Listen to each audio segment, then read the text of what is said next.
Jang Wan was covered in sweat, her pale skin flushed unnaturally red. She clutched the front of her white sports jacket, rolling several times on the ground until her clothes were stained with dirt. Her vision blurred. She could no longer see the path ahead and could only move forward by instinct. The forest around her was thick and shadowy, filled with a damp chill. But Jang Wan didn't notice. All she could feel was the burning heat in her body and a desperate thirst for cold water. She had just eaten a small red fruit, and soon after, her body began to feel hot and itchy. At the same time, deep inside a hidden cave in the sunset forest, a serpent beast man named Emo Han had just returned from hunting and was about to rest. Suddenly, his sharp senses caught a faint, sweet scent in the air, the scent of a female. His tongue flicked out, tasting the air carefully. A female, and by the scent, one who had no partner. He could no longer stay still. His large serpent body began to move restlessly as he followed the trail of that sweet fragrance. Emo Han was a wandering beast man. For those like him, finding a mate was difficult. They often had to fight or steal to survive. He lived with 3 other beastmen, brothers who had grown up together. They had all suffered greatly in the past, leaving them bitter and distrustful toward females. They once planned to capture a female to continue their kind, but before they could act, one had wandered into their territory on her own. Since she had come to their land, Emo Han decided she would have to stay. If she refused, then she would face the consequences. Jang Wan, unaware of the danger, continued to wander through the forest, searching for a way out and for water.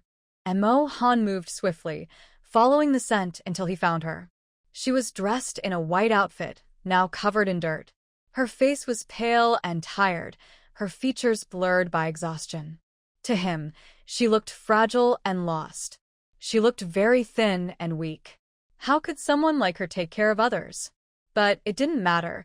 He was strong enough to make sure his partner would never go hungry. He looked around and saw that she was alone. Maybe she was too weak and had been left behind by her people. There was no scent of any other male on her. She was completely clean. Realizing this made him secretly excited. This was the Sunset Forest, a dangerous place. It didn't matter who she was. Since he had found her, she now belonged to him. He moved quickly, his huge snake body wrapping tightly around Jang Wan and carrying her back to his cave. The other 3 were not around, so he had to hurry and bring her back first. He wanted to be the first to protect her. Before Jang Wan could react, something large and dark rushed out from the grass and wrapped around her waist.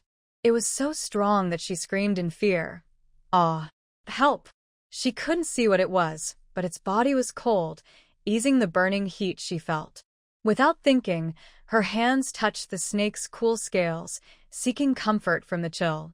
Emo Han felt the heat from her body and realized she must have eaten the red fruit of the Sunset Forest by mistake. If not treated soon, it could harm her. "Little one, hold on a bit longer. We'll be at the cave soon," Emo Han said in a cold, rough voice. The words came from the giant snake's mouth, sounding eerie in the dark forest. Jang Wan felt a moment of relief from the coolness and forced her eyes open, trying to see what had caught her. She heard that cold voice again, telling her to wait. Wait for what? She lifted her head with effort, and then she saw it clearly. A snake. A huge snake. And it could talk. Was she imagining things? Wait. A snake? Her mind suddenly cleared. Jang Wan froze in terror. Her back went cold, sweat ran down her neck, and her eyes widened in shock. She saw it clearly now. A snake. So big. And snakes were the things she feared most in her life. It was a snake.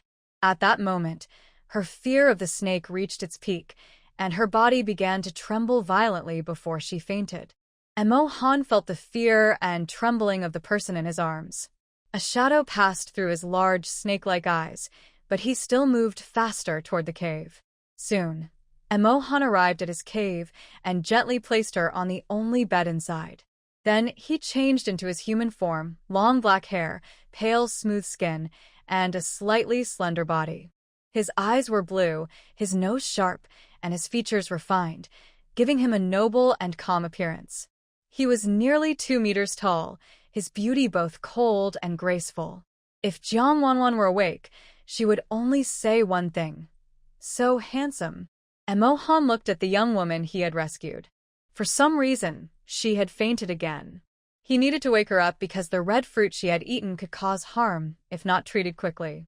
He didn't want the girl he had saved to die. "Little one, wake up, please wake up." After a while of calling, Jang Wan slowly opened her eyes.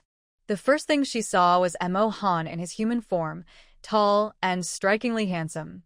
The strange heat in her body hadn't faded, and seeing him made her reach out unconsciously. Emo Han's body was cool to the touch, which made her feel comfortable. She murmured softly, "You're so handsome. I don't feel well." Emo Han froze, surprised to be her sudden closeness. He knew it was because of the red fruit, but he was still taken aback that she wasn't afraid of him being a serpent being. Feeling her warmth, his cold body began to heat up as well. "What's your name, little one?" he asked gently. Emo Han let the young female beside him move restlessly. He gently supported her, his voice low and rough, showing that he was struggling to stay calm. Jang Wan felt the cool touch against her skin and found it soothing, though the person beside her kept asking questions, which annoyed her. Still, she managed to say her name in a weak and trembling voice. "Jang. Jang Wan. It's so hot. Jang Wan, remember this. My name is Emo Han. From now on, I'll be your first partner. If you ever try to run away, I won't let you off easily," Emo Han said in a deep, threatening tone near her ear. Then he could no longer hold back his emotions. The large black serpent tail wrapped gently around Jang Wan, keeping her close. Outside the cave, everything was quiet, but inside, it was filled with warmth and energy. From day to night, Jang Wan was completely exhausted. Her head felt dizzy, and she didn't even know what she was doing anymore. Here, the author skips a long part that cannot be written. Finally, she tilted her head and fainted from exhaustion, whispering softly, "Please. Let go." After everything calmed down, Emo Han looked at her. He wasn't tired at all. In fact, he seemed full of energy. He hadn't expected to have a mate, and it seemed that this female might even like him. He quickly checked on Jang Wan and saw her face flushed, clearly worn out. Thinking about the future, he couldn't help but feel a mix of excitement and nervousness. When his 3 brothers returned and found out that they, too, might have mates one day, they would surely be overjoyed. "Be good, Wan. I'll go hunting for you now so you can eat well. You're too thin, and I want to help you get stronger. Wait for me." After saying that, he leaned down and gently kissed Jang Wan before finally leaving, though he seemed reluctant to go. Before stepping out, he moved a large stone to block the entrance of the cave. That way, no small animals could get in and harm the girl he had worked so hard to protect. Still, he felt a little uneasy.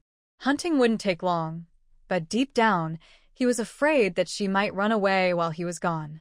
The thought of losing her made his heart ache. After Emo Han left, Jang Wan was still asleep. The cave was filled with a strong scent, but since the entrance was blocked, the air couldn't circulate. A long time passed before she finally woke up. Her mind was hazy, and when she tried to lift her hand, her fingers felt weak. Her whole body ached, as if she had been run over by a heavy truck. When she moved slightly, a wave of pain spread through her body. "It hurts. So much," she murmured, startled by how soft and hoarse her voice sounded. Was that really her voice? The strange feeling in her body made her uneasy. She vaguely remembered a dream about an incredibly handsome man. In the dream, she had felt very warm, while the man's cool touch had brought her comfort. But then, the dream had changed. A huge python appeared, trying to swallow her. Terrified, she had fainted in the dream. Wait, where was that snake now? The thought made her panic. If the python hadn't eaten her yet, maybe it was keeping her as food for later. No, she had to get up and escape right away. She was exhausted. It took all her strength to open her eyes and look around the dark, gloomy cave. A A strong, unpleasant smell filled the air, making her even more frightened. She didn't know if the giant snake was still there, but she knew she had to get up and escape. However, as soon as she tried to stand, her legs gave out from weakness, and she almost fell. She couldn't see clearly, but panic pushed her to move faster. The cave was pitch black, and she couldn't tell where the exit was. After searching for a while, without success, she had to stop. Just then, a sudden beam of light appeared. Jang Wan looked outside. It was still dark, but a ray of moonlight shone on her face, allowing her to see the scene beyond the cave. Instead of feeling relieved, she broke out in a cold sweat. What she saw was a snake, a huge python. Its massive head pushed aside a giant rock, opening the cave entrance completely. She could now see its enormous black body coiling at the entrance, its mouth slightly open as it moved toward her. Jang Wan was fully awake now. The sight of the enormous snake terrified her. Her body trembled, and her lips quivered uncontrollably. But she didn't have time to think. She quickly knelt down, falling hard onto the ground. Her knees hurt, and her pale face twisted in pain, but she ignored it. Putting her hands together, she stammered softly and missed her. "Snake, please don't eat me. I don't taste good. I'm begging you."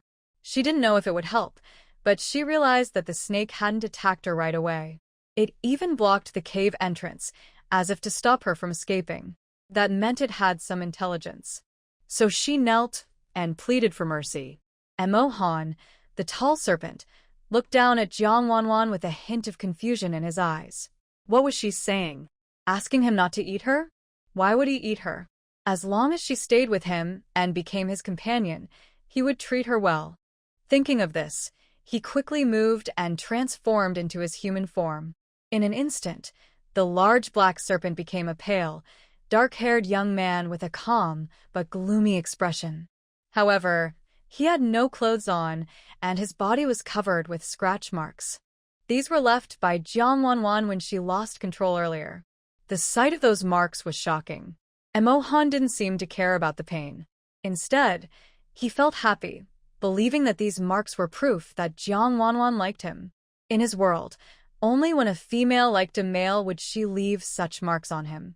He looked at the faint snake pattern on Jang Wan's fair arm and thought it meant she didn't dislike him.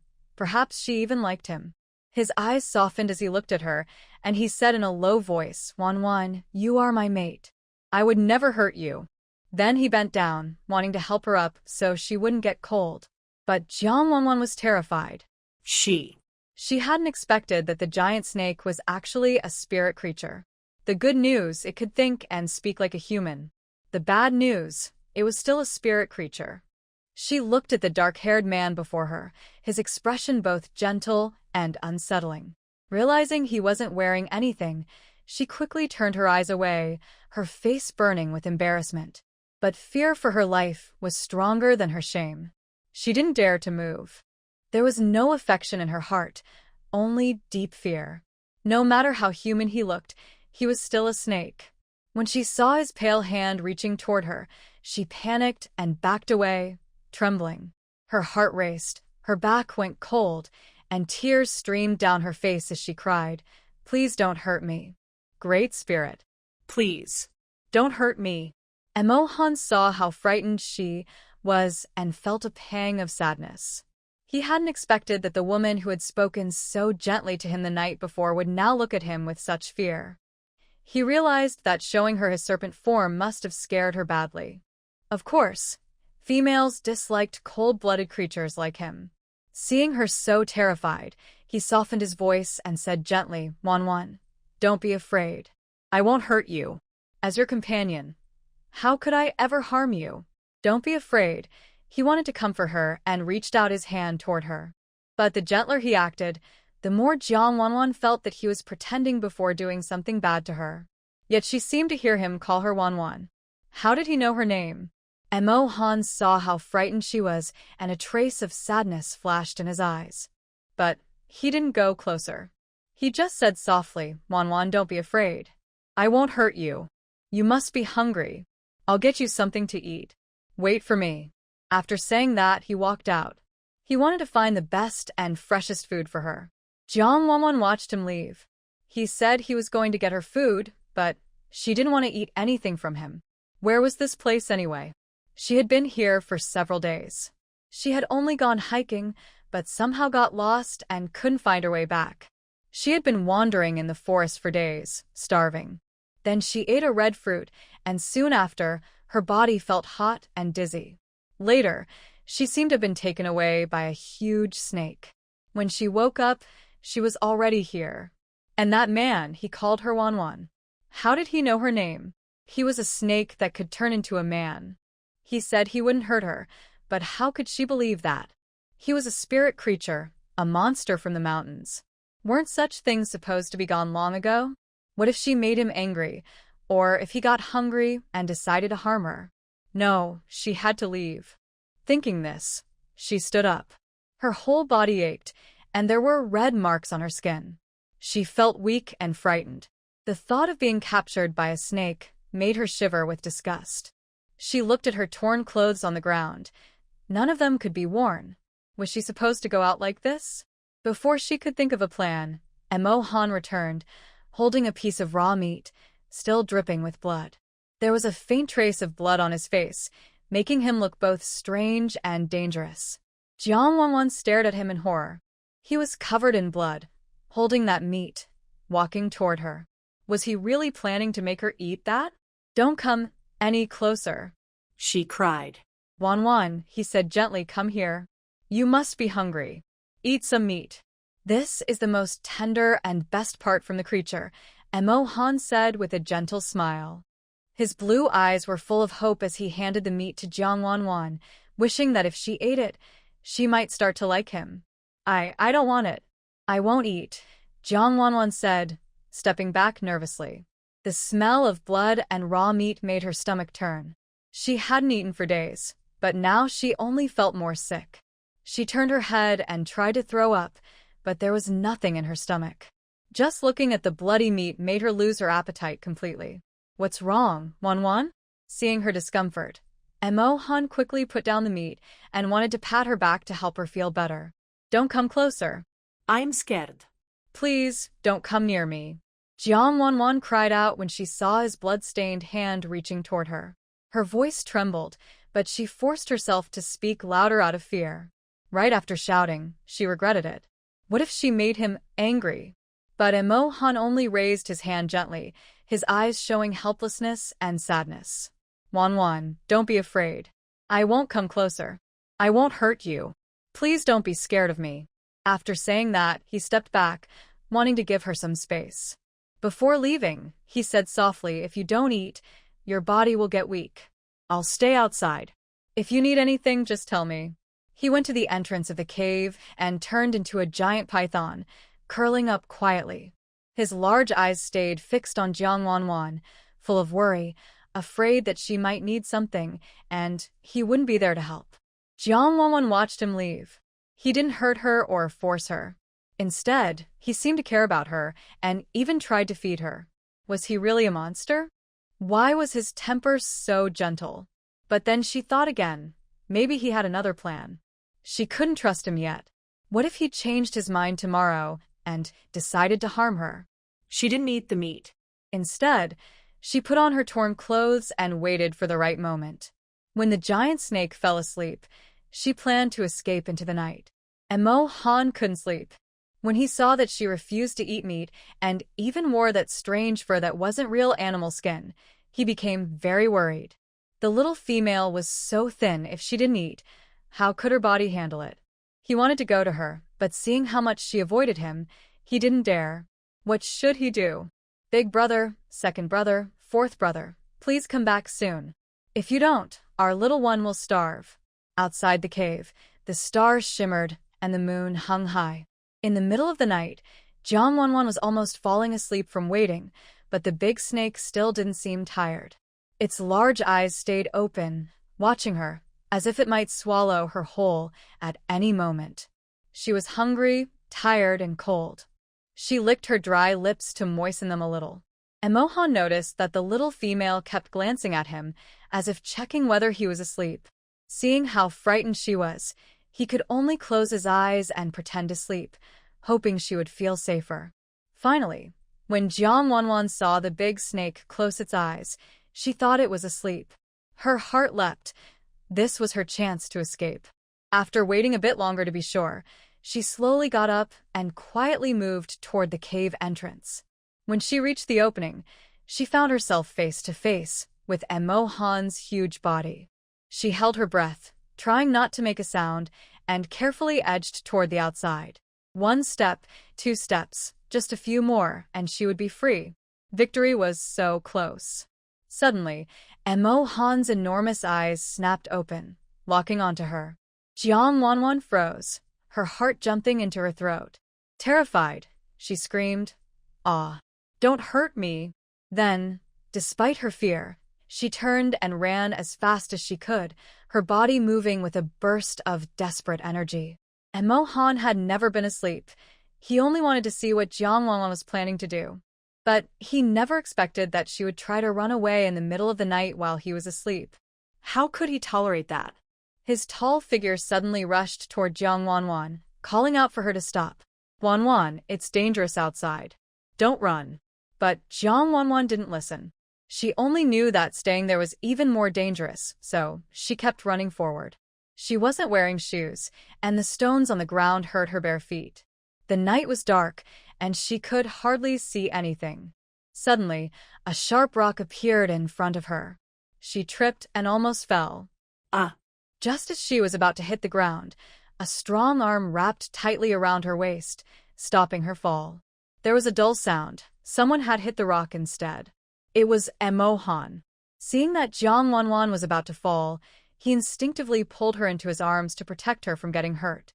"Wan, are you okay? Did you fall anywhere?" "Let me check," he said anxiously, trying to see if she was injured. It was his fault. He had almost let her get hurt. Jang Wan was touched by his sudden action. He had saved her. She couldn't believe it. Shouldn't he have been angry that she tried to run away? Why would he save her instead? I'm fine. "Thank you," she said softly, leaning against him. She could feel the warmth of his body, even though his skin was cool to the touch. Her face turned red as memories of the previous night flashed through her mind. What was she thinking? How could she be thinking about that now?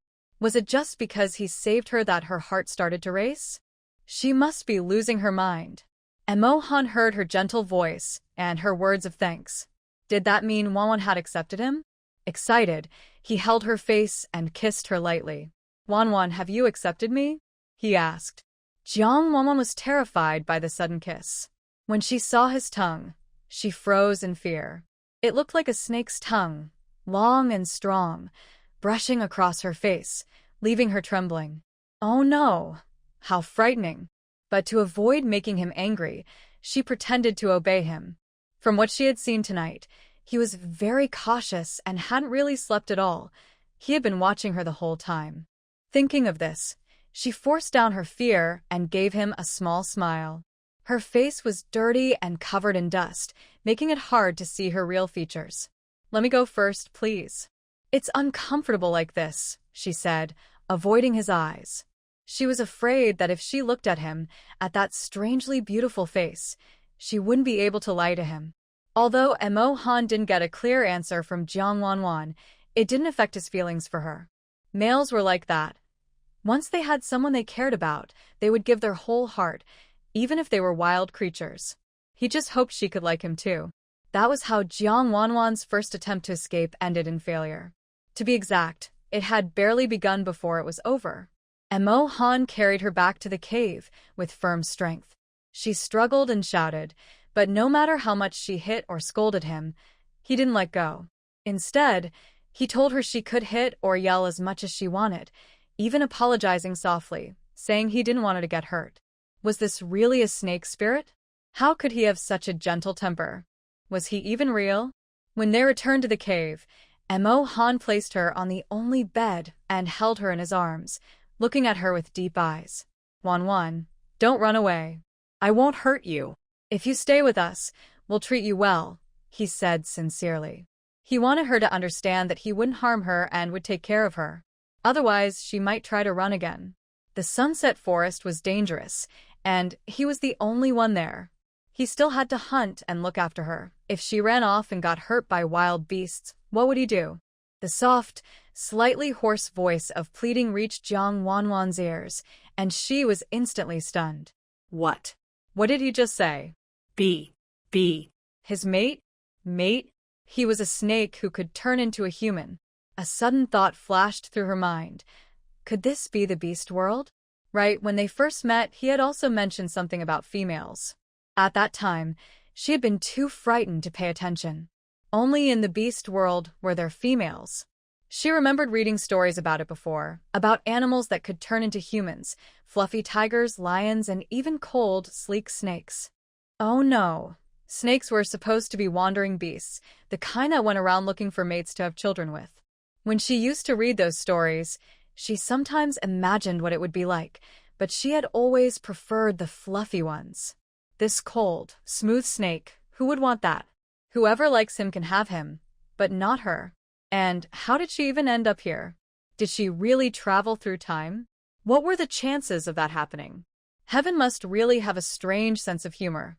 Maybe it was because she used to dream about meeting a few handsome men and living a happy life, and Heaven decided to grant her wish by sending her to the beast world. But why not a fluffy one? Why a cold snake?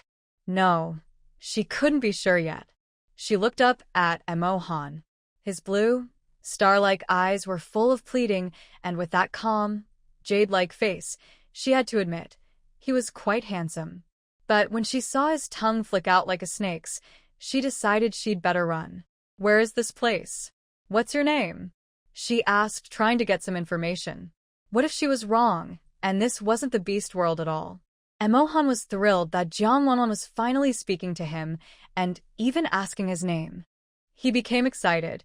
His words must have worked. His mate wasn't leaving anymore. My name is Emo Han. This is the Sunset Forest. Where did you come from? You look so thin. Were you cast out by your tribe? But that can't be right. In the beast world, every female is precious. How could anyone drive you away? And you even ate the love fruit in the forest. That's really dangerous. Emo Han's words hit Jang Wan's heart one after another. It was confirmed. This really was the beast world. She hadn't misheard him. He said his name was Emo Han, which actually sounded quite nice. But she didn't answer him. Her mind was a mess. She didn't know what to say to make up a believable story. No, to make up a lie to fool him. Should she tell him that she wasn't from this world and didn't know how she got here? And right now, their position was quite awkward. She was in his arms. Though his body felt cool, it was actually refreshing in the summer heat, making her, who had just been running and sweating, feel comfortable. She tried to move, but Emo Han held her tightly. He thought she smelled so nice and felt so soft that he couldn't help but want to hold her closer. Wan, you smell so good, he whispered near her ear, his warm breath brushing against her skin. He had lived alone for 22 years, and now, for the first time, he had found a partner. The gentle and sweet girl in his arms made his heart race with excitement. He just wanted to relive the happiness of being close to her again. Thinking this, he gently reached out to hold her. Feeling his hand around her waist, Jang Wan's body tensed immediately. You. What are you doing? Let me go, she said nervously. Wan, you're my partner. Yesterday, you seemed happy with me. Why are you trying to run away today? Emo Han asked, confused. Yesterday, she had seemed to like him. Even though she had eaten the red fruit, she knew he was a serpent beast and hadn't pushed him away. She had even been kind to him. So, why did she want to escape now? Could it be that she was just pretending, that she had tricked him and now wanted to leave him behind? No, that couldn't happen. In their world, once a male beast bonded with a female, if the female left him, the male would grow weaker day by day, until he could no longer survive. Jang Wan's face turned red when she heard those words. What happened yesterday was an accident. It only happened because she had eaten the love fruit. Now that the effect had worn off and she was fully awake, she clearly knew that the other person was a snake. Just thinking about it made her shiver. How could she possibly sleep beside him again? That's different. Yesterday was an accident. It only happened because of the love fruit, she said. Then she grabbed his large hand, tears filling her eyes as she pleaded. Please, let me go. I want to go home. I don't want to stay here. The cave was silent and dark. When Jang Wan said those words, the longing in Emo Han's eyes faded. He felt deeply hurt. Last night, she had seemed to like him, even leaning into his arms. But now that she was awake, she wanted to leave. Didn't she know he was a wandering serpent beast? Many serpent beasts were known to be cunning and cruel, often hurting others to get what they wanted. But he wasn't like that. He thought Wan was kind and gentle. He couldn't bear to lose her. He had finally found someone so special. How could he let her go? Still, he didn't want to threaten her. Instead, he spoke softly, hoping she would stay on her own. Wan, please don't go. We've already formed a bond. I'm your partner now. If you leave, it will break me. I may be a wandering serpent beast, not the kind you prefer, but since I'm yours, I'll treat you well. Please stay. Emo Han's voice was sincere, his eyes full of pain. His rough hand held hers tightly, as if afraid she might run away. Under the moonlight, Jang Wan saw the hurt on his face and heard the pleading in his voice. Her heart wavered for a moment. She almost agreed. But then she saw his forked tongue flicking out again and again, and fear crept back into her heart. No, she couldn't do it. Jang Wan, don't be soft-hearted, she told herself. If you stay, you'll have to face that cold, flickering tongue every day. At that moment, she wanted to look up at the sky and cry out, I just can't do it. Jang Wan's mind was racing. She needed to calm him down first, keep him steady, and then find a chance to escape. All right, I won't leave. But can you let go of me first? You're holding me too tightly, it hurts. Jang Wan said softly. She had to reassure him for now, but that didn't mean she really wanted to stay with him. After all, the more time she spent with him, the more she worried about what might happen. The thought of being surrounded by little snakes in the future made her shiver. When Emo Han heard her say she wouldn't leave, he immediately brightened up. Ignoring the rest of her words, he held her even tighter. Wan, you're really staying? Don't worry, I'll treat you well. As long as you stay here with me, I'll give you everything I have. Please believe me. Overcome with emotion, he kissed her a few times, wanting to get closer. But Jang Wan quickly pushed him away, tears filling her eyes as she choked out, I only said I wouldn't leave, but I haven't accepted you yet. Before I do, you can't treat me like this. Inside, she was panicking. He even talked about having a family of snakes together. Just the thought made her want to faint. Wan, you said you wouldn't leave. Doesn't that mean you've accepted me? Why can't I hold you? Are you unhappy with me somehow? Tell me. I can change, Emo Han said, completely misunderstanding her hesitation. Jang Wan was stunned by his blunt words. Was this really something she could even respond to? It's not that, she said quickly. It's just that you hurt me yesterday, and I haven't recovered yet. Please. Let me rest, all right? I'm really tired. She yawned on purpose, hoping he would stop pressing her and let her sleep. Emo Han looked at her and felt she wasn't lying. She seemed so gentle and obedient. He had seen the females in the tribe. Whenever they were even a little unhappy with a male, they would either scold or hit him. Especially if the male failed to make them happy, the female would even break their bond and turn him into a wanderer. He had never met a female as gentle and obedient as her. Even though her face wasn't the most beautiful or her figure the most perfect, he still liked her. At that moment, his heart felt as if it were soaking in a warm spring, so comfortable and peaceful. He made up his mind.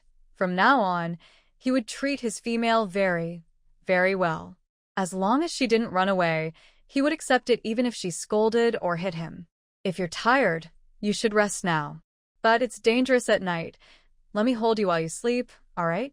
He said softly. He could control himself not to touch her, but he didn't want to let go, because holding her felt so comforting. He even wanted to wrap his tail around her waist and sleep like that forever. Jang Wan saw that he was willing not to cross any lines and only wanted to hold her. Although she still felt uneasy, She didn't dare to make more demands. What if she made him angry and he changed his mind? All right.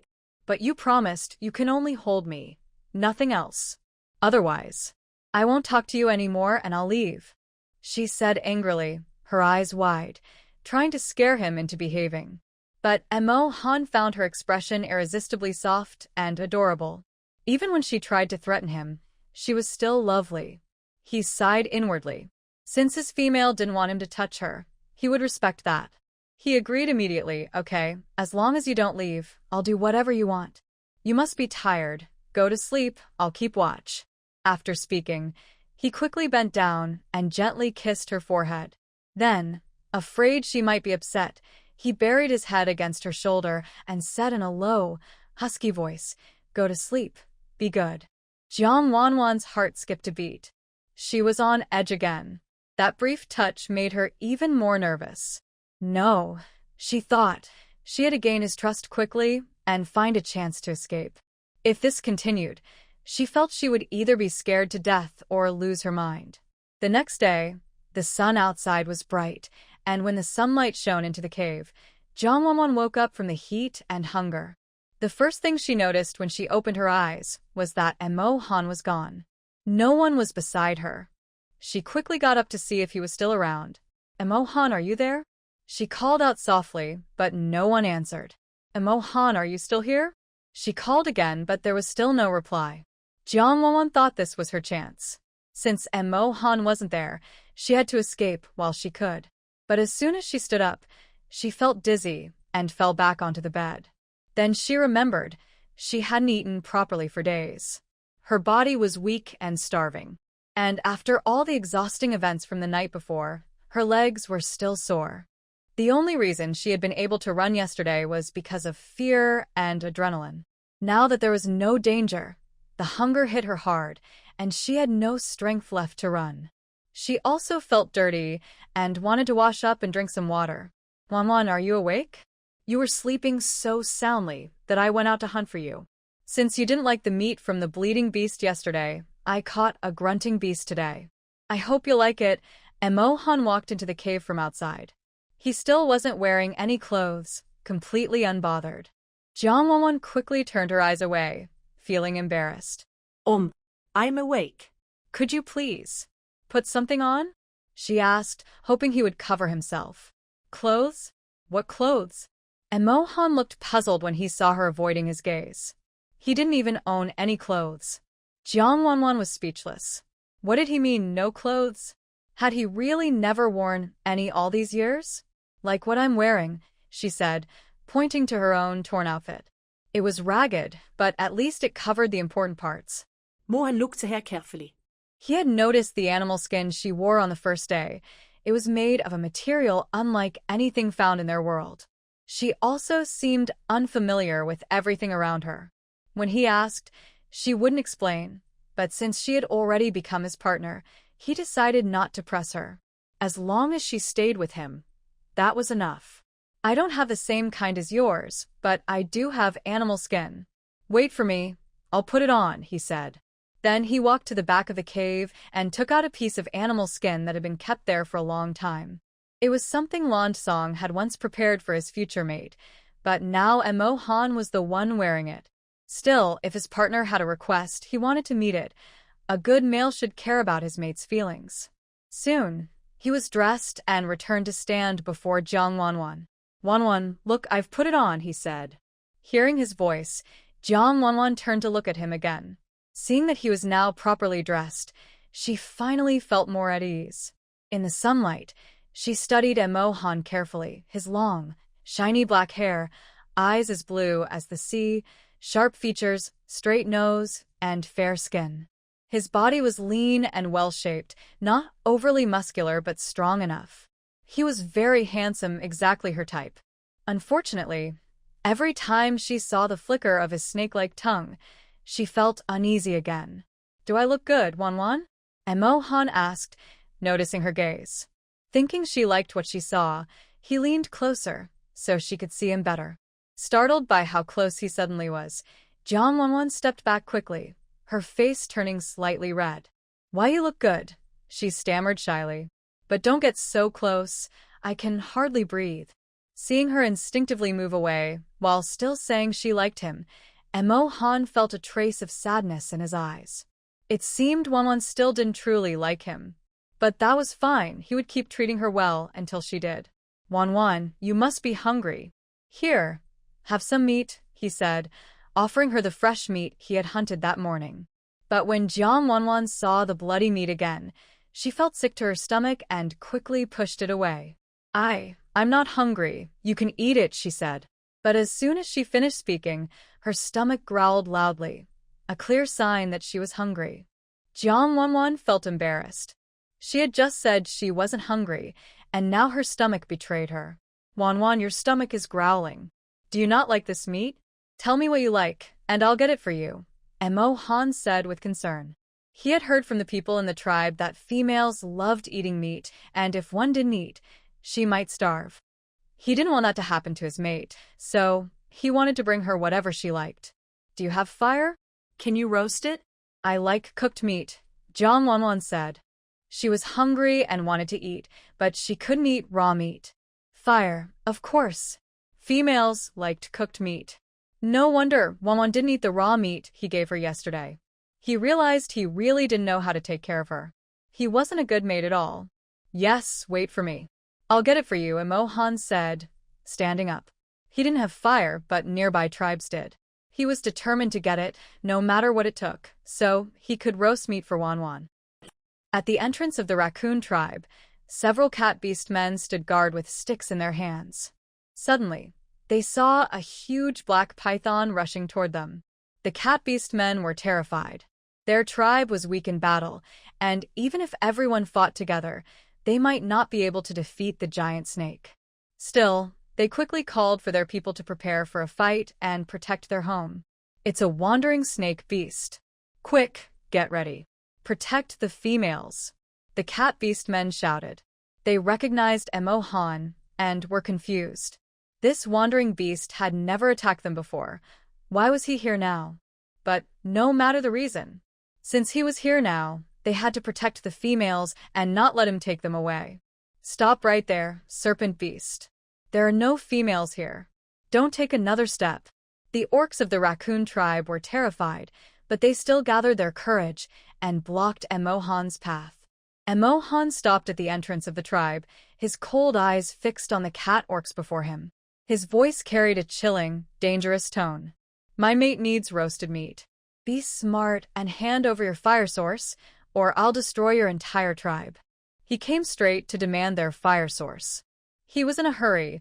Wan was still waiting for him at home for dinner. He needed to get back quickly. He didn't want her to go hungry. The cat orcs' faces changed when they heard his words. Fire source. So this wandering serpent beast had come to steal their fire. From his tone, it seemed he had even taken a mate. That cursed wanderer. How dare he take a female? Their tribe had only one female, and they cherished her dearly, always afraid someone might try to take her away. And now this serpent beast had taken one too. Outrageous. The cat orc chief hurried over, his gray beard trembling as he walked, weighing the risks in his mind. Their raccoon tribe was weak. Even if everyone fought together, they couldn't defeat the serpent beast before them. But if they gave up their fire source, they would lose it completely. The males could eat raw meat, but if their female went hungry, that would be terrible. Serpent beast, we don't have any fire. Go look in another tribe, the chief said after thinking for a moment, hoping the serpent would leave. But Emo Han was already losing patience. His tail slammed against the ground again and again. That old fool dared to lie to him. He suddenly lashed out his tail, wrapping it around a nearby cat orc and pulling him close. Old man, hand over the fire source now. I'm out of patience. If you don't, I'll crush him. His tail tightened, as if it might break the captive's bones. The other orcs froze in fear. The serpent beast had moved so fast that they hadn't even reacted before one of their own was caught. Panic spread through the crowd, and they began to plead, Chief, give him the fire source. The fire seed can be replaced, but if Cat Ear dies, she can never come back, Chief. The chief was very worried. The snake beast was cruel, and if cat ear fell into its hands, she would surely die. After thinking for a long time, he finally told someone to bring the fire seed and gave it to Emo Han, asking him to release cat ear. Humph, you're lucky I still have my mate waiting for me in the cave. Otherwise, for tricking me today, I would have wiped out your whole tribe. After saying that, he turned and left quickly with the fire seed, his steps full of urgency. He was in a hurry to bring the fire seed back so he could roast meat for Wan Wan. Normally, he would never have let them go so easily. Jang Wan wondered why Emo Han was taking so long just to get a fire seed. She was so hungry that she didn't even want to run away anymore. Her head was spinning, her stomach growling. She only wanted to eat meat. In her heart, she hoped Emo Han would come back soon, because she was starving. If he didn't return soon, she felt she might faint from hunger. Just as Jang Wan was about to lose consciousness, she finally heard Emo Han's voice. Wan, I'm back. I brought the fire seed. Emo Han entered the cave, holding the fire seed. As soon as he came in, he saw Jang Wan lying weakly on the bed, looking as if she might faint any moment. Wan, wait for me. I'll roast some meat for you right now. Just hold on. He quickly started a fire in the cave, put the meat on a stick, and began roasting it. Jang Wan was so hungry she could barely move, but then she smelled the delicious aroma of roasting meat. It smelled so good. The scent filled the whole cave, and just breathing it in made her feel a little stronger. Following the smell, she slowly crawled toward Emo Han, driven only by instinct and hunger. Please, give me some meat. I'm so hungry, she said weakly when she finally reached him. Her small trembling hand tugged at Emo Han's leg, hoping he would give her something to eat. It was then that Emo Han realized how hunger could make a person do things they would never normally do, like Jang Wan, who was now begging him just for a piece of meat. When Emo Han saw Jang Wan crawling weakly toward him from hunger, her small hand resting gently on his leg, a wave of tenderness and guilt filled his heart. It was all his fault for letting her go hungry. He quickly scooped her up with one arm and sat her on his lap, softly comforting her. Be good, Wan.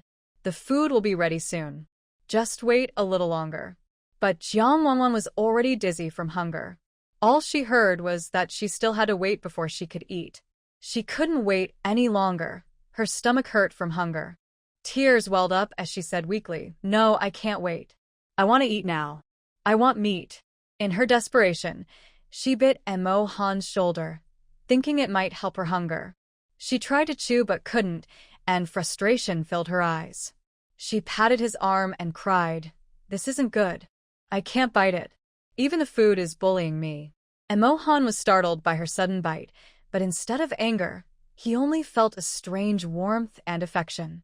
He realized how much she was suffering and wanted to comfort her even more. Seeing how hungry she was, he quickly turned to the fire. The meat was almost done. He took it off the grill, tore it into strips, and though it was still hot, he didn't care. Wan, the meat is ready. Here, eat, he said gently, blowing on a piece before feeding it to her. After several days, Jang Wan finally tasted meat again. She felt an overwhelming happiness. Being able to eat was one of life's greatest joys. Soon, she finished all the meat Emo Han had cooked. It proved that when someone is truly hungry, even the simplest food tastes wonderful. Jang Wan finally let go of Emo Han's shoulder, but he still felt it wasn't enough. He wanted her to bite him again. Harder this time. Thinking of that, he placed the piece of meat on his shoulder. By the time Jang Wan finished eating, her face was already red with embarrassment. She hadn't expected Emo Han to be so strange.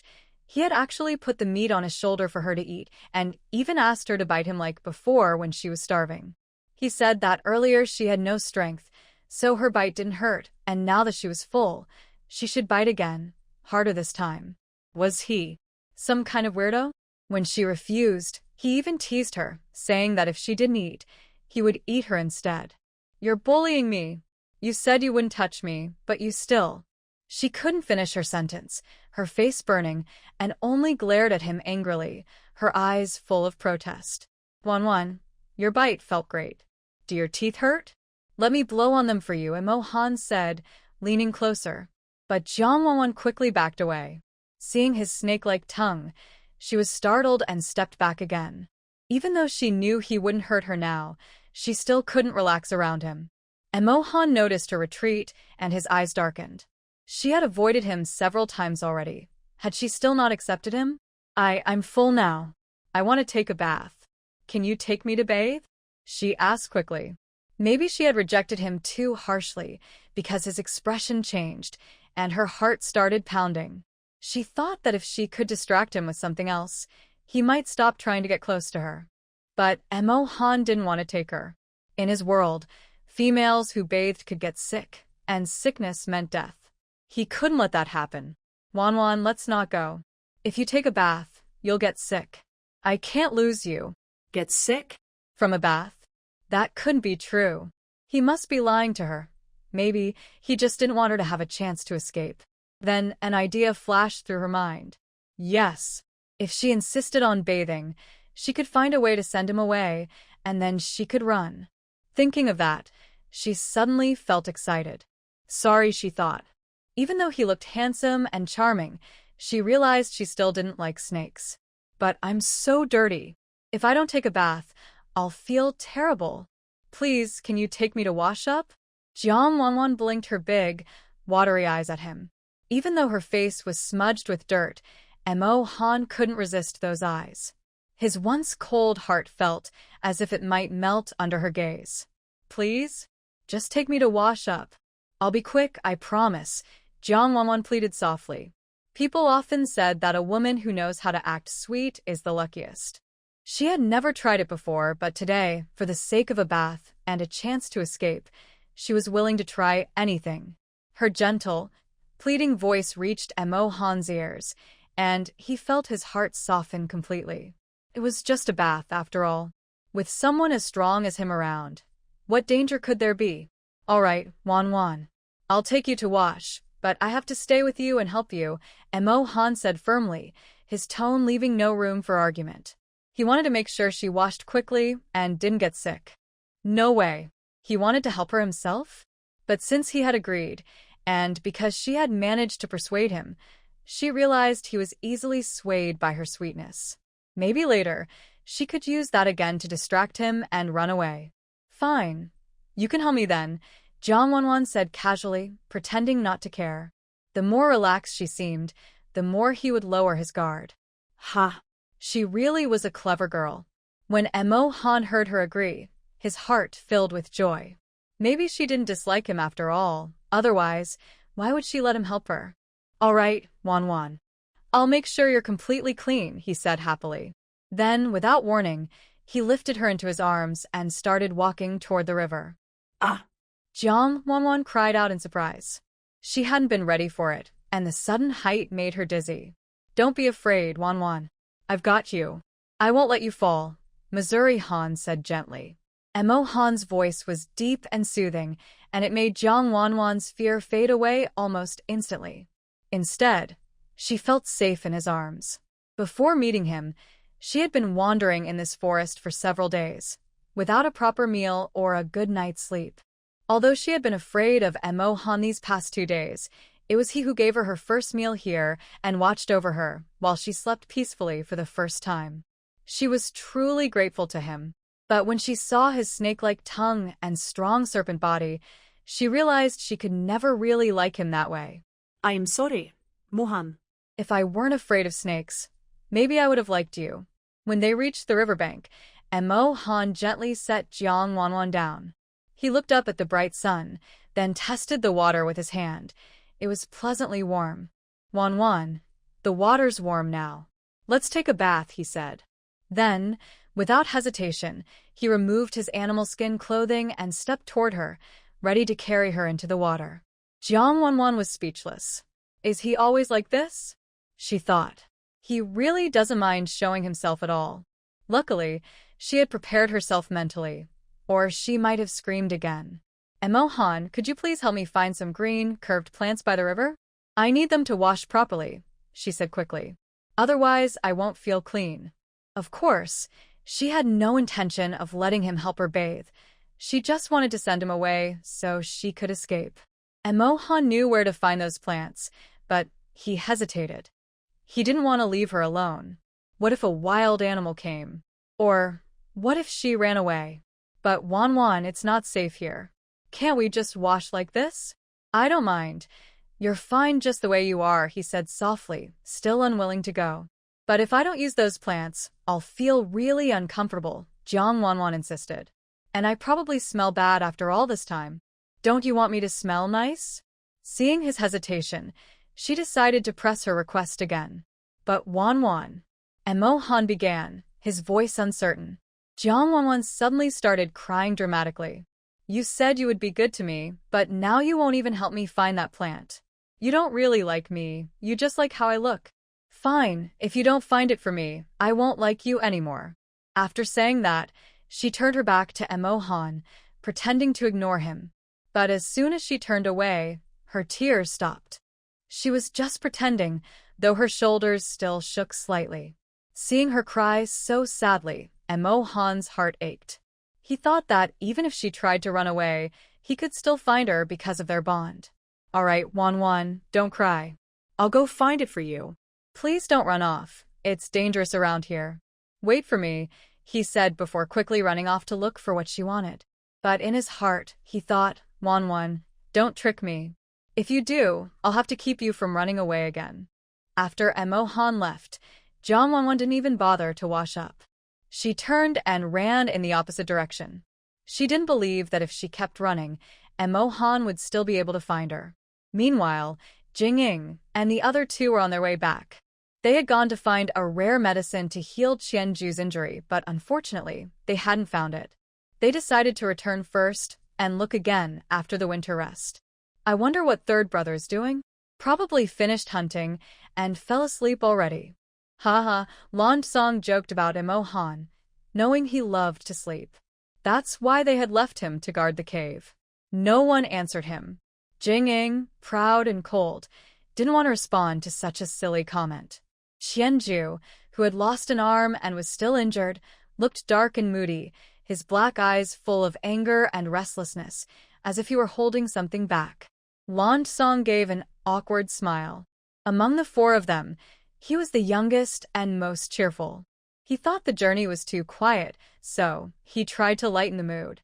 But since his two brothers ignored him, he could only laugh to himself. Soon, the three of them caught a faint, sweet scent in the air, a female scent, and mixed within it was the familiar scent of Emo Han. The three beasts flicked out their tongues, tasting the air. In an instant, they recognized the scent. It was a female's. There was also a strong trace of Emo Han's scent on her, clear enough to show that they had been very close. This discovery made their hearts tighten. If Emo Han had found a mate, it meant there would soon be a female among them.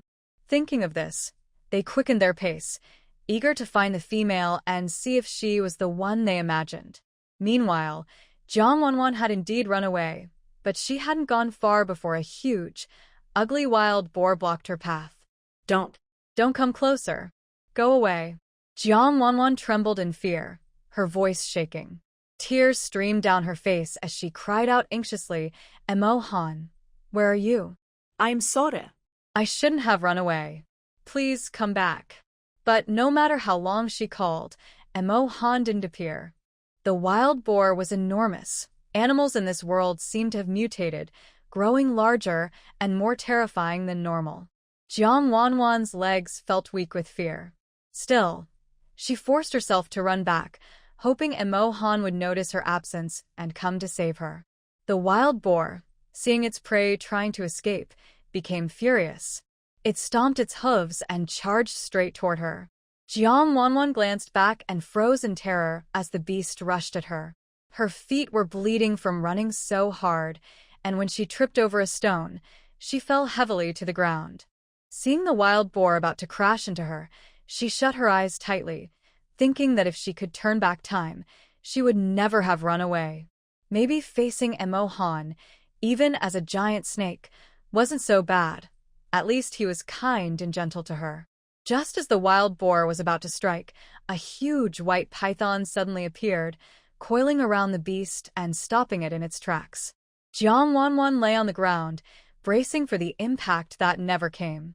After a long moment, she slowly opened her eyes, and the sight before her made her gasp in shock. Oh no! There were two huge pythons right in front of her, and in the distance, a big white one was wrapping around a wild boar. She was so frightened that she almost fainted on the spot. One python she could handle, but three of them? She was terrified. Heavens, what had she done in her past life to deserve this? Why were there so many pythons here just to scare her? Did no one care about her life at all? The white python, Jing, was still fighting the wild boar. He was very strong, and the boar was no match for him. Soon, the boar was defeated, and Jing ate it quickly. It was just a small snack for him. Jang Wan saw this and fainted right away. Before losing consciousness, she thought that if she fainted, maybe she wouldn't feel any pain if the python decided to eat her. Langong and Qianjue saw her faint and quickly turned into their human forms to check on her. Qianjue had long black hair, pale skin, and gray eyes. He looked thin and quiet, with one arm missing, which made him seem gloomy and distant. Langong, on the other hand, looked cheerful and handsome, with short green hair and a bright smile. His tan skin and strong build made him look like an athlete, and his two small canine teeth made him look especially cute when he smiled. They hurried to Jang Wan's side and saw her face covered in dirt, her body thin and weak. "Hey, little one, wake up." Langong gently patted her face, but she didn't respond. He turned to Jing and said, "Big brother, she fainted. Maybe she was scared by that wild boar. Let's take her back." Jing had long white hair and deep, cold eyes. He was tall and strong, but not overly muscular. He had the calm strength of a mature man, full of quiet confidence. He walked over steadily, glanced at Jang Wan, and thought she looked so fragile. What was Emo Han thinking, choosing such a weak girl to be with them? She looked so thin, probably picky with food, and always giving them trouble. He didn't want her as his partner. She could stay with the others instead. You carry her. Let's go, Jing said in a low, cool voice. Then he turned back into his snake form and slid forward. Qianju had not spoken a single word from beginning to end. In his mind, no female would ever like him, and he didn't need one either. He believed all females were troublesome, and he neither liked nor needed them. Langong, on the other hand, didn't think much about it. He just felt that the female in his arms was very light, much thinner than the ones he had seen in the tribe. He didn't like those who were plump. He preferred someone slender like the one he was holding now. The more he looked at Jang Wan, the more he liked her, and his movements became gentler. Emo Han soon found the plant Jang Wan had mentioned. He moved very quickly, but halfway there, the mark on his body suddenly grew hot. That only happened when Jang Wan was in danger or trying to escape. Wan, you lied to me. You really did. You've been so disobedient. I didn't want to keep you locked up, but you've run away several times. Don't blame me for this. As soon as he finished speaking, he turned into a large black serpent and rushed toward the direction of the mark at great speed. Halfway along the path, Emo Han met Jing and the others. His heart lifted with joy. He thought they must have found the sacred medicine and that his second brother's arm could finally be healed. He sped up, but when he saw Jang Wan unconscious in Langong's arms, his heart tightened with worry. Wan, what happened? Please don't scare me, he cried, rushing forward to take her from Langong's arms. He carefully checked her condition. She was breathing, and there were no visible injuries. She had only fainted. He finally felt relieved. Langong, however, felt an emptiness in his heart when the small female was taken from him. He wanted to take her back, but seeing how worried Emo Han was, he couldn't bring himself to do it. Third brother, the little one just fainted. Her name is Wan? That's a lovely name. I didn't expect that on this trip you'd even bring back a female for us. But why was she alone? She ran into danger and almost got caught by a wild beast. Luckily, our eldest brother saved her. By the way, why weren't you with her? Langong was very lively and happy to see Emo Han. When he heard the little female in his arms call out Wan Wan, he thought her name sounded very nice. Jing and Qianju didn't really like this little female, but since she had become Emo Han's female, they couldn't let her run away. Otherwise, it might cost Emo Han his life. When Emo Han heard Langong's words, he felt very sad. He guessed right. Wan Wan really wanted to escape. Did she dislike him that much? She was found in Sunset Forest. When I found her, she had eaten a red fruit. Without mating, she would die. She was very proactive then. I thought she truly liked me, so I mated with her, he explained. But he didn't expect her to try to run away after waking up. In just a few days, she had escaped twice. If they hadn't mated, he would have let her go. But since they had mated, and she was no longer with him, he felt like he would die. He couldn't bear to lose her. She was so beautiful, so gentle, so soft. He really couldn't bear to part with her. He didn't say the last words aloud because he was afraid it would give a bad impression of Wan Wan and affect her feelings for him. But even if he didn't say it, Jing and the others guessed it. They knew no female would like their cold, icy snake beast. Never. Never, ever. So, she ran away because of that? Jing finally spoke, just as he suspected. She was a bad female. His heart firmed again. He didn't want Jang Wan to be his female. Emo Han stayed silent, holding Jang Wan and lost in sadness. Qianju was even less likely to speak. His face showed no desire or concern, as if he didn't care about anything. Let's go back, Jing said, then turned and headed toward the cave. Emo Han carefully carried Jang Wan back, watching her closely, as if afraid she might wake up. When they reached the cave, the three of them smelled the strong scent of their recent mating. They frowned. The smell was so sweet and tempting, it made their hearts stir.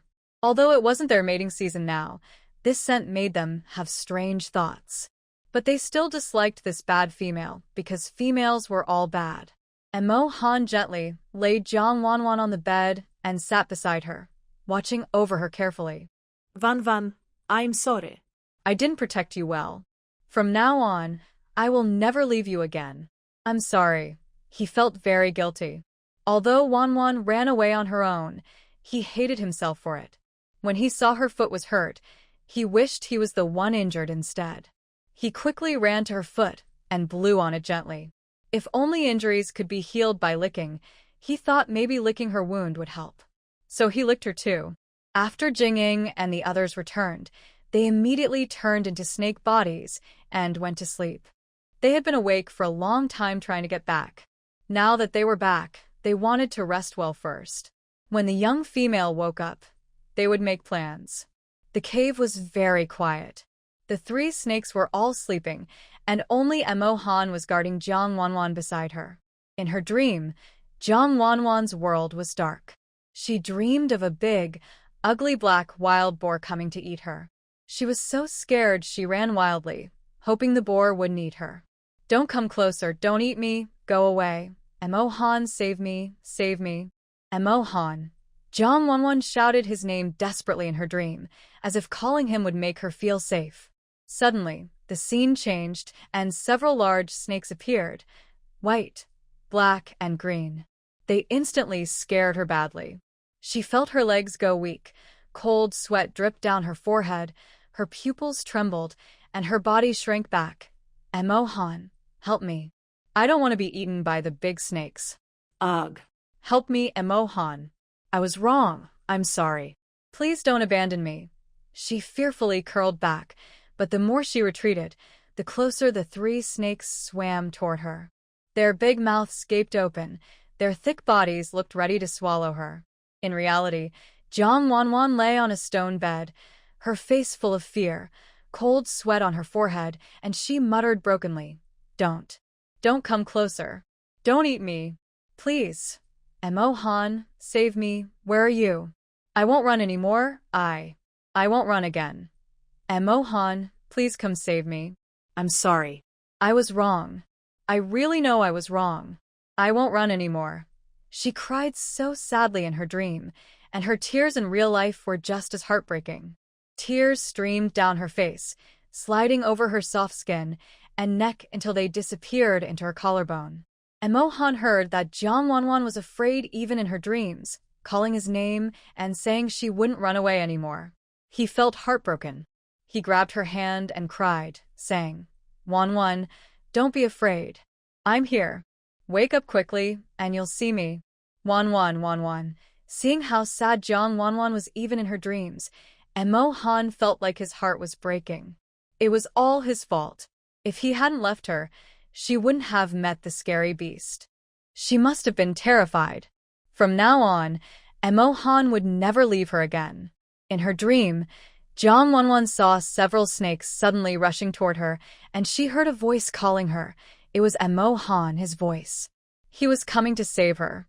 At that moment, she swore she had never missed Emo Han so much. Don't eat me. She was suddenly awakened by the shock of the snakes rushing at her. She sat up quickly, trembling, and shouted in fear. Emo Han, save me. Wan, I'm here. I'm here. You must be scared, right? I'm sorry. I won't leave you again. I'm sorry. Emo Han held Jang Wan in his arms, crying so hard his face was red, and he kept apologizing and comforting her. It was all his fault. Jang Wan felt the cold arms turn warm because of her. Thinking about the terrifying scene in her dream, she was instantly frightened. She hugged Emo Han tightly around the waist, her eyes red and teary, crying sadly. Emo Han, I was wrong. I shouldn't have run away. Sorry. I won't leave you again. She was crying with her eyes closed, not noticing the 3 snakes that appeared in her dream in this very moment. If she opened her eyes now, she would definitely see that this scene was even scarier than her dream. Good night, don't cry anymore. I won't leave you in the future. Don't worry, wherever you go, I will go with you. I will never let you get hurt again. Be good. Emo Han held Jang Wan tightly. At this moment, he felt very happy. He liked this gentle female, who was now lying softly in his arms, holding him close, saying she wouldn't leave him anymore, and showing so much trust in him. He felt like he had eaten something sweet, and his mood was so happy, he almost spun like a helicopter blade. Meanwhile, the 3 snakes nearby had already woken up when Jang Wan was murmuring in her sleep. When they heard her calling Emo Han's name in her dreams, they were very surprised. They didn't expect this female to say she wouldn't leave and wanted to stay close to Emo Han. And her crying sounded so soft, fragile, and protective, especially Langong. He already liked Jang Wan quite a lot. Now, hearing her cry, he felt his snake heart melt.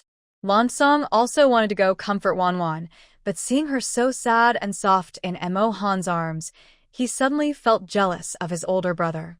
He really wished Wan could cry in his arms like that too.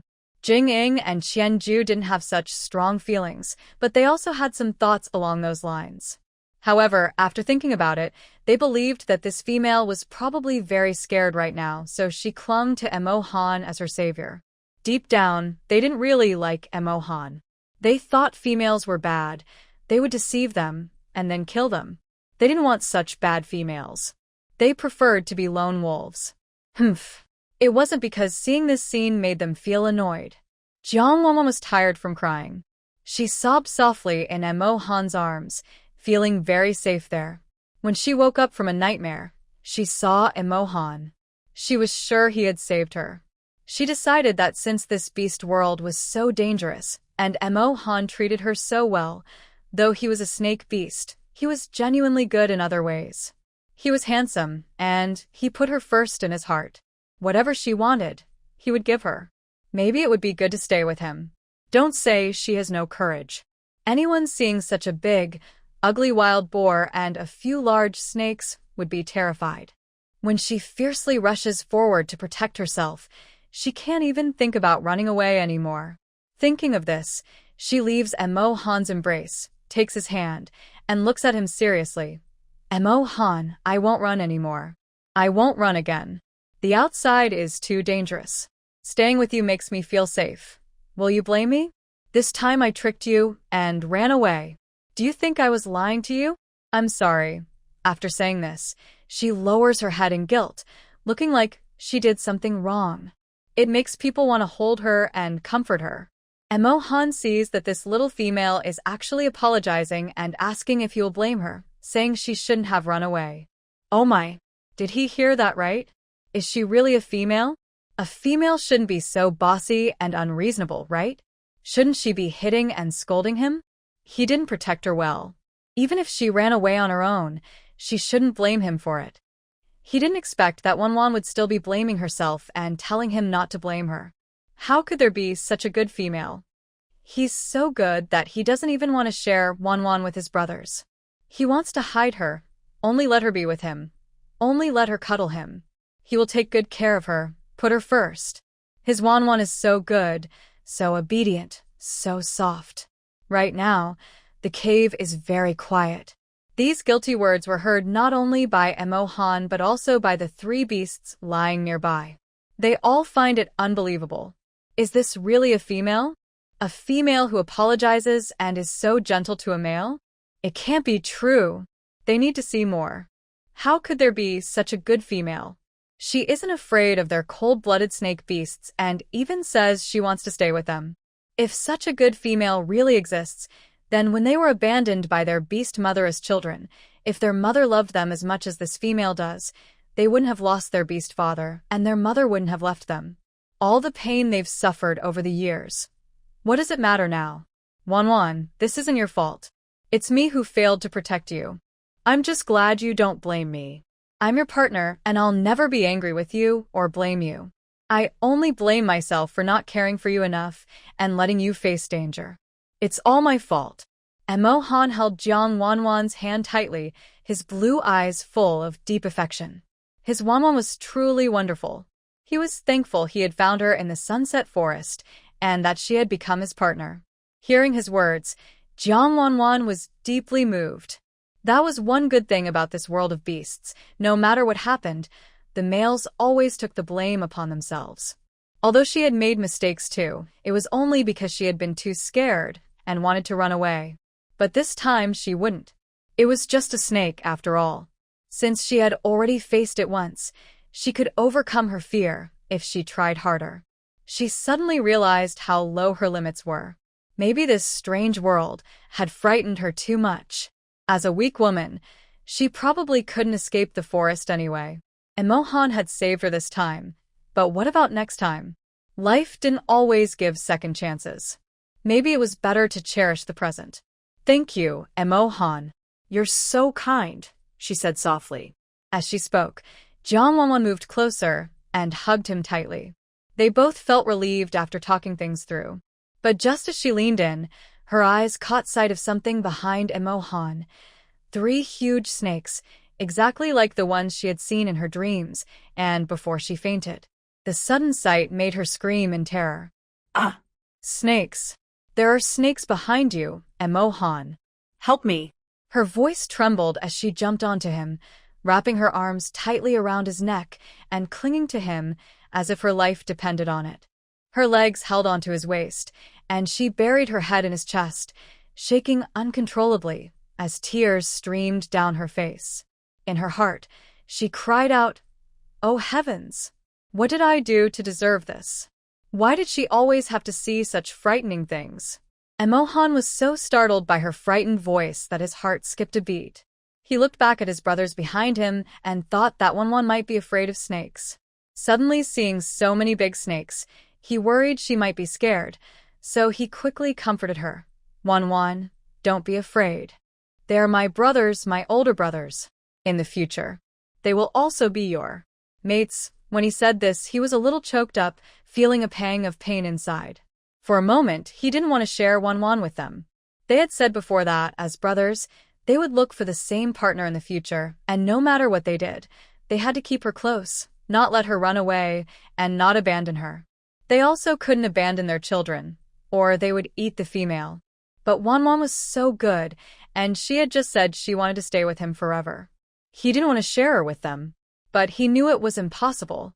Since Jang Wan was so kind, They would definitely like her too, so he finally spoke out. Song had long wanted to come and talk to Jang Wan, but when she woke up, her eyes only saw her third brother. They didn't notice him or the others. Finally noticing her, was she still afraid of them? You must be Wan. Don't be afraid. We won't hurt you. My name is Song. I will also be your maid in the future. Can I call you Wan? Song's green eyes were full of longing. He also wanted Wan to like him, so she would cry in his arms. That feeling should be wonderful. Jang Wan listened to these words, and her heart suddenly felt like she wanted to die. She just felt so overwhelmed. She had only just accepted Emo Han, accepting that she had a snake as her husband. But life played a joke on her, giving her a bunch of husbands. And all of them were shiny, smooth snakes. Why was life so good to her, but all snakes? Couldn't she have some fluffy ones instead? And she didn't want so many men. One Emo Han was already too much for her, let alone 3. She felt so overwhelmed. She ignored Song, only lifting her head. Her big, watery eyes met Emo Han's gaze. She didn't dare look around, afraid of seeing that scene that made her want to die. She softly prayed, Emo Han, I only want you. Please don't give me to someone else. I've finally accepted you. Can't you? Can't you just not give me to others? Her voice was very low, and she was crying sadly and brokenly, making it hard for anyone to refuse her. Song also heard her words. He felt very sad. Wanyan didn't like them. Did they do something wrong?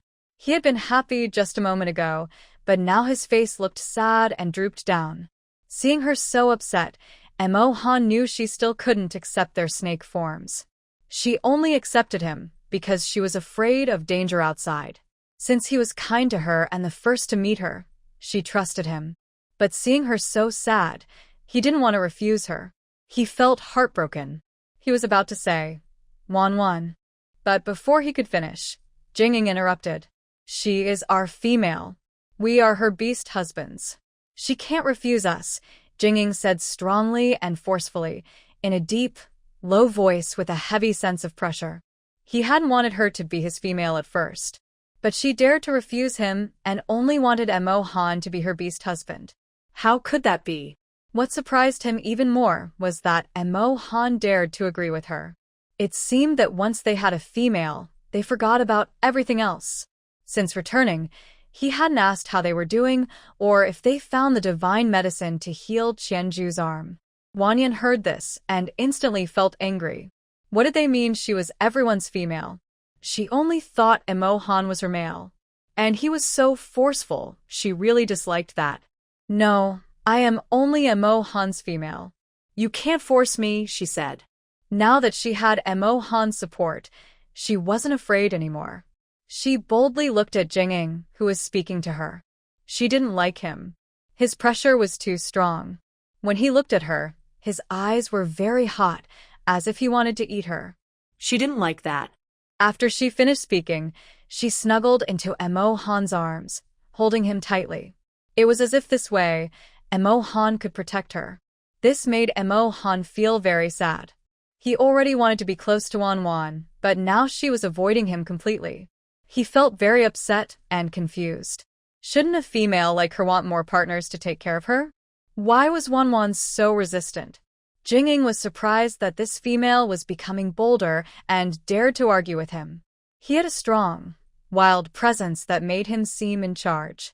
As the oldest brother among their group of wandering animals, he believed they should not try to please females. He thought Wan was something he found and should be their female, and she had no right to refuse. You are the female of all our animals. Remember, we are wandering animals, cruel and fierce. You have no right to refuse, he said. While speaking, his golden snake-like eyes sharpened, and his tongue flicked out quickly, showing he was angry. Hearing his bossy words, Wan looked up at him. She saw his white hair and fierce snake eyes glaring at her. Her heart pounded with fear. He was so scary.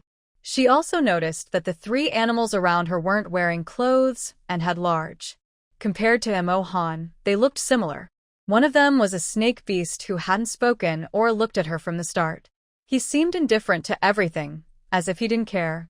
But she felt that such a person was the most dangerous. She thought he looked like a gloomy male ghost. Very pale skin, long black hair, gray eyes, and one arm was broken. He must have a dark, gloomy personality. She was very scared and didn't want to have anything to do with them. Qianju, sitting on the ground, felt the strong gaze and immediately looked up at Wan Wan. But when she saw him lift his head and look at her, she was instantly frightened. Oh my God, she wasn't mistaken. He was the most handsome of the three, but also the most gloomy. In that moment, she saw the sadness and gloom inside him. She felt like she might drown in it. Just seeing him made her want to feel sorry for him and step closer. But because he looked so gloomy, she was afraid to get too close and didn't dare to try to understand him.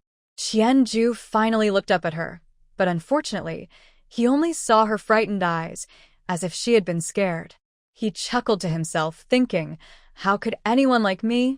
It's so funny.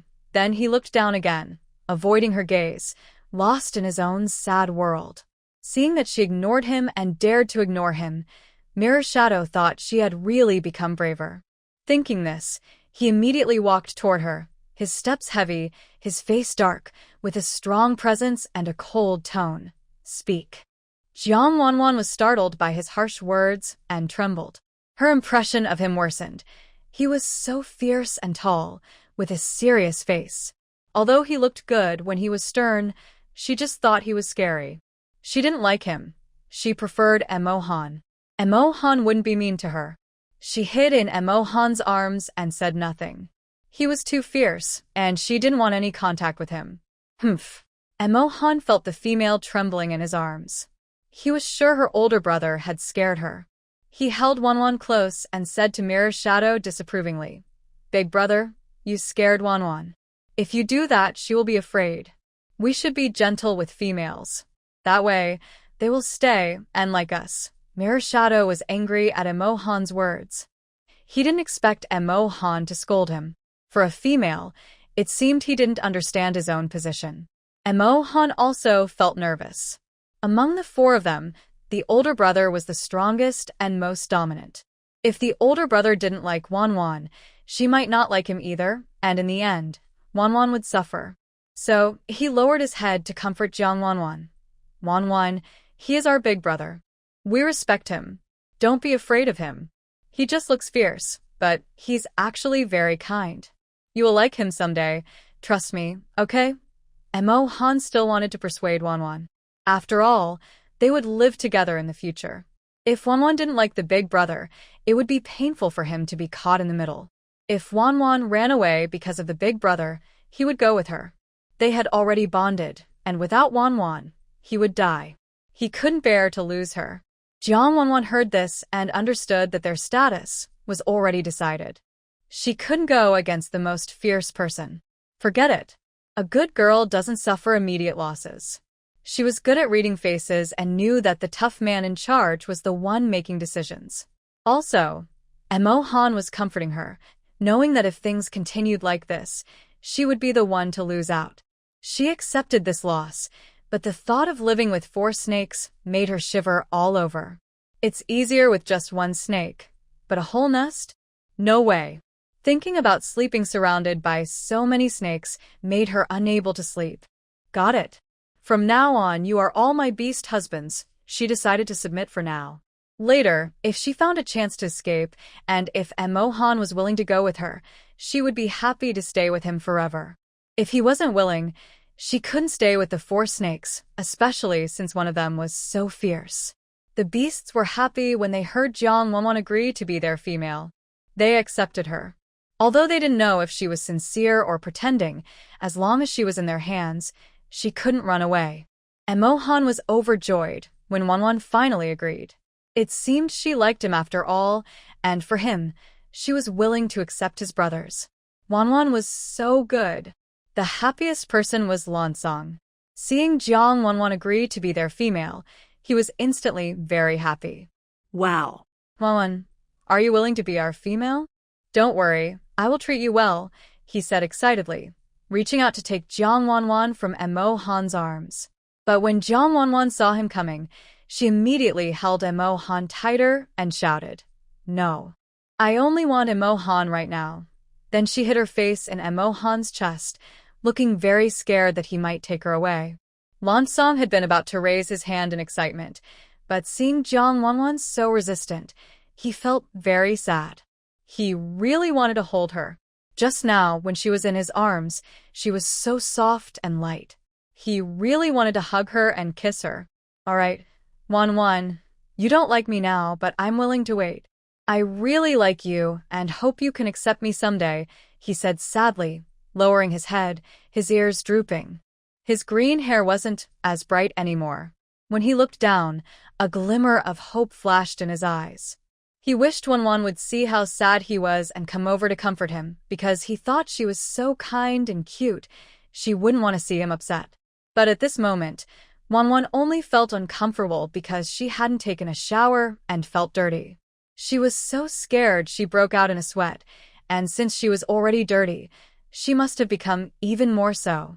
So, he didn't see the sad, distressed look on Lansong's face, nor did he care about Lansong's pitiful, slightly teasing tone. "Emo Han, I want to take a shower. Can you take me to wash up? Don't worry, I won't run this time. Stay by my side and watch over me, okay?" she said pitifully to Emo Han, her eyes full of longing. She was afraid that her earlier attempt to run away had left him with a psychological shadow, so she took the initiative to ask him to stay and keep her company, hoping he would agree. When Lansong heard Wan say she wanted to shower, he immediately stood up again, his gloomy expression clearing. He quickly looked up at Wan and said, "Wan, if you want a shower, let me take you. My third brother loves sleeping the most, and he doesn't like taking baths." This sentence instantly made Emo Han's face turn dark. What does he mean, he doesn't like taking baths? He loves bathing. When it's hot, he even goes to the river to soak. And you snake licker. So shameless for chasing after females, daring to say he doesn't like bathing. It seems he hasn't been taught a lesson in a long time and has forgotten who is the older brother and who is the younger. "Lansong, what are you talking about? Say that again. It looks like you haven't been taught a lesson in a long time. Are you feeling itchy? Want a beating?" Emo Han scolded Lansong angrily, pretending to hit him, but he didn't actually do it, because he couldn't let Wan go. If he let her go, she would be taken away very quickly. Lansong didn't think much of it. It's just a beating, and he's willing to take it if it means he can help Wan take a shower. He would be willing to be beaten every day. He didn't care about Emo Han. Instead, he smiled at Wan and said, "Wan, let's go. I want to take you there." Jang Wan didn't really want to go. She only wanted Emo Han to take her. Although Lansong looked like a cute puppy, she didn't like him. She preferred someone like Emo Han, a handsome and charming man. She wasn't interested in being with them yet, so she refused. "No, I only want Emo Han to take me," she said. Then she turned in Emo Han's arms and looked at him affectionately. "Emo Han, let's go quickly. I feel so uncomfortable. I want to take a shower." "Okay, Wan, let's go now. I'll help you wash," Emo Han replied. He quickly carried Jang Wan and left, worried that Lansong might argue with him over Wan if they stayed longer. He was reluctant to leave because Wan was so soft and delicate. He liked her very much. Lansong saw Jang Wan refuse, but didn't give up. Instead, he shamelessly followed behind. "Wan, wait for me. I want to take a shower too," he said, trying to act bold. He wasn't as fierce as his older brother. He thought that being bold might make Wan like him more. Later, he planned to go find her favorite treat, the little sheep, hoping she would like him for that. Jing and Qianju didn't go. One of them was too proud and thought she was already his, so she didn't need to run. The other had lost an arm and didn't want to go. He was lost in his own world and ignored everyone. Emo Han carried Jang Wan to the riverbank, with Lansong following behind. "Wan, let me help you wash. It'll be faster." "Okay?" he asked eagerly, his eyes burning with desire. His voice was soft, and he looked at her carefully, hoping she would agree. Jang Wan blushed when he asked. She had let him wash her earlier to make him less cautious, and now she was starting to accept him. But things were moving too fast. She hesitated and didn't want to refuse him, but she also felt like she was lying to him. Oh, this is so hard. Wan, let me wash you. I'm gentle, and will do a good job, Langong said, not missing any chance. When he saw an opportunity, he tried to get closer, pretending he was just helping her and hoping she wouldn't see his true intentions. Jang Wan saw Langong come over again, like a sneaky snake following her. She felt very annoyed. She didn't want anyone to see her like this. If they washed her, she didn't think she could get up afterward because she could feel Emo Han's. His hand on her waist. It was very hot and a little burning, making her feel uncomfortable. Langong, thank you, but I can wash myself. You guys go wait over there, okay? She refused Langong and even refused Emo Han. If Emo Han was alone, she might let him wash her, but since Langong was there, she preferred to do it alone. But Wan, when Emo Han heard that Wan didn't even want him to wash her, he got anxious. He wanted to help, but Jang Wan interrupted him. Emo Han, I want to wash myself. I promise I won't run away. Just watch me from nearby, okay? Please, she begged, blinking her eyes and acting cute to make him not refuse. Emo Han looked at Wan acting cute again. Her voice made him feel warm inside. He felt his heart soften, and he couldn't find a reason to refuse her. In the end, he could only reluctantly agree. All right, Wan. Wash quickly. It's dangerous nearby. I'll watch you from here. Go ahead. Langong still didn't want to leave. He looked eagerly at Jang Wan, but she ignored him. Finally, he was pulled away by Emo Han. After they left, Jang Wan took off her torn clothes. Her heart hurt. These were her only clothes in this beast world. She might never wear clothes again. They were torn by Emo Han, that rough guy. Could he not have been gentler? Sigh. The river water was a little cold, making Jang Wan shiver. This water was too cold. She hadn't bathed in days. Her body was so dirty she could feel the dirt, and she even had a foul smell. Only Emo Han didn't mind her. She herself disliked her smell. She happily scrubbed herself, feeling less scared because she thought Emo Han was nearby. Unconsciously, over these days, she had become very dependent on Emo Han. She felt safe as long as he was with her. Next to them, Emo Han and Langong were both feeling restless.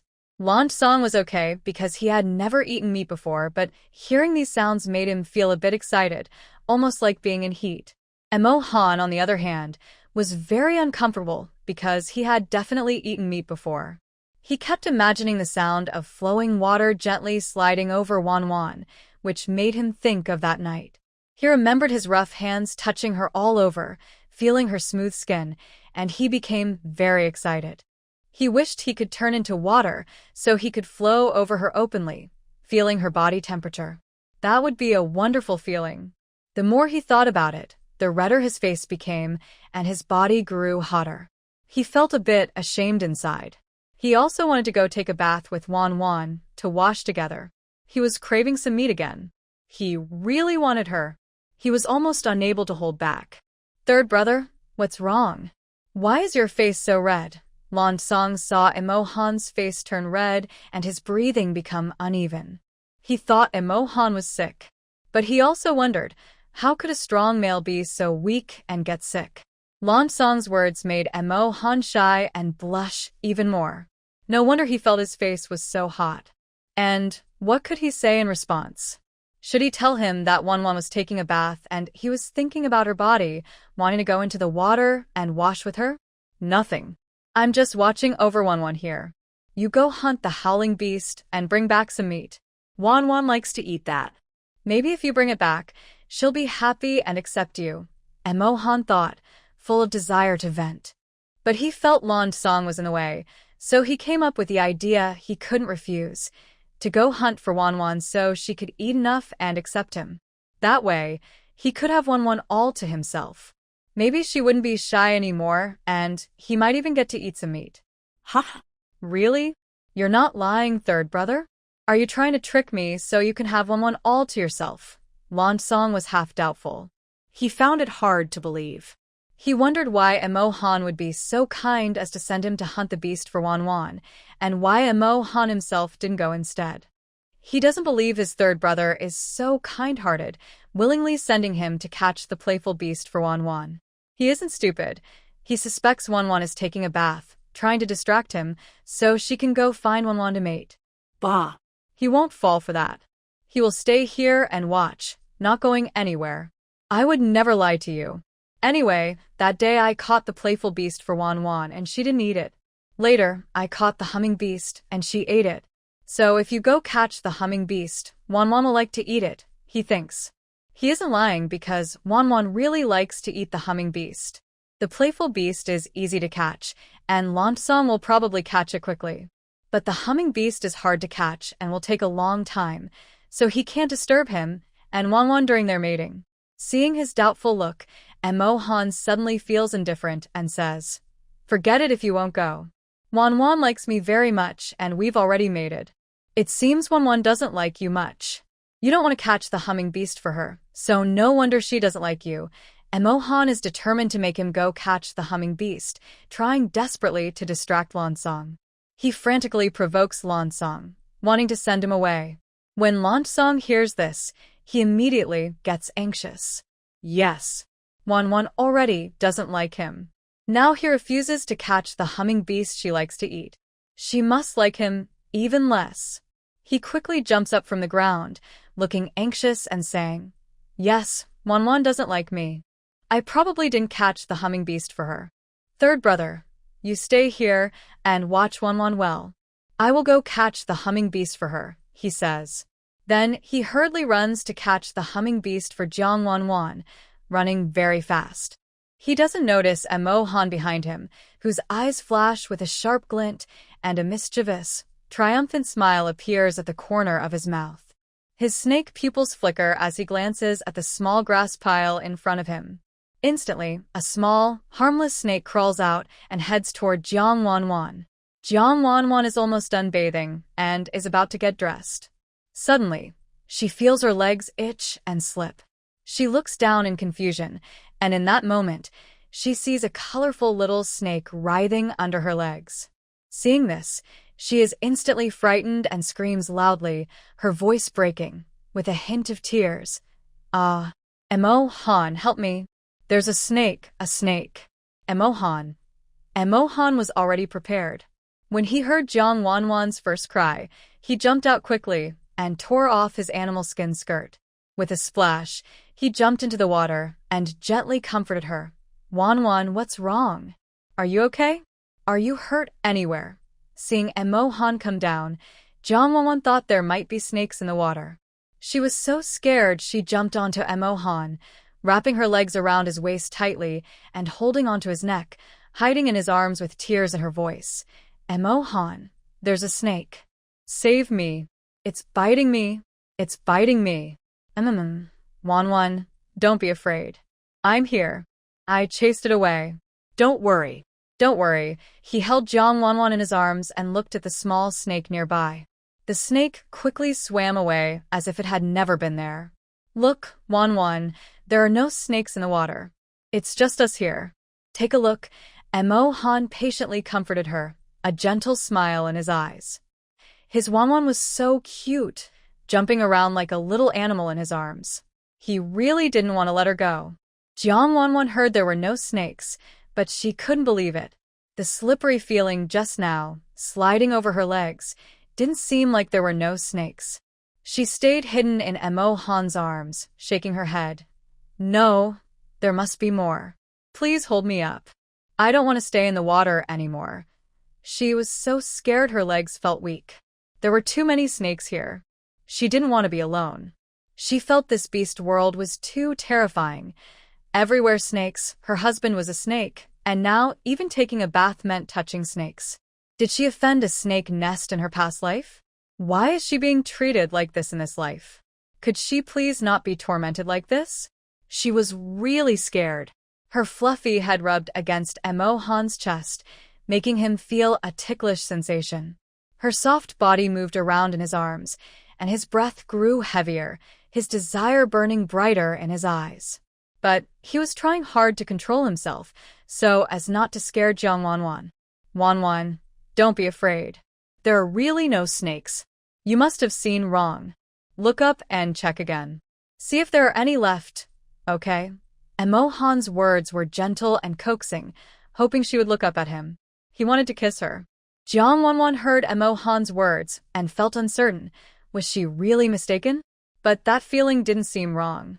However, when Emo Han's tempting words reached her ears, she couldn't help but look up at the water. She saw no snake. The river was clear and transparent, easy to see through.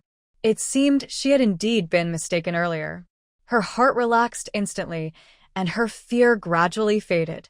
Only then did she realize she was naked in his arms. Her face turned bright red, and she felt extremely embarrassed. It seems there are no snakes. Please put me down, Jang Wan said softly, lowering her head and struggling to get out of Emo Han's embrace. She didn't dare look at him directly, afraid he might take advantage of her. But Emo Han simply held her tighter, his tone full of desire, low and deep. Wan, you smell so good. Let's continue our training, just like that day. We were so happy then and you liked it too, right? He leaned in and whispered seductively into her ear, his lips brushing lightly against her skin. He deliberately distracted her by sending a harmless little snake away and used it to scare her, wanting her to face him directly instead of hiding. Hearing this, along with the wet, ticklish feeling on her ear from his tongue, Jang Wan felt a jolt, like an electric shock. It was so intoxicating. Her body felt weak. He was so good at teasing her. His voice was low, husky, magnetic, making her heart soften and almost making her want to refuse him. She looked up with her damp eyes at Emo Han and immediately saw his lustful gaze. It made her heart tremble. His look was so intense, almost as if he wanted to swallow her whole. No, she couldn't think like that now. If she was caught in again, she might not make it out alive.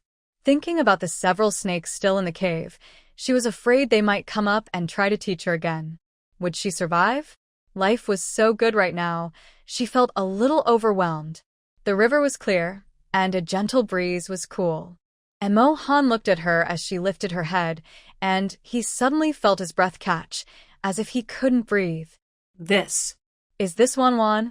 She is so beautiful. She is fair, slightly moist skin, a delicate little face, a cute nose, and big, moist eyes like almonds.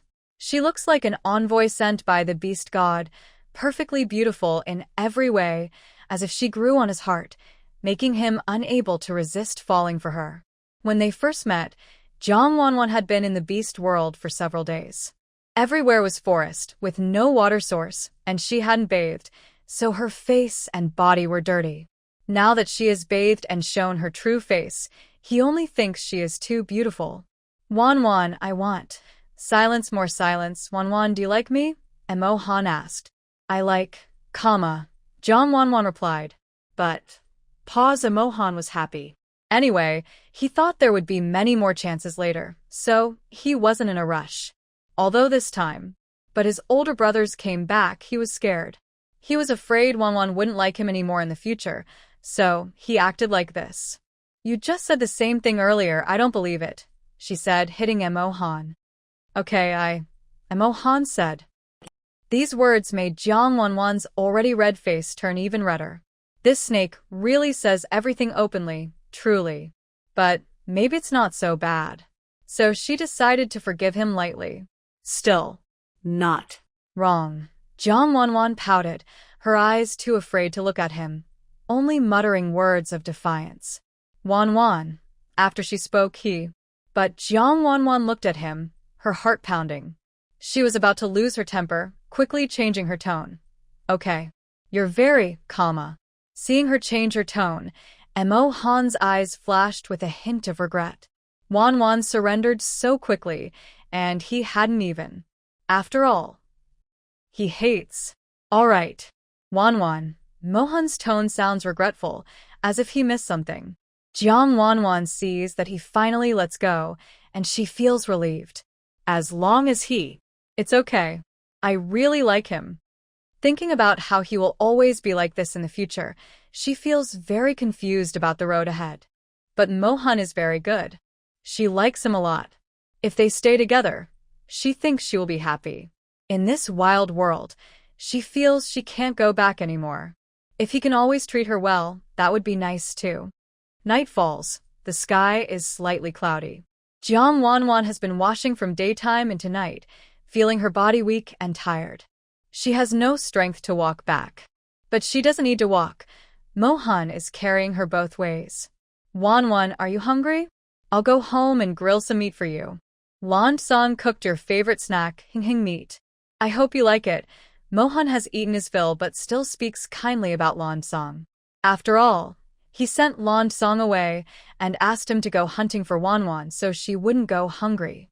He also hopes Wan will like his brothers because they will be living together for a long time. He doesn't want to share her with others, but competition among brothers is another matter. He doesn't want their brotherly relationship to be strained.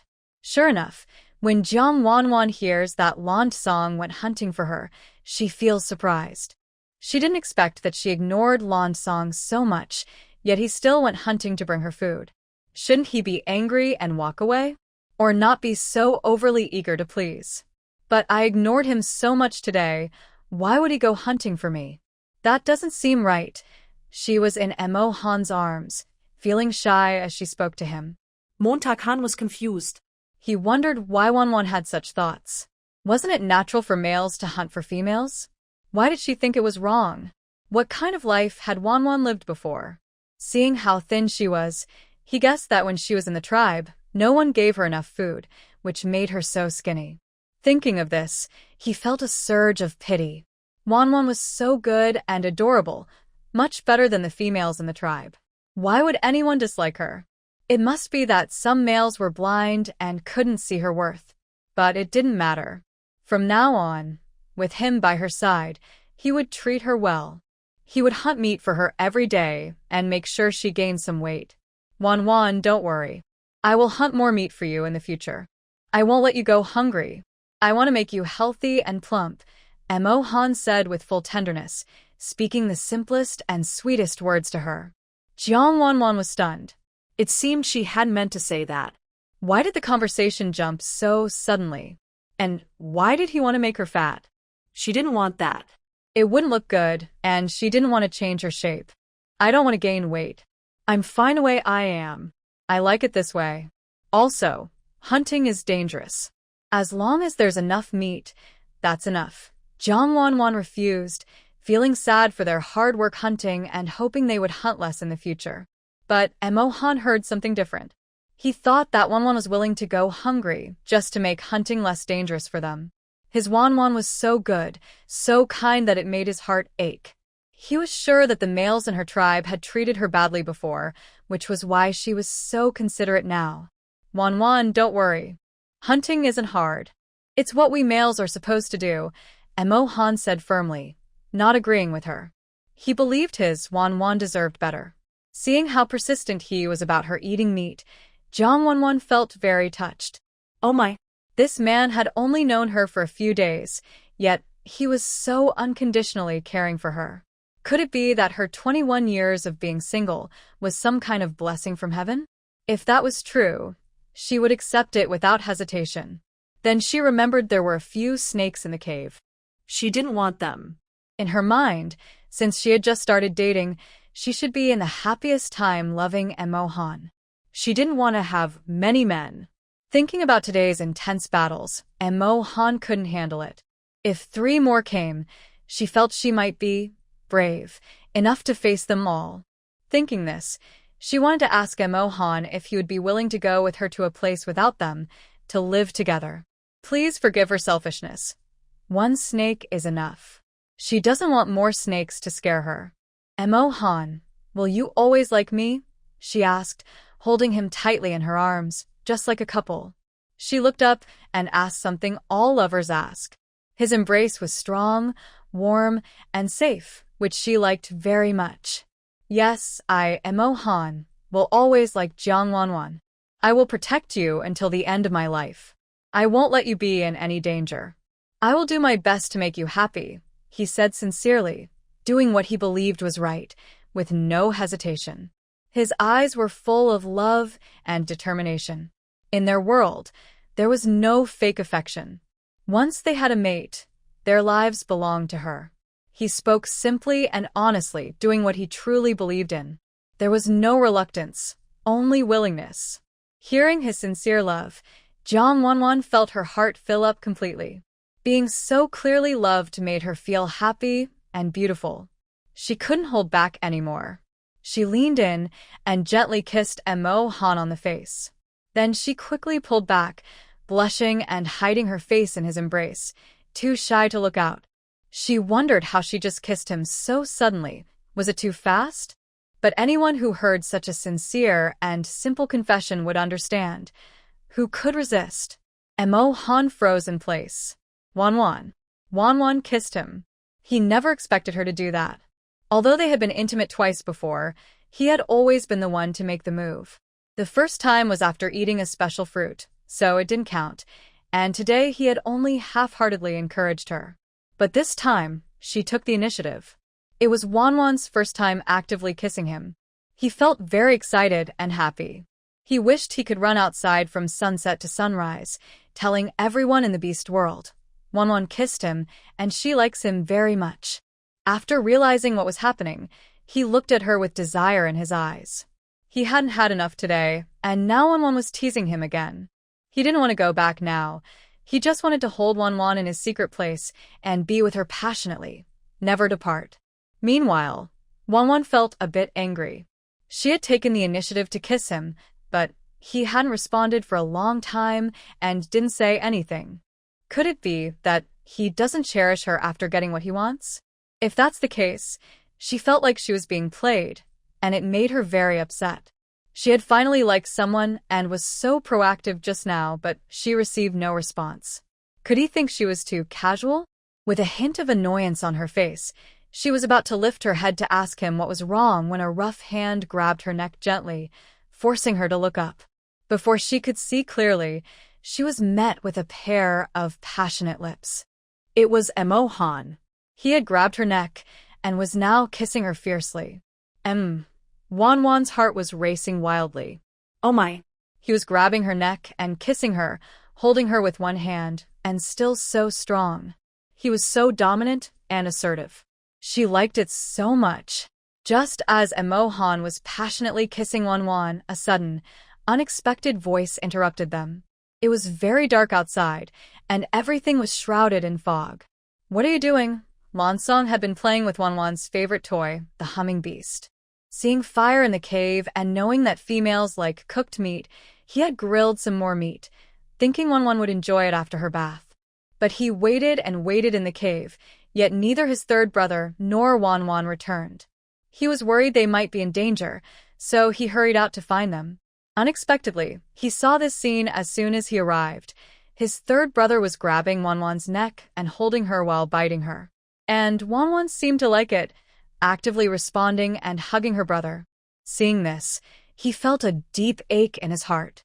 He also smelled a strong scent of mating on them, clearly indicating they had mated again. No wonder his third brother was so kind today, letting him go hunting for Wan, but he alone was here monopolizing her. It was really annoying. His view was irritating, so he called out loudly, hoping to make them stop. When Jang Wan heard Lansong shout, she was instantly frightened. Ah, she whispered softly. It was Lansong. Didn't Emo Han say no one else was around? She immediately broke free from Emo Han's hold, hiding her head in his chest, her voice hoarse and trembling. Emo Han, someone. Emo Han had already known Lansong was here. After all, he was a snake beast with excellent hearing. But he didn't let Jang Wan go. Instead, he let Lansong see this scene deliberately, so he would know that Wan liked him the most. He wanted to punish today's comment about not liking baths and fighting over Wan. He couldn't tolerate that at all. So, he decided to give Lansong a strong shock, to see if he would still talk nonsense in the future. Oh. We're mating, Did the beast come back? Wan is hungry. Emo Han said casually. He didn't think it was a big deal. After all, in the beast world, reproduction was very important. It was normal for beastmen to mate anytime and anywhere. Sometimes, if they liked each other, they could mate directly. If passing males looked good, as long as the female liked them, she would actively invite the male to mate. When Jang Wan heard this, she felt a bit angry. Emo Han was talking nonsense. What did he mean they were mating? They were just kissing. Such words shouldn't be said casually. It was really embarrassing. After all, who would want their boyfriend to be seen kissing, only to be interrupted by someone else? Do you have manners? Are you polite? Stop talking nonsense.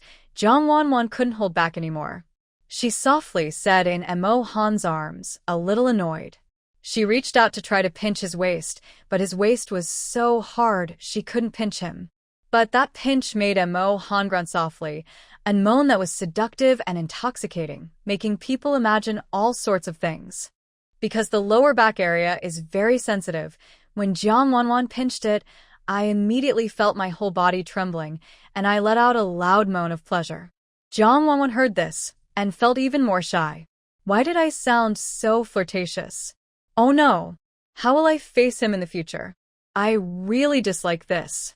Langong heard the sound and felt he couldn't hold back anymore. Today, Emo Han had asked him to go hunting with Wan, leaving him alone with Wan. Now, he was witnessing this scene, and he was furious. He transformed into his animal form, ready to fight Emo Han. Emo Han, I challenge you to a duel. If I win, I want to be with Wan. He shouted angrily, calling out Emo Han's full name, showing how mad he was. But even in his anger, he still wanted the same thing. He wanted to be with Wan, to hold him close and have him kiss him. If Wan would just kiss him once, he would do anything to beat Emo Han today. But Emo Han didn't want to fight. Wan had been tired all day and was surely hungry. This silly snake only knew how to fight. What if Wan got hungry? Wan is hungry and doesn't have time to fight you. Is the meat ready?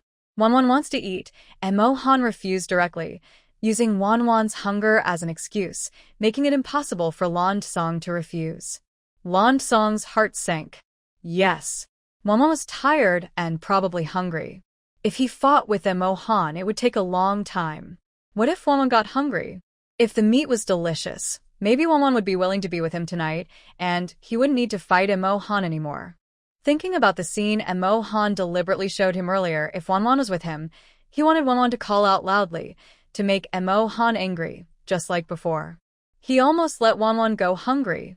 All right.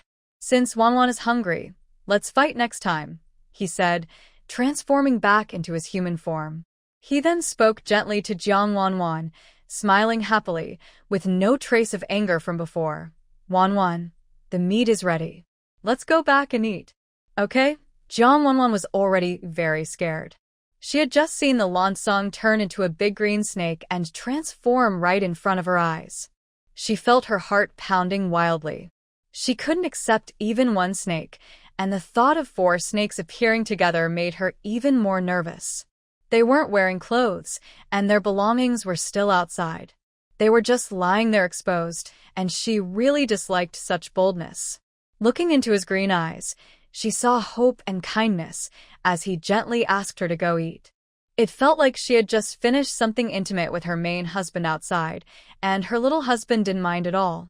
He was worried she was hungry and had prepared food for her. Oh my goodness! What kind of wonderful life was this? Was life in this beast world so good? It was almost enough to make her fall for it. Thank you, Langong. I think I am a little hungry. Let's go back now. She avoided his gaze. His eyes made her feel like refusing was a bad thing, as if rejecting him was a sin.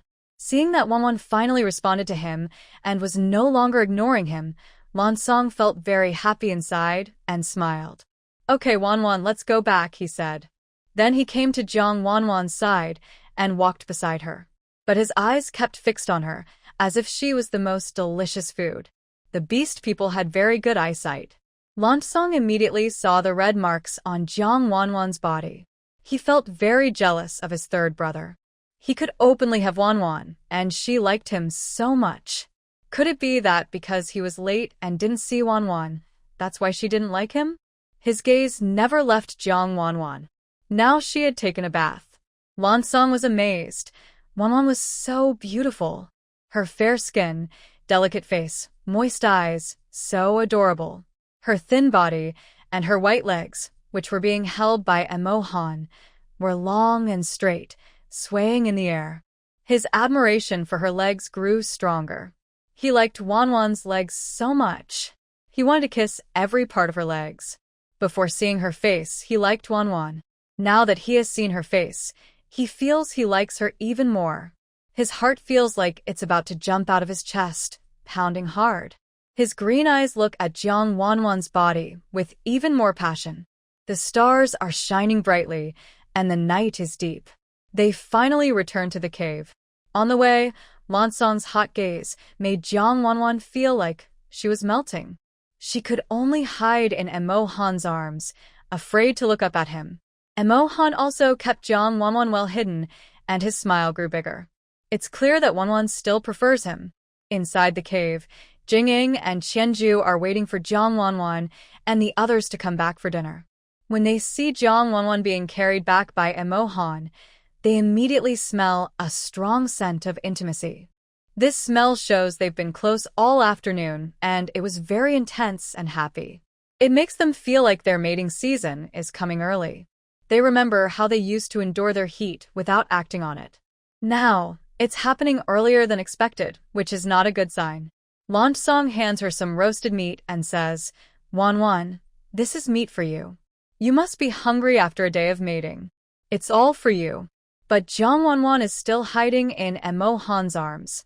Hearing this, she blushes and thinks, can they not say everything out loud? It's so embarrassing. But she remembers they are in a beast world, where such talk is normal. The only thing unusual is her. Thinking of this, she lifts her head and softly says, Thank you, Lansong. I am a little hungry. Then she looks at Emo Han and says, Emo Han, put me down, please. Emo Han refuses, saying, No, Wan, I want to feed you meat, just like that day. Okay? He doesn't want to let her go because he can sense that if he does, Wan might be taken away by Lansong. He also doesn't want to let go. He just wants to hold Wan forever. When he talked about feeding her meat like yesterday, her mind replayed the scene, and her cheeks blushed again. She felt a little embarrassed inside. This Emo Han, what's wrong with him today? Why is he so clingy and bossy? But Lansong was unhappy. His face showed anger as he accused Emo Han. Third brother, you've been monopolizing Wan all day, and you just mated with her. You should give her to me now. And this meat was cooked by me, meant for Wan to eat. Why should you be the one holding her and feeding her? I want to feed her too. As he spoke, he tried to go over and take Jang Wan away. When Jang Wan saw him coming to hold her, she suddenly remembered how he had just turned into a big green snake. A flash of fear crossed her eyes. She screamed in fright, Don't come near me. I only want Emo Han. Hearing her say she only wanted him, Emo Han quickly dodged aside. He still teased Lansong with words, Wan doesn't like you yet. If you do this, she'll only dislike you more. Tomorrow, I will make Wan accept you. Seeing Jang Wan frightened again and noticing her face full of rejection, Lansong felt a wave of affection for her. His passionate feelings and her attitude towards him felt like a bucket of cold water poured over his heart. It was instantly cold and uncomfortable. His dog-like face drooped, almost crying. If he had 2 tears, he would look even more pitiful. Jang Wan saw Lansong's expression and felt a surge of guilt. He only wanted her to eat meat and hold her, but her reaction was so strong. Wouldn't that hurt him? Thinking of this, she immediately told Emo Han to put her down, wanting to go over and comfort him. Emo Han, though reluctant inside, saw Wan's words and had no choice but to put her down. But he thought to himself that Lansong really deserved it, using such tricks to win Wan's affection. Jang Wan approached Lansong with a full apology. Sorry, Lansong. I was thinking of some bad things earlier, so I reacted a bit strongly. It's my fault. Can you forgive me? After all, He had gone to the trouble of cooking meat for her, and her reaction just now was a little hurtful. So, she took the initiative to apologize to Lan Song. Lan Song was already stunned, with a look of surprise on his face. He didn't expect Wan Wan to come over and apologize to him willingly, and even ask for his forgiveness. Actually, he wasn't angry with Wan Wan. He just hated himself for not being able to make Wan Wan like him. Since she fainted weakly in his arms yesterday, he had been holding her all the way, thinking about how light and thin Wan Wan was. He felt so sad for her. He wanted to give her more food to eat and hoped to become her partner. When she woke up, she still had a good temper, didn't dislike that he was a snake beast, and was so gentle and willing to be with him. This made him more determined. He wanted to be Wan Wan's partner, even if it was just a small place in her heart. Wan Wan, I'm not angry with you. I just blame myself for not doing well enough and not winning your heart. I know you like my third brother the most. I wasn't here first and I didn't mate with you before him. But I truly like you. Can you give me a chance to pursue you? Lan Song looked at Jang Wan with gentle eyes, and his words were so sincere. His puppy-like eyes instantly melted Jang Wan's heart. How could there be such a good snake? It was clearly her fault. Yet he even blamed himself for the mistake. Lan Song was so kind. Langkan, I'm hungry. Let's eat some meat first. Jang Wan didn't reply to Lan Song, because, right now, her favorite was Emo Han. She still wanted to be with Emo Han alone.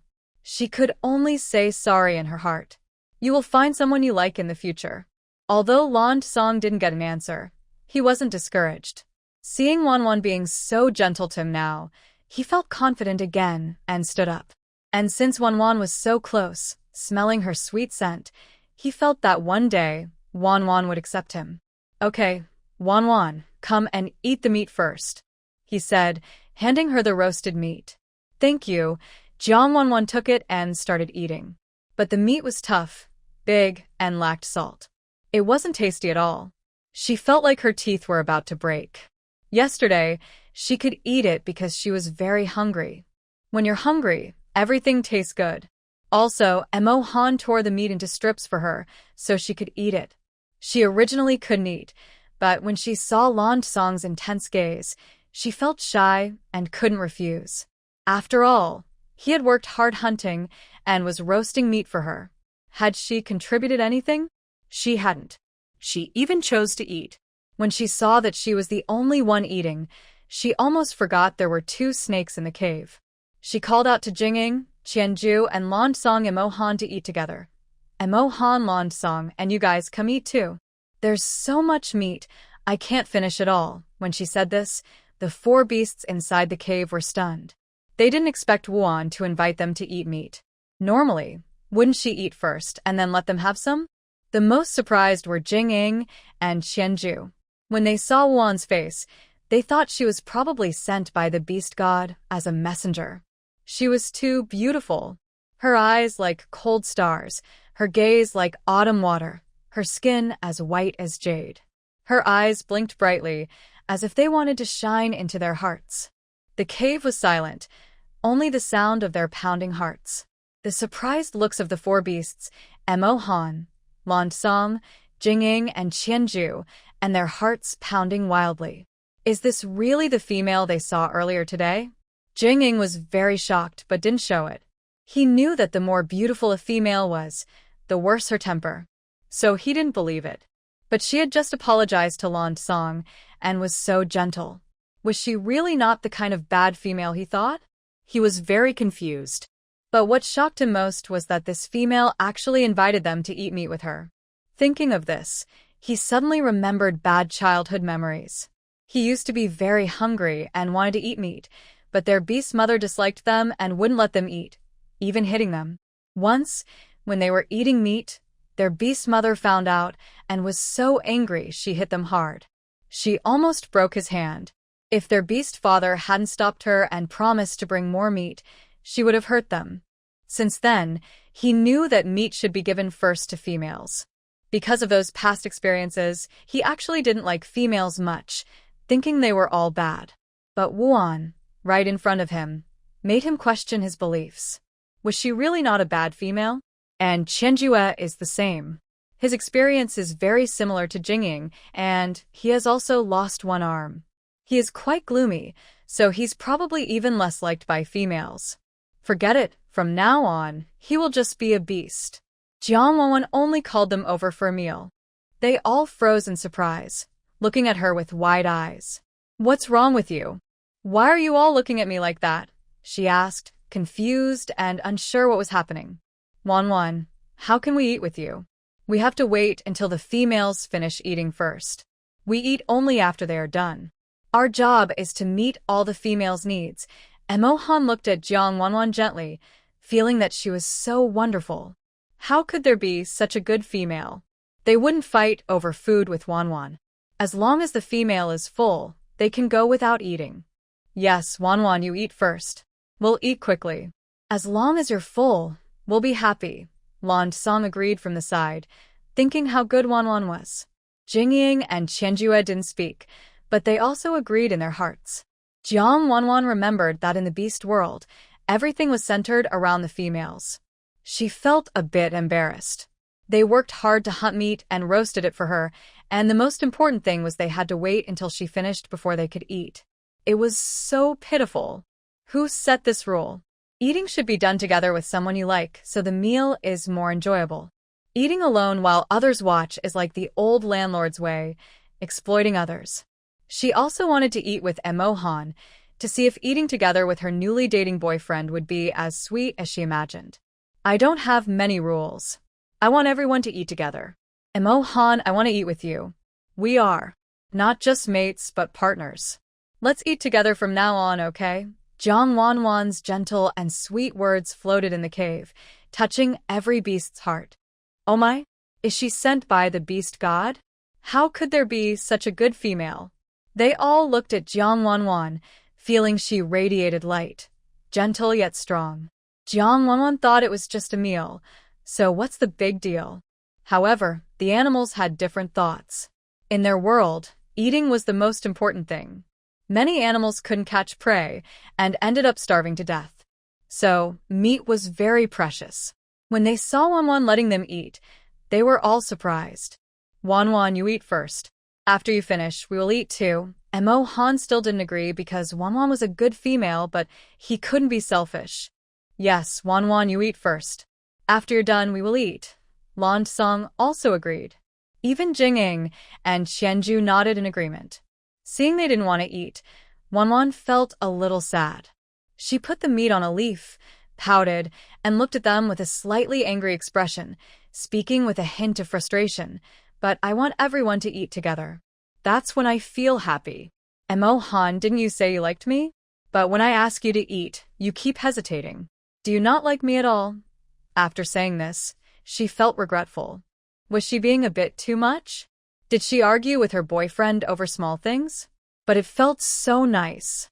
She loved it. Someone was unconditionally caring for her and loving her. It made her heart feel sweet. She also wanted everyone to eat together, not waiting until she finished before they could eat. Because she liked it. Looking at Emo Han's face, she felt she could eat 3 more bowls of rice. Even if she didn't, it didn't matter to her. Emo Han saw Wan was upset and immediately felt distressed. He quickly stepped forward to comfort her. Wan, don't be angry. I'll eat now. From now on, I will eat with you. I like Wan the most. There's no way I will let Wan be upset. Sorry, just now. I shouldn't have refused you. Wan, you're so good. Emo Han held her hand patiently, trying to soothe Wan. Seeing her pitiful expression, he only felt more distressed for her. She had suffered so much in the tribe. Why was she so careful even about eating? He swore that he would treat Wan even better in the future. Every word she said, every sentence, he would listen to her and never disobey her. Not even a little. But during mating, he still wanted her to listen to him, or his own benefits would be lost. Langong saw that Wan was angry and was about to step forward, but he hadn't moved yet. Just then, Emo Han stepped in again. How annoying! Why did he always get there first? But Langong was not willing to show weakness. He quickly moved forward and gently held Jang Wan's hand, saying, Wan, I will listen to you from now on. Don't be angry. Didn't you want us to eat together? He then picked up some meat nearby and started eating. While eating, he said to Jang Wan, It's delicious, really tasty. Eating with Wan makes this meat taste much better than usual. At the same time, Jing also moved. He walked up to Jang Wan, his deep eyes carrying a hint of pressure. His tall and strong body exuded a strong masculine aura. Can I call you Wan? He asked. His tall figure made Jang Wan look very small in comparison. He looked fierce, but his words were gentle. He was no longer the domineering and cold person from earlier. Even though he spoke softly now, his face still looked fierce, like a rough man, but his face was handsome, strong, and handsome. Jang Wan looked at his tall body, still without clothes. She felt scared, and her heart was pounding wildly. He was so tall and big, bigger than Emo Han. Among these four, she was most afraid of her older brother and her second brother, who was very sinister. She liked Emo Han the most. Langong was like a little puppy, she could maybe like him a little. Is that okay? She stammered, frightened by Jing's imposing presence. Her body instinctively moved closer to Emo Han, as if she wanted to hide inside his heart. Seeing Jang Wan hide from him, Jing said she was okay, but his body movements told a different story. She didn't like him, and he could feel it. Ha! Everyone said she should become his mate, yet she wanted to hide from him. It seemed she really didn't know that he was a cruel stray beast, full of strength and means to make her submit. He walked straight over, grabbed Jang Wan's hand with great force, and his aura was very intimidating. Come over and eat some meat. Mirror's voice is deep and full of an irresistible charm. He wants to pull Jang Wan over and sit in his arms while feeding her. Today, he watched Langong and Emo Han both surround her all day, and he felt very jealous. He also wanted to do the same to her, but seeing her avoid him made him very annoyed. Why does she like them so much? Can't she like him too?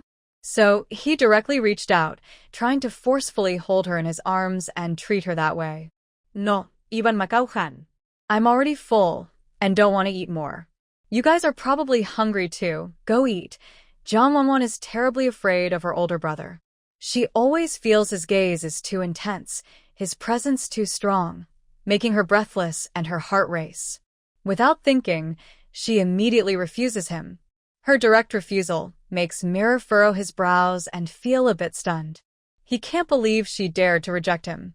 Big brother, you scared Wan. How could a girl like her like that?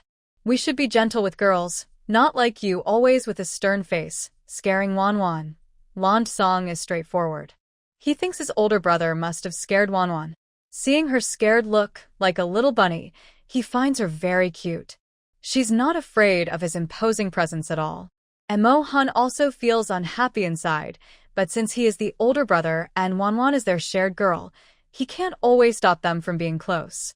But his older brother is too rough, and he doesn't agree with that. Though he suppresses his anger, he still confronts Mirror for Wan. Big brother, Wan isn't used to your touch yet. You're too forceful now, and she might not like it. You're hurting her hands, let go of her. He tries to go and help take Wan's hand out of Mirror's grip. But Mirror is a beast at heart, proud and unwilling to lower himself to such behavior with a girl. And as the older brother, he's upset that two younger brothers have lectured him today. He really wanted to teach them a lesson and make them understand who is the older brother and who is the younger one. The more he thought this way, the stronger his grip became, as if he wanted to break Jang Wan's hand. Let go. It hurts. Jang Wan's hand was pinched so hard that it was very painful. Her fair wrist turned red, and her voice carried a hint of tears. She tried to struggle free, but he held her tightly, making it impossible.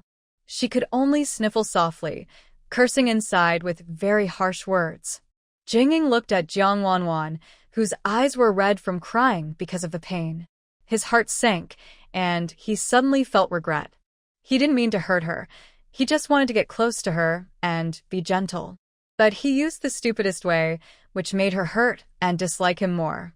Seeing her in pain, he quickly let go of her hand and apologized. Sorry, Wan Wan, I didn't mean to. Please don't be mad. He said sorry, but it didn't sound soft or sincere. His apology made him feel like he was giving her an order. He was so clumsy with words, and yet he watched Jang Wan avoid him as if he was a plague. That scene hurt him deeply. Was he really so terrible? Jang Wan, freed from his grip, hurriedly hid behind Emo Han, afraid he would reach for her again. Langong saw her hand turn red from being pinched and felt a surge of pain for her. His older brother was too harsh. He had been so rough with Wan Wan. He couldn't bear it anymore and started scolding Jing. Brother, why are you so rough? Wan Wan's hands are so delicate. How could you hurt her so badly? After criticizing Jing, he quickly took Jang Wan's hand, blew on it gently, and comforted her. Does it hurt, Wan Wan? It's all because Big Brother was too rough and made you red. Later, I'll fight with him and vent for you. Come on, let me blow on it. While saying caring words, Langong also discreetly applied eye medicine to Jing. Emo Han also reached out and held Jang Wan's hand, with a look of deep concern. He didn't expect his older brother to be so harsh, squeezing Wan Wan until her face turned red. He quickly comforted Jang Wan, saying, Wan Wan, I'm sorry. It's my fault for not protecting you. Later, I'll go fight with our brother and vent my anger for you. Be good, don't cry anymore. Meanwhile, Qianju, sitting on the ground, didn't agree with Jing Ying's actions. But as he looked at Jang Wan's red, tear-streaked face and the few tears on her cheeks, his heart tightened. She cried so beautifully, so delicately. As a female, she tolerated the harm from the male without saying a word or fighting back. She was so obedient, so soft. His only desire was to tease her badly. Looking at the red marks on her body, he wondered why it wasn't him who caused them. He longed to hold her tightly and scold her gently, wanting to see how she would cry, how pitiful she looked, and hear her soft, delicate crying. It made his heart itch, and he wanted her to cry even louder. He sat on the ground, darkly contemplating. As he looked at her face, his gaze grew colder and more sinister. Jang Wan felt the intense gaze on her, scrutinizing her recklessly. It was so oppressive and uncomfortable. She suddenly looked up and saw Qianju sitting on the ground, his eyes too obsessive and wild. His black eyes seemed to glow with green light, as if he wanted to swallow her. It made her feel uneasy. Since they met, Qianju hadn't spoken. Now, with that crazy, obsessive look, she felt like she was being watched by a pervert hiding in the shadows. She knew she had to tell Emo Han to leave quickly and get out of here.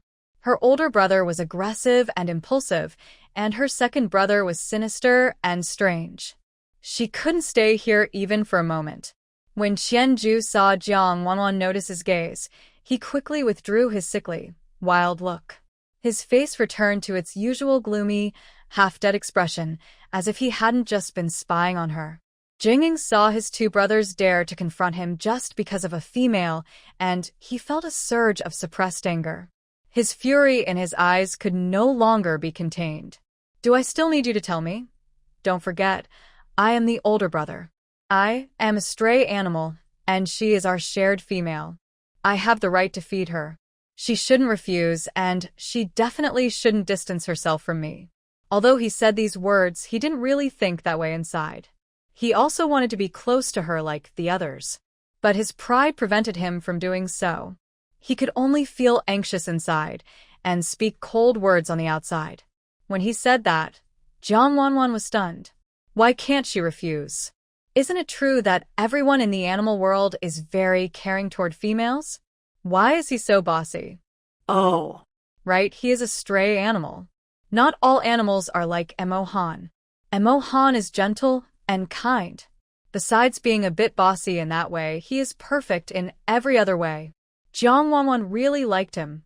All right, big brother. Wan has accepted us. She doesn't mind that we are stray animals and is willing to live with us properly. But you're here forcing her and even hurting her. Do you really want Wan to dislike us? Are you satisfied with that? Emo Han's disagreement was heard. He didn't agree with Jing's words, but he also thought they were right. He is the big brother, the protector since childhood. His current strength comes from being the big brother, taking on the responsibility to protect them all. He has protected them well, which is why he is so decisive and strong-willed. He respects him, but that doesn't mean he can use Wan Wan's body as a bargaining chip. A male who cares for a female with all his heart and life. He is willing to give his life for Wan Wan. He can respect the big brother, but he can't be so harsh to Wan Wan. Exactly, third brother is right. Big brother, don't be so harsh on Wan Wan. If you're too fierce, she might be scared away, and then we won't have a female.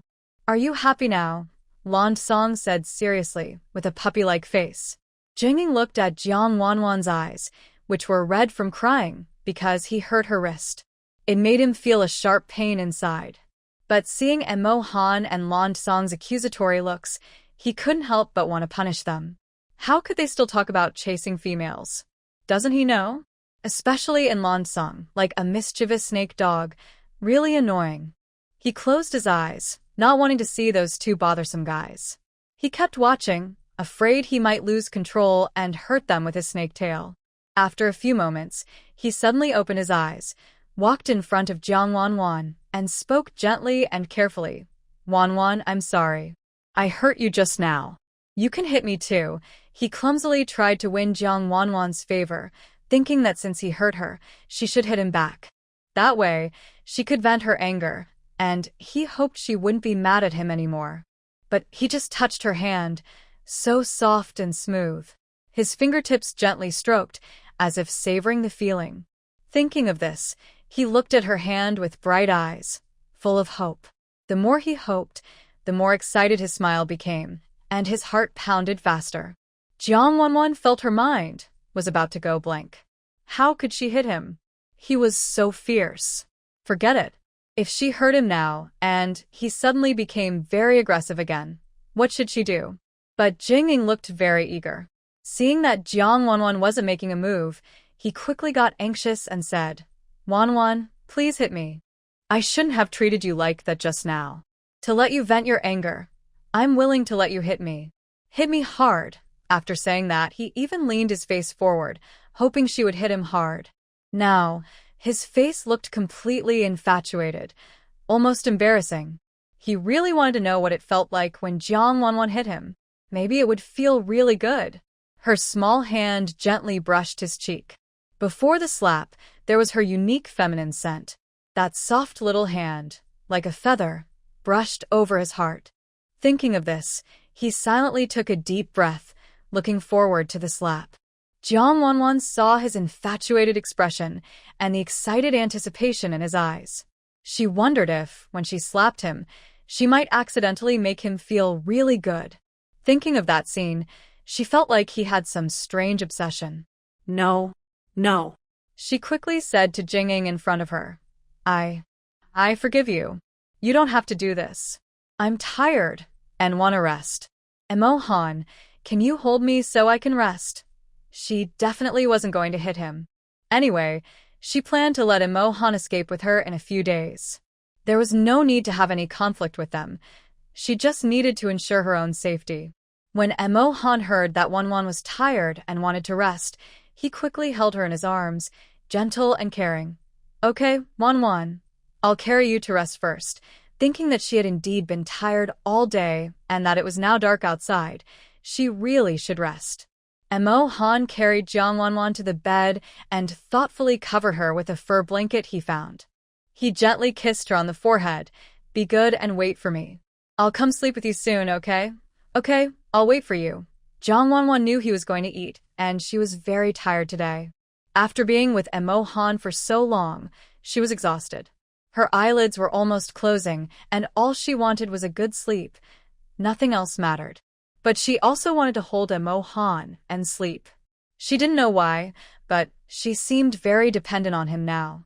Maybe because she had encountered several fierce strangers in the beast world, and compared to Emo Han's gentle nature, she liked him more and more. She wanted to stay close to him all the time. Perhaps in this beast world, Emo Han was the first person she met who slept with her and became her partner. giving her a sense of attachment like a young bird. Meanwhile, Jing didn't wait for Jang Wan's slap, but received her forgiveness instead. His heart sank. Suddenly, he didn't want her forgiveness anymore. He wanted her to hit him hard. Langong saw Jang Wan go to sleep. He also wanted to sleep with her, but seeing her so tired and happy in her third brother's arms, he felt a strange swelling in his chest. Why? Why couldn't Wan see how good he was? He was also trying very hard to please her. When Emo Han returned, he said nothing and went straight to eat meat. Jing and Langong also ate their meat. Then, the three beasts silently decided to leave together. There was no conflict that couldn't be resolved with a fight among males. Outside, the three beasts transformed into large snakes, one black, one green, and one white. Their thick bodies swayed and danced in the air, mouths wide open, looking fierce and intimidating. They didn't make a sound, afraid of disturbing Wan's sleep. The three snakes intertwined and fought. In an instant, the surrounding plants and forest were heavily damaged by their invisible battle. It was clear they fought very fiercely. Emo Han and Langong joined forces to confront Jing. Jing is the eldest brother and very strong. Even when they work together, they can't beat him, and he seems to have the upper hand. In the end, Emo Han and Langong were pushed back by Jing with just one tail swipe. They suffered injuries all over their bodies, deep wounds that reached the bones, bleeding heavily. The fight was intense. After being pushed back, Emo Han and Langong returned to human form. They were also badly hurt, with scars from the fight and bites all over. The injuries looked shocking and frightening, but they didn't seem to notice. They only felt that they fought for their female partner, and these wounds were a sign of their honor. Starting tomorrow, I will mate with Wan first, then follow the order, or do it together. You can use means to make the female like you, but you can't monopolize her or keep her away from us. Do you understand? Jing spoke forcefully and confidently, with a tone that left no room for refusal, directly deciding their future lives. Jing's thoughts were simple. The female partner belongs to them from the start. Having her doesn't mean they should distract their brothers. That wouldn't be good for their brotherly harmony, and it's not what he wants to see. He has a strong desire to control. Whether it's the female or his brothers, they must listen to him. That's his authority as the eldest brother. Langong and Emo Han didn't object. After all, Wan was their partner, and although Emo Han was Wan's first beast, they respected Jing's strength and leadership. Langong felt okay about it. They agreed that Wan was meant to be theirs, and Jing's arrangement made him happy. Emo Han felt a bit sad inside. Tomorrow, Wan wouldn't belong only to him anymore. Wan also seemed to reject Jing now. He wasn't sure if she could accept this. Forget it. If she doesn't want mate tomorrow night, he would take her away without hesitation, even if it meant going against Jing. Understood, big brother. I am willing to follow your arrangements, Langong replied quickly despite his injuries. After all, he really wanted to learn from Wan. Today, he saw Wan and Emo Han sharing a close moment. Although he looked angry, deep down he wished he could be the one Wan was close to. I have no objections, but if Wan doesn't want to, big brother can't force her, Emo Han said, holding back his pain. He still wanted to give Wan a chance to choose freely. When he first trained Wan, he asked if she was willing, and she was very proactive. Even though she had been affected by feelings, that wasn't her original intention. As long as he believed in his heart, it was enough. Anyway, Wan liked him now. Seeing everyone agree, Jing felt satisfied. Then he snorted coldly and turned to walk toward the river. They didn't ask Qianju because his opinion wasn't important. After all, he was a beast with a fierce aura. Wan was so good. Was she different from other females? Maybe he would like Wan in the future too. Emo Han and Langong saw Jing heading to the river and quickly followed. Wan was very determined to take a bath. Her skin was so white. She must enjoy bathing. He also wanted to be clean and fragrant, so Wan would like him more. Their beast bodies recovered quickly from the injuries, so they healed fast without needing a healer. In the cave, Jang Wan had already gone to meet Zhou Gong and was sleeping very soundly. Qianju listened silently to the fighting outside. He had no particular feelings. Male fights were very normal. At this moment, the cave was very quiet, only the two of them. His eyes were empty and blank. As he glanced casually, he saw Jang Wan peacefully sleeping on the bed. Suddenly, his empty gaze turned into a shadowy, ghost-like presence. Her light was everywhere, drawing him in. Her breathing, her hair, the flutter of her eyelashes, all of these attracted him. He slowly walked over, his eyes obsessively fixed on her beautiful face. Her arched eyebrows, closed eyes, high nose, and the fluttering eyelashes, all captivated him. His gaze finally settled on her bright red lips, which looked vivid and slightly swollen, carrying the scent of ink and cold. That was the mark of a deep kiss with Emo Han. He didn't like it. He wanted to leave his own scent on her lips. After staring for a long time, he slowly bent down. When he was about 10 centimeters from her lips, he softly called, "Wan, can I call you Wan?" His voice was hoarse and deep, carrying the roughness of someone who hadn't spoken in a long time, mixed with restraint and suppressed desire. He received no response, but he didn't mind. He actually liked Jang Wan's submissive look. He thought she didn't have to face his dark and fearful side, and he could openly do whatever he wanted to her. He enjoyed secretly observing her in the shadows, feeling a hidden excitement. This wasn't love for Jang Wan. He just wanted a obedient toy that didn't care about his darkness. Then, slowly, he pressed his thin lips to hers. But he didn't kiss her. He stopped just 1 centimeter away, not pressing his lips down. He was close to her in the air, using his tongue to gently tease her lips, imagining her beauty and scent. Soon, Emo Han and the others returned after bathing.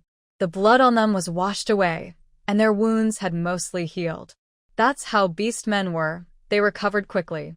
Emo Han looked at Wan, sleeping peacefully on the bed. His heart was filled with happiness. He glanced at Qianju, who was also sleeping with his eyes closed. He didn't doubt that Qianju wouldn't do anything to Wan. "Sorry, I can't assist with that request." Jang Wan listened to the threatening words and immediately felt afraid. But she was too tired to think much. She quickly fell into a deep sleep. The next morning, sunlight shone through the ground, bringing warmth. Jang Wan woke up feeling warm and heavy, which made her uncomfortable. She thought it was Emo Han holding her, but suddenly she felt something was wrong. It seemed like two people were holding her. She opened her eyes in confusion and saw Langong's small, weak-colored face right in front of her. Then she looked back and saw Emo Han behind her. Her heart was pounding. Emo Han was holding her, which she could understand. But Langong was also holding her, and their positions looked very intimate. She was scared and panicked. She quickly pushed Langong away with force and looked at him with a face full of accusation. How did you get on my bed?" Langong, still sleepy, was pushed away by Jang Wan. He looked sleepy but clear-eyed. Seeing her angry and disgusted face, he hurriedly explained, "Wan, what's wrong? We are partners, so of course we can sleep together." He didn't mind her pushing him away and quickly came over to comfort her. He thought sleeping together was normal for everyone. He had never slept so soundly before. Last night, when he was holding Wan, he felt very excited. Her strong feminine scent kept him awake, and he only managed to fall asleep near dawn. "But I'm not used to it, and you didn't ask for my permission to get on my bed. That's disrespectful to me. I don't like it. I really dislike it," Jang Wan said. Apart from being a little scared when she first opened her eyes, she was okay with it now. In the animal world, this was normal, being bold and free, not wearing clothes and mating together. But she wasn't used to it, and he didn't respect her by getting on her bed without asking. She didn't like that. "But Wan, isn't this how partners are? You'll get used to it later. I like you very much. Please accept me, Wan," Langong said. He didn't understand why she wasn't used to it. Wasn't this normal in their world? Females and males can mate at any time. It's not just about lying together. Even all 4 of them can sleep together. I don't understand why Wan's from that tribe and doesn't know this simple truth. Listening to this makes me tired. Is everyone like this every day? Do I seem like an outsider? Forget it, I won't argue with them. It's just that everyone is used to different things. It's not a big deal. We'll get used to it later. Alright, it's okay now. You can keep sleeping. I need to go wash up. Jang Wan still didn't respond directly because she planned to let Emo Han carry her out and ask if he wanted to go with her. She turned back and said to Emo Han, "Emo Han, can you carry me out to wash up?" Her foot was hurt, and it was too painful to walk by herself. There's a free driver and car service, so why not use it? Okay, Wan, let's go. Emo Han's voice was very charming, with a slight smile on his face. Sure enough, Wan still liked him the most. The silence earlier was because he couldn't always stop his brothers from approaching Wan. He couldn't interfere or control Wan's thoughts. He could only be there immediately when Wan needed him. After Emo Han carried Jang Wan away, Song looked hurt and sat on the bed, looking very pitiful. Why? Why can't Wan accept him? Why? He really liked Wan. Qianju watched the scene and sneered in his heart. See. She doesn't really like them. She's just afraid of them. Otherwise, why would she keep rejecting? But it's okay. Anyway, he only liked an obedient sleeping toy. Jing had already gone hunting. He wanted to catch a little beast for Wan as an apology for hurting her yesterday, hoping she would forgive him. Emo Han, can you find me some thin branches? I need them to brush my teeth. Jang Wan instructed Emo Han to do things without any pressure. It's so satisfying to be able to command my boyfriend to do things. Why didn't I think of finding a boyfriend before? Although I look very beautiful and I've had many suitors before, the men around me were either greasy or wealthy nouveau riche, always wanting to spoil me. They weren't sincere, and it was disgusting. So she has remained single for a long time. If being single means meeting Emo Han, that doesn't seem too bad. Good evening, Wan. Wait here for me, don't run around. I'll find you, be good, Emo Han said. Emo Han really liked it when Wan asked him to do things. It made him feel very satisfied. If a female doesn't like bothering a male, it means she doesn't like him. So, she wouldn't stay with him either. Jang Wan nodded obediently, but she felt a little flustered by his words. Every time he called her good, her heart fluttered. It made her feel very soft inside. His bossy attitude made her unable to think of resisting. Soon, the branches were brought over. After washing up, Jang Wan stretched out her arm to Emo Han. On her fair wrist, there was a small black snake, winding and moving, looking cute and delicate. At first, she was a little scared. It looked like a tattoo, but after looking at it for a while, she found it quite adorable. Emo Han, yesterday when I was taking a shower, I saw a small black snake on my arm. Was that you? She asked. She had wanted to ask Emo Han yesterday, but Song and Jing interrupted her, so she didn't get the chance. Wan, that only appears on you after we mate. All Beast World creatures know this. Don't you know? Emo Han explained. Also, after a female and male mate, the male's life is linked to the female.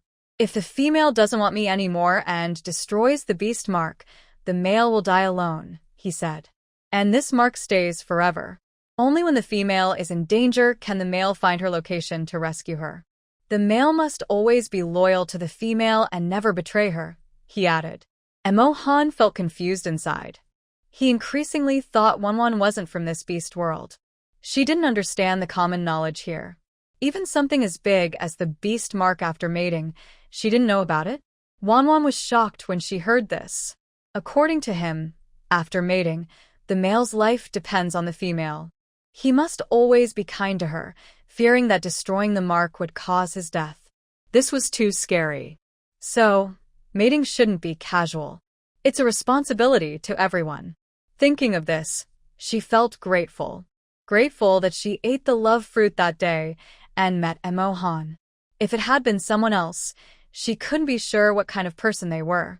If she doesn't like it, or if she is as rude as Mirror Shadow, she would feel very uncomfortable. Thinking of this, she tightly hugged Emo Han, wrapping her arms around his neck, burying her head on his shoulder and exhaling warm breath while speaking emotionally. Thank you, Emo Han. I'm glad I met you that day. Otherwise, if I woke up and didn't see someone I like, I would break down. Emo Han also held Jang Wan tightly, feeling her trembling in his arms. He felt very distressed. Wan, I feel the same. Luckily, I was the first to meet you and save you. Thank you for not rejecting me, even though I am a wandering beast. You are willing to stay by my side. If it weren't for you, I might have been single my whole life, with no one to like. The morning breeze was cool, causing ripples on the grass. People's hearts stirred slightly. At this moment, two passionate hearts slowly drew closer in this lonely beast world. Emo Han, are you willing to go live with me somewhere else? Jang Wan stepped out of Emo Han's embrace. Her beautiful, fair face showed a look of earnest pleading. She wanted to ask if he was willing. What does somewhere else mean? Emo Han was curious inside. He didn't understand, but he still asked, Wan, what do you mean by somewhere else? Actually, he had a guess. After all, Wan seemed to dislike his brothers. Every time they showed kindness, she never accepted it. Seeing his confused expression, Jang Wan knew that if she didn't explain clearly, he wouldn't want to go. So she told the truth. It's about finding a place for just the two of us to live, without others disturbing us. Just us. Is that okay?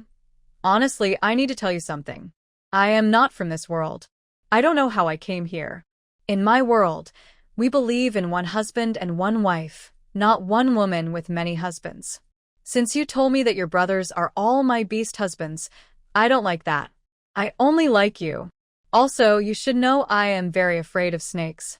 Otherwise, I wouldn't keep trying to run away from you. That day, after I ran away, I kept encountering danger. I admit, at first I didn't like you, because you are a snake. But later, it was your kindness, your assertiveness, and the concern and care in your eyes that weren't fake. I could see that you truly liked me. But I only want one partner, just you, and I don't want more. Take me away. Anywhere is fine, to a place where we don't know anyone. Let's live happily together, okay? Jang Wan's gentle yet firm voice echoed in my heart, hitting me hard. Only I am yours. Just me. I couldn't hear anything else. Only her words in my mind. Just me, and that she wouldn't want any other partner in the future. Is that really true? I have to admit, I wavered, I fell for it.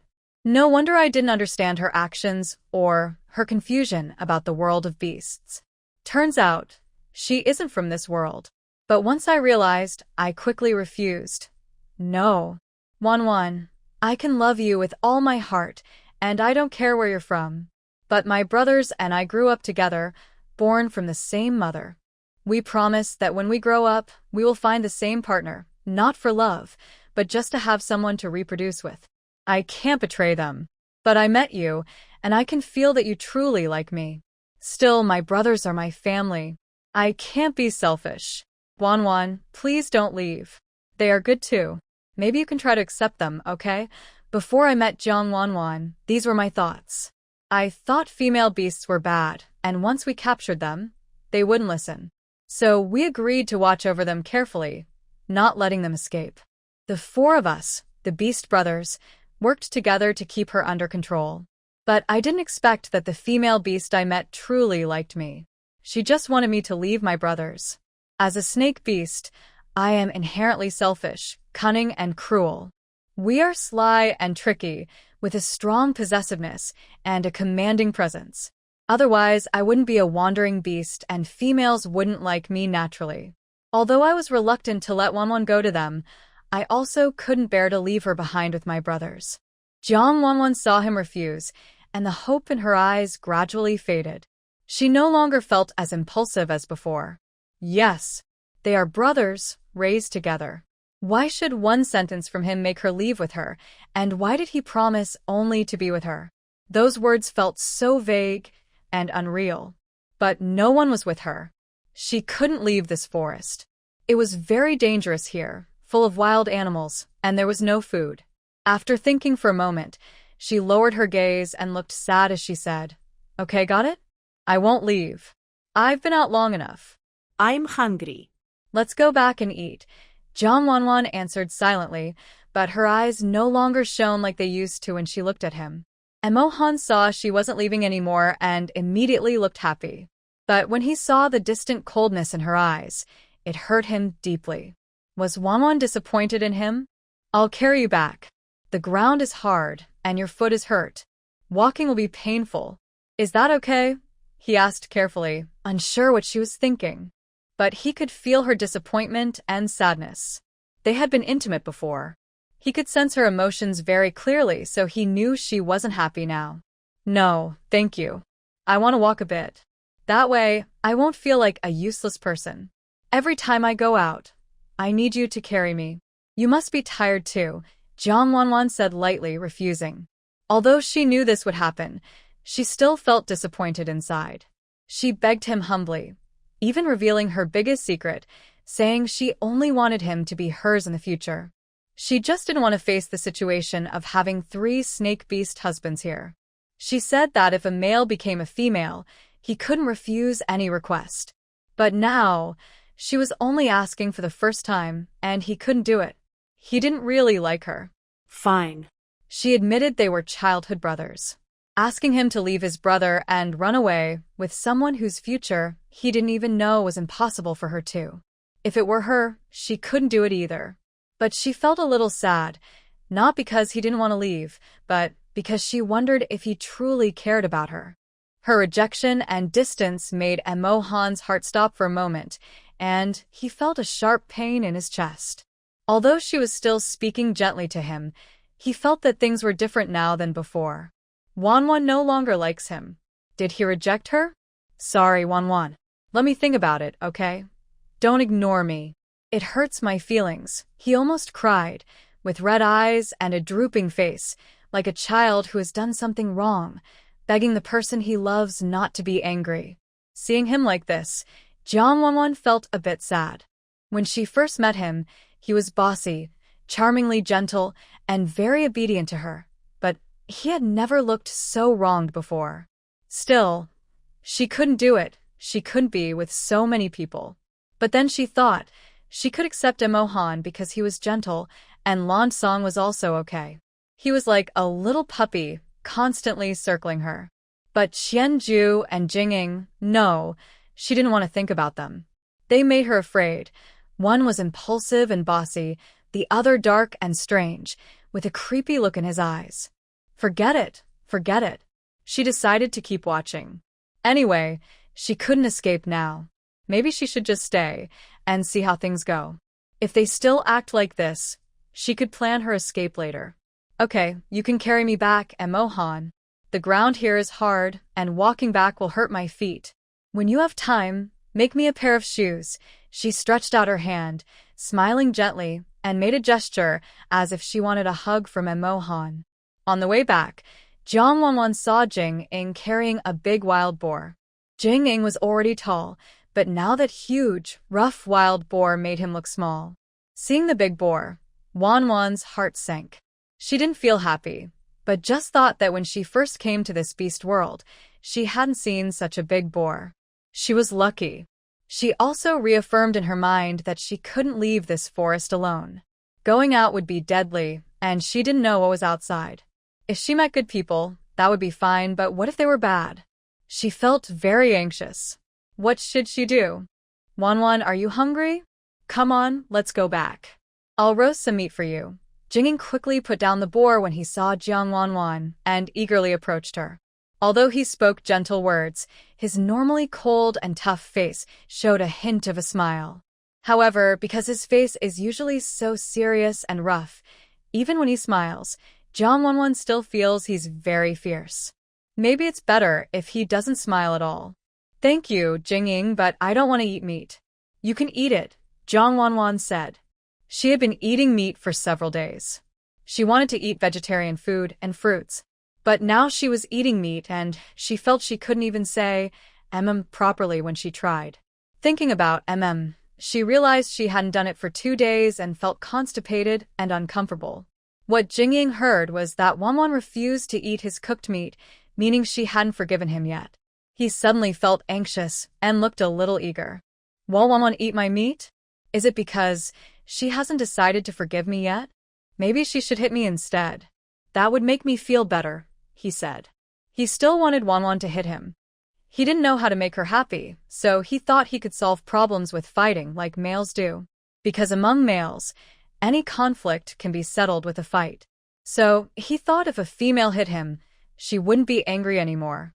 Seeing his misunderstanding, Jang Wan quickly explained, No, I already forgave you. I'm not someone who holds grudges. I just feel that eating meat every day is making me constipated. I want to eat vegetarian food and fruits. Do you have any? Eating vegetarian food and fruits? What's so tasty about that? It's not as good as eating meat. Eating meat helps you gain weight, stay healthy, and live well. Wan, some things aren't tasty. Meat is the best. Eating those other things can make you weaker. You should eat more meat. Emo Han softly disagreed. Wan was already so thin, and now she wanted to eat only vegetarian food. No wonder she was so skinny. Did her tribe make her eat only those things? That's so unfair. Yes, Wan, you're already so thin. If you don't eat more, how can you handle our mating tonight? Jing also disagreed. She was so thin, and they still had to mate tonight. What if she fainted? He's so strong, and their jade wish is also strong. If she doesn't eat enough, he worries she won't have enough strength. All these confusing words made Jang Wan wonder what they were talking about. It's just not eating meat, and now it's linked to mating? These beastmen only think about such things every day. Can't they come up with some healthy ideas? She's tired of arguing with them. The more she talks, the more they might think she's strange. But if I don't eat meat, my body can't handle it. I didn't say I won't eat meat. I just want to eat both together. Combining meat and vegetables makes for a better diet. I used to eat like that before. Emo Han, go find some for me. If there are no vegetables, then find me some fruit to eat. Okay? Jang Wan pouted playfully in Emo Han's arms, her almond-shaped eyes shining with a little smile. Her eyelashes fluttered beautifully. At this moment, her eyes showed no distance from before, only affection and playfulness. It was as if not finding the fruit she wanted was his fault. Seeing Emo Han hesitate, Jang Wan continued to act cute, her voice sweet. Please, Emo Han, honestly, she was almost exhausted from just asking for some fruit. Since coming to this beast world, she felt like she had become a little woman. But her playful teasing felt so good, and having someone to act cute with made her heart feel so sweet. Haha. Okay, Wan, I'll go find it for you now. Will you wait for me? Emo Han couldn't stand her acting cute anymore. As soon as her sweet voice sounded, he wanted to give in immediately. Even if she asked for stars from the sky, he'd find a way to get them for her. Jang, though not agreeing in his heart, listened to Wan's teasing and softened. He also wanted to go find the fruit for her. But unfortunately, she wasn't asking him. For a moment, he hated himself. Why wasn't he the first to meet Wan? Maybe, now she'd be able to act cute in his arms, just like she did with Emo Han. He longed to snatch Wan from Emo Han's arms and have her act cute and talk to him. His heart had already changed from the proud, cold attitude he had at first. Even a tough man like him couldn't resist Wan's gentle words and soft touch. In front of her, his hardened heart and strong methods couldn't be used. All he could do was surrender endlessly. Emo Han, go find some fruit for Wan. I am taking Wan home. You go quickly and come back soon. Don't let Wan go hungry. Jing's mood changed, and he became competitive and eager. He wanted to distract Emo Han so he could spend more time with Wan and build a closer bond. He hoped to be intimate with Wan tonight, to have her cuddle in his arms, and to give his whole life to her. Emo Han heard Jing's plan. Although he wasn't happy about it, he had just promised Wan he would find her some fruit. So, he could only leave Wan temporarily, with Jing. If they got along well, and Wan liked him, she might decide not to leave.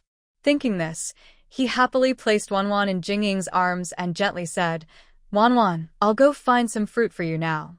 Let Big Brother take you home first. Be good and wait for me to come back, okay? After saying that, he hurried off to find fruit for Wan so she wouldn't go hungry. Emo Han hadn't even had a chance to refuse. Before she could say anything, she was already in Jing's arms. Why couldn't he just take her home first, and then go find fruit? How is she supposed to get along with Jing like this? Jing's hand moved quickly. When he saw Wan in his arms, he caught her immediately. The moment he touched her, he felt her body was so soft and light. So light that it seemed to reach his heart. He felt he could lift her with one hand and toss her into the air like a flying circle. Wan, you're so light, so soft and fragrant, Jing whispered uncontrollably, a silly smile on his face. A gentle breeze blew, bringing a cool feeling. Wan heard his flirtatious words and felt his warm breath on her scalp. Her heart tightened and her scalp tingled. What does he mean by that? What does he mean by calling her fragrant, soft, and light? And his silly, infatuated face. Can he stop? She couldn't bear to look at him. Wan, can I kiss you? He asked. He couldn't hold back his feelings anymore and wanted to kiss her. When Wan saw him suddenly leaning in to kiss her, she was startled. What's going on? Just a moment ago, he was asking, and now he's coming straight at her? But she quickly raised her hand to block his advance, placing her hand on his mouth to refuse hurriedly. No, you can't kiss me. Jing was stopped by Jang Wan's hand, and a hint of displeasure flashed in his eyes. His golden snake-like pupils flickered briefly, as if trying to express something. Her refusal instantly stirred his wild, possessive instincts, making him want to force himself on her. But he suppressed his strong feelings, closed his eyes to calm down, and asked with some confusion, "Why? We are partners. Emo Han can kiss you, so why can't I?" His tone carried a hint of dissatisfaction and jealousy towards Emo Han. He didn't want Jang Wan to reject him or feel distant from him. He wanted to be good to her, but she kept refusing every time. Emo Han is Emo Han and you are you. Besides, we are not even partners yet. I haven't accepted you in my heart. You can't kiss me. When I accept you someday, then you can do that. Jang Wan really couldn't understand. Yesterday, he was still a domineering, strong person who didn't like her. How could he be so clingy and eager to get close today? Does she really have such great charm? Jing was still not satisfied after hearing her. What does she mean she hasn't accepted them? Didn't she say they are all her beast husbands? But Wan, you've already accepted us as your beast husbands.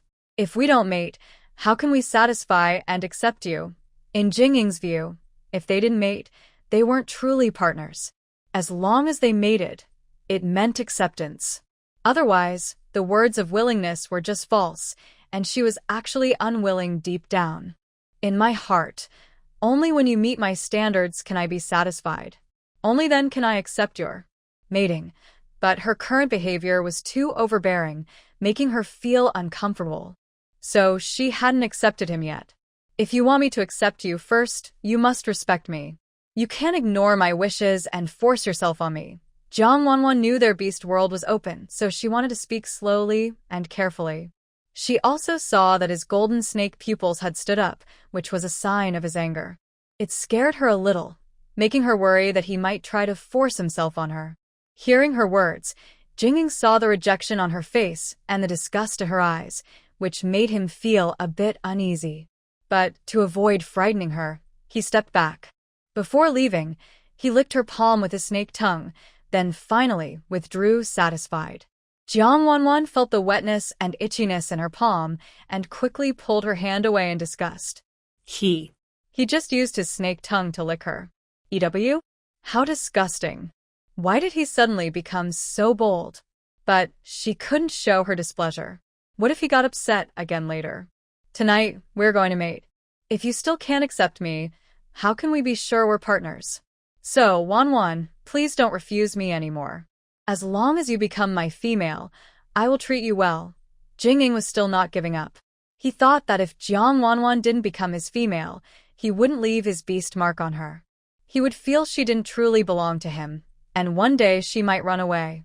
Jang Wan's eyes widened instantly when she heard this. What does he mean? Tonight they will mate. Why?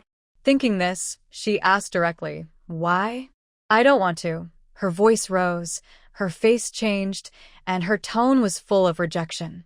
Because you are our female. We've already agreed. You are our shared female, and you must accept it to give birth to our cubs. Hearing her say she didn't want to accept it, Jing Ying's anger flared. His tone became more forceful, and his face looked dark and fierce, with slit pupils and a cold glare.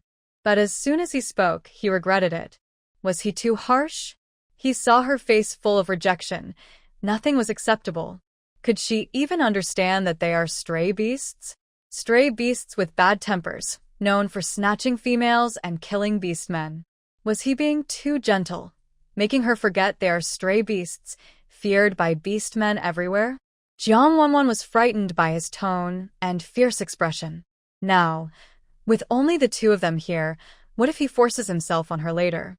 Emo Han was not here again, and suddenly she felt scared inside. Her face changed, her body softened, and tears started to fall, crying very sadly. Ugh. Ugh, you are bullying me. Emo Han would never be so harsh to me. I don't like you. Ugh, ugh, ugh. I don't want you. Seeing her crying, with tears all over her face and her sobbing sounds, her eyes red, she looked like a gentle but sad animal, maybe a cat-like creature, both pitiful and cute. Her crying made his heart soften instantly, and his anger disappeared. His tone became very gentle as he quickly apologized to Jang Wan. Wan, don't cry. I didn't mean to. Please don't cry. I said the wrong thing earlier. Let's not mate right now. When you accept me, then we can mate, okay? Don't cry anymore. Seeing you cry breaks my heart. Jing, tall and strong, hugged Jang Wan tightly, trying clumsily to comfort her and tell her not to cry. Big brother, you are really too much. You are bullying Wan again.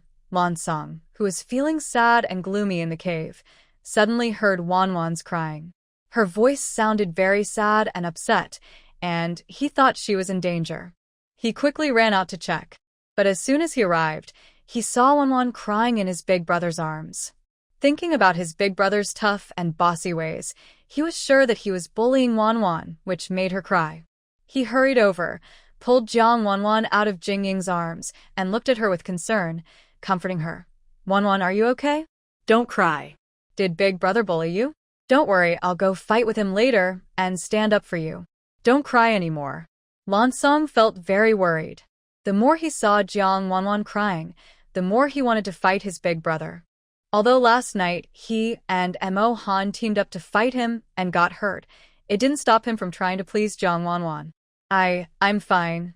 Jing heard Langong's question and wanted to argue, but his words were very soft, as if he lacked confidence. But then he realized who was the older brother and who was the younger brother. Why does this little brother always argue with him? Can he stop being so stubborn? It's really exhausting. Only the soft sound of Jang Wan's sniffles could be heard in the quiet air, making the still atmosphere feel a little tense. Wan, don't cry. You're making my heart break. Langong was still comforting Jang Wan, his face full of worry. He directly picked her up and took her somewhere else, trying to comfort her.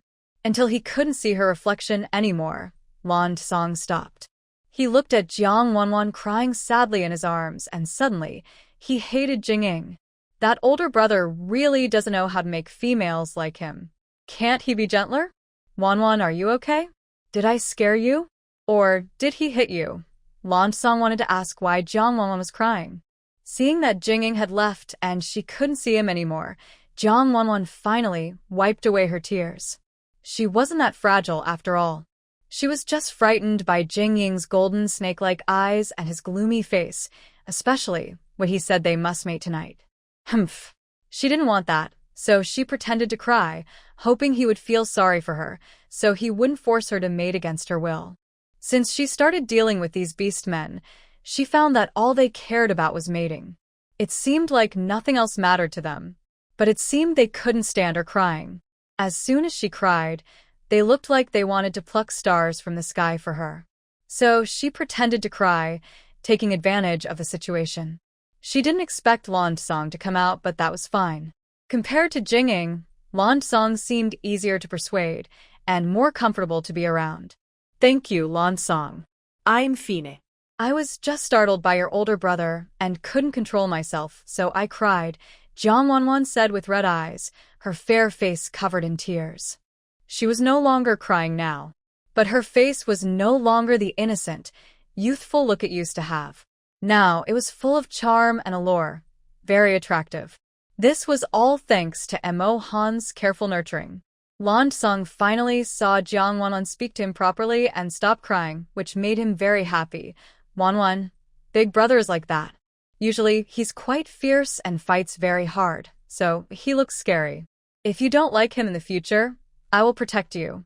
As long as Wan accepts me, I am willing to do anything for you, Langong said, speaking badly about Jing while also confessing his feelings to Jang Wan.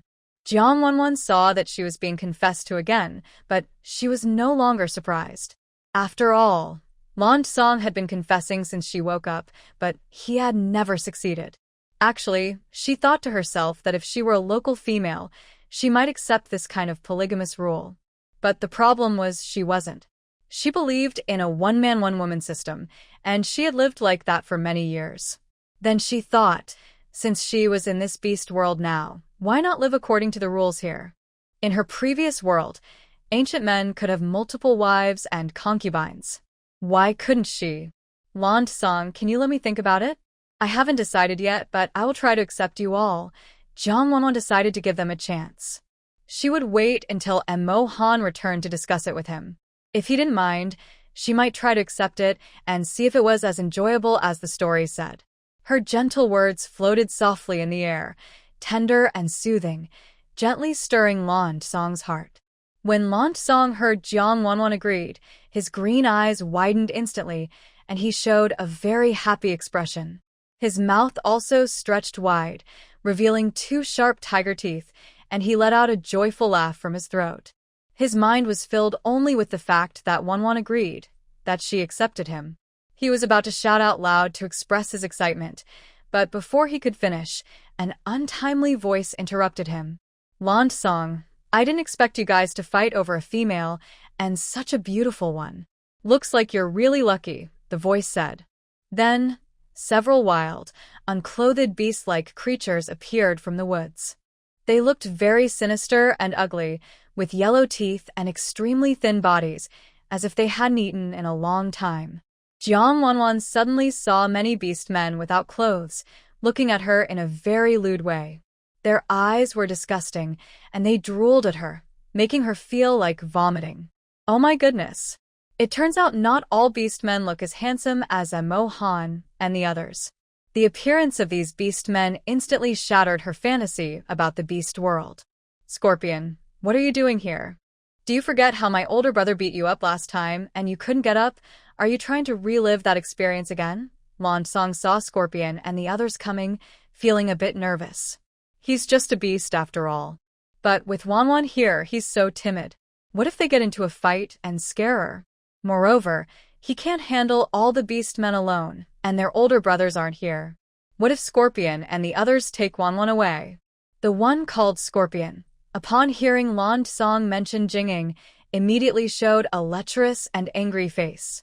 He spat on the ground and said hatefully, "Humph. Jing isn't even here. Don't try to scare me with him. I'm not afraid of him. He just got lucky last time and won." After insulting Jing, his lecherous eyes fixed on Jang Wan. He smirked wickedly and said in a very arrogant and disgusting way, "I heard from Scorpion that you stole a female who looks like an angel. I didn't believe it at first, but now I see she's really beautiful. She's just too thin. She wouldn't last long if I played with her casually and she died. But that's okay. If you hand her over, since she's so pretty, I'll give her some meat to eat and fatten her up. Then I can play with her slowly and maybe even breed some scorpion offspring. I'll keep her alive. Ha ha ha." After saying this, he laughed arrogantly, as if Jang Wan had already become his female and was dreaming happily in broad daylight. His little followers around him also laughed loudly and arrogantly. Yeah. Big Brother, such a beautiful female should belong to us, right? When Big Brother gets tired of playing, it's our turn. Ha ha ha. Big Brother is mighty. Let's take down this beautiful female. The orcs looked at her with disgusting, lecherous eyes. ogling Jang Wan in a creepy way. The more they looked, the more they thought she was very beautiful, much prettier than the females they had fought over before. If they could mate with such a beautiful female, they would be willing to die right then and there. You disgusting orcs, if you want to take Wan away, don't forget to ask if I agree. Remember, I am a level 4 orc. What do you have to fight me? Langong said fiercely, trying to use his presence to scare them. Although he was a level 4 orc, there were many enemies, so he would have to use his snake form to fight, and also keep Wan safe. What if an orc took the chance to snatch Wan while he was distracted? Seeing their disgusting gazes and feeling their lecherous looks, Jang Wan was very scared. She tightly hugged Langong's neck, trembling unconsciously. Langong, let's run quickly. Right now, only Langong was with her, and there were so many enemies on the other side. What if Langong couldn't fight them all? She kept thinking of Emo Han. Where was he? Come back soon. If he didn't, her dear Wan would be taken away by others. Langong could feel Wan's fear. He gently comforted her, patting her thin back with his big hand, signaling her not to be afraid. Don't be afraid, Wan. I will protect you. Later, I will fight them. You should run into the cave and find the big brothers, okay? The tension in the air was thick, and the atmosphere was very heavy. So, what will you do? Let's run together. Your big brother is nearby. Let's go find him. Jang Wan's face was serious, and she was very anxious. She knew she couldn't fight those orcs, and Langong was right. If they ran, they wouldn't be fast enough. What if he fought and the enemies, being ruthless, snatched her away? These orcs look so disgusting and creepy, with yellow teeth and drooling. If they took her and forced themselves on her, she really wouldn't want to live anymore. It's just too gross. Seeing Jang Wan's red eyes and her panicked face, the scorpion leader felt very itchy inside. He really wanted to get this little female and take good care of her. He smiled in a creepy way, with a lewd look, and said, "Little female, come live with me. You look so thin, probably because Langong didn't give you enough food. Follow me, and I'll have my men find you plenty of meat. I'll make sure you become healthy and plump. How about that? Yeah, little female, come with us. We have many males, and we'll treat you well. Yes, little female, come over. Their snake beasts are cold and unkind." What's so good about that? Come on, little female. The scorpion leader's men all used the most disgusting and lewd words to tease Jang Wan. Bah. Who wants to be with you? You're so ugly and thin. You can't even feed yourselves, and you still want to eat meat? I must be blind to look at you. Be smart and leave quickly. When Jing and the others arrive, you won't be able to leave. Jang Wan thought to herself, feeling sick but still talking to the scorpion leader. She refused to go with them. Only a crazy person would follow them. Was it because Emo Han wasn't gentle enough? Because Langong wasn't fun enough? Or was Jing not handsome enough? Wow, this little female is quite fiery. Since you don't want to come with me, I'll just have to take you by force. Brothers, go. Catch that little female, and let's all have fun, said the scorpion leader, angry that Jang Wan dared to insult them in front of everyone, calling them ugly and thin. Humph, he couldn't stand that. Males shouldn't be called ugly. He wanted to catch her and torture her so she'd know his power. Wan, you go ahead first. Follow this path back to the cave. Second brother is inside. He will protect you. I will hold them off, Langong said quickly as he set Jang Wan down. He immediately transformed into a huge green snake and went to fight the scorpion and others. Seeing Langong attack, Scorpion smiled cruelly. Ah, perfect timing. I still haven't avenged the last encounter with Jing. This time I'll start with you. Brothers, kill Langong and take the female back to enjoy. Yes, big brother is right. Kill Langong and take the female. Jang Wan saw that Langong was already fighting and knew she couldn't help much here. She could only say a few caring words to Langong. Be careful, Langong. Don't worry, I'll go find Jing and the others to help you. Wait for me. But inside, she was thinking that staying here would only slow him down and become a burden. So she decided quickly to go back and find reinforcements, hoping everything would still be in time. Although Scorpion Da was a level 3 beastman, the others were only level 2 or 1, so they weren't too dangerous. But there were many beasts on the other side, and Lan Song also had to focus on stopping the beasts chasing Jang Wan. In a moment of carelessness, his body was scratched by the spines of Scorpion Da and others. His huge snake body was torn open, blood spurting out, very bloody. Scorpion's tail was poisonous. To detoxify, one had to eat the scorpion's heart. But Lan Song was a level 4 beast, strong and capable of handling the poison. Besides, he was also a venomous snake himself.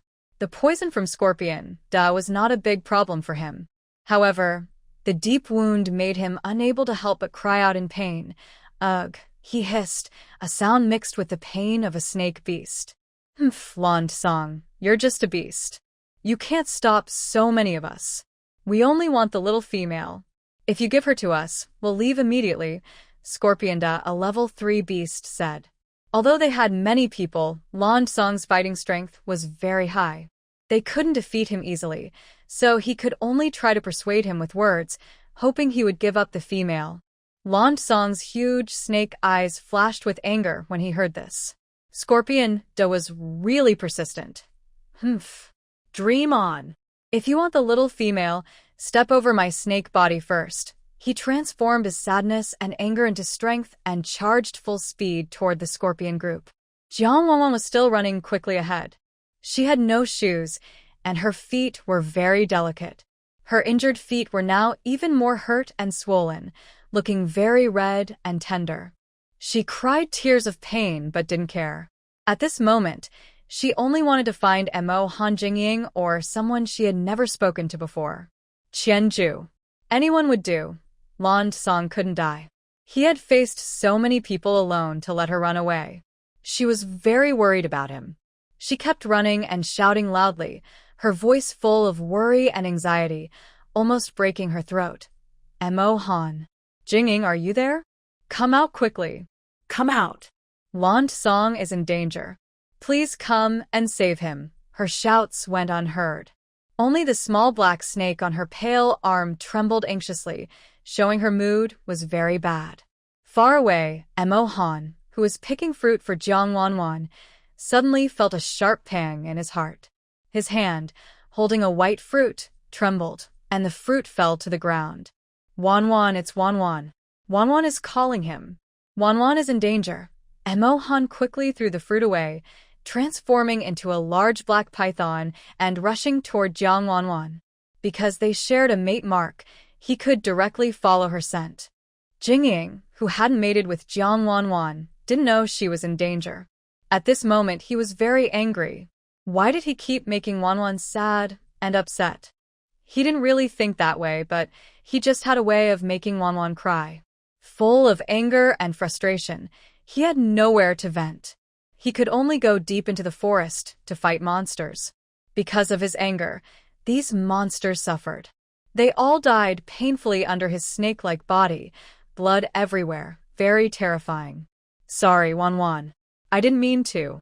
Every time I see you accepting Emo Han's kindness, even accepting Lan Song's kindness, I can't help but feel angry inside.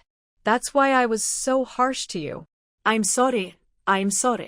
Please don't be mad at me, okay? Wan, his eyes reddened and his tall body trembled slightly.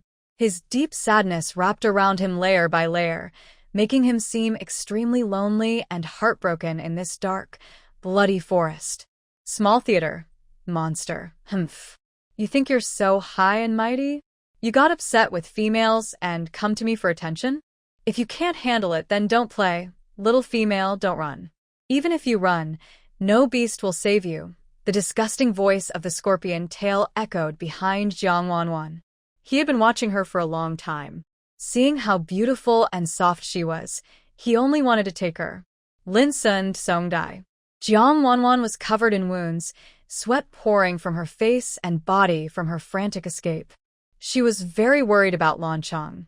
Most importantly, there was a hideous scorpion beast chasing her from behind. The disgusting, stinky, oppressive feeling made her dare not look back. She could only run forward quickly. She hoped she might meet any of the 4 beastmen later. Little female, don't run. I've noticed you for several days. You can't escape. A few days ago, I wanted to take you back, but unfortunately, Emo Han's guy took you first. But it's okay now, no one is bothering us. Come with me. I will treat you well. The scorpion tail's eyes glowed green, saliva dripped from his mouth, and he had a long scar on his face. His already ugly face looked even more disgusting with his lecherous expression. The lecherous words reached Jang Wan's ears, making her panic. She didn't expect this beast man had been eyeing her for a while. Only because Emo Han was so powerful, he dared not attack her himself. That's why he hadn't caught her. Fortunately, Emo Han saved her back then. Otherwise, when she woke up the next day, she would have seen such a disgusting person sleeping with her. Otherwise, she would have felt so sick she wanted to die. But she dared not look back. She could only run desperately, thinking, as long as she ran fast enough, he wouldn't catch her. Seeing Jang Wan not stopping and still running desperately, his face suddenly turned grim. He had to act quickly, or the boss and others would deal with Langong. If he stayed longer, he couldn't. You won't stop, so don't blame me, he said. Then his scorpion legs suddenly struck out quickly, and he ran very fast. He is a second-level orc, so his speed is quite good. Chasing after Jang Wan was easy for him. In an instant, he pounced on Jang Wan and pressed her down. Jang Wan was immediately pushed to the ground by the scorpion tail. Sharp stones on the ground scraped her delicate skin, turning it red and causing a stinging pain. She couldn't help but cry out in pain, tears flowing uncontrollably. Before she could fully feel the pain, she sensed the orc heavily pressing on her back. Thinking this position was dangerous, she hurriedly struggled, supporting herself with her hands, trying to get up, and said, "Let me go. Get off me. You're hurting me." But the scorpion tail behind her only sneered. His eyes carried a beastly look. His body was also. He sniffed the scent of Jang Wan's fragrance at the tip of his nose. It made his heart stir uncontrollably. He directly pressed his face against Jang Wan's neck, the foul, hot breath spraying on her skin, making Jang Wan feel disgusted inside. The scorpion tail spoke with a lustful tone. "Little female, you smell so good, I want to be with you now. After training, I will take you away."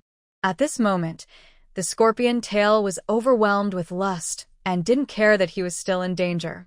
He didn't know who would find him first. All he could think about was the strong scent coming from Jang Wan. "No, let me go, you ugly, disgusting, lecherous man. I don't want to be with you.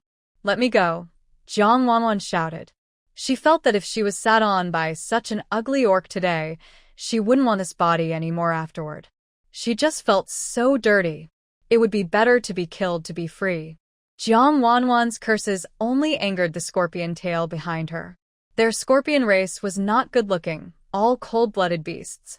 Compared to snake beasts, at least snake faces were quite nice, but they were only ugly, and Jang Wan's words hit his sore spot. His anger instantly flared up, and he curled his ugly, lecherous, disgusting smile. "Humph.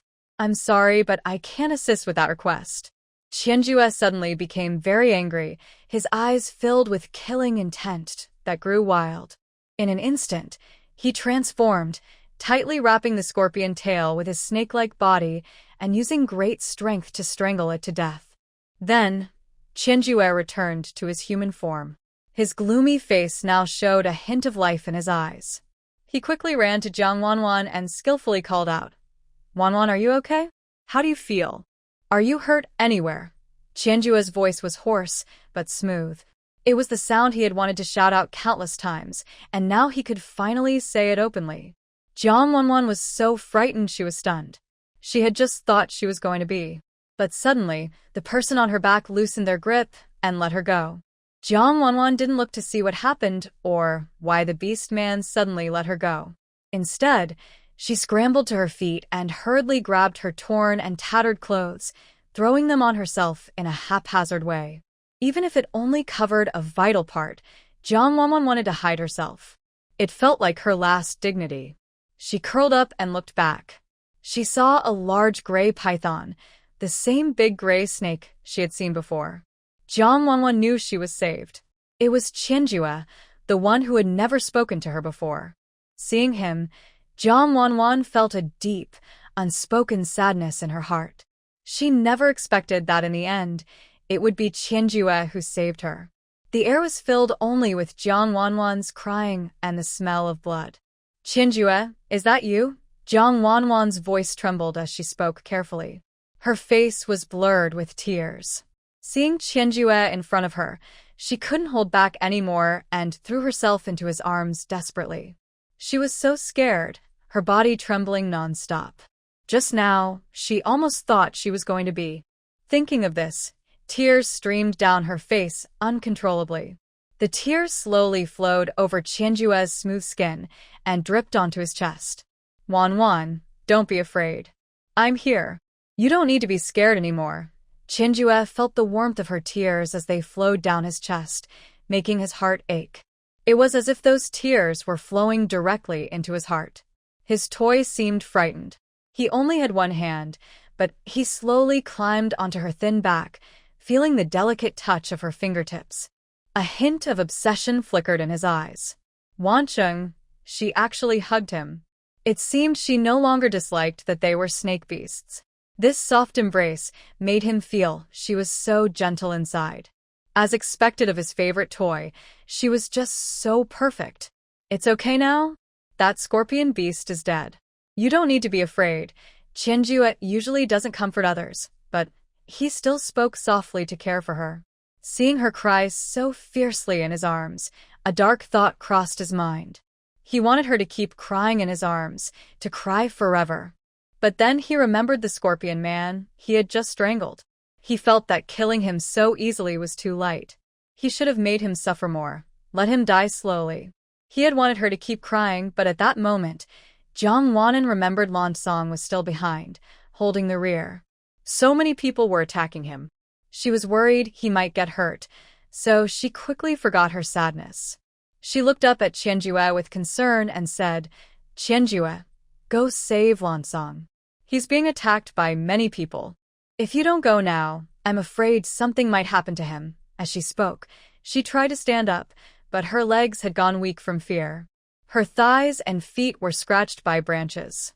The cuts on her fair skin bled heavily, looking very shocking and frightening. Suddenly, Qianjue felt her retreat from his arms. His heart froze. Her toy had run away again, no longer crying in his arms. A dark glint appeared in his eyes. He thought, "I really wanted to keep crying in my arms forever." "Don't worry, Wancheng. Langong isn't that weak. If he really was killed by those scorpion beasts, it would be his honor to die protecting the females," he said coldly. But he quickly stood up, single-handedly picked up Jang Wan and hurried toward the scent of her running away.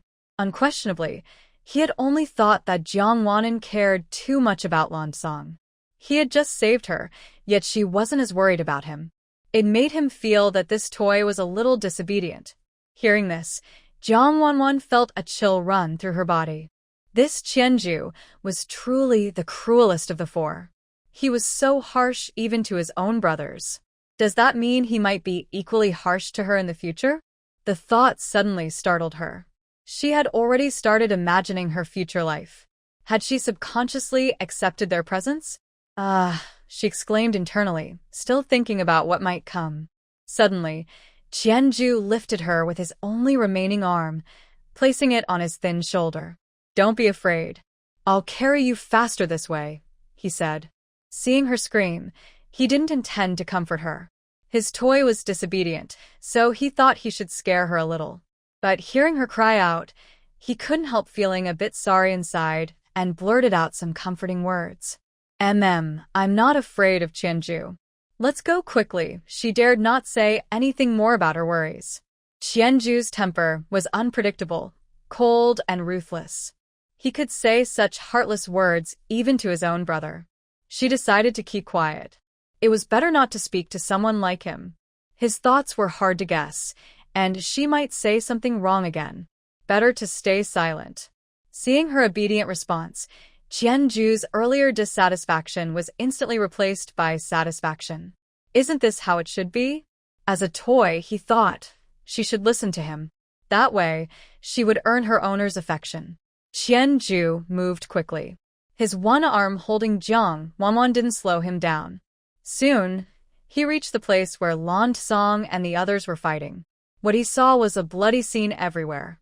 Dead scorpion beastmen lay on the ground, and the big scorpion was also lying there unconscious. Lan Song, are you okay? Jang Wan saw that Lan Song still had a snake body, but now he was covered in blood and torn wounds. His green snake body was full of bite marks and injuries, which made Jang Wan's heart ache. It was all her fault. If she hadn't been angry at Jing, Lan Song wouldn't have taken her out for fun, and they wouldn't have met these dangerous beastmen. Lan Song heard Jang Wan's voice and felt happy. He was glad to see her and wanted to turn around and call her. But then he thought he didn't have time to be happy. His heart skipped a beat, and he worried that Wan had been caught by those beastmen. He hurriedly looked back and saw Jang Wan safely held in Qianju's arms. He immediately felt relieved and happily called out, Wan, are you okay? How are you? Just as he was distracted, the giant scorpion lying on the ground saw an opportunity. It used all its strength to crawl up and bite into Lan Song's snake body, shouting wildly, Go die! It bit very hard, as if trying to tear off Lan Song's flesh. Ugh, Lan Song was suddenly bitten, and pain made his snake body tremble. He didn't expect that the scorpion's tail, which he thought was dead, still had strength to fight back. He quickly stopped paying attention to Jang Wan, focused again, and swung his huge snake body wildly, knocking the scorpion's tail away. But as the tail was thrown out, the scorpion, with a fierce look, bit a large piece of Lan Song's flesh. The moment it fell to the ground, the scorpion quickly got up and ran into the forest, fleeing desperately to save itself. Lan Song wanted to use his tail to kill the scorpion, but seeing it run wildly, he wanted to chase, yet he hesitated because he was worried about Wan. He didn't want to leave now. He knew he would deal with the scorpion later. He wouldn't let it go. The scorpion ran for a long time before stopping. After escaping, it looked back in fear, seeing Lan Song and the others hadn't chased, and it felt relieved. But then its face suddenly changed, looking fierce and ugly. Damn it, I almost got that little female. Just a little more, and I could have taken her. And this time, I brought so many followers, but Lan Song killed them all. What a heavy loss. Then its eyes flashed with determination, and it swore fiercely. Lan Song, Scorpion, will not let you go. I won't rest until I get revenge. Thinking of that beautiful little female, it felt very unwilling to have not captured her yet. Humph, little female, you can't escape my hand. I will definitely get you, it said cruelly, with a firm look, and headed toward the beast city. He ran with a limp, one leg broken, blood constantly flowing from his body, looking very funny.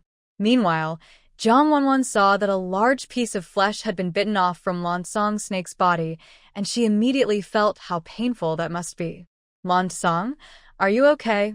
Her worried words came out as she struggled to jump down from Qianju's shoulder. But as soon as she did, her legs went weak, and she also hurt her wound. She softly cried out in pain. Just as she was about to fall, a cold hand suddenly wrapped around her waist. Slow down. Qianju saw her about to fall and quickly bent down to help her up. However, his movement was too strong, and he pulled Jang Wan into his firm, cold embrace. His chest was very hard. In that brief moment of dizziness, Jang Wan bumped into Qianju's chest. Ah, it hurts. It turned out that Jang Wan's chin hit Qianju's cold, hard chest, making her cry out in pain. Are you okay? Qianju felt that gentle bump as if it had touched his heart. He is a level 6 beast man, so he couldn't feel much pain, but instead, it made his heart itch, and he couldn't help but want Jang Wan to bump into him again. Jang Wan covered her chin, tears almost coming out of her eyes from the pain. But she thought that he was just trying to prevent her from falling, and his chest was just too hard, and his movements too quick. Fine. It just hurts a little, but it will be okay soon. Let's go see Lan Song. He's bleeding a lot, right? So many people are fighting him. He must be in a lot of pain. After saying that, she tried to pull away from his big hand around her waist, but Qianjue didn't let go. His eyes looked at Jang Wan softly, noticing her chin was red from his chest, probably very painful. His heart immediately felt annoyed at his own hard chest. He really wanted to dig it out. No more, so that she wouldn't get hurt again in the future. Don't move. He won't die. I'll blow on you, he said. His gloomy face showed a hint of commanding authority that couldn't be refused. He gently leaned down and softly blew on Jang Wan's chin. His movements were careful and gentle. He even wanted to stick out his tongue. Lick her chin. Maybe that would help. Jang Wan felt as if the tall figure of Qianju suddenly surrounded her, making her heart race wildly. Actually, his body wasn't very tall, but Jang Wan was small, so his figure looked very tall to her. And this sudden blowing, she felt the warm breath from Qianju brushing her chin, bringing a cool sensation, which made her feel less pain instantly. But this position was way too suggestive. Although he was very handsome, she thought maybe things were happening too fast. Realizing what she was thinking? Oh my goodness. She wondered if her mind had gone to a strange place. Since she came to this beast world and had been with Emo Han twice, now when she saw the men here, she felt like they all had those kinds of thoughts about her. Was she too eager? Shaking off those inappropriate thoughts, she quickly looked away and stammered. Qianju, let's go see Langong first. What if he bleeds too much and dies if we don't go now? Langong. Thank you. Wan, even in such a suggestive moment, you still think of me. Should I say this is love? Or love? Qianju's gray eyes flickered with interest, and a dark smile played on his lips. Ha! His toy was really cute. Even though she had feelings for him, she still tried to suppress her heart. Qianju couldn't help but have dark thoughts again.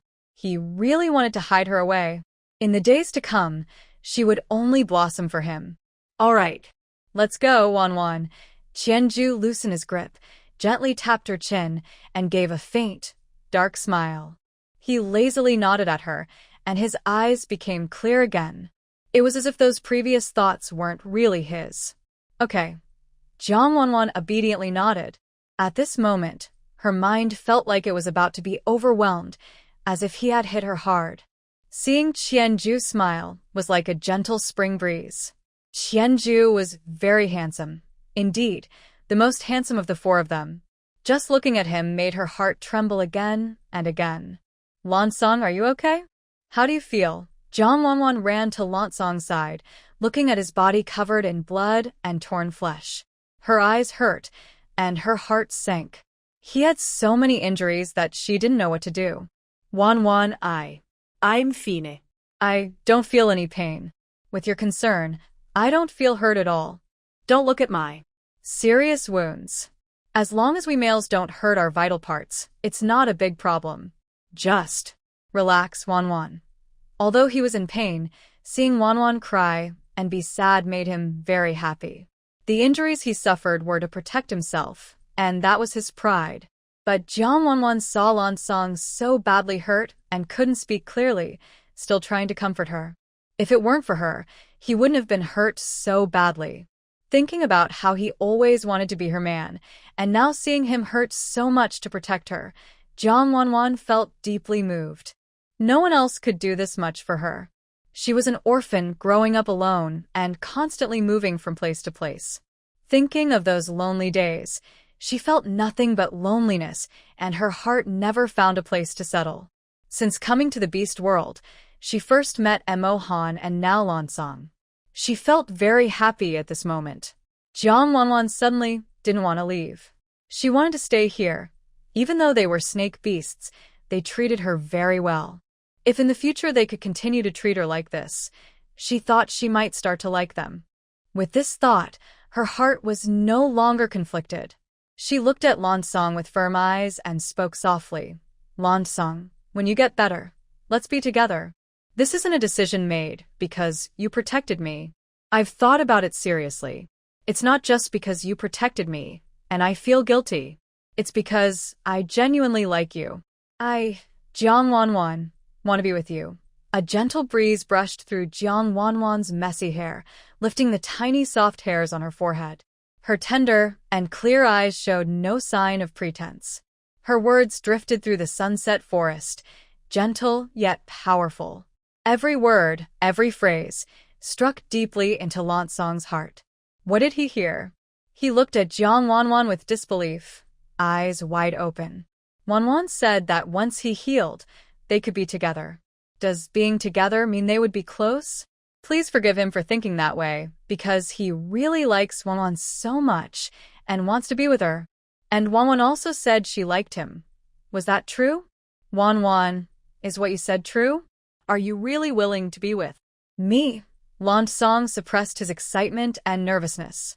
He quickly grabbed Jang Wan's small hand, which had a tiny scar, with a look of disbelief in his eyes. He asked the words he most wanted to hear. It was like he needed to confirm again, hoping Wan would say it once more. At this moment, the afternoon sunlight shone on Jang Wan's face, making her look like a fallen fairy from the mortal world, cold, broken, yet strong and gentle. Seeing Langong's excited expression, Jang Wan felt a stir in her heart. She was about to speak again to confirm, but suddenly was interrupted by Emo Han's voice. Wan, are you okay? How are you? Did you get hurt anywhere? Emo Han was still in his giant black python form, with a human head and snake body. He didn't have time to turn back into a human. He knew Jang Wan was in danger and hurried over to protect her. He quickly picked up Jang Wan from the ground, holding her in his arms, wanting to express his fear and worry. But he forgot that he was now a snake with a height of 7 or 8 meters. His action scared Jang Wan. So high. Emo Han, put me down quickly. I have acrophobia, and you're scaring me. Seeing Emo Han suddenly rush out, Jang Wan was initially happy, but when she saw he had a human head and snake body, and suddenly picked her up, lifting her off the ground, she was instantly frightened. She desperately tried to push him away, wanting him to put her down. Emo Han only held Jang Wan tightly, his tone full of panic and guilt. Wan, I'm sorry. It's my fault. I caused you to be in danger. I'm sorry. I will never leave you again. Wan.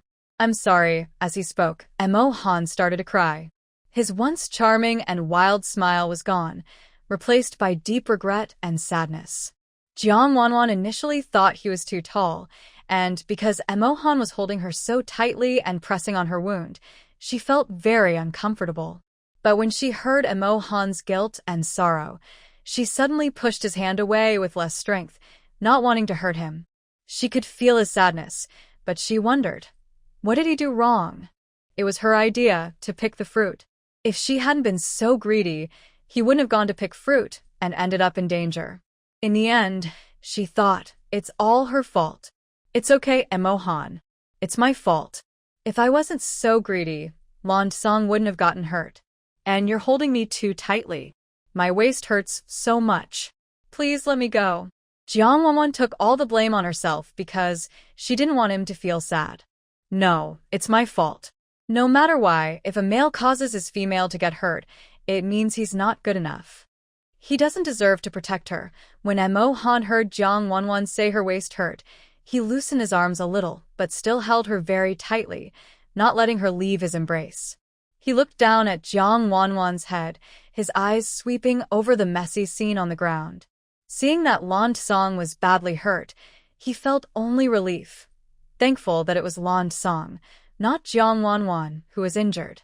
Otherwise, he might have sacrificed his life for Wan. Wan, you don't need to make excuses for us. It's our fault, and we accept it. I'm sorry. Emo Han couldn't bear to hear Wan blame himself. It only made him feel more heartbroken. He kept blaming himself for everything. Jang Wan saw that Emo Han still felt this way, and immediately didn't want to argue anymore. That was just how their beast world men behaved, always putting the female first. All their thoughts were for her. Forget it. Whatever benefits she gained, she was the one who benefited. Since she couldn't fight back, she might as well accept it. It would make her feel less tired inside. All right, I understand, Mohan. This was just an accident. It won't happen again. From now on, you stay with me. As long as you're by my side, I won't face any more danger, and I will feel safe. Okay. Jang Wan's words are gentle, filled with endless dependence. She also has another thought, that she has accepted their kindness, which means accepting all of them. She won't leave them in the future. Does she want to spend her life with them? Okay, Wan, I will never leave you again. Wherever you go, I will take you with me, Emo Han says happily when he hears Jang Wan's words. He feels very happy inside because his Wan really likes him. Looking at the small amount of blood on her red lips, he remembers it was from when the scorpion's tail pressed her to the ground. She wanted to fight back but couldn't. She was desperate, so Jang Wan bit her own lips wildly, trying to struggle and shake off the scorpion's tail. Emo Han feels very sad. He wants to gently lick her wounds to help her feel less pain. That's what their kind does. When hurt, they lick their wounds with their tongues. Hey, can you all stop worrying about me? I am really in a lot of pain. Song's weak voice interrupts Jang Wan. She had just heard Wan's confession and wanted to hear it again. But at this critical moment, Emo Han, this annoying guy, suddenly interrupts her. He even takes Wan away without caring about Song's life or death. Isn't there anyone to help him? His snake heart hurts so much. Jang Wan is interrupted by Song's weak voice. When she saw Emo Han's snake tongue stretch toward her, she felt a moment of fear. But then she remembered that this was her most loved Emo Han. She realized she wasn't that afraid anymore. Instead, her heart felt a little excited and fluttered. When she snapped back to reality, she saw that Song was still injured on the ground, and not far away, Qianju was watching them. Suddenly, her cheeks turned red, and she felt very embarrassed. This emotional scene was watched by so many people. Did they just want to ruin her reputation? Let me down quickly. There are so many people around. Jang Wan dares not look into Emo Han's deep, loving eyes. She keeps avoiding his gaze. Right now, she just wants him to put her down. Although Emo Han felt reluctant inside, he saw Wan's face turn red and her cheeks were shy. Knowing she was sensitive, he decided not to tease her anymore. He obediently put her down and quickly transformed back into a human. He carefully looked over Wan's entire body. He saw her clothes were torn and ragged, and her fair thighs, arms, and legs were covered with many wounds and scars. There was also a red mark around her waist which looked like it was pressed hard, probably very painful. His heart immediately felt sad for her. He remembered that during their training, he never used such force. He knew her skin was delicate, and even a little pressure would make her skin turn red. So, he always controlled himself, only touching her gently and softly. Suddenly, he leaned down forcefully and held Wan in his arms, speaking softly but firmly. Wan, you are hurt. Can I hold you? As long as your wounds haven't healed, I won't let you go. But Song, he needs my care. Wan was worried about Song. He had been hurt so much because of her and she thought she should go take care of him. Wan, listen to me.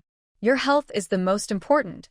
Emo Han frowned, not agreeing with her going to see Song now. Song's injuries would heal quickly, and they weren't serious enough for Wan to be so worried. If every small injury needed a girl's care, then he might as well not exist. Seeing Emo Han's face change and hearing his commanding tone, Wan's heart softened. She couldn't stand his strong, bossy voice. It felt like once he said those words, she couldn't refuse. Okay, I'll listen to you. Wan hugged his neck, feeling shy. How did she become like this?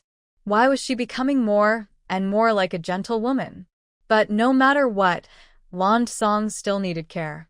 She just had to wait until she could calm Emo Han down. Although he didn't have hair, only smooth scales, it didn't affect his ability to enjoy these moments. In the end, Emo Han carried Wan back, while Qianju carried Song on his shoulder. His movements were rough, making Wan's teeth hurt. Be gentle. Second brother, it hurts. Song is badly injured. Being carried roughly on Qianju's shoulder makes his wound hurt even more. Song, it must hurt a lot. I'm sorry I caused this. Jang Wan saw him grimacing in pain and couldn't help but want to comfort him. But when Lansong heard Jang Wan's concern, his heart warmed. His grimace turned into a relaxed smile, looking very at ease. No, it doesn't hurt, Wan. Actually, it doesn't hurt at all. I was just thinking about something bad. That's why I look like that. Actually, I don't feel any pain. He was hiding the pain. In front of the female he liked, how could he admit it hurt? Even if it was very painful, he had to endure it. He couldn't say it hurt. If he said it hurt, the female might think he's weak. What if she didn't like him anymore? Then he would have no female to be with. It was hard enough that Wan liked him now. He couldn't ruin that over small things and make her unhappy. All right. If it hurts, just tell us. I can blow on it for you.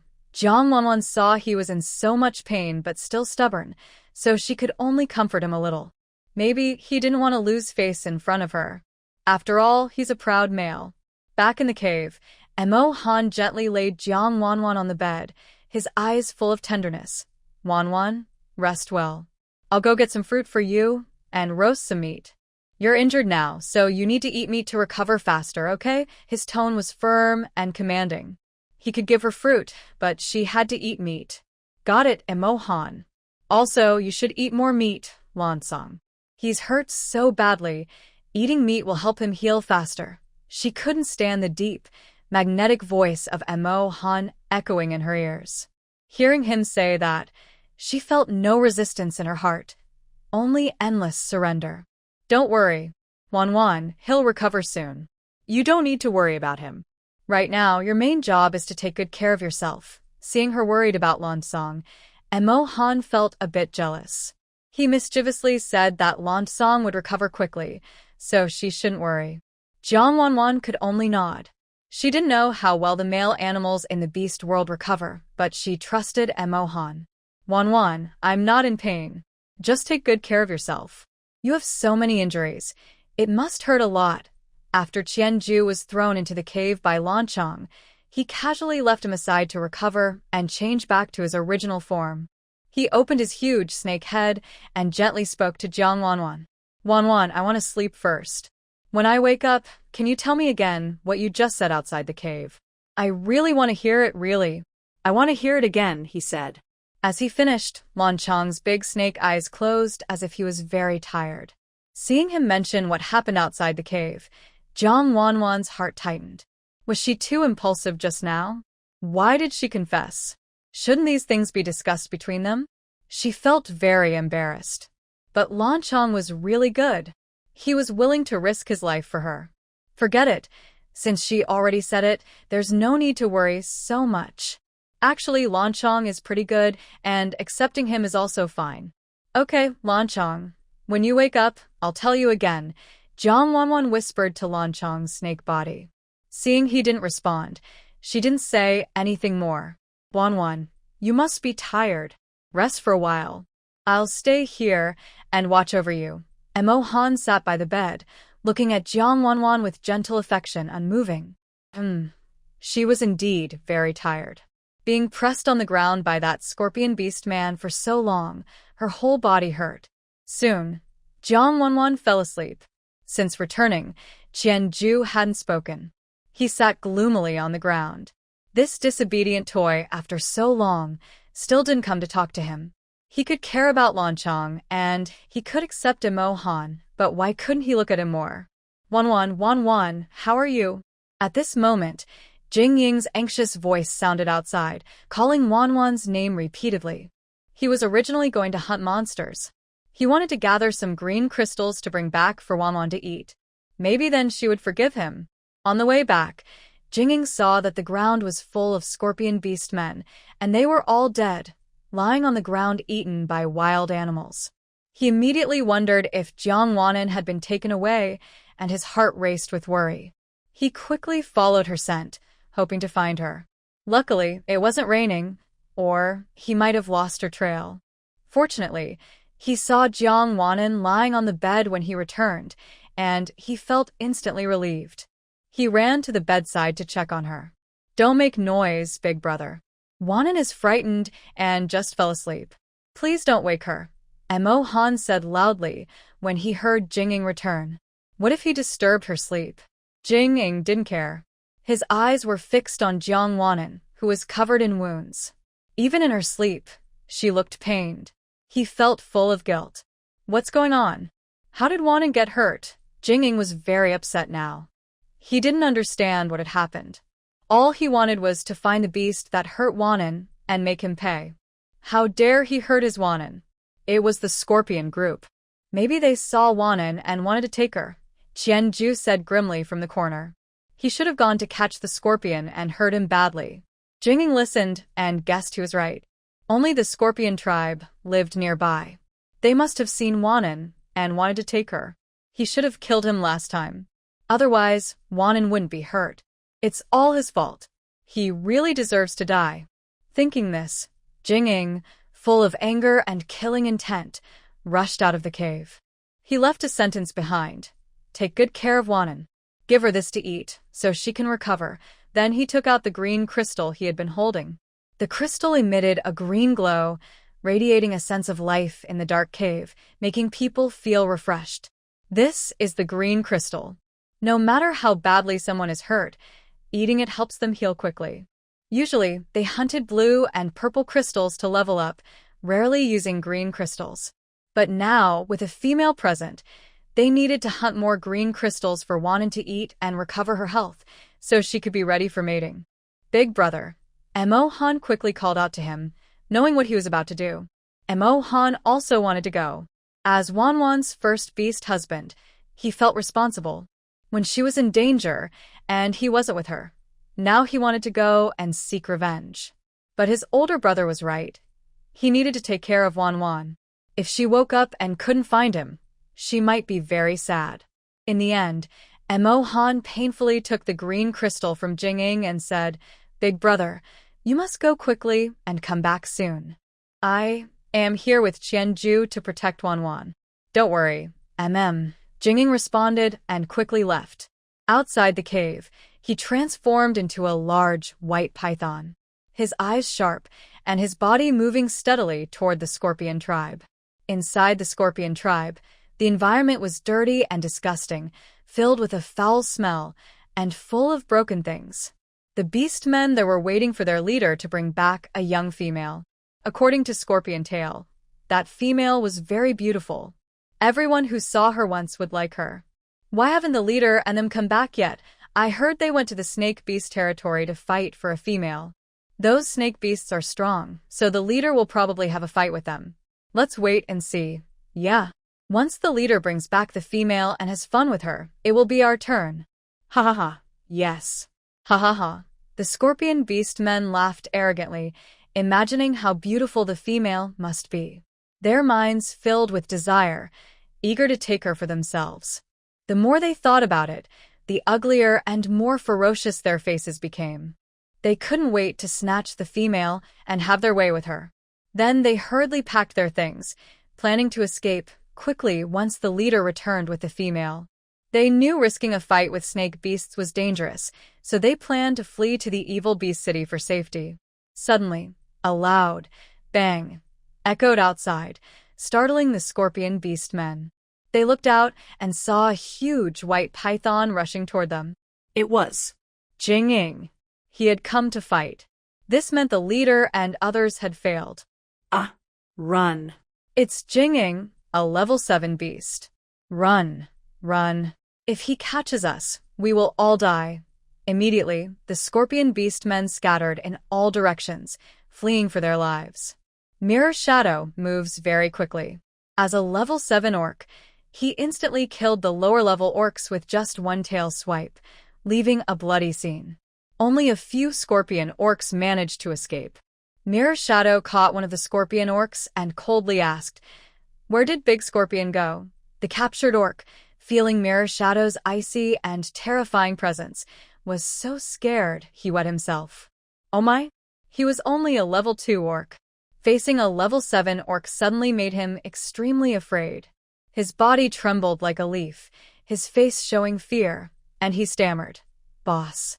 He went to catch a female. He said he wanted to take her away and then escape to the evil beast city for shelter. After he finished, Mirror Shadow cruelly strangled him to death, leaving no last words. He died peacefully? Big Scorpion, I won't let you go. You think you can escape to the evil Beast City, and I can't find you? He said fiercely, as if finding Big Scorpion was easy.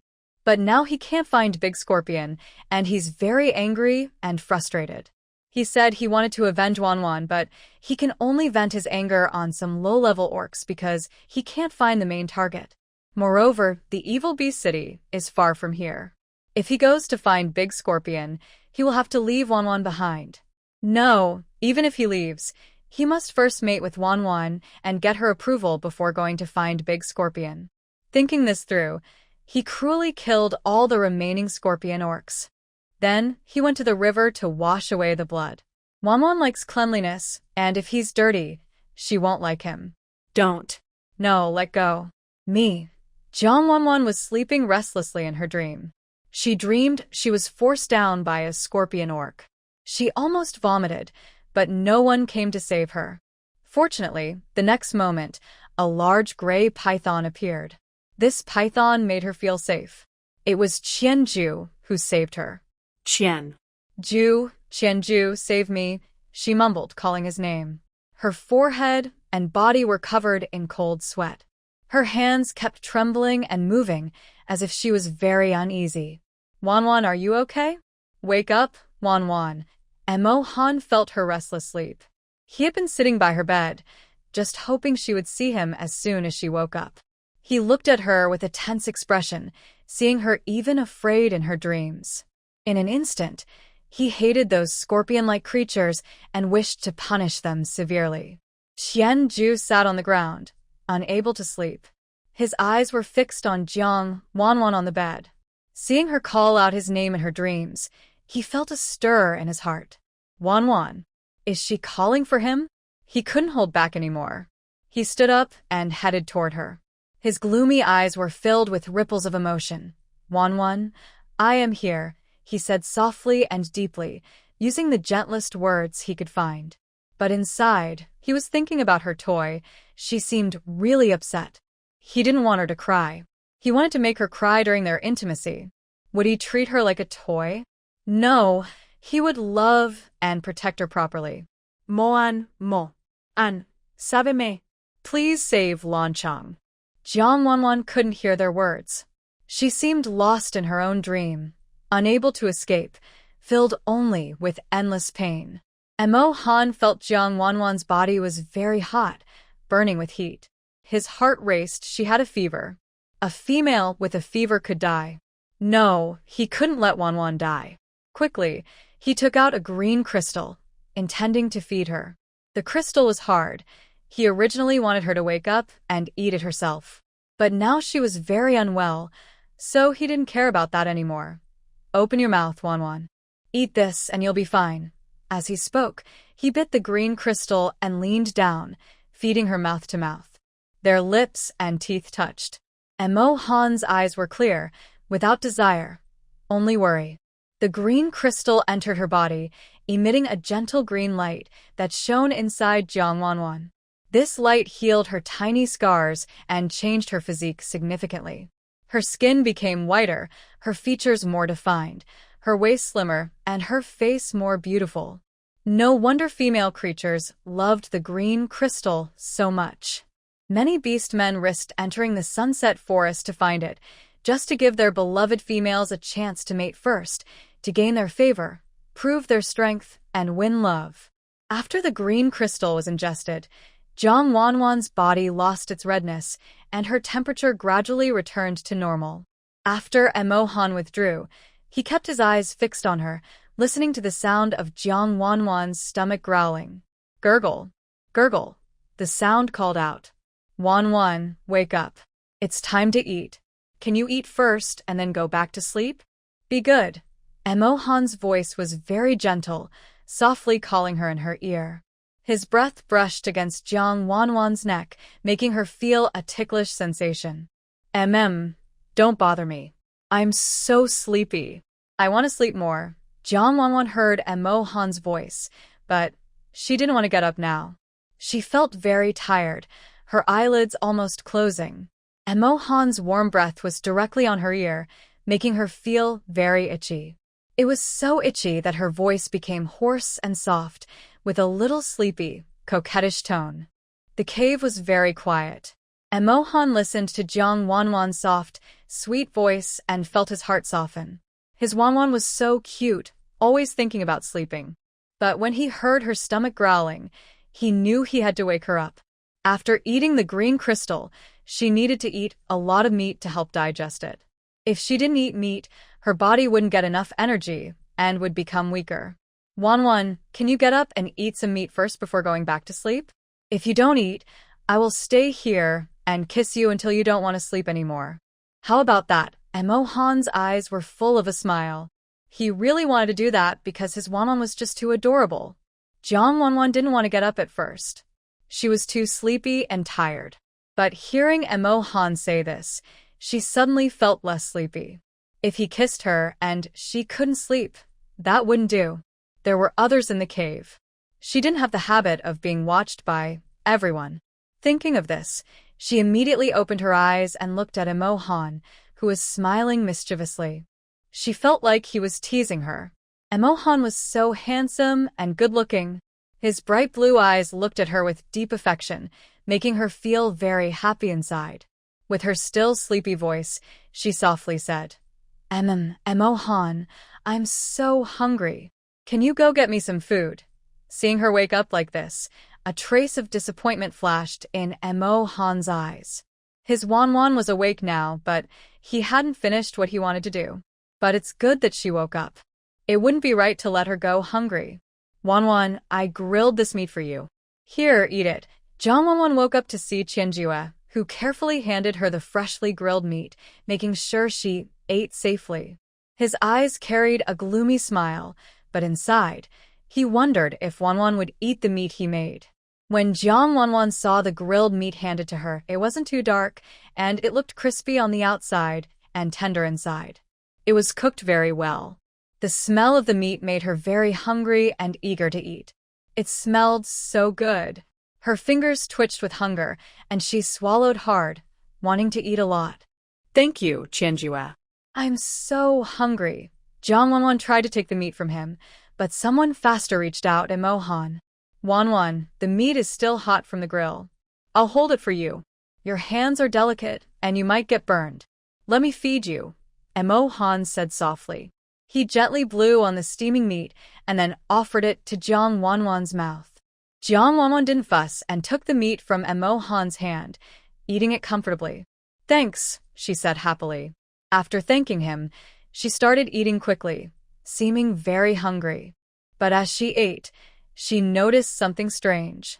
The meat was very fragrant, but before it was hard for her to bite and chew. Now, she found it very smooth, almost as if her teeth had become sharper, making it easier to eat. She was so hungry she didn't have time to ask Emo Han and Qianjue about it. She just focused on eating, and it tasted especially good. Emo Han and Qianjue watched her eat with such enjoyment and felt happy. It seemed Wan really liked meat now. It looked like the green crystal could really change her body. Maybe they should find more green crystals to help Wan become healthier. Is the meat good, Wan? There's more here. Eat slowly, no need to rush, Emo Han said, worried she might choke if she ate too fast. Yes. It's delicious, Emo Han. I don't know if it's because I'm so hungry, but this meat is really tasty. The meat I couldn't bite before, I can now, she said, then fell silent and focused on eating. Soon, she finished all the meat, but she still wanted more. She wasn't satisfied and wanted to keep eating. She blinked her eyes, looking at Qianjue with a twinkle, and now she was no longer afraid of him. Now she just wanted to eat meat, and she asked him with a hopeful tone, Qianjue, I want to eat meat. Can you roast me another piece? Qianjue looked at her pleading eyes, and his heart skipped a beat. It seemed like his toy liked him very much. She even took the initiative to ask her owner for meat. But seeing how delicious she was eating, he thought he could give her a few more pieces. He didn't speak, just silently handed her the hot meat. Come on, Wan, eat. Emo Han caught the meat and fed Jang Wan. Soon, Jang Wan finished the meat. After eating, she felt thirsty and wanted some fruit. Emo Han, where are the fruits you picked? She looked at Emo Han with hopeful eyes, hoping he would produce some fruit for her to eat. Emo Han was a bit embarrassed by her question. The fruits, he hadn't actually picked any. He was supposed to be picking fruits, but suddenly he sensed Wan Wan was in danger, so he threw away all the fruits just to rush back and save her. Sorry, Wan Wan, I didn't manage to pick any fruits. But wait for me, I'll go pick some for you now. Emo Han didn't dare look at Jang Wan's disappointed face. He just wanted to go and pick fruits for her. Jang Wan felt a little disappointed when she heard Emo Han hadn't picked any fruits.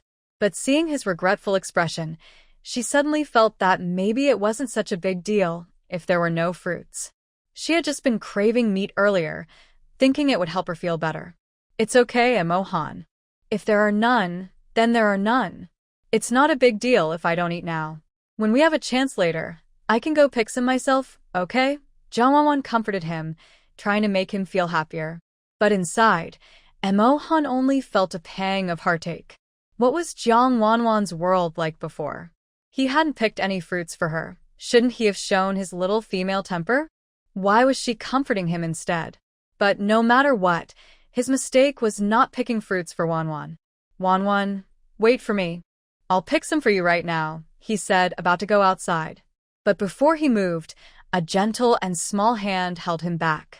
He looked down and saw Jang Wan with big, tearful eyes. She was very reluctant to see him go and looked at him with pleading eyes. Emo Han, don't go. I don't mind not eating fruit. Please don't leave me. I can't bear to be apart from you. After experiencing what just happened, Jang Wan realized she depended more on Emo Han now. She didn't want him to leave. She just wanted him to stay with her. Wan, don't be afraid. I'm here. I will never leave you, Emo Han said, turning around to hug Jang Wan. He felt her slight trembling in his arms, and his heart softened completely. At that moment, Jing, who had gone out to fight, returned. As soon as he came back, he saw Jang Wan crying in Emo Han's arms. His eyes flashed with pain. His Wan was crying again. Jing, tall and strong, seemed to fill the entire cave. The cave was already bright, but his presence made the air feel heavy and oppressive. When Jang Wan saw the sudden darkness in the cave, she looked up and saw Jing outside, watching her. His eyes were gentle and sad, no longer the overbearing look he used to have. She also saw that he was holding a few green fruits, which she knew he had picked for her. Wan, how are you? Does your body still hurt? Jing asked as he approached her. He carefully examined her, noticing that she had fewer small wounds than before. He knew she had eaten the green crystal fruit, which made him feel relieved. As long as she was okay, that was enough. Wan, these are the fruits I picked for you. I hope you like them, he said, offering the green fruit to Jang Wan, hoping she would enjoy it. Today, he had made her angry earlier. This was his way of apologizing. If she ate his fruit, she wouldn't be angry with him anymore. Jang Wan seemed to have no resentment towards him and smiled gently at him. She took the fruit from Jing's hand.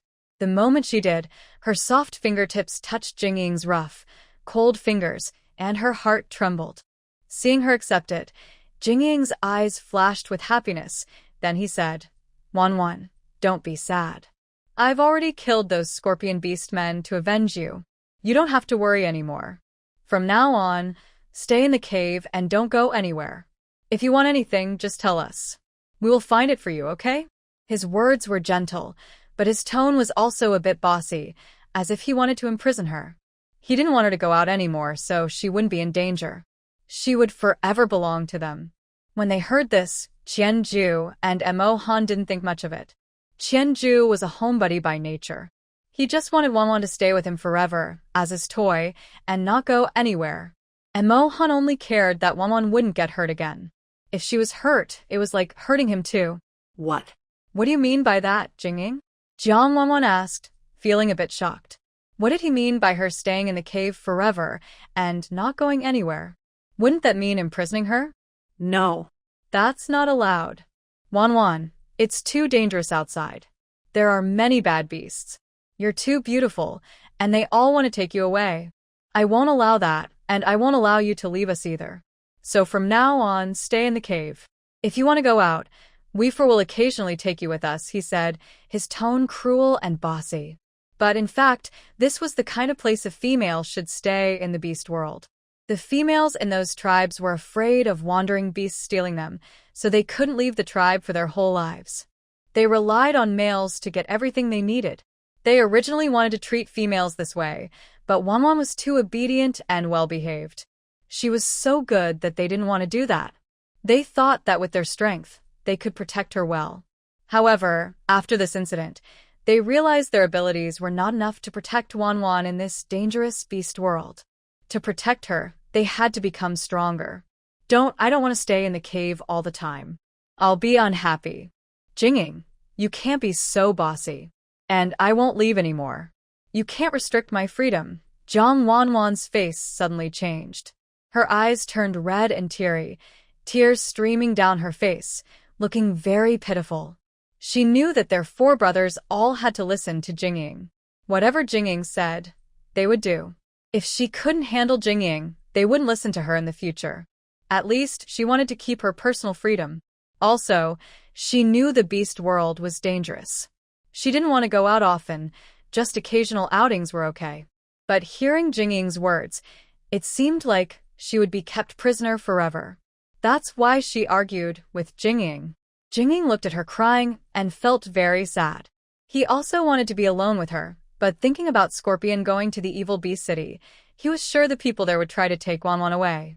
The evil beasts there were fierce, cruel, and ruthless, and they had no kindness towards females.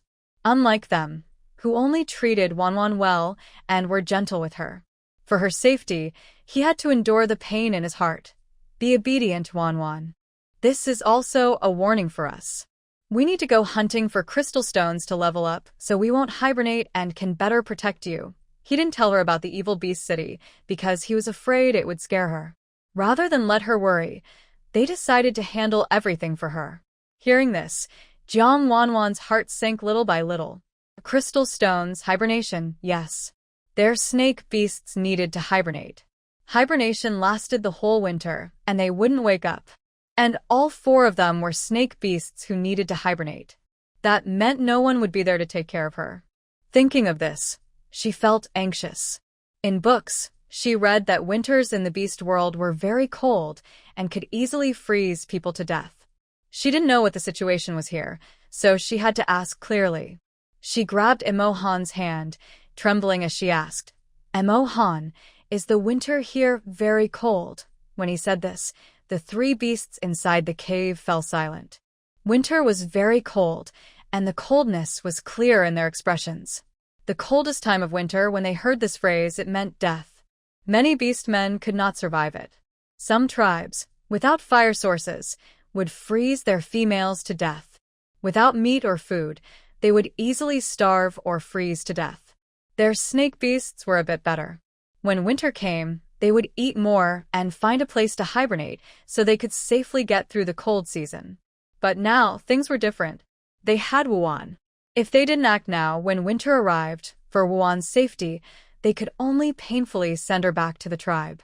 However, there was a big problem. Once a female entered the tribe, it was very hard for her to come out again, unless she was weaker than them.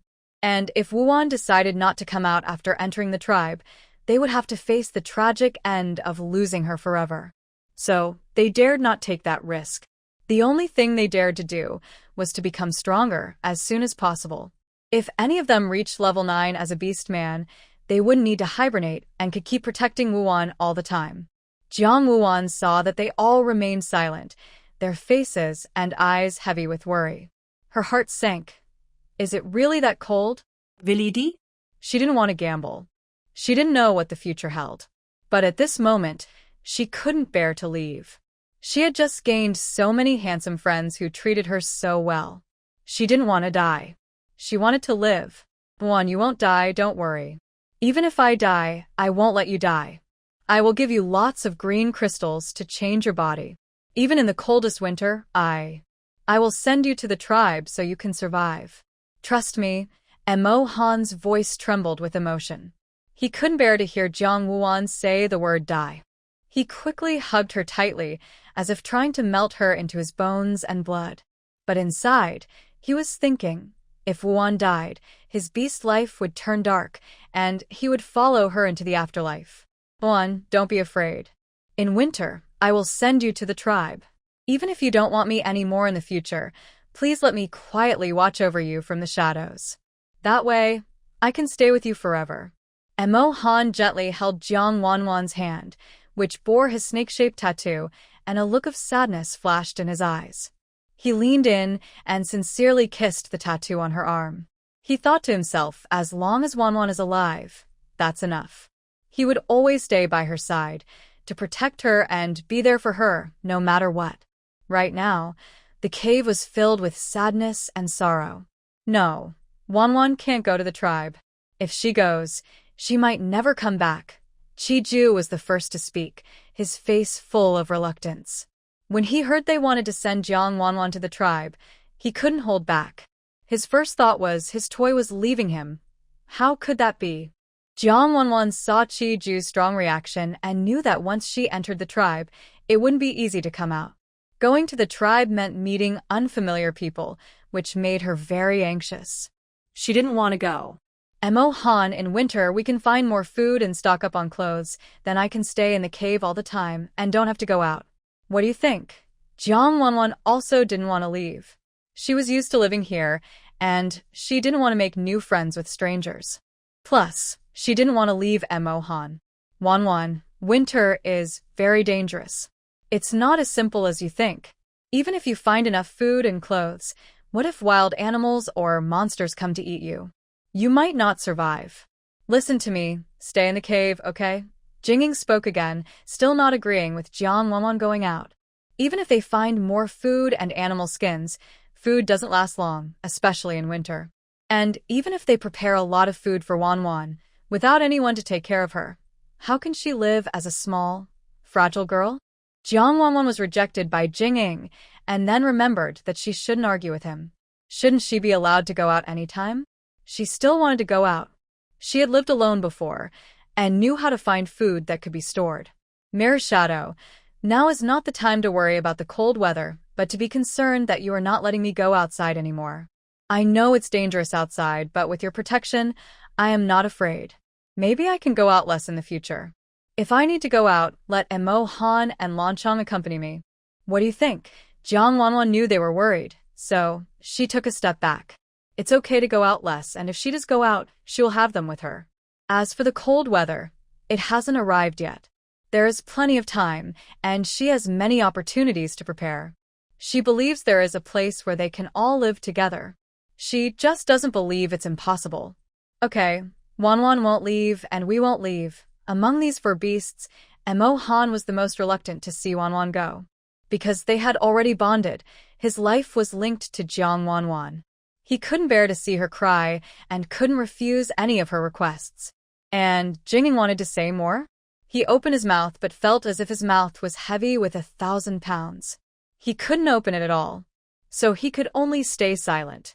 Montak-han, I am so tired. I want to sleep more. I don't know what's wrong, but I feel like I can't wake up. Jang Wan had never fully woken up. She was just holding on when she spoke. She didn't realize that eating the green crystal was changing her body. This process required her to sleep a lot. Okay, Wan, go to sleep. I'll stay here with you. Emo Han knew she had eaten the green crystal, and now she needed to sleep a lot. So his only job was to stay with her. Jang Wan nodded and quickly fell asleep.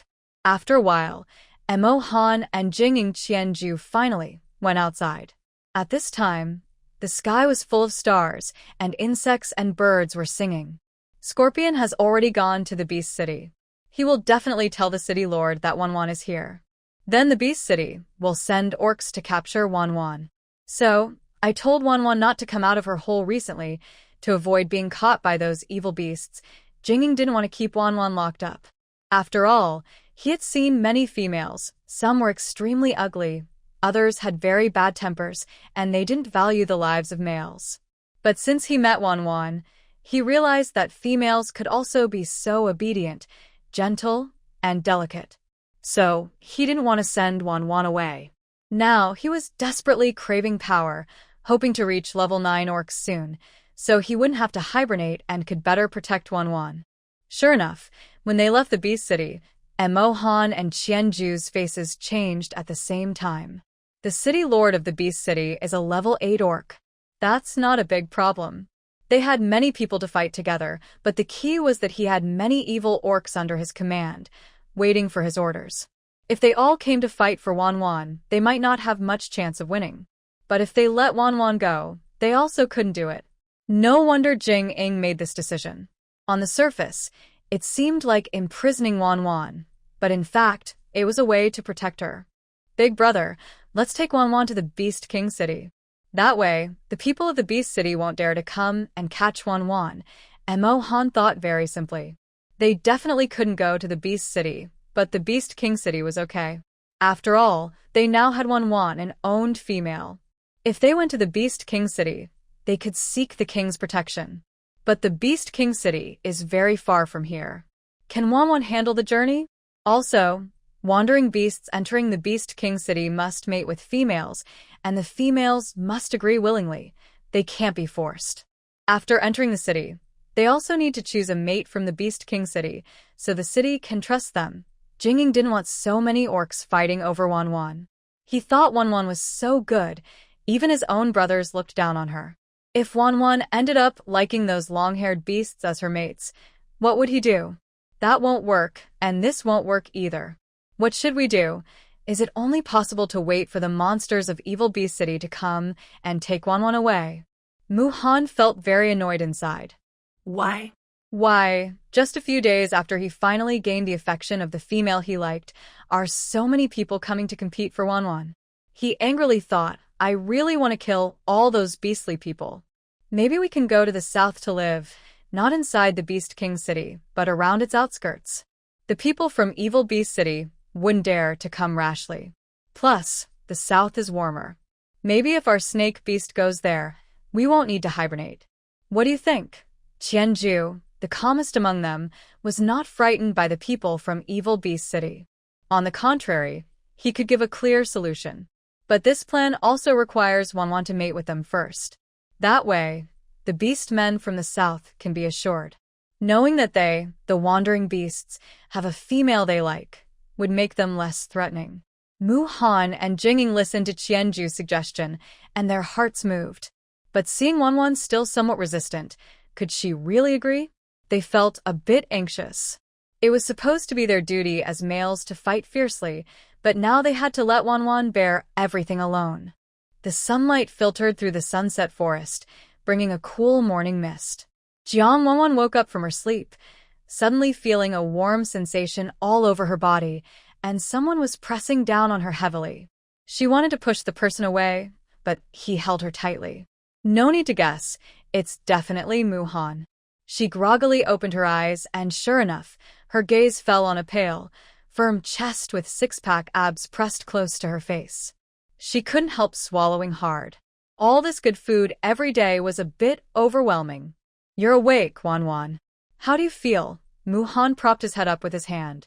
His morning voice carried a slight magnetic tone after waking, very pleasant to hear. His black hair was lazily draped over his shoulders, and his fair skin had a slight flush. His blue eyes were full of smiles. Jang Wan was dazzled by his voice and felt dizzy. She shyly moved her face away. To avoid feeling awkward, she checked her body. It doesn't hurt at all anymore. And she felt full of energy, as if her whole body was alive and climbing upward. It seemed like she could even punch and kill a cow now. Emo Han, I feel really good now. It's like I'm not hurt at all. Has my body recovered so well? Just one sleep, and I'm fully healed, Jang Wan said excitedly, jumping up from the bed. Unfortunately, the bed was small, and there wasn't much space for both of them. Every night, Emo Han held Jang Wan very tightly, as if afraid she might disappear at any moment. Now, when she jumped, she accidentally stepped on Emo Han's stomach. And just a little more, and her happiness for the rest of her life might have been gone. Ugh. Emo Han winced in pain from her sudden step and almost cried out. His face changed, and he looked at Jang Wan with a sad expression, groaning in pain. Wan, be careful where you step. How can I make you happy if you keep stepping on me? If Jang Wan's strength had been like before, she wouldn't have hurt Emo Han. But now, after eating the green crystal, her body changed and her strength increased. So, this time, her step hurt Emo Han. Jang Wan also felt something was wrong. It seemed like she stepped on somewhere fragile. If she stepped there again, it might really hurt him. Thinking of this, she was scared and quickly knelt down, touching him and apologizing. Sorry, Emo Han, I didn't mean to. It must hurt a lot, right? Let me blow on it for you. As soon as she said that, she realized she said something strange. Blow on what? Where should she blow? Oh no, what is she even saying? How did she mess up her words? Is that something you can just blow on? Wan, it does hurt. You said you wanted to blow on it? Go ahead. Blowing on it will make the pain go away. Emo Han's eyes flashed with a quick gleam, and a playful smile appeared at the corner of his mouth. But his tone was not one of pain. Instead, it sounded eager, just like yesterday, when they were in the river. Actually, he wasn't in pain at all. He just liked to see how much Wen cared about him. Jang Wan was originally quite worried, but when she looked up, she saw Emo Han with a mischievous smile on his face. That's when she realized she had been tricked. This wasn't pain at all. He was actually feeling sweet love. Is it really that painful? Emo Han, Jang Wan asked with a smile, acting cute, asking again to be sure. Yes, it really hurts. Wan, blow on it. Emo Han saw Wen caring about him again. He couldn't help but push his luck, saying he was in pain, and his face looked more painfully. Really? If it hurts so much, then I'll blow on it for you. Come here. Jang Wan deliberately stretched her tone and smiled brightly, her eyes shining with a sparkle. Her hands kept touching his abs, igniting sparks. Then she slowly moved down, blowing warm air on his lips. It looked like she was about to blow on him. Suddenly, Jang Wan stopped. Emo Han was excited when Wen moved closer to him. His heart was pounding fast, almost jumping out of his chest. He didn't expect Wen to be so proactive now, and her gentle smile made him feel like she was up to something mischievous. But he couldn't refuse Wen like this, and he whispered to himself, Wen, just a blow, and the pain will go away. But he didn't get the blow he was waiting for. Instead, he heard, ha ha ha. Emo Han, if it hurts, you should rest well. I feel full of energy now, and I want to go out for a walk, Jang Wan said with a mischievous smile, and ran out. She wasn't going to blow on him. She knew he was teasing her, and she wanted to get back at him. Why was he always so relaxed after doing something, while she felt exhausted? Late, you have changed for the worse. How could you? Emo Han's tone carried a hint of anger. He looked at his own. His late was really naughty. She actually. Jang Wan, feeling her body differently, looked down at herself. Sigh. Where are her wounds? Why are they gone? No wonder she didn't feel pain when she woke up today. So, her wounds are all healed? Suddenly, she heard heavy footsteps from afar. She looked up and saw Jing returning from hunting. He was carrying a big wild boar, already dead. It was clearly brought back for her to eat. Sigh. Could he choose a different kind of meat? She felt like she was about to get tired of eating it. Late. Why did you come out? Does your body still hurt? Jing saw Jang Wan come out and quickly ran over, tall and with long legs. His serious face also showed a hint of a friendly smile. But Jang Wan, seeing him come over naked, felt a bit embarrassed. No one would expect that someone who always looks serious and stern, with a commanding presence, would actually go around without clothes and leave something outside. This was really shocking and uncomfortable to look at. Jing, could you wear animal skins like Emo Han in the future? Wearing them all the time and showing everything outside. It doesn't seem very good. Jang Wan glanced at him and didn't dare to look again. After all, it wasn't her body, and she couldn't face it calmly. Jing was stunned. He didn't expect Wan to ask him to wear animal skins. Why? Because of his. Does she dislike it? I'm sorry, but I can't assist with that request. After hearing Jing, she finally realized why Emo Han had been wearing animal skins these past few days. It was because Wan had asked him to wear them. Thinking of this, she understood why Wan was so resistant to them, because they weren't wearing animal skin skirts. Suddenly, she thought Emo Han was quite clever, keeping such an important thing from them, which made Wan dislike him. Now, she really wanted to catch Emo Han and give him a good scolding. Alright, if Wan likes it, I'll make a few animal skin skirts for her later, he quickly agreed. It seemed that once he saw things from a different perspective, accepting it became easier. Then, his gaze shifted back to Jang Wan. She was wearing clothes that were torn all over, only covering what needed to be hidden. Her exposed skin showed her fair, slender arms, a thin waist, and 2 long, bright legs, all showing her good figure.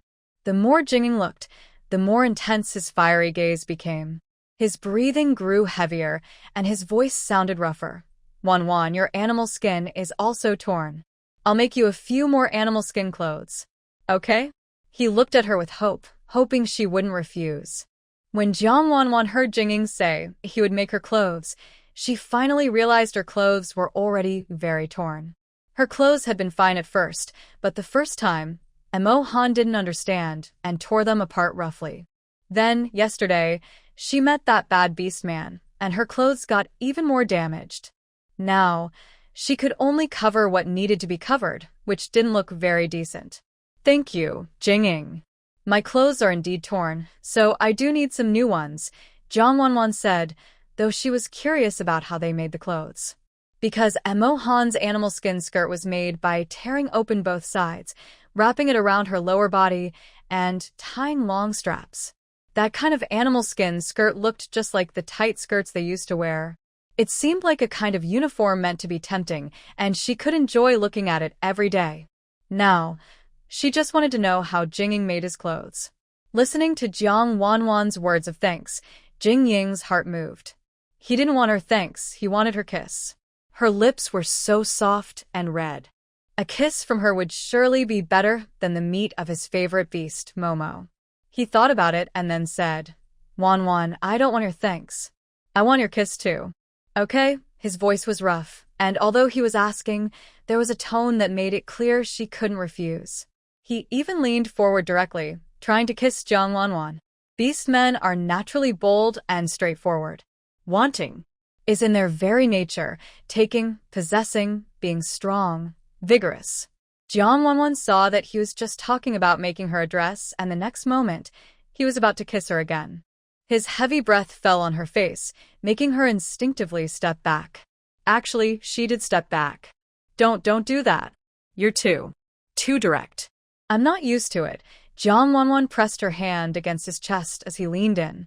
In her heart, she kept thinking, Big brother, can't you be less like this?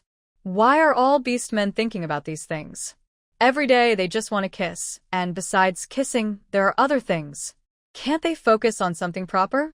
Jing was rejected again, and a feeling of frustration grew in his heart. Wan. She rejected him again. Sigh. Why has Emo Han already eaten meat, but he, as the big brother, can't even get a simple kiss from a little female? And he doesn't dare force her too hard because she's so obedient and gentle. Wan, you can't always refuse me. I'm also your beast husband. If you keep refusing, when will we ever mate? Jing Ying's tone was full of sadness and dissatisfaction. When he said this, his white horizontal pupils looked fierce, and his snake tongue flicked more frequently, making his expression seem even more ferocious. Jang Wan saw this, and her heart was pounding wildly. This can't be. She only refused a kiss, and he got angry. If she keeps upsetting him in the future, he might even eat her. Thinking of this, she didn't want to care about Jing Ying's unpleasant expression and ran straight into the cave. Mohan. Please save me. Jang Wan ran while calling Emo Han's name, as if only Emo Han could make her feel safe at this moment. Big brother is too scary. He gets angry easily. Who wants to see his bad face? Humph. Such a fierce big brother. Whoever wants him? Whoever wants him. Anyway, she doesn't want him. Jing saw her run away in fear again. He felt like he had said the wrong thing. He suddenly felt angry inside. His mouth was so bad. He never knew what to say, always making Wan angry. Full of anger inside, he clenched his fists tightly and hit a nearby tree hard. The old tree cracked and fell. In the end, he could only accept it and carry the wild boar, hoping to roast the meat well and get Wan's forgiveness. Wan, I'm fine now. I miss you so much. Lansong heard Jang Wan calling Emo Han and woke up. He couldn't help but feel sad inside. Wan's voice is so nice. He also wants Wan to call his name. Lansong immediately turned into a human and ran over to hug Jang Wan, feeling satisfied instantly. Wan, you're better now? How is your recovery? Jang Wan felt a little guilty. She almost forgot there was a Lansong in a cave. Now, seeing him suddenly hug her, she looked a bit embarrassed. Wan, I'm already fine. As long as our males aren't badly hurt, they can recover after a good sleep. Wan, how about you? Lansong looked at Jang Wan with big puppy eyes, staring straight at her. He thought she looked even more beautiful now and smelled even better. Wan, I'm already fine now. Can you repeat what you said outside the cave yesterday? Lansong's tone was very nervous. He was afraid that yesterday was just a dream or that he misheard. He wanted to confirm again. Although he was healing from his injuries, he kept thinking about this matter. It seemed that if Jang Wan didn't give him a clear promise, he wouldn't feel at ease. The light inside the cave wasn't very bright, but at this moment, Lansong's eyes shone with unmatched brilliance, making Jang Wan feel a tightness in her heart. Lansong, what I said yesterday is true, but please let me down first. Your body isn't fully recovered yet. Jang Wan tried to struggle free. Since I came to this beast world and met them, I've been either on the way to hug or being hugged. If this continues, my limbs will almost become useless. Wan, I feel better now. I think I can mate today. You promised me that if I got better, we would be together. You can't lie to me, right? Lansong was very persistent and didn't want to let Jang Wan go. He finally had a chance to enjoy Wan alone, and he didn't want to lose it. Jang Wan saw that he kept talking about these things as soon as he woke up. Her face was really thick. Sigh. But she had no choice. She had promised him, and she never intended to lie. I'm not lying to you. Everything I said is sincere. It's just too soon now. Can we get to know each other better first? If we develop feelings and stay together, we'll be happier. What do you think? Jang Wan was thinking of delaying a bit longer. She only said she wouldn't leave and wanted to live with them, but she didn't say she had to sleep with them right now. She was sure that if she slept with Lansong now and Jing saw it, with his bossy personality, he would definitely make her sleep with him too. If she refused, he would probably look angry and say harshly, Wan, do you dislike me? You slept with Emo Han and also with Lansong. Why won't you sleep with me? She could already imagine Jing questioning her then. Thinking of that scene made her shiver. No. Since she decided to accept them, she had to follow her rules. The first step was to build feelings first, then everything else would fall into place naturally. Lansong looked confused. What else was there to understand? In this beast world, isn't it true that if both parties agree, they can mate? Why do they need to develop feelings? He thought that developing feelings meant mating so their feelings would grow faster. If he was unhappy about something, he could just say it and change. He didn't understand, but he would ask, Wan, when will we develop feelings? I feel that my feelings for you are very deep. I would even be willing to die for you. Then, he changed his tone, looking sad and pitiful, and said, Late, please let me give you my beast mark. Let me become your beast so we can slowly build our feelings together.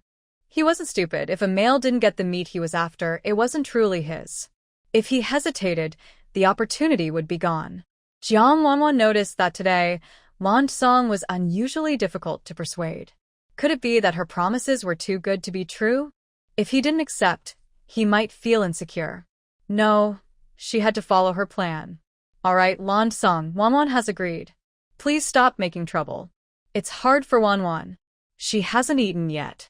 Let her eat first, then we can talk. Emo Han originally didn't want to disturb them, but when he saw Langong trying to make Wan Wan mate with him, he couldn't help but step forward. As soon as he said that, Jang Wan's stomach growled loudly, fitting the moment perfectly. Yes, Langong, I'm hungry. It seems Jing has cooked some meat. Let's see if it's ready. Okay, Jang Wan quickly agreed, happy that Emo Han came to help her out. She thought to herself that Emo Han was the best. He always appeared just when she needed him most, always on time. Langong heard Jang Wan's stomach growling and felt guilty again. Wan Wan hadn't eaten yet? He had been bothering her all this time, making her go without food? Wan, I'm sorry. I really am not a good male. I didn't realize you were hungry. Did I do something wrong? Punish me, Wan, Langong said, feeling very guilty. He clumsily wanted Jang Wan to punish him because he used to steal. No, wait. When he borrowed things from the tribe's beasts, he saw males angering females, then being punished, including physical punishment, like being hit with long vines, or kneeling down and doing some submissive acts, begging for forgiveness from the females. For example, saying things that make females very happy, or doing special things for them. There are many more. He used to think that those females were really mean and that males were only slightly at fault, so they deserved punishment.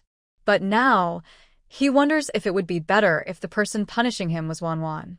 Thinking about this, his face, which is the color of wheat skin, still has a faint blush, and his body feels warmer and warmer. He doesn't know what that feeling is like.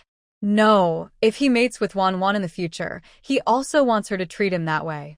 Would that make him even more excited? Jang Wan sees Langong like this and feels very tired. The men here are just like that, so sensitive and cautious. She just didn't eat on time, and he wants her to punish or hit him. She can't help but wonder if he also has a submissive personality. Langong, don't say that. You're very good to me. You don't need to be so cautious. I like your enthusiasm and honesty. I don't like seeing you with a sad face. I want you to be yourself. Promise me, don't do this anymore, okay?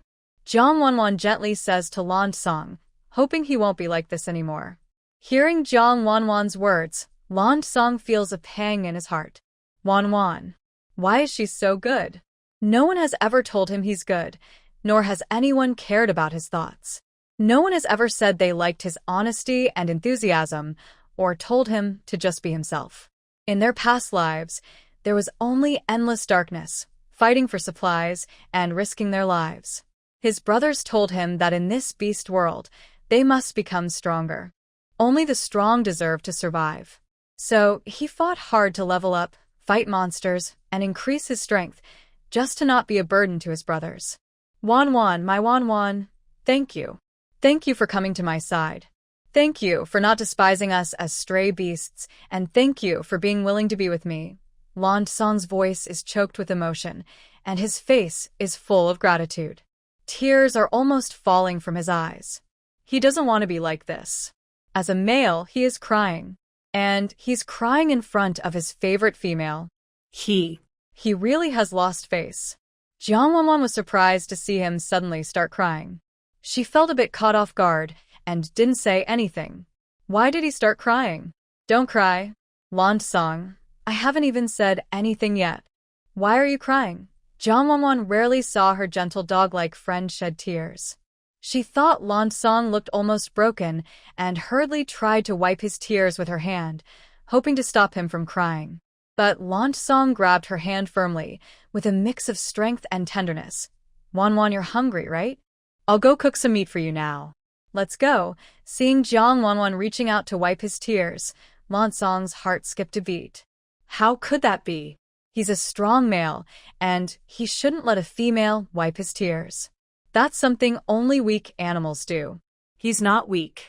He's a strong beast, aiming to be the strongest. He can't cry in front of Wan. What if she uses this to tease him later? And his third brother was still nearby. Seeing the mocking look in Langong's eyes, he just felt ashamed of himself. How could he cry in front of Wan? Wan, come eat this. I grilled this meat for you. It's tender and very tasty. Langong said eagerly, handing her the meat. They were eating outside because Jang Wan disliked the smoky smell from grilling inside the cave, so they ate outside. On her left was Emo Han, who had been there forever, and on her right was Langong, the thick-skinned one who never left her side. Meanwhile, Qianju sat expressionless nearby, eating meat, but his gloomy eyes kept flickering toward Jang Wan. He thought to himself that her toy seemed to be recovering well. That was good. If his toy broke, he would lose a plaything. Jing also wanted to talk to Jang Wan, but seeing Langong being so attentive, he felt even more annoyed. Now they were all eating together, but even while eating, they waited for Jang Wan to eat first before they started. However, unlike Emo Han, the others were sitting on the ground with their clothes exposed, as if they were at some kind of nakedness contest. Okay, thank you, Langong. You should eat too. Don't worry about me, Jang Wan said, not wanting them to always take care of her, because she felt like she was a useless person if they did that. Wan, eat quickly. You eat first and we will eat later. Emo Han spoke softly now, but on important matters, they wouldn't compromise. All right. Jang Wan knew they had fixed ideas. Even if she told them, they wouldn't change. She didn't want to say anything more in the future. By the way, I feel so smooth when I eat meat now. What's going on? And my wounds are gone. I just slept and got better. How did this happen? Jang Wan realized that eating meat now seemed very easy for her. She ate while talking about her body.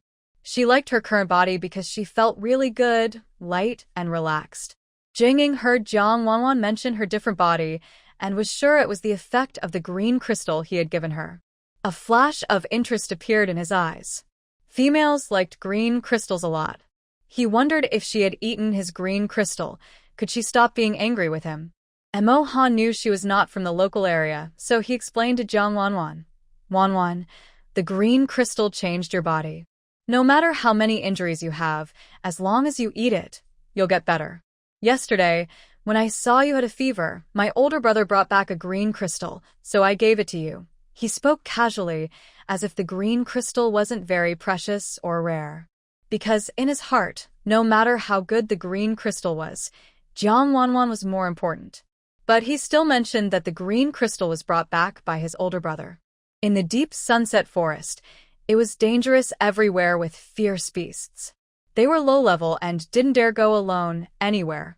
They always went in groups of 4 brothers to level up and fight monsters so they could watch out for each other. But their older brother was different. He was strong and powerful. One beast was nothing to him. The green crystal was a gemstone. Jang Wan heard this word again. It could change her physical constitution and even save her life when she was close to death. Wasn't that a life-saving medicine? Such a precious thing, and she just ate it so simply. She hadn't even tasted it before it was gone. Thinking of this, she stood up excitedly, raising her voice a bit. I was just a little hurt, and they gave me such an important green crystal to eat. It's really unfair. She couldn't continue speaking. Does she have to say that what they gave her was just a worthless thing? Is her life so cheap? If she says more later that belittles herself, others will come and say a bunch of touching words. It would take a long time to argue. Forget it. Since she already ate it, she won't dwell on it anymore. But thinking that Mirror Shadow found it for her, she felt a bit surprised. Looking at the fiercest Mirror Shadow, who dared to risk such danger to find something to save her, she felt very touched and almost wanted to cry. No one had ever been so kind to her before. Since coming here, she met Emo Han, Langong, and now Mirror Shadow. She couldn't hold back her feelings anymore and said to Mirror Shadow, "Thank you, Mirror Shadow." Jang Wan wanted to say something to thank him, but before she finished, Mirror Shadow interrupted her. Wan, it's nothing. It's just a green crystal. Compared to you, it doesn't matter at all. You are our female, and we will always protect you. Mirror Shadow's words were very sincere, and he truly thought so. His only request was that Wan no longer reject him. Hearing this, Jang Wan didn't speak. She simply reached out her hand, took his rough, strong hand, and said with the simplest words, "Mirror Shadow, eat meat." She didn't say thank you because they didn't need that. What they needed was probably for her to stay with them forever, never leaving. Mirror Shadow looked at her soft little hand holding his sturdy arm. Her white, delicate fingers contrasted sharply with his wheat-colored skin. His eyes flickered, and he quickly held Jang Wan's hand tightly again. His stern face showed a deep emotion, and his tone was tinged with a hint of choking. Good, Wan.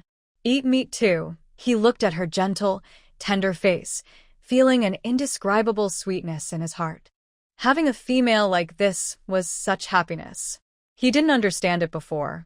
Why didn't the beast mother like them? Why was their beast father still willing to endure the female's temper, accepting beatings and scoldings? They only wanted the mother beast not to leave them. Now he could feel how happy it was to have a female. Days passed slowly. Let us go, they begged. You wicked, evil beasts. We are females of the Black Wolf clan. How dare you take us? When Wolf Peak and the others return, they will come to save us. At this moment, a chubby female was speaking. Her face was full of rough features and looked fierce. She was dirty all over, with wounds on her face and body, caused by their resistance against the cruel beasts who didn't treat them well. These females had become spoiled and arrogant, not caring about the cruel beasts.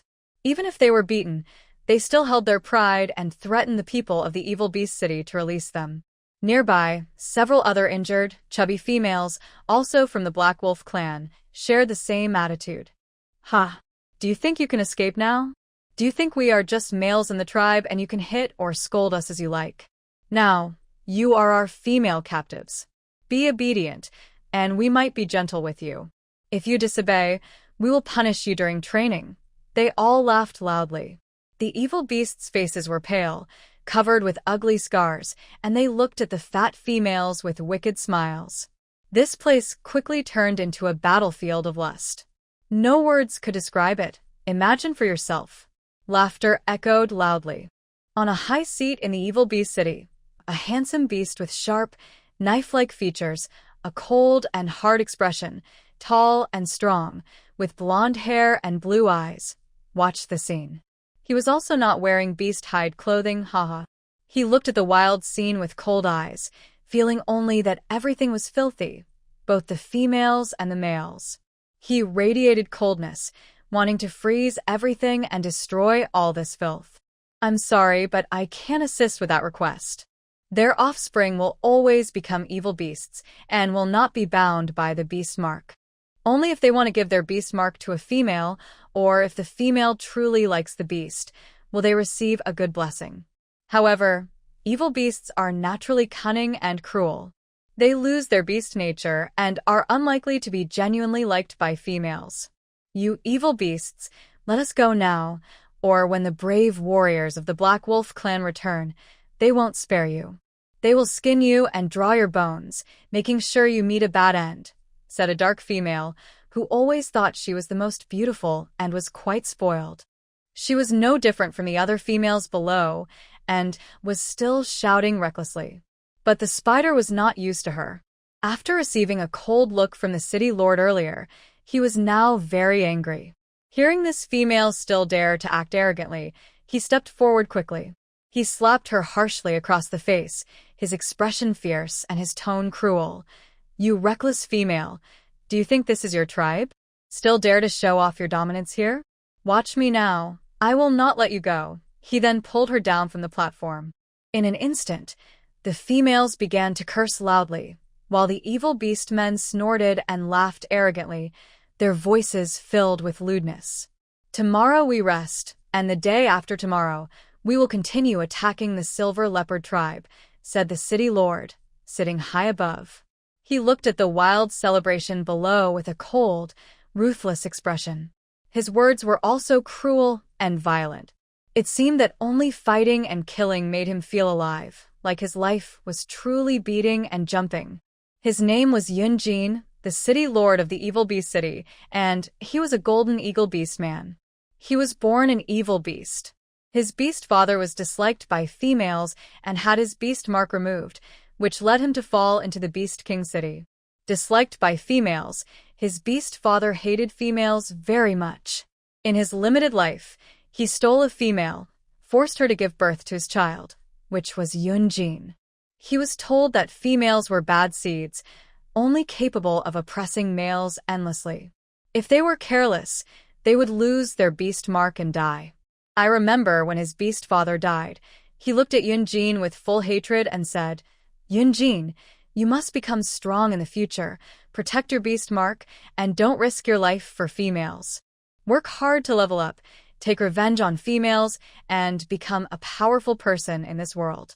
That way, you won't lose your life again. He died in the end, not in a hunt, nor in the hands of someone he wanted to protect, but in a life he was willing to give for a female.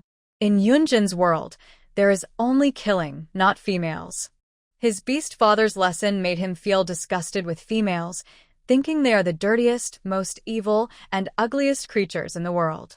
City Lord, this time we took advantage of the Black Wolf tribe's strongest orcs being away to steal their females and beast crystals. We've gathered enough resources these days. We should use these crystals to upgrade and become level 9 orcs soon.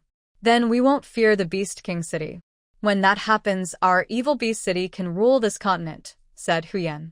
He is the third city lord of Evil Beast City, a level 5 orc who relies on intelligence rather than strength to gain power.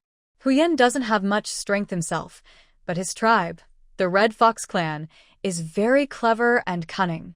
They are also the most beautiful and charming in appearance. Recently, they've been attacking orc tribes wildly, stealing many crystals and females. These resources are enough for them to use for a long time. He doesn't agree with attacking more orc tribes now. What if some brave warriors return to their tribes? Seeing their tribes destroyed, wouldn't they unite and fight back against Evil Beast City? Only strength can make them fearless. Bah, I'm not afraid. The reason we could easily steal so many supplies this time is because those orcs weren't here.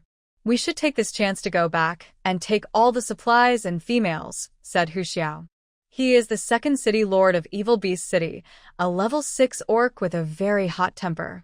He is muscular, simple-minded, 3 meters tall, and looks like a mountain. His face has several long scars, making him look fierce and aggressive. At this moment, he was speaking in a furious tone. He did not agree with Fox Yan's words. In his eyes, only killing and bloodshed mattered.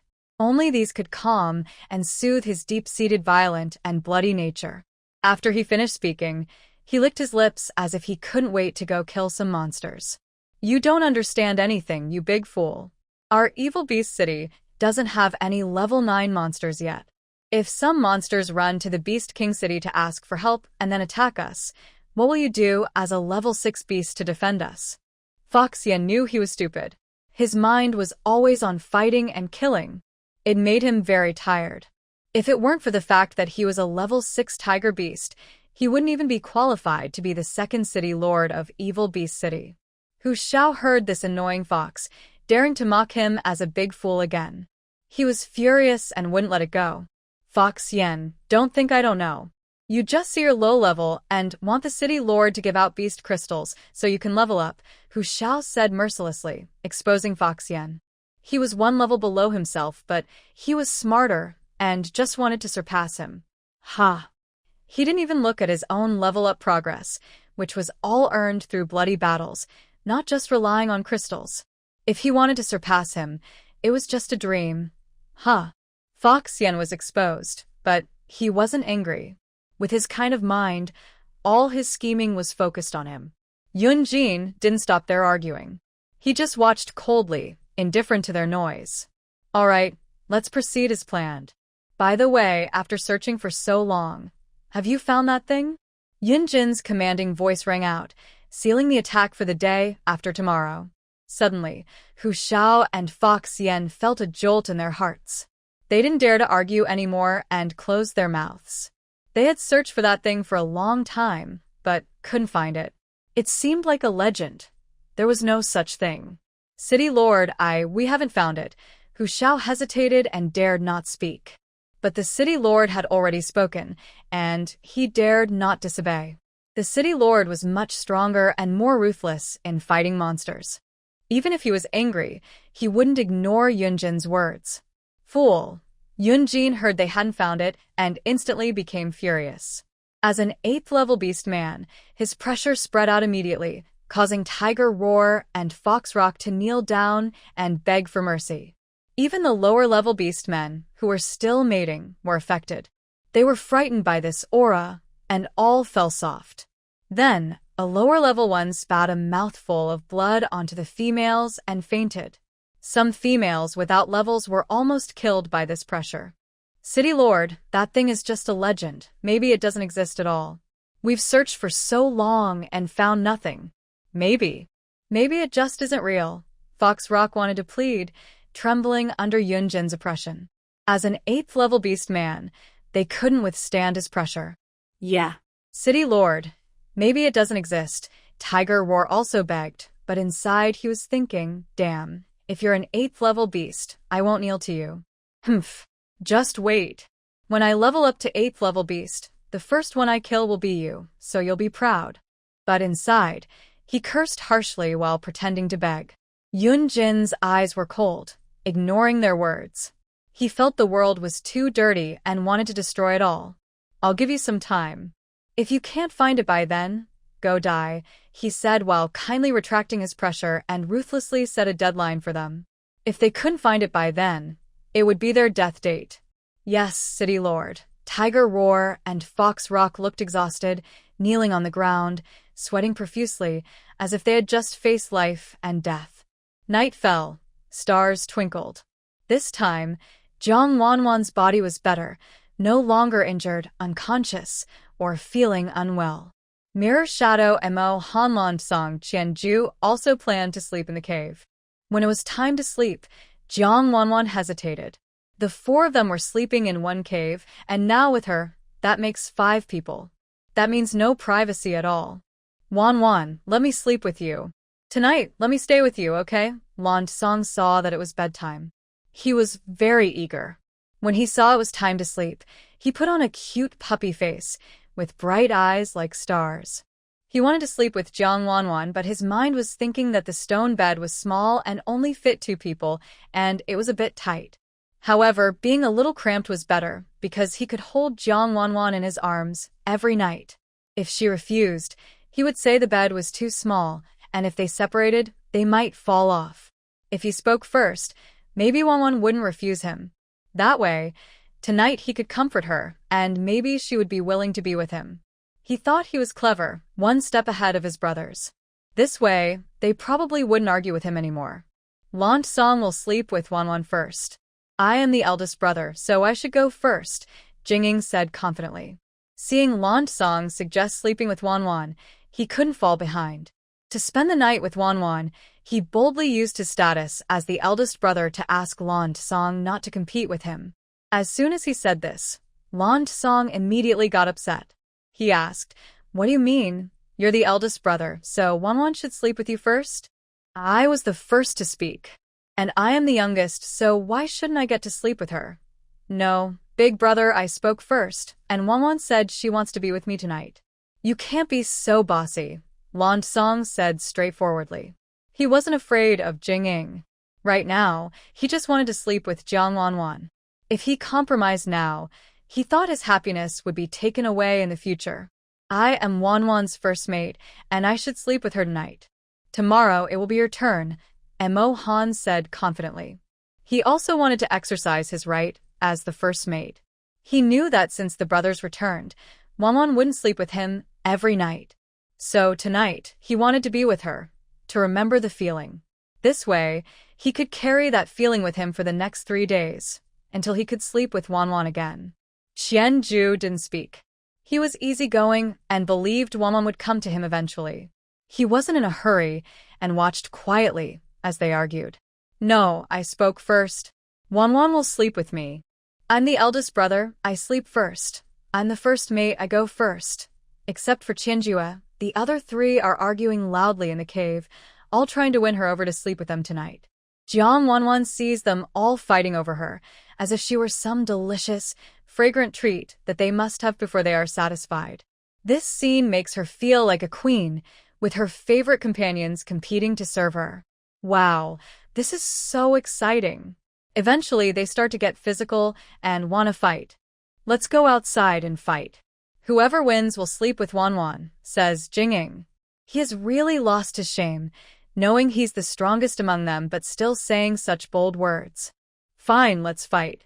Whoever wins will sleep with Wan Wan." Langong knows he can't beat his older brother, but he can't back down now. There's nothing a male can't solve with a fight. If he retreats now, what if Wan Wan thinks he's weak? "Okay, let's go." Emo Han thinks the same way. It's about his pride as a male. He can't back down either. As they speak, the three beasts confidently prepare to go outside. Jang Wan was just imagining who she would choose to sleep with tonight. But now she sees they were just arguing, and suddenly they want to fight.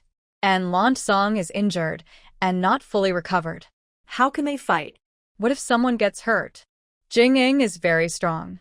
According to Emo Han, Jing can handle all three of them easily. No, she can't allow that.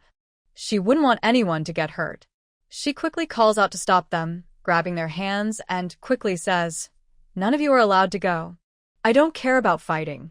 If you want to stay with me, I will choose, comma." When Jang Wan says she will choose someone to sleep with her, the three who are about to fight stop immediately. Their eyes light up, and they look at Jang Wan with hope, wishing she would pick them. Jang Wan sees their eager eyes, and she feels a little nervous. Why did she just say that? Did she slip up? Who should she choose? It seems like choosing anyone is not a good option. Whomever she picks, it will hurt the other's feelings. Her eyes show a bit of struggle, and she looks uncomfortable. This is so hard to decide. Why isn't the bed a little bigger? Then she wouldn't have to worry. She could just wave her hand and say, "Let's all sleep together. Late night, just tell us. Who do you choose among us? It doesn't matter who you pick. I won't blame you. I only blame myself for not winning your heart." Late night, Langong sees Jang Wan holding Emo Han's hand, looking back and forth between them, as if it's hard to choose. So he speaks first, trying to let Wan choose freely. Although he says this, his words are full of fake sweetness. His puppy eyes even sparkle with tears, making people want to get lost in them. It feels like if she doesn't choose him, it's her fault. Emo Han and Jing also hear this and immediately stare with wide eyes, glaring at Langong. Langong, how could he be so mean? He dares to say that any choice is okay, but his words clearly suggest, choose me, choose me. Late night, I don't mind either. You can pick anyone. Although I am your first partner and the first person you were with. Tonight, if you choose them, I won't mind. Soon, you'll be back in my arms anyway. But late night, don't forget about me, okay? Emo Han also responds confidently, imitating Langong's fake sweetness, with a sad face as he talks to Jang Wan. Jing is not good with words, but seeing his two brothers say this, he also wants to speak. But he can't say much, so he only says strongly, "Late night, choose me. My love will make you happy." He doesn't use any fake sweet talk, only relying on his strength to make Wan satisfied. After he finishes, even the person in the corner, Qianju, can't help but look over. He doesn't speak, but his gloomy eyes have a faint light, as if he's also hoping to be chosen. Late night, just tell us. Whomever you pick is fine. As soon as she finished speaking, four pairs of eyes looked at Jang Wan with intense focus, as if they were all hoping to be chosen. Tonight, staying with Wan was about more than just companionship. It affected their status and their place in her heart. So, they were all very eager. They've already said everything. So what should she say now? Jang Wan thought for a moment, then gently opened her lips and said, "How about we all sleep together? Choosing just one would hurt your feelings. It's better to be together. But the bed is too small to fit all of them. And she can't sleep on the floor." How should she sleep then? She said this on purpose because 5 people sharing a bed isn't realistic. Don't think she doesn't notice. They're all talking big words. But she can tell from their words that there's some underlying tension. After all, she's lived alone before and has learned to read people's expressions. She can tell if someone's words are sincere or fake at a glance. Still, she enjoys seeing them compete for her affection. It makes her feel like they really like her, and she's no longer lonely. Now, she has many husbands and she likes that. She doesn't mind their teasing words. Wan Wan can sleep on my side. I'm big, so I can hold her in my arms. Plus, it's very hot now, and I'm cool and comfortable. Wan Wan will sleep even better, Jing said first. He's tall and strong, but very stiff. Sleeping on him would probably give her a sore back tomorrow. No. I'm also cool. Wan Wan, sleep on my side, Emo Han said, mentioning that he's cool too. Wait for me, Wan Wan. I'll go out for a moment and come back soon. Langong, being clever, saw that his two brothers were trying to please Wan Wan, but he wanted to do something different. Wan Wan is so kind and good-hearted. She wouldn't want to refuse him, and he's shy, so he suggested everyone sleep together. He doesn't want Wan Wan to feel uncomfortable. He wants to do something practical to make her happy. Humph. Those two silly brothers didn't expect him to do this. As she finished speaking, he turned and left. Before Jang Wan could understand what he was doing, she saw the Langong transform into a huge snake body and quickly slither away. Soon after, he returned, carrying a large stone wrapped in the green snake body, which he placed inside the cave, connecting it to a small bed. Now, the small bed had become a big one. What a large bed!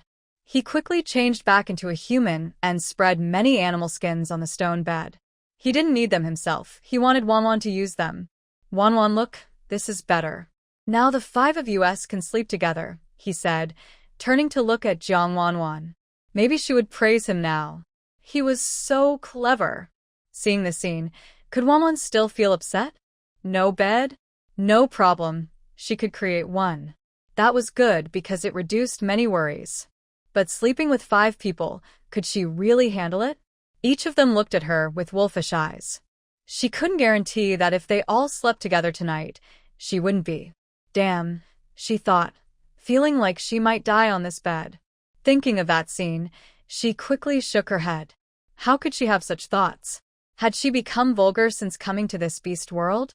After some thought, she decided to speak about her principles. For tomorrow to come smoothly, she had to say, everyone can sleep together, but you can't touch me or do anything inappropriate. At most, you can hold me in your arms. Is that okay? Jang Wan's face turned red with embarrassment. Her fair skin and earlobes were flushed all over. Her voice was so soft like a mosquito buzzing. She couldn't even hear herself anymore. All she knew was that she had spoken. Her words were shy and embarrassing. The 4 beastmen in the cave looked at Jang Wan. Her fair skin was flushed with a large blush. Although her voice was very soft, they were snake beastmen with excellent hearing. They heard everything she said clearly. They thought Wan was too obedient, too gentle, too shy. Why was she so well-behaved? In the animal world, how could there be such shy females? They all sleep together, yet they still tell others not to touch her. At most, they can only hold her. In this world, a female can be trained by many males at once. Is that really a big deal? But their female is so shy. Still, that's good, so that Wanan won't be tricked by other animals in the future. She will be happy with them. Whatever she wants, they will find for her. They will hold her gently and love her deeply. Other females have things she must have, and if other females don't have them, she must have them too, like green crystals. All right, Wanan, it's okay. I'm willing to wait for you. When you're ready, just like you said, we will develop feelings first, then start training. That way, you'll like it. I don't want you to be unhappy. If Wanan is unhappy, I won't be happy either. Langong continued to act like a gentle, caring person. Even if you start training with the older brothers and the others first, I have no problem with that. As long as Wanan likes me, I don't care about who trains first, he said. He realized that Wanan seemed to like him when he spoke like this. It was as if every time he said such things, Wanan couldn't resist and was eager to agree immediately. Haha, he had found a way. No wonder his snake body was green, his hair was green, his eyes were green, and his words had a green tea flavor. Could this be what people mean when they say, to have a good life, you need a touch of green on your head? Finally, on a small stone bed, a row of individuals lay side by side. Imagine the scene yourself. Originally, Qianju didn't want to come up. He wanted to have Wan all to himself. He wanted to hide this toy he liked in his territory and play with her properly. It wasn't about training her. He just didn't want to be with them. He didn't like it. Meanwhile, Jing moved a bit slower. He also wanted to sleep next to Wanan, and he didn't want to share her with his annoying younger brother. After going up, he realized he was wrong. He shouldn't have slept with Wan. A unique feminine scent came from her nose. Smelling this scent made his face feel a little excited and restless. He didn't understand why so many people couldn't sleep together and why Wan resisted so much. Could it be that with so many people, they still couldn't take care of her well? For the first time, Jang Wan lay with so many people. Her heart was pounding with excitement, feeling so comfortable. Why did she suddenly get confused and say they should sleep together? Now it's settled. It's really tormenting. The two iron arms around her waist held her tightly, pinching her painfully, and there were 4 other things pressing on her. They loved her so much that she dared not move. Was she afraid? Good night, Wan. Emo Han held Jang Wan, softly kissed her on the forehead, and looked at her with gentle eyes. Good night, Wan. I want to sleep too. Lan Song saw Emo Han kiss Wan, and he also moved closer, kissing her cheek. Emo Han, this annoying older brother, had what he wanted, and he had to have it too. He wouldn't kiss where Emo Han had kissed. He wanted to kiss Wan's cheek. Actually, she wanted to kiss her lips more, but he promised Wan not to bully her. He wanted to be a good little snake, so Wan would like him more. Jing was already uncomfortable. Seeing them all kissing Jang Wan, he didn't want to be left out. Wan, I want to sleep too. You can't refuse me this time. Although Emo Han was still there, he didn't think it was a problem.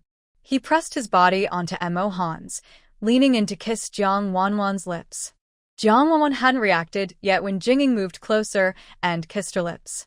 Don't, she tried to say.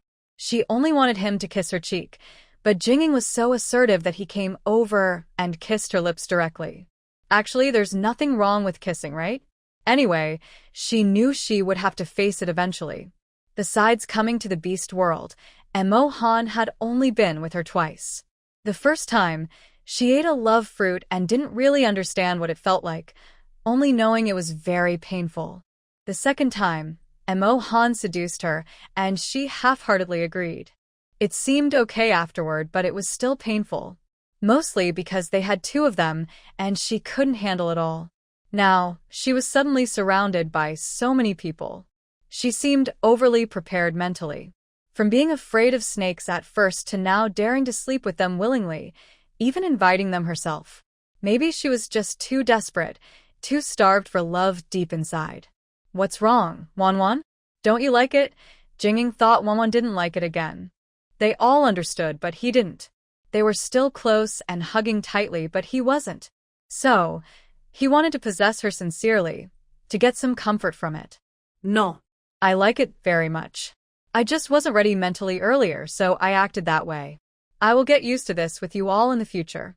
So, don't think too much, okay? Jang Wan was worried he might think she disliked him later, so she quickly comforted him.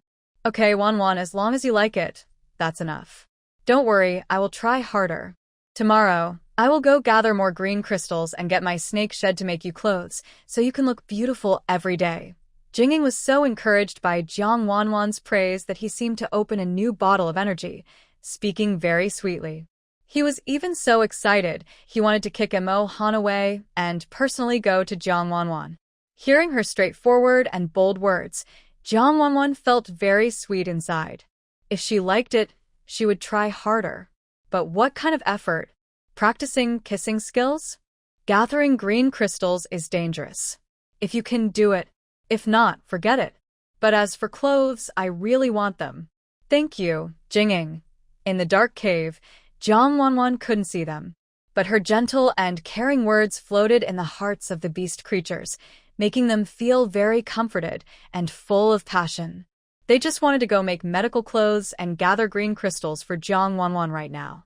Thinking of this, Jing also stopped sleeping and jumped up directly. Wan, wait for me. I will go get green crystals for you now. By tomorrow morning, you can eat them. I want to make your body stronger, he said without looking back, still very excited. In fact, what he was thinking was that since he could smell Wanwan's scent and couldn't sleep, he was full of energy. It was better to go get green crystals for Wanwan so they could train early.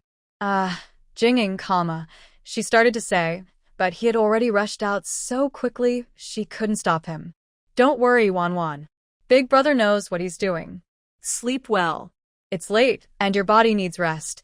Emo Han saw Jing leave and felt quite happy inside. He was strong and high-level, so he didn't care much. Who knew whether he was going to hunt beast crystals or do something else? He sensed that Jing probably didn't want to force Wanwan here, so he went out. Yeah.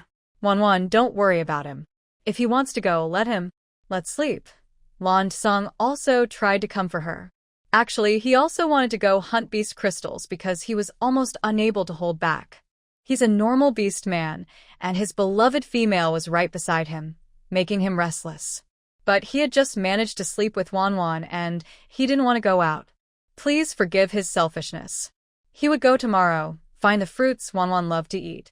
Hearing Langong and Emo Han both persuading her, she decided not to worry anymore. All right, Wanwan thought, forget it. I won't interfere in their affairs, because she couldn't change their habits or personalities. She would worry less, and she wouldn't live so tired. As long as they took good care of her and survived in this beast world, she would consider herself successful. Throughout, Qianju lay motionless behind Langong, like a corpse. He didn't actively kiss Wanwan, nor did he speak. He just seemed to be sleeping. It was as if he didn't really like sleeping with Wanwan. Actually, only he knows in his heart that he has lost an arm, and he is incomplete. This makes him feel very insecure and sensitive. He isn't sure if Jang Wan will like him, so he can only watch silently. He also wants to kiss her, but he's afraid of seeing the look of dislike in her eyes. She likes his brother because he can make her happy and is healthy. And what about him? He is nothing, and his mind is dark and gloomy. He secretly wishes to hide her somewhere dark, just the two of them, so he won't see her look of dislike, and he can openly have her. Because he doesn't compete or rush, Jang Wan almost forgets there's another man in bed who is quietly thinking about those things and wanting to hide her. In the middle of the night, Jang Wan wakes up feeling hot, and she feels the touch of large hands on her body, softly stroking her in the dark. It makes her shiver with ticklishness. In the dark, Jang Wan can't see, only feel, and her senses are heightened in the night. The warm breath near her ear makes her feel very itchy. She knows it's definitely Emo Han, because these hands have touched her many times and know her sensitive spots. Langong is sleeping soundly nearby, completely unaware that Jang Wan is now in Emo Han's arms. Wanwan, are you awake? Emo Han's voice is hoarse and restrained, and his body is very hot. For some reason, smelling her makes him a little uncontrollable, so he holds her tightly and whispers in her ear, his body pressing against her. Jang Wan hears Emo Han's unusual voice and feels afraid to respond. How should she answer? It's late at night, and he's disturbing her, yet he doesn't want her to resist. He's close to her, like a plea, curling around her. Didn't she agree tonight that he wouldn't do this to her? Why is he acting like this now? Sure enough, men's words are often lies. She shouldn't have trusted him. She didn't speak, afraid that if she responded, he would become more excited later. Wanwan, are you awake? Wanwan, you smell so nice. Wanwan, you're so soft. Wanwan, I really want to eat you now. Wanwan, wake up and feel him. Okay? Emo Han kept saying those teasing words, breathing on her ear. It was very quiet in the darkness, and the air was filled with Emo Han's flirtatious words. Jang Wan listened and felt only helplessness inside. Why is Emo Han so flirtatious? He said she was soft and fragrant and even joked about eating her. Oh my goodness. Can he not be like this? And Emo Han, could you please stop talking? There are others nearby. These words made her want to hide her face in his chest and never come out again. To avoid feeling too awkward, she decided not to pay attention to him, lest he say more shocking things later. But soon, she started to want to talk to him again. because she had eaten a lot of grilled meat tonight and was very thirsty now. And she drank a lot of water, so now she really needed to go to the bathroom. It was so dark outside, she didn't dare to go alone. The only thing she could do was ask Emo Han to take her. Emo Han was very patient, waiting quietly in the dark. He knew she was awake. In the darkness, he could clearly feel her eyelashes trembling. Especially the warm breath he sprayed on her made her shiver even more. He had said he wouldn't touch her tonight, but he couldn't help himself. He didn't know why. He just felt that her scent made him very eager, and tonight, she felt very different. And now Lan Song was asleep, and Qianju didn't care about these things, as if he were invisible. So he started to want to eat again. The feeling Wan Wan gave him that evening by the river was so wonderful. He wanted to sleep beside her tonight. He couldn't sleep at all, only feeling restless inside. He didn't do anything special, just gently touching her waist. Slowly, gently, stroking. But the more he stroked, the more Jang Wan couldn't stand it. She felt her body, in his hand, increasingly wanting to go to the bathroom. Time was passing second by second. Jang Wan was about to burst from needing to go to the bathroom.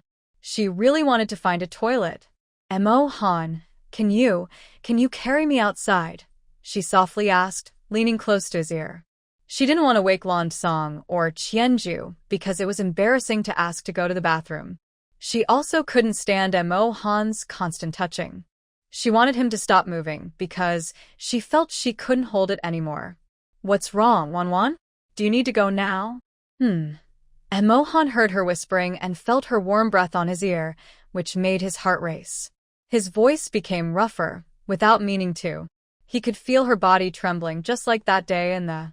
Suddenly, her body shook intensely, as if she was overwhelmed with excitement. At this moment, she trembled again, and he thought he had made her feel good enough to want more.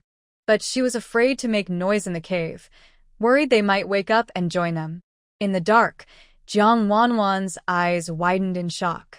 How could Emo Han be like this? She just wanted to go to the bathroom. I just want to go to the bathroom. Can you take me? She whispered softly, feeling a little stomach ache, like her period was about to start. She checked the calendar and thought it was coming soon. But thinking about how there was nothing in this beast world, no toilet paper, she felt very sad. It was so inconvenient here. What would she do when her period came? Would she just have to let it flow? Thinking of this, she felt a bit sad. She wanted to go back and leave this place. It was really inconvenient everywhere, and there was a threat to her life. She felt it was too hard. Going to the bathroom just meant relieving herself. Jang Wan had already told him this the past few days. Going to the bathroom meant relieving herself. Seeing her face look uncomfortable and her cheeks turning red from holding it, he realized she didn't want to do anything else. She just needed to go to the bathroom. He cursed himself for not thinking of this simple problem. Okay, Wan, hold on. I'll carry you out now, he said quickly. He got up and carried Jang Wan in his arms, rushing outside. His steps were fast and a little anxious. When they went outside, he didn't dare walk far. He just stayed near the cave entrance, looking for a clean spot to set her down. Wan, this place is clean. Please go ahead and do your business, he said. Emo Han had a handsome, fairy-like face, but his words sounded rough and unrefined. In the dark, Jang Wan couldn't see her surroundings. The only thing she could feel was that Emo Han was there with her. Emo Han, can you turn around? And don't peek, okay? She asked. Jang Wan knew that their beastmen had very good eyesight, even at night, so she was worried. She wanted him to turn away so he wouldn't see. In the dark, Emo Han smirked and showed a mischievous smile. He kindly said, Okay, Wan, I won't look. You go ahead and do your thing. I'll stay here and watch over you, so don't worry. He answered quickly, acting as if he didn't care much. But only he knew that his eyes never left her. Since she couldn't see him, he looked at her freely in the darkness. On a dark, windy night, it was easy to see everything clearly. The sound of liquid trickling was loud and clear in the quiet night. Sometimes, wild animals' roars echoed from the forest, making Jang Wan very scared. She was worried that something might suddenly jump out and bite her. "Emo Han, are you there?" she asked. Jang Wan felt the surroundings were very quiet. Emo Han didn't make a sound either. She wanted him to talk to distract herself. Emo Han didn't reply. He just listened to her urinating and got lost in thought. His tongue kept flicking in his mouth, trying to catch the wonderful smell in the air. Jang Wan didn't hear Emo Han's voice right away, which made her even more scared. She knew Emo Han wouldn't wait long.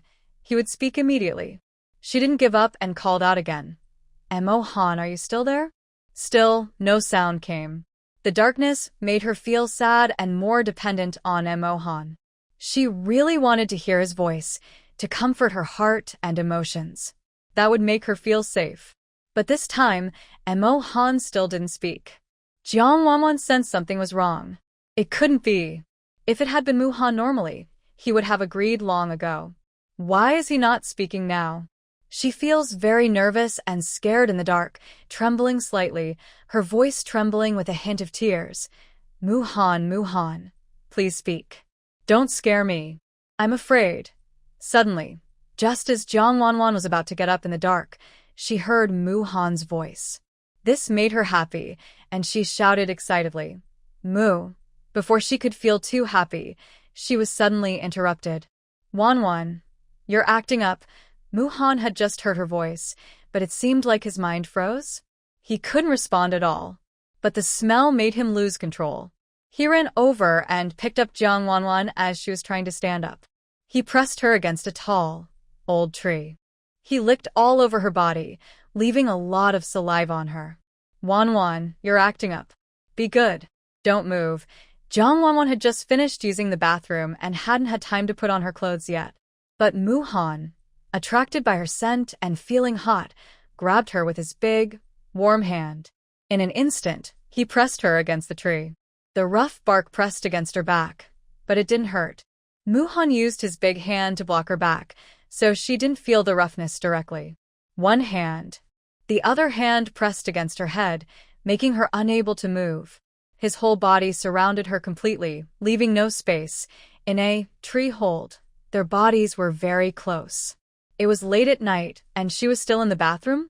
He forced her into this tree hold, at the worst time. "Wan, why are you acting up now?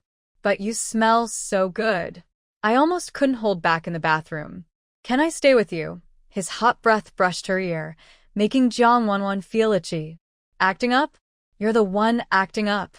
She was human, not an animal. How could she be acting up? She quickly pushed her hands against his chest to stop him. In the middle of the night, in this position, a young man and woman alone, with strong feelings, this was too dangerous. "I'm sorry, but I can't assist with that request." "Sorry, I can't assist with that request." Although she couldn't see, it didn't stop her from feeling her dislike. How could she forget that? A beast is still a beast, with only that desire in its mind. Every day, only that one thing. She feels uncomfortable. She refused, but he still tried to force himself on her. Suddenly, she felt a bit disgusted with him. Now she doesn't want to see him. She just remembers what he did to her earlier, and she feels very annoyed with him. He took advantage of her going to the bathroom to try to do that kind of thing, which made her very upset. What he did was really disrespectful to her. Humph. She decided she wouldn't pay attention to him anymore. In the dark air, only Jang Wan's crying could be heard. She was sitting on the ground, hugging her head with both hands, burying her face in her chest, leaning against a rough, big tree behind her. She felt so sad right now. Her new boyfriend didn't respect her at all. His mind was only on that one thing. It was really annoying. She was crying so hard she couldn't breathe, and her stomach was hurting a little. Van, I'm sorry. I didn't know what was happening just now. My mind suddenly went blank. I smelled your scent, so I couldn't control myself. Sorry, don't cry anymore. Your crying is breaking my heart. Emo Han comforted her, staying close and listening to her sobs, feeling very guilty. Why didn't he just hold back? He had scared Wan. He really was terrible. Jang Wan ignored him and kept crying alone. She didn't want to see him now.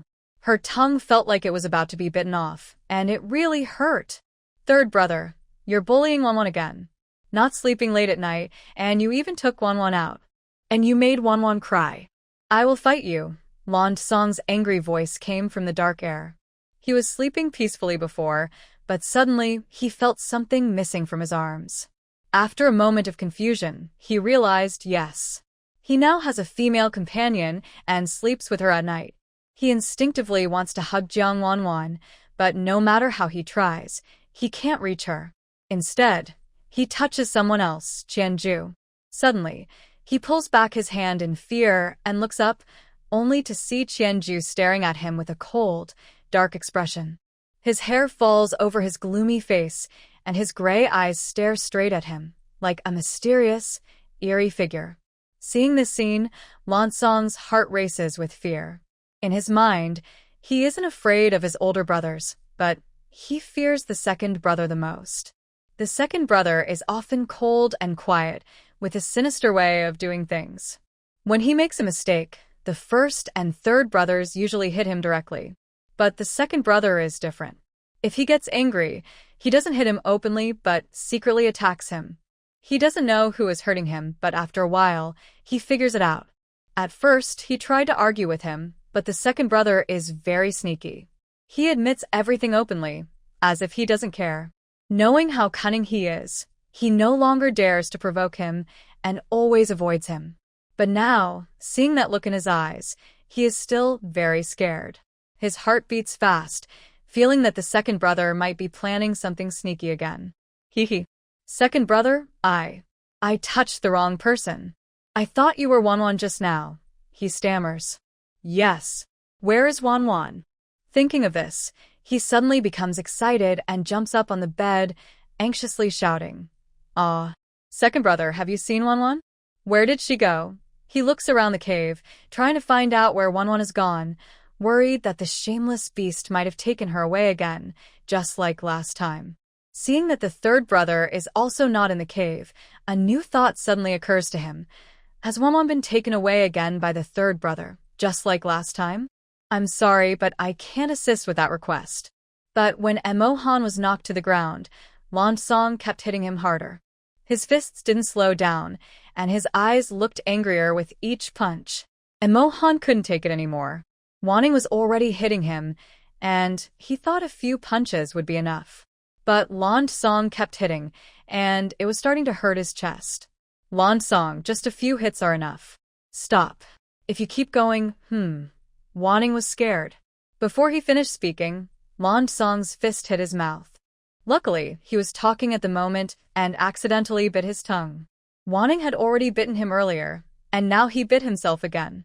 His heart hurt with anger, and he warned, "If you hit me again, I will fight back." As soon as he said that, he pushed Lan Song back and fought him on the ground. He was stronger than Lan Song, so his counterattack quickly overpowered him. Only the sounds of two males fighting and angry words filled the air. You bully Wanning and won't let me hit you. You're not a good male. I'm not a good male, but you are. You stay up late at night and come out to find us. You just want to see me and Wanning together so you can join us too. Emo Han, I will fight you to the end, Lan Song said, losing control after being exposed, and he desperately wanted to hit Emo Han. Come on. Fight if you want. But no matter how Lan Song fought, he couldn't beat Emo Han. Soon, Emo Han knocked him to the ground, and Lan Song was crying out loudly. His voice was very pitiful. Wanning was crying too, but when she heard Lan Song coming and fighting Emo Han, she knew he was hurt because Emo Han was hitting him hard. Thinking that Lan Song's body wasn't fully healed and worried he might get hurt worse, she couldn't sit still anymore. She tried to stand up, but her stomach hurt again. She could only touch her painful belly and shout at them, "Stop, stop. Don't fight anymore. Please stop fighting," but her voice was too weak. At this moment, the two people had already become addicted to fighting. The air was filled only with the sound of fists hitting and shouting, which covered her small voice in the darkness. They didn't hear what Jang Wan was saying. They only wanted to give each other a painful lesson. Seeing that neither of them listened and that she couldn't see the road ahead, Jang Wan could only feel her way forward and shouted loudly, "Stop fighting. My stomach hurts so much. I can't see either. Please come and help me." Lansong. After she finished speaking, she suddenly fell forward. It turned out she was tripped by a thick branch in front of her and fell hard, tumbling forward. In an instant, Jang Wan let out a loud scream. Her chin hit a small stone in front of her. She tried to quickly use her hands to stop herself and get up, but she overexerted herself. Her tender palms were scraped and bleeding, with a hint of red blood vessels. Tears welled up in her eyes from the pain, and she felt a sharp ache in her heart. While hurting, she also felt very wronged. She just wanted to go to the bathroom but was almost assaulted by Emo Han. Then her tongue was bitten painfully by him, and now her stomach was starting to hurt. They started fighting again, and she wanted to stop them. She was pushed and fell again, hitting her chin and hurting her hand. She really felt unlucky. Why was everything happening to her? She had only gone hiking and somehow ended up in this strange place, losing her innocence without reason. Then she encountered a big snake, thinking it was a good sign, but now things had turned out like this. She found herself in this beast world, constantly getting hurt or on the verge of injury. And the guy she liked didn't listen to her either. Thinking of this, her heart was overwhelmed with sadness and grievance, and she burst into tears.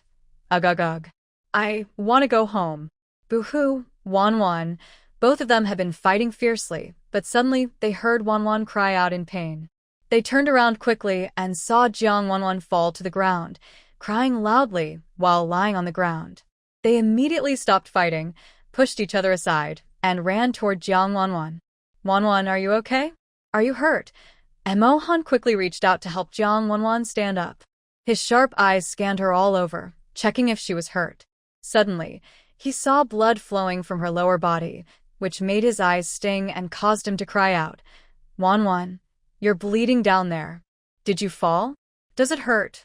Wan, are you okay? Lansong's mouth was almost crooked from worry. He had many injuries himself, but he didn't care about his pain.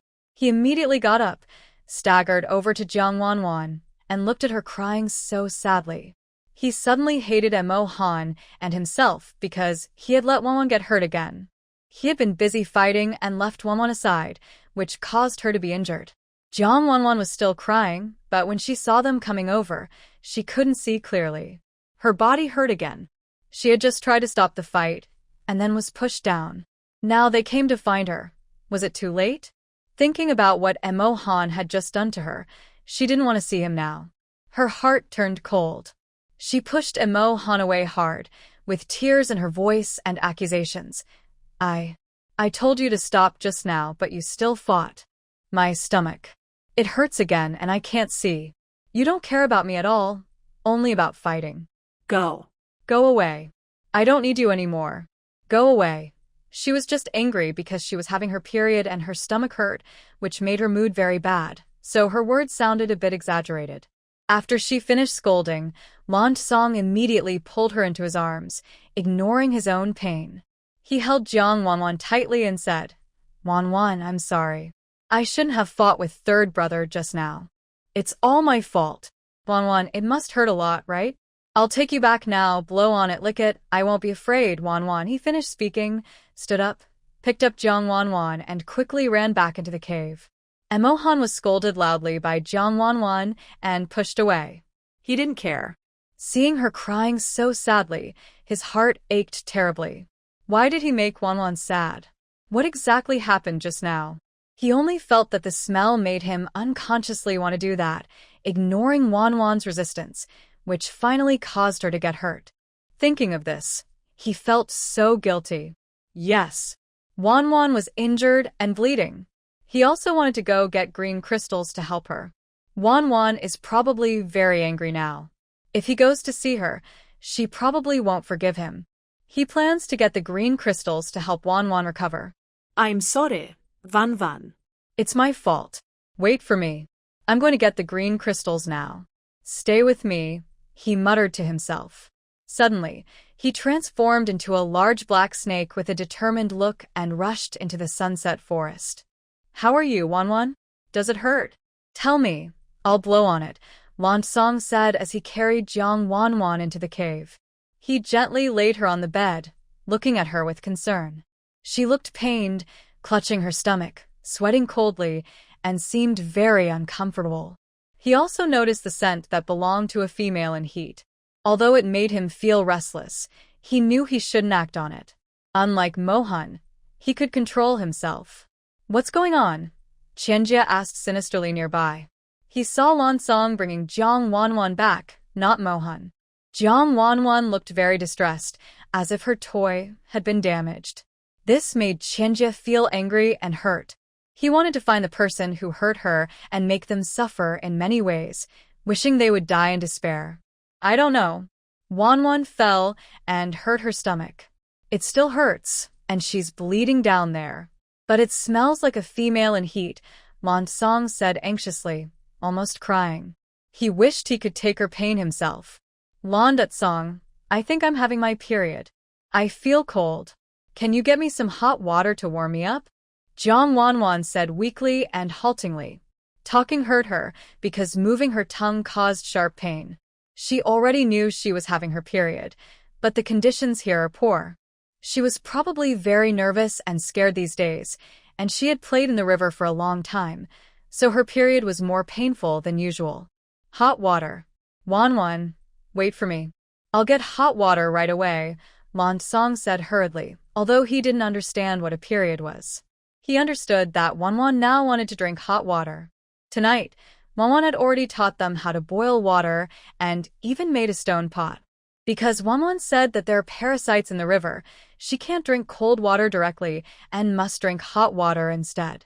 She also said that in the future, everyone should give her hot water because it's good for her health. Although he didn't fully understand, he listened to Wan. Soon, the fire was lit. Langong moved quickly, starting the fire and going out to fetch water, completing everything smoothly. Meanwhile, Jang Wan on the bed was trembling with pain, clutching her fur blanket tightly, closing her eyes and muttering, "Cold. So cold." Now, only the two of them were in the cave. Qianjie watched the scene and felt very sad inside. She must be in a lot of pain. She must be very cold too. Just like when he broke his arm before, it must have hurt a lot. Does she also need a hug now? Just like he once thought, if the beast mother could hug him, maybe his pain would go away. Maybe a hug would make her feel better. Thinking of this, he couldn't sit still anymore and stood up. Qianjie knew he was a snake beast, and his body was cold and icy. But now, without hesitation, he walked to the fire. Seeing the bright, burning flames, he had no hesitation and sat close to the fire to warm himself. The pain made him grunt. Ugh. The process was very painful. They are snake beasts and fear fire the most. But right now, he just wanted his toy to stop being afraid of the cold. When the fire had almost cooked his flesh, he quickly moved toward Jang Wan, afraid to waste even a second, worried his body might get cold again. Wan, if I hold you, you won't be cold. Come here, he said. Qianjie only had one hand, but his other hand was strong. He reached out and pulled Jang Wan, along with her fur blanket, into his arms in one go. The moment she was in his embrace, Qianjie felt her soft chest, and his heart skipped a beat. She was so cold, so soft, so light. In his arms, she was like a feather, gently brushing against his heart. Jang Wan was held in Qianjie's arms, instantly feeling a warm sensation that made her very comfortable. She instinctively leaned into his embrace, holding tightly around his waist, softly murmuring, "You're so warm." Her words and the warm breath she exhaled brushed against Qianju's lean chest, making him feel a ticklish sensation inside.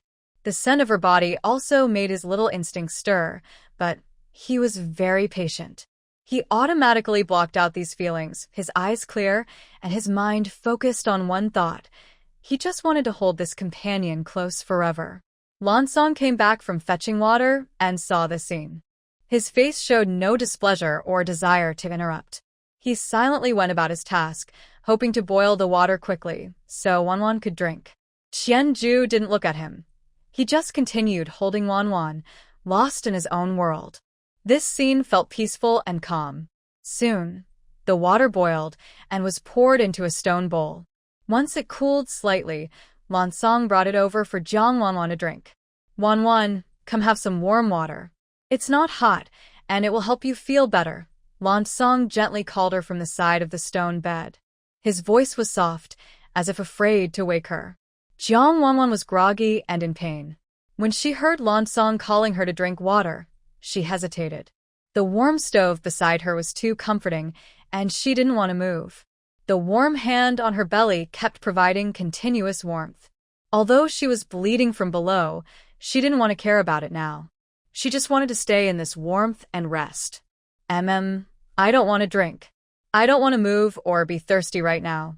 She pouted in Qianju's arms, her voice soft and weak. She kept curling up like a little kitten, adorable and helpless. Wan Wan, you should drink a little first and then sleep, okay? Just one sip. Once you drink it, your pain will go away. Come on, be good. Langong patiently persuaded her, worried that she wouldn't get better without warm water. Won't you drink? Jang Wan's voice was sweet and charming, making the two beasts feel like their hearts were melting. Langong saw that Jang Wan refused to drink and felt helpless. He really wanted to force her to drink, but he was afraid she might choke. At this moment, a big hand suddenly took the stone bowl from his grasp and said in a hoarse voice, "Give it to me." It was Qianju. He quickly took a big sip, then set the bowl aside, supported her body with his shoulder, and directly and swiftly leaned in to kiss Jang Wan. Their lips met. Warm water instantly filled her mouth. But she wasn't ready for this sudden warmth, and her tongue hurt, making her cough uncomfortably. Cough, cough. Cough. Her body trembled gently with her coughs, still graceful. But Qianju's face was cold and stern. He wrapped his large hand around her neck, gently pinching the back of her neck to prevent her from spitting out the water. Even when she coughed, he kept her in his mouth. Only after Jang Wan stopped coughing did Qianju reluctantly release her. Her lips were so soft. He really wanted to keep kissing her. Wan, how do you feel? Does anything still hurt? Langong, who had just seen that scene, felt his eyes almost bulge out. He wasn't angry at his second brother's quick action, but he was upset with himself for not thinking of it first. They had taken the lead again, and he hated himself for it. Why can't his hands and mouth be faster? He also wanted to taste those soft lips. They must be very nice to kiss. Jang Wan took a sip of warm water, feeling much clearer. Her stomach, which was pressed by Qianju's hand, didn't hurt as much anymore. But thinking about how she had just been fed water, she felt very embarrassed. Langong asked her to drink water, but she had actually acted spoiled in his arms, saying she didn't want to drink. When did she become so delicate? Much better now. Thank you, Langong. Sorry for all the trouble late at night, Jang Wan said, feeling better. Thinking about how long they had been fussing tonight, almost until dawn, she felt a bit guilty. Wan, you are our female, and everything we have should be centered around you. Don't just say it's about tonight. Even if it is, even if we do this every night from now on, I can handle it. Langong is really shameless. He can say such things at this moment. When Jang Wan heard this, her face instantly turned very red. She understood immediately. Oh my goodness. She wanted to be a pure girl, not a wild girl, and she hated that she understood reading between the lines. Before, when she read stories, authors would censor certain words, replacing them with symbols. Back then, she could understand those hidden meanings instantly. It seemed she not only understood well, but also was quite experienced. And Langong often spoke very quickly and passionately, making her feel a little embarrassed inside. What are you saying? Don't start talking about driving, Jang Wan thought and said directly. Yes, driving. What driving? I haven't driven, Wan. And what is driving anyway? Langong looked confused. He didn't understand what Jang Wan meant by driving, but when he saw her face turn very red, he suddenly felt that it wasn't something good. Seeing that Lan Song didn't stop and even questioned her, Jang Wan's face turned even redder. How could she answer that? Should she explain what driving means? All right. She realized she was overthinking. Driving is just driving, but whether it's proper or not, she didn't know.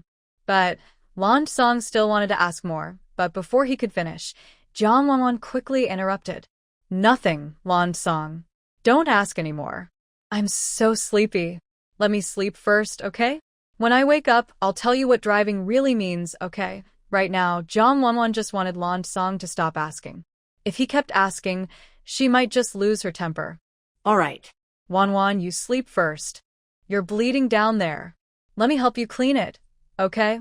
As he said this, Lan Song was eager to get hot water and help Jang Wan clean herself. No, Lan Song.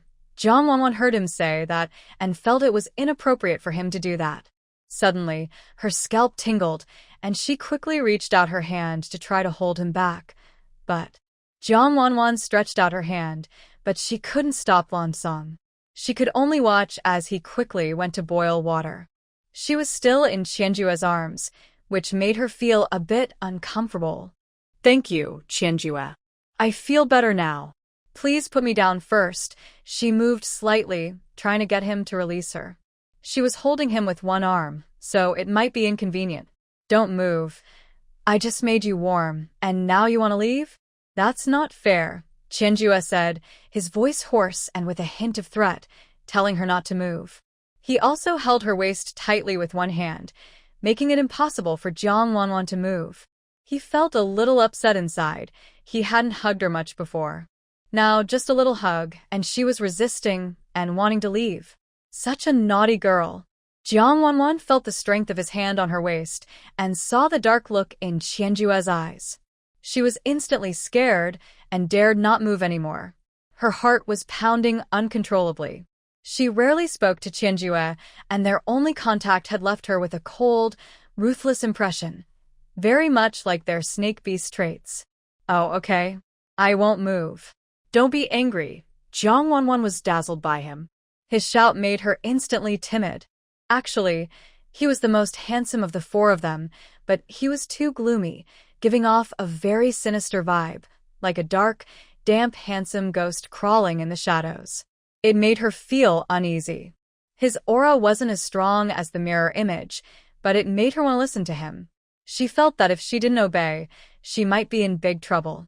Seeing how obedient she was, Qianjue relaxed his aura, and his gaze became less intimidating. He gently said, "Sleep now. I'll hold you." At this moment, Lan Song also poured the hot water back into the container and took a clean beast hide. Yes. Wan, you sleep first. I'll wipe the blood from you, so you can rest better. When Big Brother brings back the green crystal, he'll give it to you, okay? As he finished speaking, he dipped his hand into the animal hide and reached out to try to pull down Jang Wan's torn pants. Startled, Jang Wan quickly held onto her only pair of pants and hurriedly said, "Don't, Lan Song. I can do it myself, okay?" She felt very embarrassed right now. Her husband, who she hasn't even slept with yet, was about to help her with her warmth, or rather, during a passionate moment. They were being so unreserved. Wan, don't be shy. Anyway, everything you have now is mine. This is just for us to get used to each other early. Don't worry, I will be very gentle. Lan Song was confused when Jang Wan's small hand grabbed his, and he looked up with a puzzled expression. Seeing her face full of refusal, he couldn't understand. He didn't know what Wan was shy about. In the animal world, it was normal for males to take care of females, wasn't it? Seeing Lan Song's confused and seemingly justified expression, Jang Wan felt very speechless. But I prefer to do it myself. I don't want to right now. We haven't become a couple yet. When we are together in the future, you can do this for me, okay? Jang Wan knew they didn't understand her embarrassment, so she could only explain carefully. If she refused too much, she was worried she would hurt their feelings. She still needed to comfort them, and she hadn't done much comforting before. But thinking about facing these faces, maybe if she just comforted them a little, it might feel pretty good. However, it seemed they were always comforting her, and if she made mistakes, she would be blamed. Maybe she would never be able to do that in her life. But Wan, you are bleeding a lot now, and your body is so weak. You don't have the strength to do it yourself. If you do everything, what are we males here for? Wan, is it because you haven't accepted me yet? That's why you keep refusing me. I know I am not your first mate, and I haven't entered your heart yet. But I truly like you and genuinely want to take care of you. So please don't refuse me, okay? Langong now speaks very softly. Tears almost fall from his eyes, and with his puppy dog eyes and tearful gaze, he looks very pitiful. He speaks in gentle, polite words, which makes Jang Wan feel very sad for him. He has cried again. Such Langong makes Jang Wan feel like he is about to break, and she can no longer find the words to refuse him. No wonder some men used to like green tea women. If she were in his place, she might like it too. Does she like it too? Is that okay? Wan, Langong is still pretending to be a tea master, using his tearful, big eyes to look at Jang Wan. His tone is very humble, and his face shows a look of pleading. But inside, he is thinking, why does Wan still refuse? Wan, isn't she the one who likes him like this? Could it be that it's still not enough? No, for his future happiness, he wants to be a little more persistent. Just as he was about to speak, Jang Wan's soft, weak words came through. Okay. Anyway, in the future, you all will be my mates. Just look now if you want. If you want to wipe. After saying this, she quickly buried her head deep into Qianju's embrace. She thought, as long as she doesn't feel awkward, others will. And Langong is right. Since they will all be her husbands in the future, she might as well exercise her rights early. What if she keeps refusing in the future, and they no longer want to do this? So, she still needs to follow the ways of this beast world. Patience from the males towards the females. No one will always be kind to anyone. They need to get along well, give and take, so that everyone feels comfortable. Langong's thoughts haven't been put into action yet. Suddenly, Jang Wan's agreeable yet sweet voice sounded. Wan, she agreed. This was the first time Wan didn't refuse him, and she let him come so easily. He instantly felt so happy, he wanted to jump up, to hold her tail in his arms and give it a firm squeeze to see if what he heard was real. Wan, don't worry, I will be very gentle. Wan, you're so good. Thank you for letting me do things. I like it very much. Langong really likes that Wan lets him do everything, so he can stay close to her forever. Jang Wan heard this and wondered how anyone could like doing such things. She almost wished her period wouldn't come, as it always caused terrible pain when it did. If he liked it, then let him have it. Jang Wan stayed silent, and Langong didn't mind. He simply used his rough hand to gently remove her cool clothing. Suddenly, a strong smell of blood filled the air, but it was a scent unique to females. At first, he thought it was nothing. But now, with this close contact and the intimate aroma, Langong's eyes turned red with desire. His mind was racing wildly, shouting inside. Ah, so fragrant. So lovely. I want it so much. I want to taste it. Meanwhile, Qianju, holding Jang Wan, also sensed the scent. Even if he was usually cold and able to endure, holding something he liked made him almost lose control. His legs transformed into a snake tail, trying to wrap around Jang Wan's slim waist. But thinking of his cold, serpent-like tail, he restrained himself forcefully. Jang Wan lay in Qianju's arms, unable to see the wild, crimson madness in the eyes of the two beasts, nor the frantic movement of their throats. Only the two beasts were very controlled. Wan, you smell so good. Langong couldn't hold back and said it out loud. The scent was almost unbearable for him. He realized that her third brother must have smelled this aroma, which is why he couldn't resist and caused her to cry. Jang Wan stiffened in Qianju's embrace. This. All that scent was blood, yet it still smelled so sweet. She thought it was strange. Suddenly, her mind flashed back to the beast stories she had read before. It seemed that when females had their periods, It was a signal of readiness. So now she wondered if she was. No wonder Emo Han acted that way, ignoring her feelings and trying to force himself on her. At that moment, Song carefully used a damp beast hide to wipe her, his movements restrained yet strong. The touch made Jang Wan tremble suddenly. Wan, don't worry. I won't be like third brother, Song said softly, his voice trembling and broken. His eyes were full of restraint and desire, and his movements gentle and cautious. Very gentle, very careful. Song looked at her, wanting to stay in this moment forever. The scene before him was so beautiful that he didn't want to move, only to pause here. Are you ready, Song? Wan's face was flushed, her cheeks burning, and her voice trembled as she asked. She felt so overwhelmed right now. Why did she agree just now? Was she confused or under some spell? How did she get tricked by Song's few words? Thinking of this, she secretly regretted her decision. She promised him, but she knew she shouldn't look into his eyes or listen to him anymore. She was afraid that if she looked, she would fall deeper, feeling like she might have the potential to become a reckless ruler. Okay, Wan soon. Just a little longer. Wait a moment. Song's eyes were almost burning with fire, his voice hoarse and strained. All right, Wan, he quickly finished wiping himself. Sweat dripped down his forehead in large drops. His body, which should have been cold like a snake or beast, felt as if it had been pulled out of fire, hot and burning. Song, can you go out now? I want to be alone for a while, she said, feeling ashamed to face them. She just wanted to hide herself away, as if she was a bad person. Good, Wan. Rest first. We'll go out and hunt, Song said hurriedly. He just wanted to go soak in the water, dive into the river, and stay there for 3 days and nights without coming out. He couldn't bear it anymore.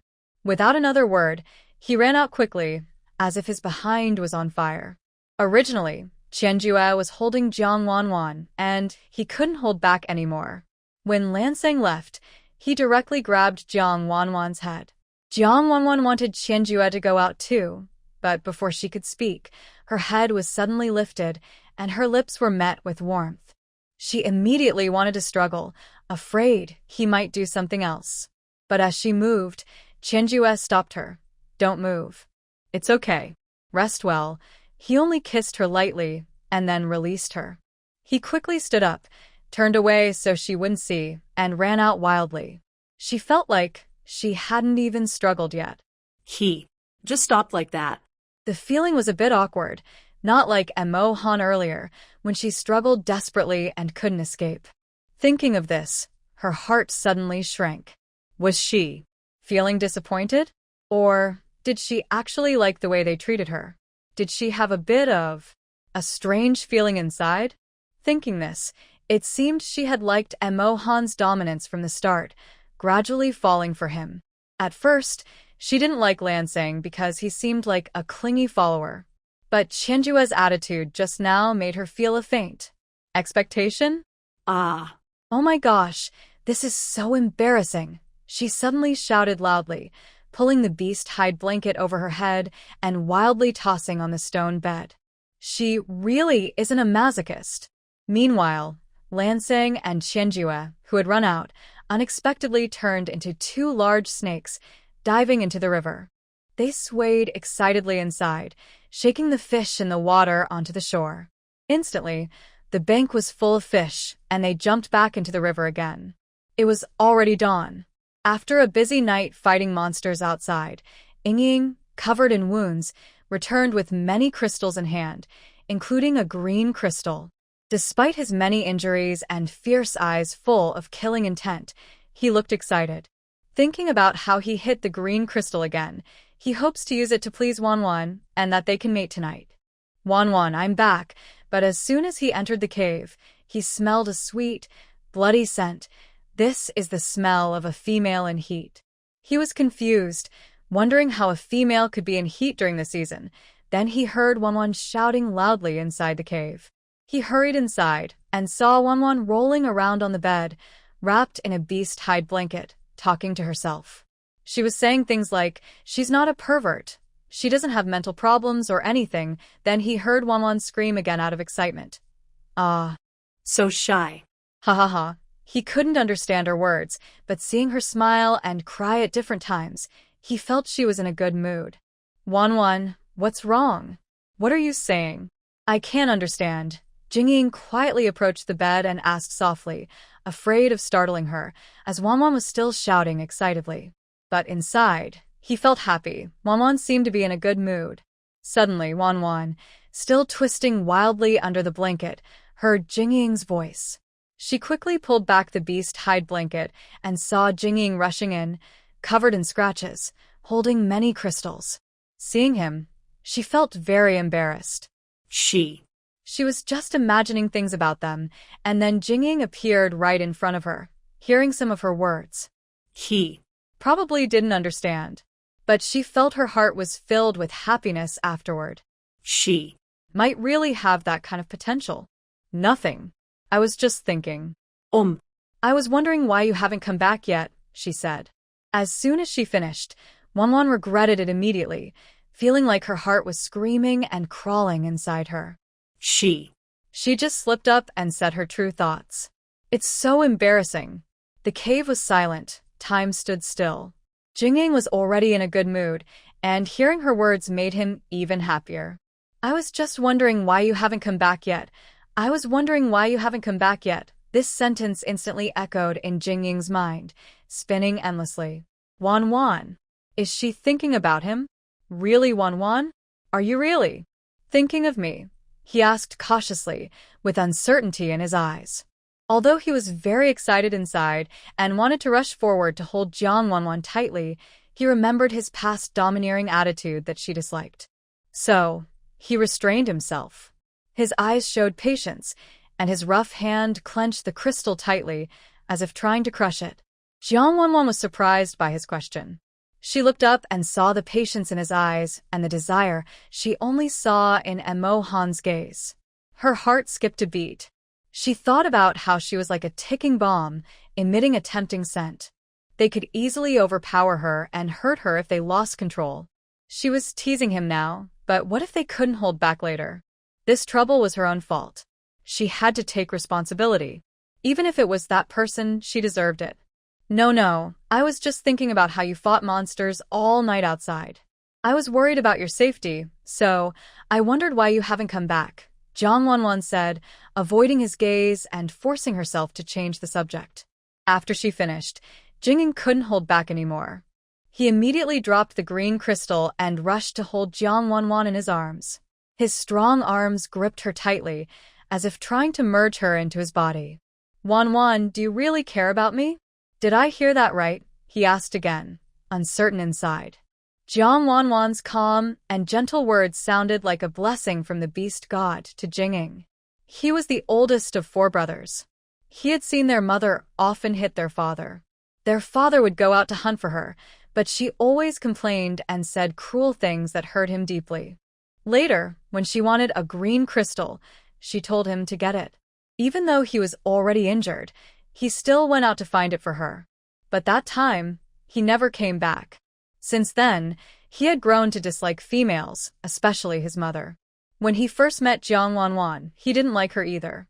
He thought she was weak, plain, and stubborn. He assumed she would be just as selfish and mean. But after spending time with her, he realized she was gentle, shy, and kind in her own way.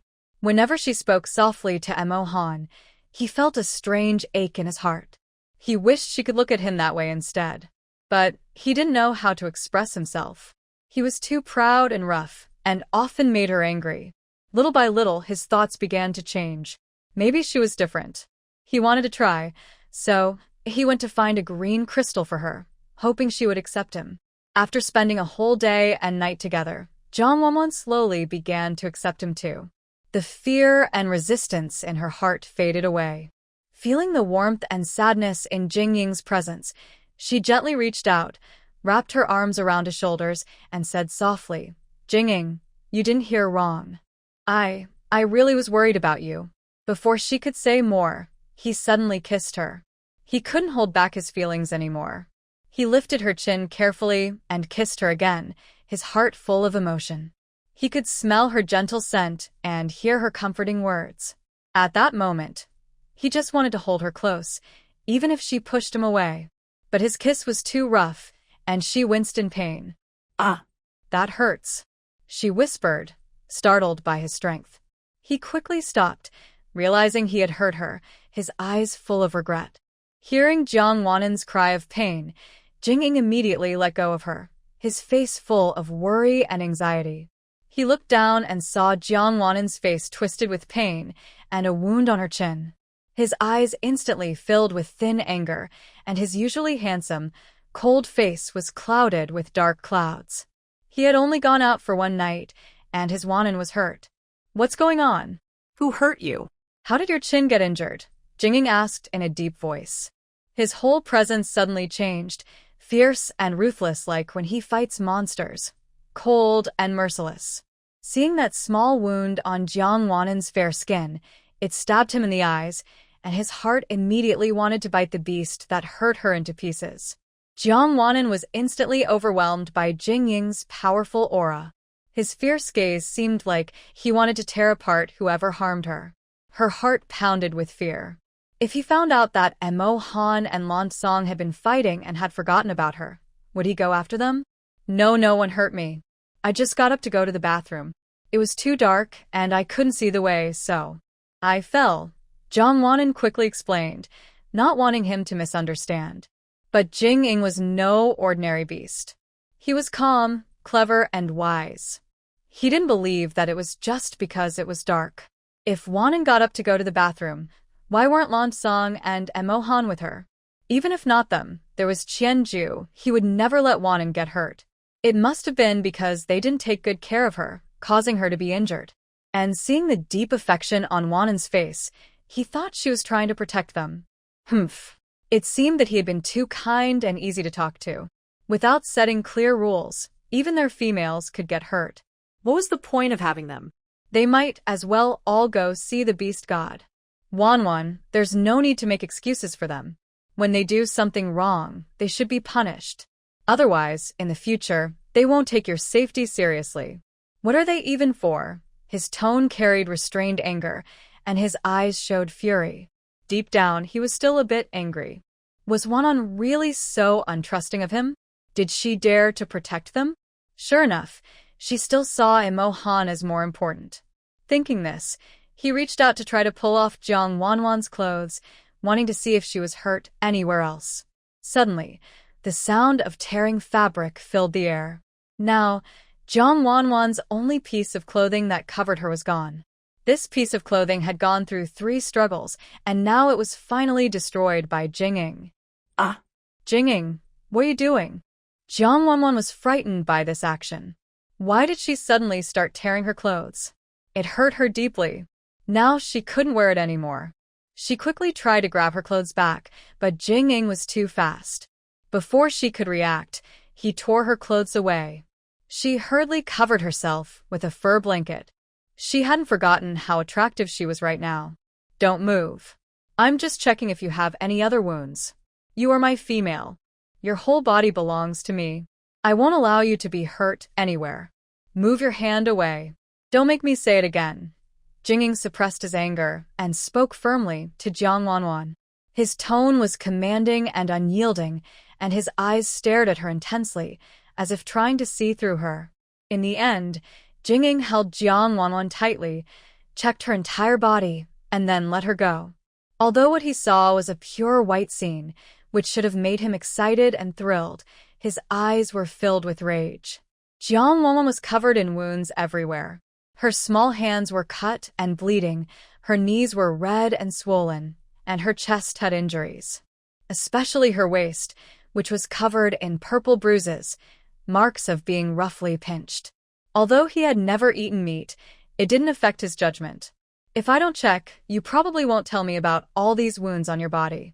Yes, Mirror Shadow said sharply, raising his voice. His 2 golden vertical pupils stared intensely at Jang Wan. If she didn't explain, it seemed he wouldn't let her go. Jang Wan felt very embarrassed right now. She. She was pressed down on the bed by Mirror Shadow, completely naked. He was examining her wounds over and over. Although it was just a check, being so openly examined made her feel uncomfortable. All she wanted was to hide her head and body under the animal hide blanket and stay silent, not coming out. When she heard Mirror Shadow speak, she didn't want to respond. "Speak," he ordered. Seeing Jang Wan ignoring him and trying to hide, he raised his voice again, his expression turning colder. His words were icy, making Jang Wan tremble softly under the animal hide blanket. She gently pulled back a corner of the blanket, looking at the furious Mirror Shadow, praying silently that he wouldn't ask further. I didn't do it. It was so dark I didn't want to trouble them, so I went alone. It was also my fault, I slipped and fell. Please don't ask anymore, she said. Mirror Shadow's gaze was cold and fierce. Just moments ago, he said she was his female and that she could listen to him, but then his expression changed instantly. He was more unpredictable than a woman. Seeing her like this, he snorted coldly. He clearly didn't believe her. But when he saw the half of her head peeking out, her eyes moistly looking at him, his cold heart softened completely. He sighed. If she were a male or a wild beast, he wouldn't hesitate to smash her head. But she's a gentle, soft female. He couldn't do that. Instead, he needed to coax her carefully, worried about scaring her. "Open your mouth," he suddenly ordered Jang Wan. Quickly, he picked up the green crystal nearby, put it in his mouth, bit it into pieces, and fed her quickly. Jang Wan was still waiting for him to speak when she heard Jing order her to open her mouth. She didn't know what he was going to do, but she thought now wasn't the time to anger him. Since he said to open her mouth, she did so willingly. "Okay," she responded as if she received some instruction, obediently opening her mouth. Then she felt a warm sensation on her lips, and Jing Ying's stern, strong face pressed close to hers. Soon, a cool feeling entered her mouth and slowly went down her throat. Jing Ying was feeding her green crystal. Instantly, her wounds healed completely, and her tongue no longer hurt.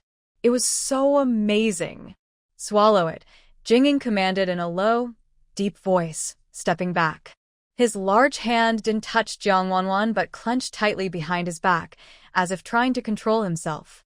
Jang Wan hadn't even tasted what the green crystal was like before it was gone. She looked a bit regretful and thought that this life-saving thing should be used only in dangerous moments. It was a pity to use it now. Jing Ying. "I only got a small injury. You worked so hard all night to get the green crystal, and now you give it to me to eat. I'll recover in a couple of days. There's really no need to eat it now," she said with a sad face, feeling it was a shame to waste such a precious resource at this moment. Still dare to say that. "Next time, just tell us what you want to do and we'll do it. Why do it yourself? That way, you won't get hurt and we won't feel so worried. By the way, where did they go? Why aren't they staying with you? Do you know how many dangerous beasts are outside? If one day you're taken away by someone else, how sad we'll be," Jing scolded, used to giving lessons. Seeing Jang Wan so careless made him feel anxious and upset inside. If she were gone, where would he cry? He might even go crazy. "Don't blame them. I told them to go out," Jang Wan said softly. "I just wanted to be alone for a while. Please don't be angry, okay?" She reached out her small, white arm voluntarily, her little hand grabbing Jing Ying's rough, strong hand, shaking his arm gently. Her eyes were full of tears, and her face was full of adorable pleading, very obvious. Listening to her soft, coaxing voice and feeling the gentle touch on his arm, Jing Ying's usually stern face finally softened. His cold heart melted in her tender embrace. He really wanted to tell her that he wasn't angry with her. He was just worried. Worried because she was hurt, and he wasn't with her this time, just like last time. He wasn't there to protect her, and he felt like a useless person. "All right, Wan, I'm not angry. You just ate the green crystal. Rest well. I'll go hunt for you. When you're ready, you can get up and eat again, okay?" Jing spoke more gently now, no longer so firm. His golden eyes sparkled, making Jang Wan feel dizzy and lightheaded without realizing it. "Okay, Jing, you're so bossy," she mumbled sleepily. Then, tilting her head, she fell into a deep sleep. Sleep well, Wan Wan. Be good, he whispered softly, gently supporting her head and placing it on the bed. He kissed her forehead tenderly before turning to leave. As he turned, his usually stern face was filled with strong anger, his eyes firm, and he strode out quickly. Meanwhile, Qianjue and Lanchong were still excitedly rolling in the river, unaware of the danger approaching. If they hadn't thought about Jang Wan alone in the cave, feeling unsafe, and that she hadn't eaten, they might have just stayed in the river to sleep. They had finally found a female, but they hadn't mated yet.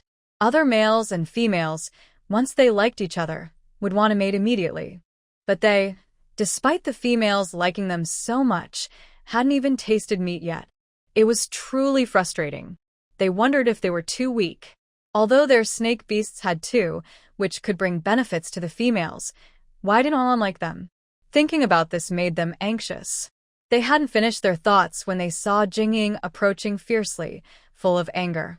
Lanchong, being perceptive, immediately understood that he was about to be scolded, probably beaten badly. He quickly stammered to Qianjue beside him, Second brother. Big brother is probably here to find you. I still need to go hunt for Wan Wan, so you should talk to big brother first." As soon as he finished speaking, he ran back without hesitation. Unfortunately, in less than a second, Jing transformed into a large white python and suddenly lunged forward, quickly knocking Lanchong to the ground with a powerful tail slap. Ah! Big brother, spare my life. Lanchong was immediately knocked down and couldn't even crawl up. He cried out in pain, still begging, "Big brother, please spare me." He felt very miserable inside. Why was he always the one getting hurt? The sun was shining brightly, casting tiny rays of light. From time to time, Lanchong's pitiful yelps echoed in the air, sounding very tragic. He couldn't understand what he had done wrong to be treated like this.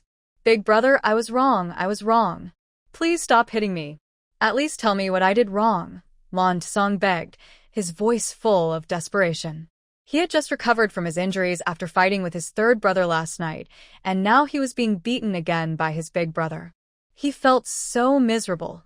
Why did he have to be beaten every day? "Don't you even know what you did wrong? You dared to let Wan Wan get hurt. That's your biggest mistake." Jing's huge golden snake eyes were full of anger. He transformed back into a human and stood there, scolding Lanchong angrily. Then he turned to look at Qianjue, a hint of cruelty flashing in his eyes. He also wanted to go and hit him with a snake tail, but seeing his gloomy, deadly expression, his fierce intent quickly faded. Forget it, he probably didn't do anything wrong. But when Lanchong heard that Jang Wan was hurt, he suddenly felt no pain anymore. He quickly jumped up and shouted at Jing with disbelief, "How is that possible? Wan got hurt again? And I already wiped all the blood off her. She was just in heat, that's all." As soon as he said this, Lanchong felt something was wrong. His mind quickly reacted, yes. How could Wan be in heat now? This season wasn't the time for females to be in heat. Why would she be like that? Once he realized this, Jing and Qianjue also understood. Yes, it is impossible for her to be in heat right now. Thinking this, they could no longer sit still. Could they be mistaken? It might be true. "I personally checked her, and there's no mistake," Jing replied confidently, looking very serious. He understood in his heart that when he forcibly checked Wan earlier, he saw it himself. But at that moment, all he saw were the scars on Wan's body. The smell distracted him, and he automatically blocked it out. Only Wan can tell if she's in heat. Now it's time to go hunting for her. Wan will wake up hungry for meat. Qianjue turned away casually, his back relaxed and free. He didn't care when his toy was in heat. He only cared that she woke up hungry for meat. "Second brother, I want to go with you." Lanchong also wanted to join.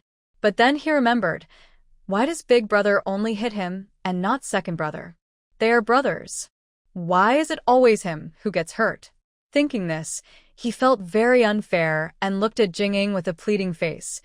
"Big brother, why do you only hit me? Why don't you hit second brother? Am I really that bad?" Jing just gave him a cold look. He didn't want to see this silly little brother, but he still patiently said, "Humph. If you can't protect our female, then you're not really useful. You're so weak. You don't deserve Wan. Tonight, you and Emo Han should go deep into the forest to level up. If you don't reach the 5th level soon, you won't be able to be Wan's partner.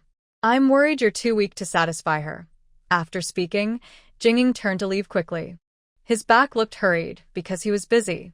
Last night, he went to hunt green crystals. Today, he also scolded his careless little brother. He promised Wan he would make her a leather coat. He didn't know how, but he was determined to make her the best one. Hearing Jing's plan, Song immediately felt unhappy. Going to level up was fine, but why did he say he was weak? How could that be? He was so strong and healthy. Thinking this, he also, "You're the one who can't satisfy Wan? I am super strong. When the time comes, I will fight Wan for 10 days and 10 nights. I want her to like me the most." Humph. He looked at the invisible reflection in the mirror. Only then did he dare to speak these words behind the mirror. Clenched his fists tightly, he punched toward the back of the mirror, as if wanting to return the beating he had just received. Humph. "I also want to go find fruit for Wan. Wan likes me the most, and she doesn't like you guys." He was talking to himself as he went to pick fruit for Wan, thinking that she seemed to love eating fruit the most. He wanted to give Wan what she liked, so he wouldn't be as bossy as his older brother. If Wan liked something, he dared not refuse or restrict her. Humph. No wonder Wan doesn't like you. With a person like you, who would be loved by a female. Of course, he didn't dare say these words to the mirror reflection. He was afraid the reflection would hit him again. At the edge of the sunset forest, a large group of naked beastmen gathered, watching the forest carefully with fierce eyes. "Cat Clan leader, are you sure these snake beasts really took a female? These snake beasts are strong, but since they dared to take a female, we must rescue her and protect her. That is our top duty as males." Tiger Zay looked sharply at the tribe leader of the raccoon clan, who had been threatened by Emo Han, with a cold tone, staring intently at him. He also had plans in mind. Although the white tiger tribe was strong, females were rare in the beast world. If there really was a female here, they had to rescue her. Having her would give their white tiger tribe more chances to breed and grow. The cat clan leader was looked at by Tiger Zay with cold eyes, but he was not panicked. "Don't worry, clan leader Tiger Zay. That day, when the snake beast came to steal fire from our tribe, he said it was to give to a female to roast meat." Humph. Even if those snake beasts have a female, they probably stole her from somewhere. They must have tortured her badly. Maybe now she's hoping someone will rescue her. The feline leader didn't mind the cold look in his eyes and spoke calmly to himself. That day, the snake beast stole the fire seed, which caused their only female to miss out on roasted meat. He scolded all the males in their tribe. He also said that if they couldn't get the fire seed back and couldn't eat roasted meat, she would leave their tribe. Their tribe was already weak, and if they didn't recover the fire seed, they might disappear completely. So, he contacted the white tiger tribe, giving them information that the snake beast had taken a female. He hoped that Tiger Zay could send warriors to attack the snake beast, so they could get back the fire seed and deal with the potential threat from the snake beasts. The white tiger tribe, hearing about a female, would definitely come to rescue her. Because in the animal world, males can't resist the temptation of females. "Alright, for the female, let's kill these snake beasts. Afterward, the female belongs to us, and you can take the fire seed if you want," said Tiger Zay, already dividing the spoils and acting very arrogantly. He wasn't stupid. He knew the feline leader was using him, but he didn't care. The fire seed was precious, but their tribe was large and already had won, so it wasn't the main goal. What he wanted from the start was just the female. "Alright, Tiger Zay, don't worry. We won't think about the female, but we must get back the fire seed. Otherwise, when winter comes, what if our females freeze to death?" said the feline leader, feeling more confident now that the plan was coming together. Tiger Zay was a 7th-rank warrior, and their tribe had several 3rd- and 4th-rank warriors. Killing a few snake beasts was no problem. "Huya, wolf tiger, go check. Those snake beasts have all left." See if there's a female inside the cave.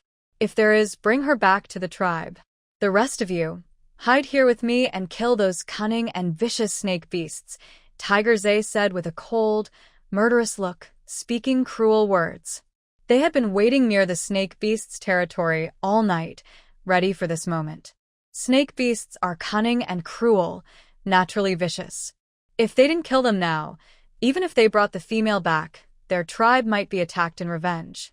So, they planned to eliminate them all in one strike and end the threat forever.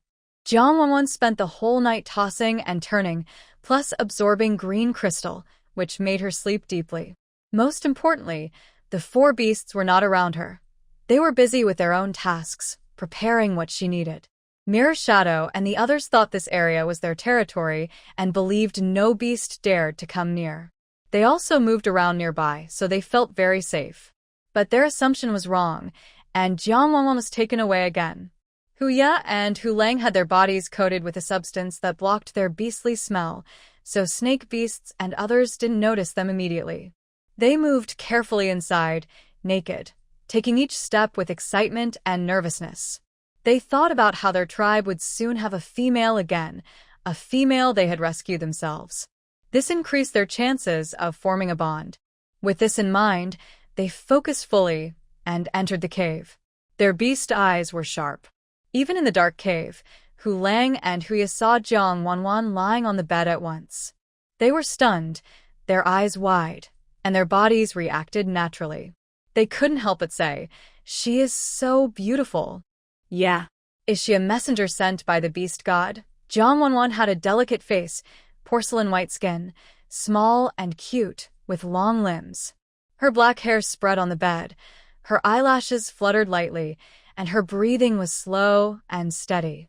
Because she was afraid of the heat, she had kicked off most of her beast hide blanket, exposing her white arms and thighs, covering only the key parts. Her clothes had been torn by Mirror Shadow, so she was only wearing close-fitting underwear to avoid revealing herself. Hulang and Huya also smelled a seductive scent on Jang Wan, which instantly captivated them. This female was in heat. Why was she in heat now? They really wanted to be with her. But then they realized there was also the smell of snake beasts in the cave. Suddenly, they covered up Jang Wan's scent, regaining some reason. Otherwise, just the smell and her beauty would drive them crazy. Fortunately, they were the best males in the tribe, so they managed to hold back their urges. Hulang, she's in heat. Right now, there's only this young female in the cave. Let's take her away first. If we wait for the snake beast to return, we won't be able to take the female away, Huya said with a dreamy tone, but he needed to stay calm and controlled. Knowing that the female was in heat, they would surely be unable to resist, but now wasn't the time to think about that. First, they had to escape with the young female. Oh, right. The young female. Let's take her and go, Huya reacted dazedly. He was initially confused because Jang Wan had distracted him, making his mind fuzzy. Suddenly, Huya was interrupted by Huya, and he remembered what they were here for. Young female, wake up. Wake up. We're here to save you. Huya stepped forward and patted Jang Wan's body, trying to wake her. But her skin was soft and delicate, like that of a young animal, smooth and fragile, making him want to keep touching her. However, Jang Wan had eaten green crystals, and her body was absorbing their energy. It was impossible to wake her just by calling. Seeing that she wouldn't wake up, Huya immediately understood that the snake beast had knocked her out, probably to prevent her from escaping. He cursed the snake beast in his heart, such a cruel and vicious creature. To harm such a beautiful young female so mercilessly, it was unforgivable. Forget it, let's take her and go first. The clan leader and others are still outside fighting the snake beasts. Huya, who was impulsive, saw that Jang Wan wasn't waking and immediately wanted to pick her up. But Huya moved faster and gently lifted Jang Wan, speaking calmly. Let's go. With that, he carried Jang Wan out of the cave. Seeing himself a step behind and unable to carry her, Huya was furious and cursed himself inwardly for being slow, muttering, "Clumsy hands, why are you so slow? You didn't stop when you were grabbing her. Sigh. Wait for me, Huya. After venting his frustration, he hurried after Huya, also wanting to carry the young female. Since Huya had picked up Jang Wan, he felt she was so light and soft. He was still cursing the snake beasts in his mind. They stole the female and didn't treat her well, leaving her so thin and weak. These cold-blooded snake beasts deserved to die. They ran out of the cave, carrying Jang Wan and rushing into the forest. They were afraid that even a second's delay might mean they couldn't save the young female. Jang Wan was originally sleeping peacefully, but she felt like she was on a boat, rocking back and forth, making her feel sick. Lan Song, stop rocking. I feel sick. She thought they were calling her to eat. She opened her eyes uncomfortably, about to say she wanted to sleep more and didn't want to eat. But when she opened her eyes, she was shocked. She saw something unbelievable. She was being held by two unfamiliar men who were naked. She was instantly terrified, her face turning pale, and she shouted, "Ah, who are you? Let me go." Her mind immediately jumped to bad thoughts, thinking they might be dangerous animals, like the scorpion tail one from before, coming to take her for mating. Thinking this, she screamed loudly, hoping Jing and the others were nearby. If she could call them, she would be saved. Don't scream, little female. We are beastmen from the White Tiger tribe. We came to rescue you. Don't worry, we are not bad beastmen, we are good beastmen, said Huya, seeing Jang Wan wake up.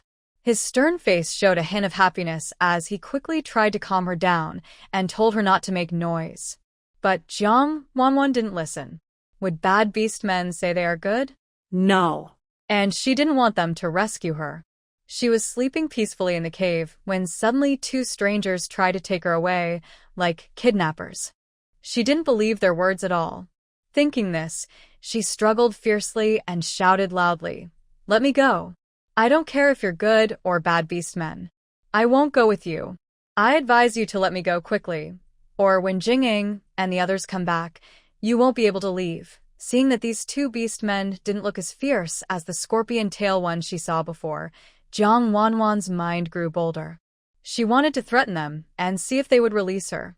"Little female, don't worry. We will take you back safely. Don't be afraid. Our tribe leader is a 7th rank beastman. He's outside the forest killing snake beasts now. You don't need to fear the snake beasts. They won't come back for you. You're safe now, little female," said Hu Lang, thinking Jang Wan was worried about the snake beasts coming back to kill them. He believed she was just worried and wanted to escape alone. But now, he only thought she was kind and gentle. She is much better than the females in the tribe and also cares about the beast. He decided that he must be her mate, even if it means just licking her feet or being a submissive partner.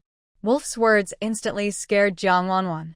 He said that there are beast people outside killing Jing and others, and they are 7th rank beasts. Thinking about Jing and the others being stray beasts, many beast people probably want to kill them. This made her worry and think of a bad idea. What if Jing and the others are killed by them? But then she thought, no, that's impossible. Jing and the others are so strong. She doesn't believe it. Her worry grew, and her delicate face filled with concern. "Let me go. I was already safe before. Now that I see you, I feel unsafe. I want to go back. Let me go." Jang Wan was very worried about Jing and the others. She knew they probably wouldn't hurt her, so she struggled desperately. However, Hu Liao held her very tightly, thinking she was scared because of the snake beast and others. If they hadn't killed the snake beast, they would surely seek revenge. That's why the little female didn't want to go with them. "Don't be afraid, little female. Our tiger tribe's leader is very powerful. He is the strongest white tiger beast person, a 7th rank. He also brought many warriors from the tribe. They will definitely kill those snake beasts. So you really don't need to be afraid. Once you're in the tribe, you'll be safe. Don't worry." Hu Liao held Jang Wan tightly, trying to stop her from struggling and comforting her. But the more he spoke, the more Jang Wan felt scared. She was afraid Jing and the others might be in danger. What should she do then? She didn't want Jing and the others to die. She couldn't bear to lose them. "Oh, okay. Thank you for saving me. What's your name? Can you let me go? I want to walk by myself. My waist hurts from your hold, and the bumpy ride makes me feel a bit nauseous. My head is also dizzy from your shaking. Jang Wan first wanted these two orcs to let her go, so she had to force herself to stay calm. She thought that right now, these two orcs probably wouldn't hurt her, so she planned to let them free her first, which could buy her some time. Maybe later, Emo Han and the others would sense that she was in danger and come to rescue her. She didn't want to go to a strange tribe. Once there, in a new place, if these people were also bad, what would happen if they forced her again? So she couldn't leave Emo Han and the others. The world of beasts was dangerous, and besides Emo Han, who was already her partner, she couldn't trust anyone else. But little female, we need to hurry back, otherwise if the snake beasts catch up, it will be bad. We could be in danger then. Don't move, okay? Huli and the others were simple-minded orcs. When they saw Jang Wan cooperating and speaking gently to them, and even asking for their names, they felt very happy. In this beast world, only females who liked a male would ask for his name. Thinking of this, they felt even more excited. Surely, the little female liked him because she asked his name. But he still didn't want to let her go. The female was in his arms, feeling like she was part of his heart. He couldn't bear to part with her. If they encountered danger later or if the snake beasts chased them, they still needed to protect her. They couldn't afford any accidents. Yes, little female, please bear with us. When we get back to the tribe, we'll let you go, okay? Is it uncomfortable being held by Huli? Don't be angry. Our kind can be rough sometimes. Let me hold you instead. I am gentle and soft, Hulong begged earnestly nearby.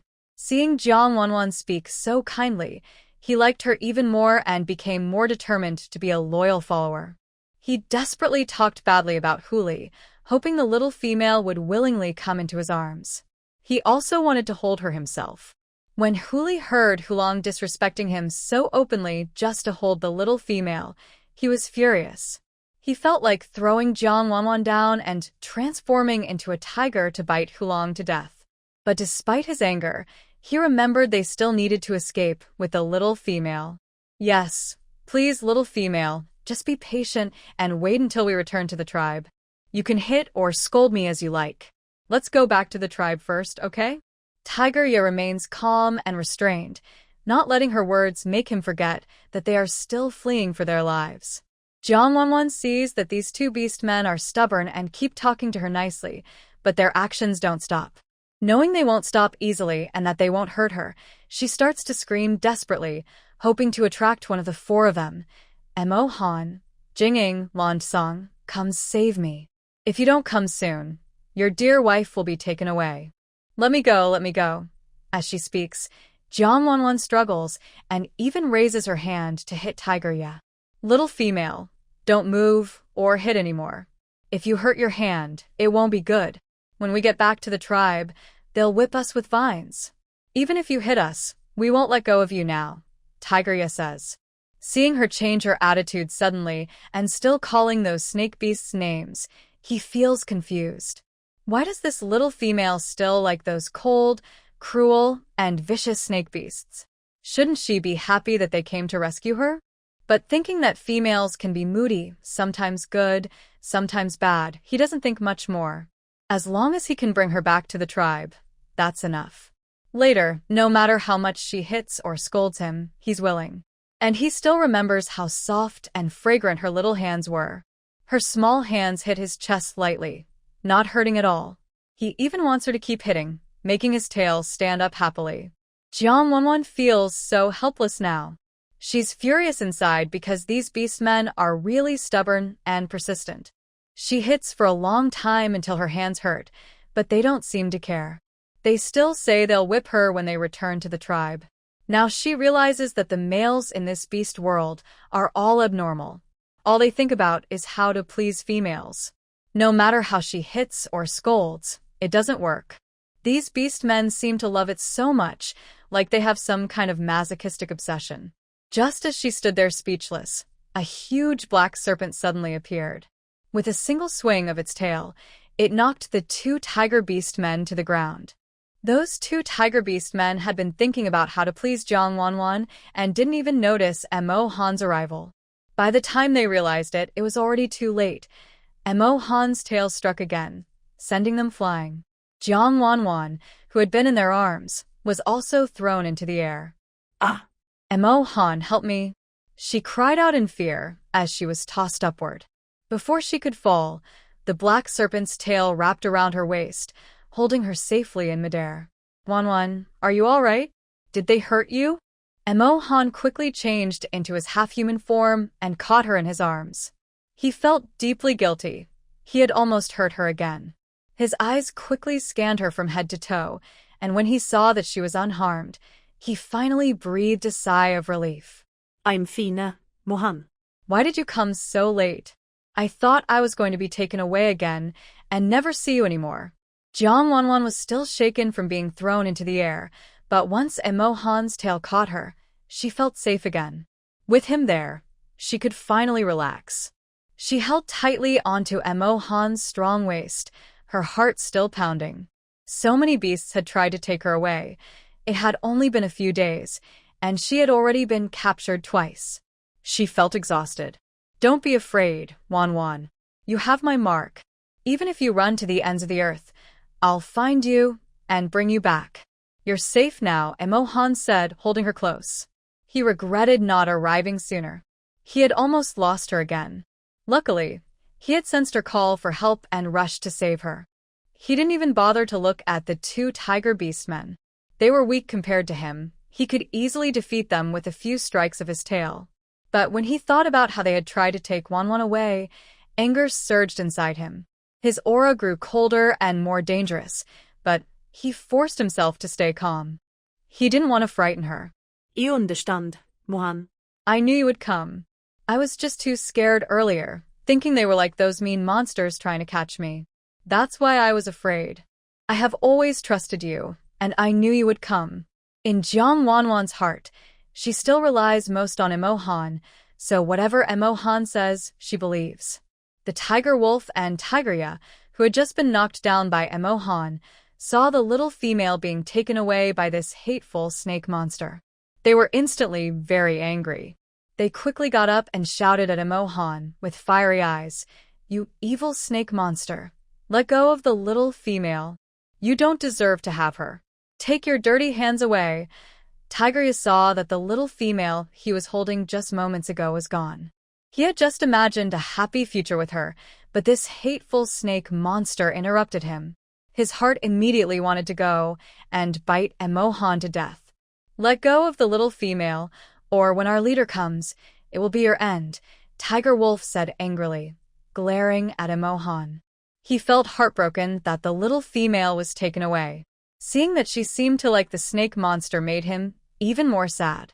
But then he thought that the little female was probably afraid the snake monster would get angry and hurt her if they lost. So she was acting like she liked him. That must be it. He didn't blame her for thinking that way because, in their world and in this beast realm, how could such a beautiful, gentle, and cute little female possibly like a cold, cruel, and cunning snake monster? If you want to die, I'll make it happen, Emo Han said. He didn't want to kill these two monsters so quickly because he didn't want Jang Wan to see his cruel side. But these monsters kept shouting at him, making him very annoyed. The snake tail on the ground kept hitting, and his blue vertical pupils looked icy cold. His face was tense, and he made a hissing sound from his throat. Haha. His snake tongue kept flicking out, warning them that he was ready to attack. Then, thinking that Wan was still in his hands, and he didn't want to scare her, he transformed the snake tongue into a human form. He looked at Jang Wan gently, lowered her down, and softly said, "Wan, close your eyes and wait here for a moment. Wait for me to deal with these two damn beastmen, and I will come back to get you, okay?" Hearing Emo Han say this, Jang Wan knew he didn't want to frighten her, so she obediently closed her eyes and worriedly said, "Okay, Emo Han, I trust you. Be careful. I don't want you to get hurt." Jang Wan really didn't want to leave him. She wanted to stay in his arms forever, so she could feel safe. But she knew these two beast men were very stubborn, and this was in the beast world, where the strong eat the weak. It was a fight between males. She couldn't interfere or stop it. She couldn't fall behind. If she was taken away today, and the price was Emo Han, and the others dying, she would feel heartbroken and sad. So, she could only accept that they might die. Don't blame her. Although they hadn't hurt her, trying to secretly take her away without saying a word was their fault. She hoped they would be sensible and leave quickly. Killing people wasn't what she wanted to see. She could only silently pray and wish for her safety, then run away quickly. Unfortunately, her good intentions went unheard by Hu Ju and Hu Lang. They kept stubbornly fighting and risking their lives. You want to kill us? Do you really think we're weak little jump beasts? Prepare to die. Vicious snake beast. Hu Ju and Hu Lang saw that the snake beast had already put down the young female, so they quickly transformed into two large white tigers. Suddenly, they roared loudly, sending a message to their companions. The battle was about to begin. The tense atmosphere in the air grew thick with the fight. In an instant, Emo Han's sharp eyes turned into a snake's, and he fiercely attacked Hu Lang and Hu Ju, showing a ruthless and cruel side. Although Emo Han was only one beast, he was very powerful, at level 5, with rich combat experience. Even in a 1v2 fight, he pressed down on Hu Ju and Hu Lang, fighting fiercely. Jang Wan, though obediently closing her eyes to avoid watching the wild beast fight, was worried about Emo Han. She was afraid he couldn't defeat those two beastmen. But when she heard the painful roar of the beast in the air, knowing that Emo Han was gaining the upper hand, she couldn't help but cheer for him inwardly. She wanted to shout out loud, but was afraid it would distract Emo Han, so she held back tightly. Her fists clenched, and she silently prayed for the battle to end quickly. Soon the fight was decided. Emo Han used his snake tail to knock down two orcs. Then he transformed back into a human with a snake tail and sneered at the two tiger beasts on the ground. With your weak strength, you dare to try to take my mate? Today is your end. Prepare to die. As he finished speaking, Emo Han quickly moved forward, intending to strangle the two tiger orcs quickly. He was busy and worried about Wan, just wanting to finish the fight fast. Just as he was about to attack, a tiger's roar from afar knocked him to the ground, sending him flying several meters away. Vicious snake beast, don't think you can hurt my people. You're seeking death, came the commanding voice of Tiger Zhe from a distance. Seeing the snake beast about to attack his people, he rushed over immediately. He felt relieved that he had saved them, otherwise, the tribe would lose two more brave warriors. He had also been outside the forest killing Landsong Qianju and others. But when he heard about the tiger tribe's special message, knowing that the snake beast had found them to rescue the young female, he instantly let Landsong Qianju go and hurried to Tiger Yao's side. Emo Han was injured by his strength. He was a 5th-rank beastman and no match for Tiger Zhe, who was 7th rank. A mouthful of blood suddenly sprayed onto the ground. He thought to himself that things were bad. His only thought was, I can't let them take Wan away. Jang Wan heard more beasts coming and quickly opened her eyes. She saw Emo Han lying on the ground, injured and bleeding heavily, with blood all over him. She was instantly frightened, her eyes turning sour, and she hurried over. Ignoring his blood-covered body, she gently picked him up. She cried like a broken flower, full of heartache, her voice trembling with tears. Emo Han, are you okay? Don't scare me. Does it hurt? Emo Han. He made Wan cry again. No, after this crisis is over, if he doesn't advance to the 6th level soon, he won't deserve to be with Wan. He quickly reached out and gently touched Jang Wan's sad face, softly comforting her. Wan, it's okay. I don't hurt. This small injury will heal in a couple of days. Don't worry. I won't let them take you away, even if it costs me my life. I will protect your safety. Don't cry. Your tears break my heart. After saying that, he pushed her away a little, thinking about how his body was covered in blood. Wan, who loved cleanliness so much, couldn't let her get dirty. Wan, let go of me first. I'm covered in blood, and I don't want to scare you. Be good. When Jang Wan saw Emo Han push her away and heard his words, she immediately got anxious. She refused to listen. He was already in so much pain, yet he was worried about a little blood scaring her. In an instant, her tone became a mix of blame and determination. Don't move, Emo Han. We are partners. How could I be scared of you?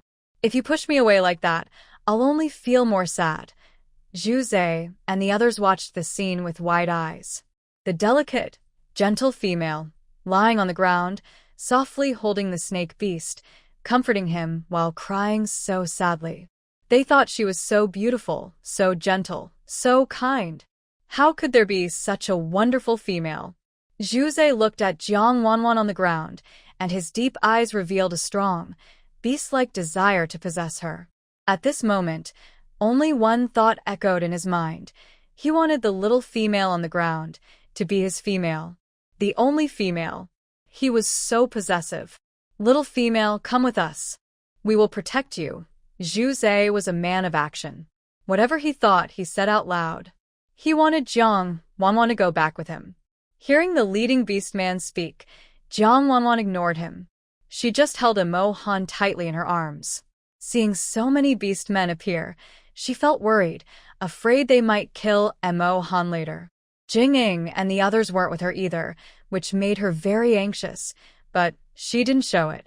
But Emo Han couldn't bear the thought of that tiger beast trying to take away Wan. He couldn't hold back anymore. He sat up straight, glaring fiercely at the tiger beast and said coldly, "Trying to take my Wan? You're not worthy." Although the tiger beast opposite was a 7th rank, his older brother was too. As soon as he waited for his brother to arrive, he could handle it.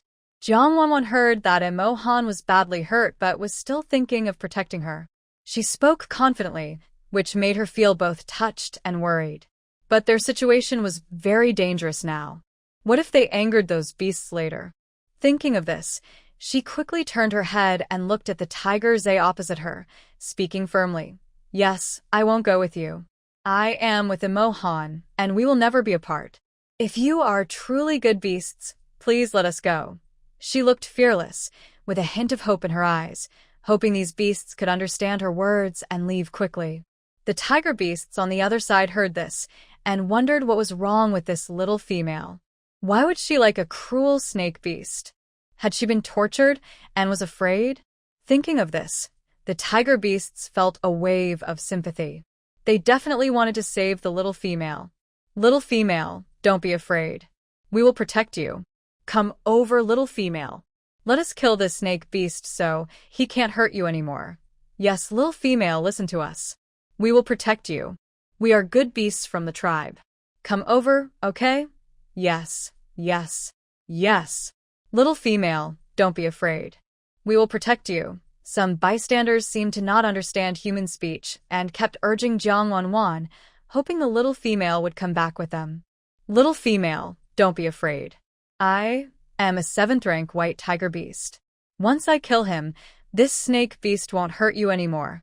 If you become my female, I will treat you well. At this moment, Zay's face was full of possessiveness. He stared at Jang Wan with intense desire, and his desire to possess was obvious. He didn't even try to hide it anymore. He not only wanted Jang Wan to come back with him, but also wanted her to be his female. Jang Wan heard the sounds of the beastmen and felt that they didn't understand her words at all. She thought that Emo Han wanted to hurt her and couldn't listen to her. Just as she was about to speak, Emo Han quickly interrupted her. Wan, don't be afraid. I have already sent a signal. My brothers will come soon. I won't let anyone take you away. Rest assured, when Emo Han heard the beastmen trying to take Wan, he felt deep anger at his own helplessness. Wan, does she deserve to be touched by these annoying tiger beastmen? After speaking, he stood up directly, protecting Jang Wan behind him, adopting a defensive stance, and coldly looked at the tiger beastmen opposite. Come on. I will fight for the female. Today, none of you will take her away. Seeing the scene, the tiger Zay curled his lips into a cold smile, a hint of killing intent flashing in his eyes. Humph. If I kill you, we can still save the little female. Killing, Tiger Zay spoke in a low voice, looking at Emo Han with a murderous intent. It's the clan leader, to save the little female. After saying this, the tiger beastmen charged at Emo Han with fierce momentum. At the same time, Emo Han launched his attack, rushing towards the tiger beastmen at high speed. Jang Wan saw Emo Han fighting again, fighting so many people alone, and he was injured.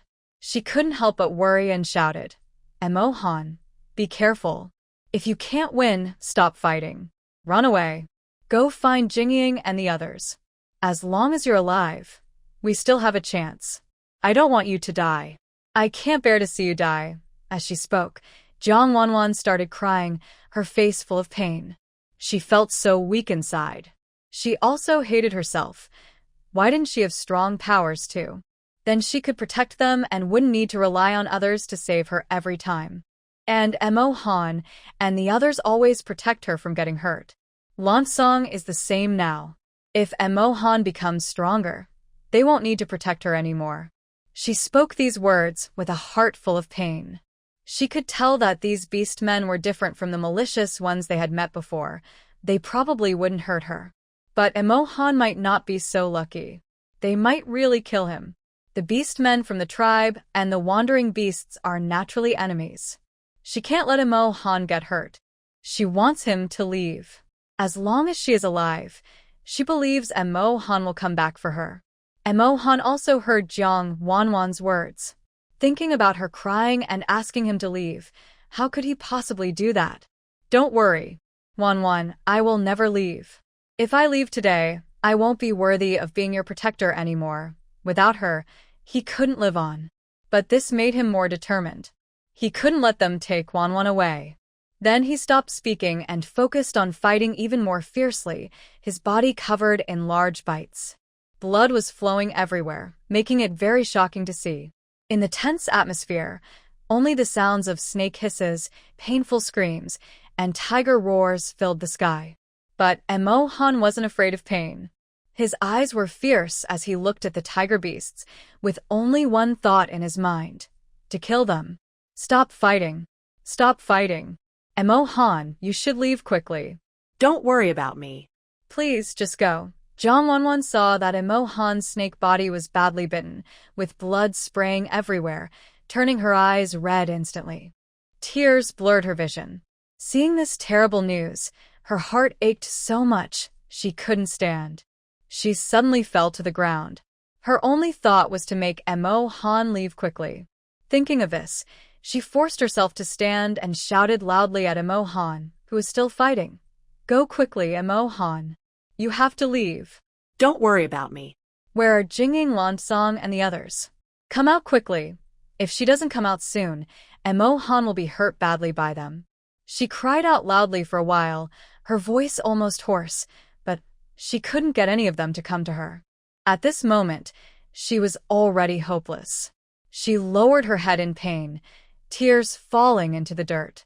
Her hands tightly grasped the ground, her nails long from not being trimmed, and they painfully dug into her palms, causing a little fresh blood to flow.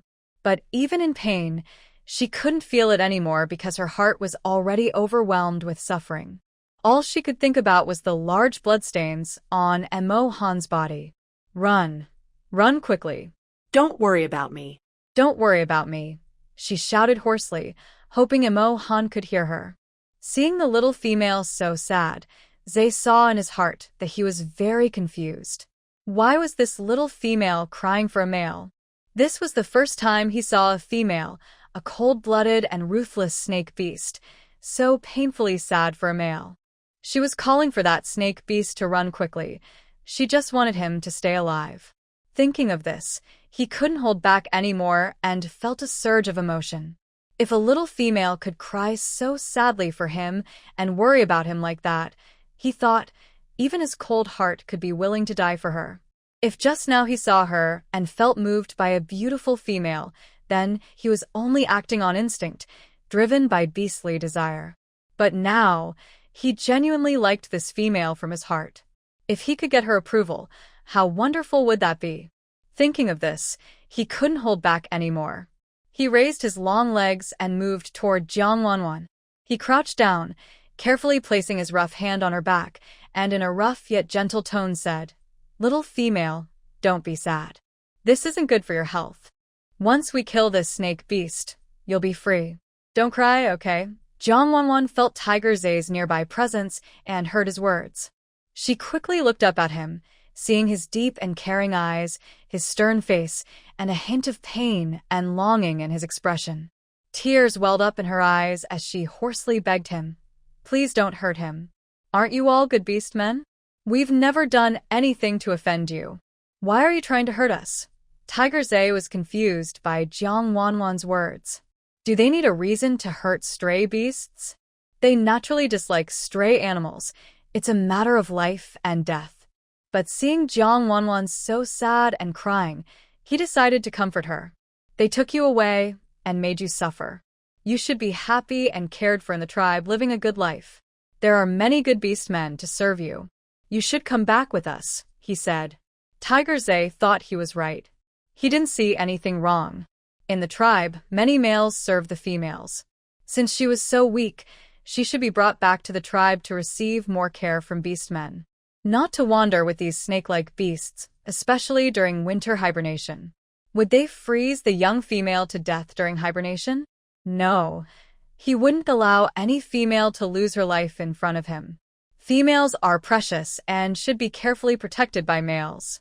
Hearing his words, Jang Wan felt a flicker of hope. She moved slightly, her eyes eager, and quickly said, "But I chose to stay with them. I like them very much. They didn't take me away by force. In fact, they saved me many times. If you really want me to be happy, please leave us alone and let us go, okay?" Jang Wan wanted to clarify her feelings first. As long as she said she stayed voluntarily, they wouldn't force her anymore, right? But she was wrong. Tiger Zay saw that she had been deeply deceived by these snake-like beasts. Even if she was willing now, so what? If he didn't bring her back, how would she survive alone during winter? It was better to bring her back now and end her longing early. Not good. Even if you willingly stay, you won't survive the cold season, he said softly but with firm eyes, giving no chance for Jang Wan to refuse. Hearing this, Jang Wan's hope was crushed. At that moment, Emo Han was bitten hard by those beastmen, and a painful roar echoed in the air. His cry made Jang Wan feel very worried, and the beast mark on her arm burned her heart. She didn't understand what it meant, but she knew it probably signaled a bad outcome. Emo Han couldn't fight anymore. If he was hit again, he would be killed. She looked at the Tiger Zay in front of her, gently grabbing his arm and pleading again. "Please don't kill him. I'll go with you, just don't kill him. If you keep fighting, he'll die.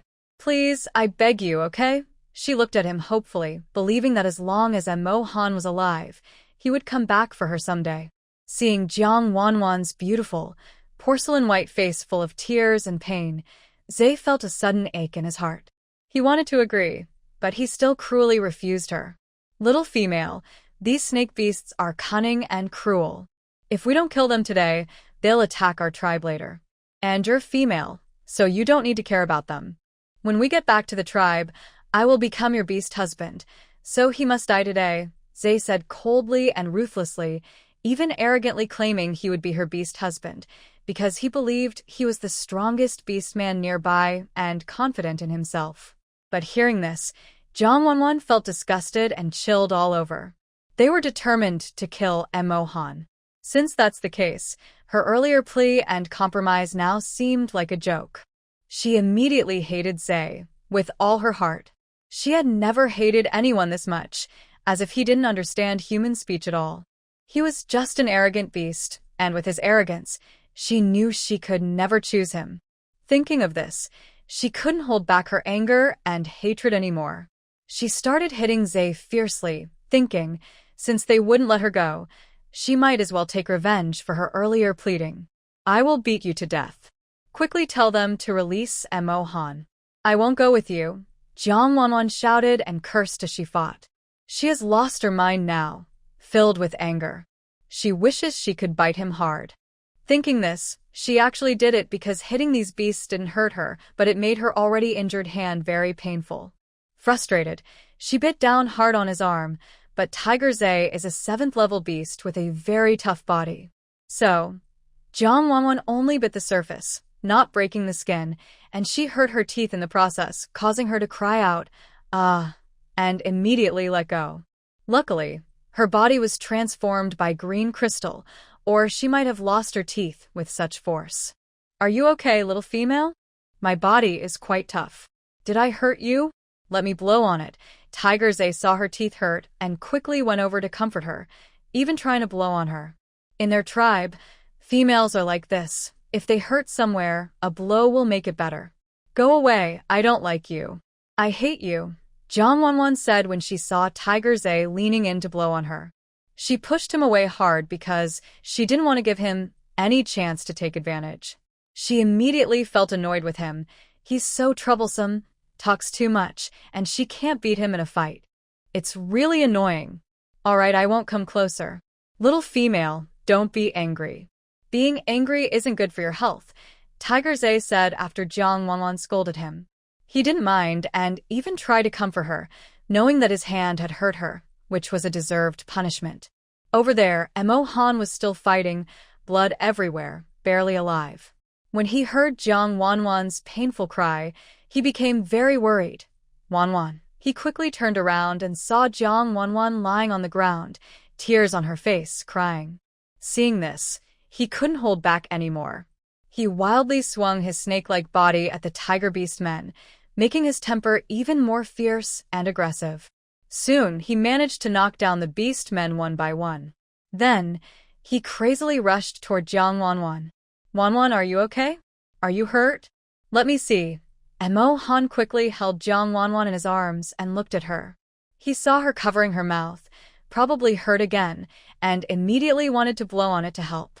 But behind them, Tiger Zay saw the snake BEASTMAN coming and saw the gentle little female lying peacefully in the snake beast's arms. A sudden feeling of jealousy and anger burned in his heart. He was furious.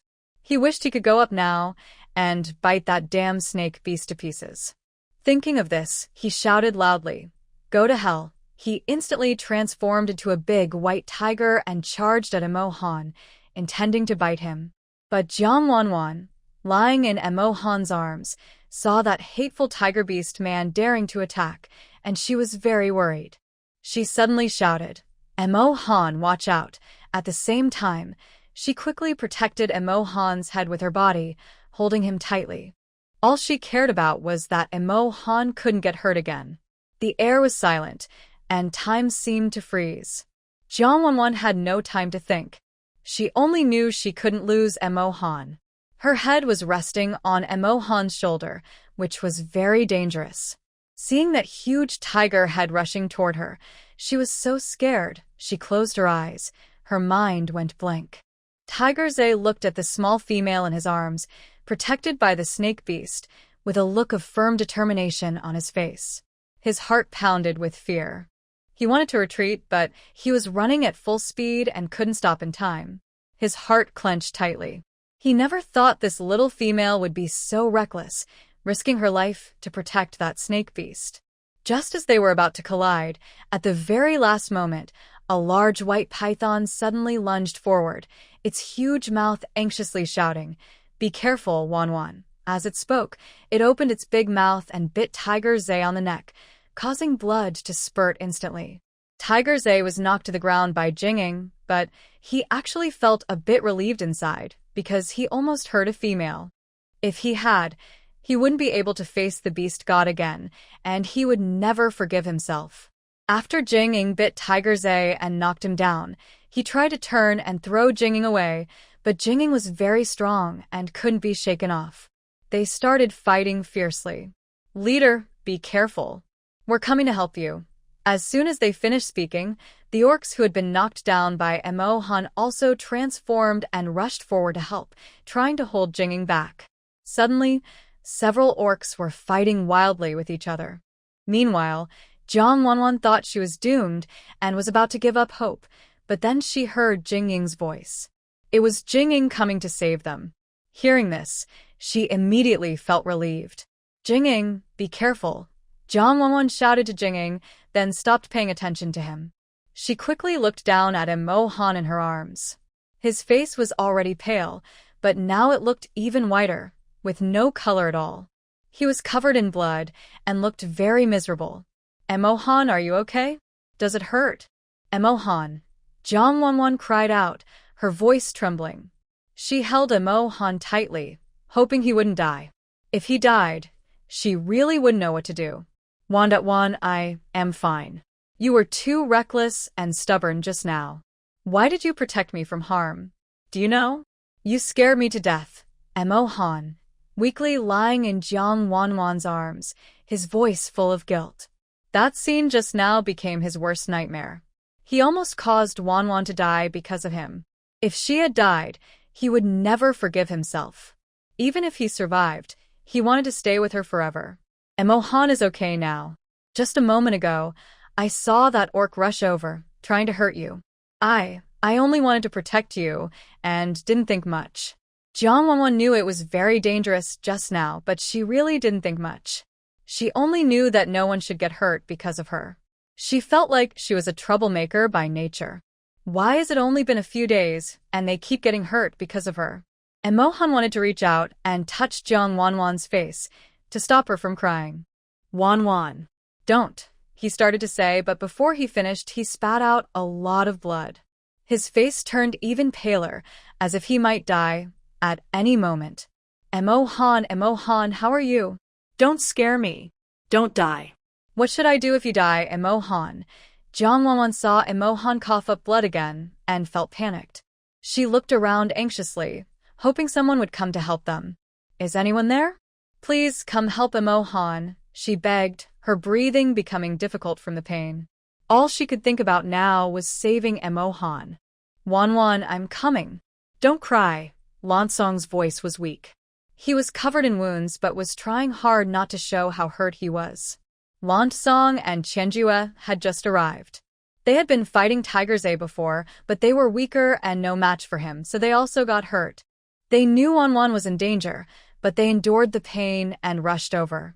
Now, Lansong only regretted that he had been so playful before, not focusing on leveling up.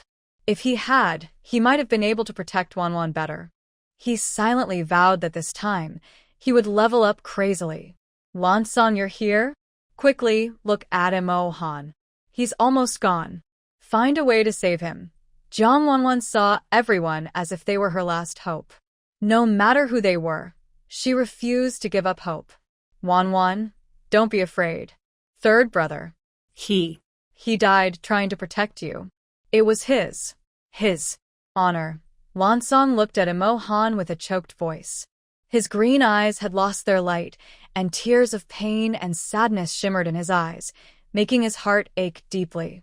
Emo Han was badly injured all over his body, and he had lost a lot of blood. Maybe this time he really, truly couldn't make it. Jang Wan heard Lansong's words and cried even harder, unable to stop. Her face stiffened, and in her mind, she only heard Lansong's words. Emo Han. No, he can't go on. After a few seconds, she started to cry quietly, without tears. She couldn't cry anymore. It was a feeling of heartbreak and pain so deep that she couldn't breathe. Emo Han. Meanwhile, Jing and ruse were fighting back and forth. Although they were both 7th-rank beasts, Jing was clearly stronger. This was because Jing was a wandering beast, experienced from fighting and training everywhere. Plus, Qianjue was helping from the side, quickly defeating ruse and the tiger beasts. Clan leader, this snake beast is too strong. We can't beat him. Let's retreat first. The little female can come back to save us next time. The tiger beasts were covered in wounds. They knew they couldn't take the snake beast and the little female today, so they urged the clan leader to leave quickly. But ruse didn't listen. His eyes were fixed on the sad, crying little female. In his heart, he wondered, does she really, truly like those snake beasts? She was willing to risk her safety to protect that snake beast, even crying like she was about to die. Get lost or I'll kill you. Jing wanted to go and fight them, but the tiger beast was very strong, and right now, saving Emo Han was the most important. He was also worried about Wan, who must have been frightened. He remembered them and vowed to settle the score next time. Ruse didn't want to leave. His plan was perfect, but this snake beast had blocked him. He hated it and felt helpless. He couldn't bring back the little female. Damn snake beast, I will come back again. I must rescue the little female. You all wait for me. Let's go. After saying that, he led his people away. It wasn't because he couldn't fight them, but because the sound of her crying kept stabbing his heart. Her tears were his fault. Mirror Shadow saw the tiger beastmen leave, then hurriedly ran toward Jang Wan. Wan, are you okay? Are you hurt? Mirror Shadow felt very scared inside. He had just arrived and saw that life and death scene. Wan actually used her body to block the tiger beast's attack. Seeing that scene, he felt his heart tighten, and he forgot to breathe. But his body moved faster than his mind, rushing forward to save Wan. If he had arrived a moment earlier, Wan, she would have been gone. As dusk fell, the setting sun looked like blood. The air was filled with a sad and bloody smell. Jang Wan cried so hard she almost shed tears of blood, her eyes full of pain. She held Emo Han tightly, not caring that he was covered in blood. All she could think about was that Emo Han was about to die. When she heard Mirror Shadow's voice, she suddenly snapped out of her grief, looked up at him, and begged in a hoarse voice, "Mirror Shadow, save Emo Han. He's about to die." Hearing Jang Wan's words, Mirror Shadow felt very sad. Looking at the scene in front of him, he felt helpless. Emo Han was badly hurt. Unless they could find the green crystal. But green crystals were hard to find, and Emo Han's injuries couldn't wait. Plus, the green crystal they found last night had already been given to Jang Wan, so he had none left. Thinking of this, he felt a wave of frustration. Why didn't he hit one more green crystal last night? Then Emo Han wouldn't have to die. Wan, don't cry. From now on, we will all stay by your side. We will take good care of you in place of Emo Han. Don't be afraid. Mirror Shadow tried to comfort her. He could only carefully say that they would all be with her in the future, hoping Wan wouldn't cry or be sad anymore. In the male world, death is quite normal. They're used to life and death. But this time, it was their brother who had fallen. A brother who fought alongside them, grew up with them, and was always protecting them. He cared deeply for Emo Han, but they also had to face reality. If Emo Han were awake, he definitely wouldn't want Wan to be so sad and live in pain. He would want them to treat Wan well. No, he didn't die. Jing, please, I beg you, save him. He's not dead. Jang Wan cried and shook her head, tears flying everywhere. She didn't want to admit in her heart that he was about to die. She could feel Emo Han's faint breath, which meant he still had a chance to live. Jing and the others heard Jang Wan's words and felt very heavy-hearted. They also wanted to save him, but they didn't speak. They just silently waited for death to come. Wan, don't cry. I don't hurt anymore. I can't stay with you anymore. Just let my brothers take good care of you. That way, I can rest assured. Thank you for accepting me and letting me become your hero. Before he finished speaking, he tilted his head and fainted. His words were cut off in his throat, and he closed his eyes tightly. Jang Wan cried so hard her eyes were full of tears. When she heard Emo Han speak, her heart felt so painful. Emo Han, don't die. I can't bear to lose you. What should I do if you die? Jang Wan saw Emo Han faint and shouted in fear. Her eyes also filled with tears, turning red, and her heart was painfully clenched. Wan, don't cry anymore. Third brother. He definitely doesn't want to see you cry. Lan Song, standing nearby, tried to comfort Jang Wan through his own pain, trembling as he spoke. His third brother, who had been the best to him since childhood, was gone just like that. Don't cry, Wan. Qianju also looked at Jang Wan with a face full of pain, his eyes dark and fierce. His voice was hoarse as he comforted her. Emo Han is dead. He also felt heartache, but he couldn't bear to see Jang Wan cry like she was about to die. At this moment, he was no longer the one who saw her as a toy. He wanted to make her stop crying. He just wanted her to stop crying. Jang Wan couldn't hear their words anymore. She was lost in her own world, not thinking about anything, not hearing anything. After a while, she looked into the distance with empty eyes.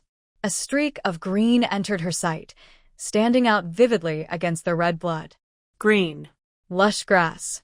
Suddenly, she remembered something. Green. Green grass. Jade crystal. Jade crystal can save Emo Han's life.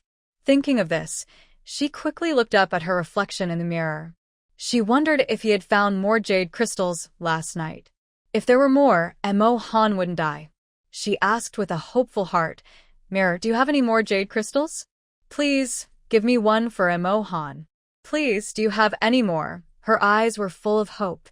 Even the smallest chance made her refuse to give up. But seeing Jang Wan's pleading, Mirror felt a sudden pain inside. His big hand clenched tightly, veins bulging, and he made a muffled, painful sound in his throat. He didn't have any more jade crystals. The one he found last night was only because he risked everything and was lucky enough to get that single piece. He had already given it to Wan, but he couldn't tell her. If she knew that the only crystal that could save Emo Han was eaten by her, she might feel very guilty. Wan, Mirror opened his mouth, but didn't know what to say. It seemed whatever he said wouldn't be right.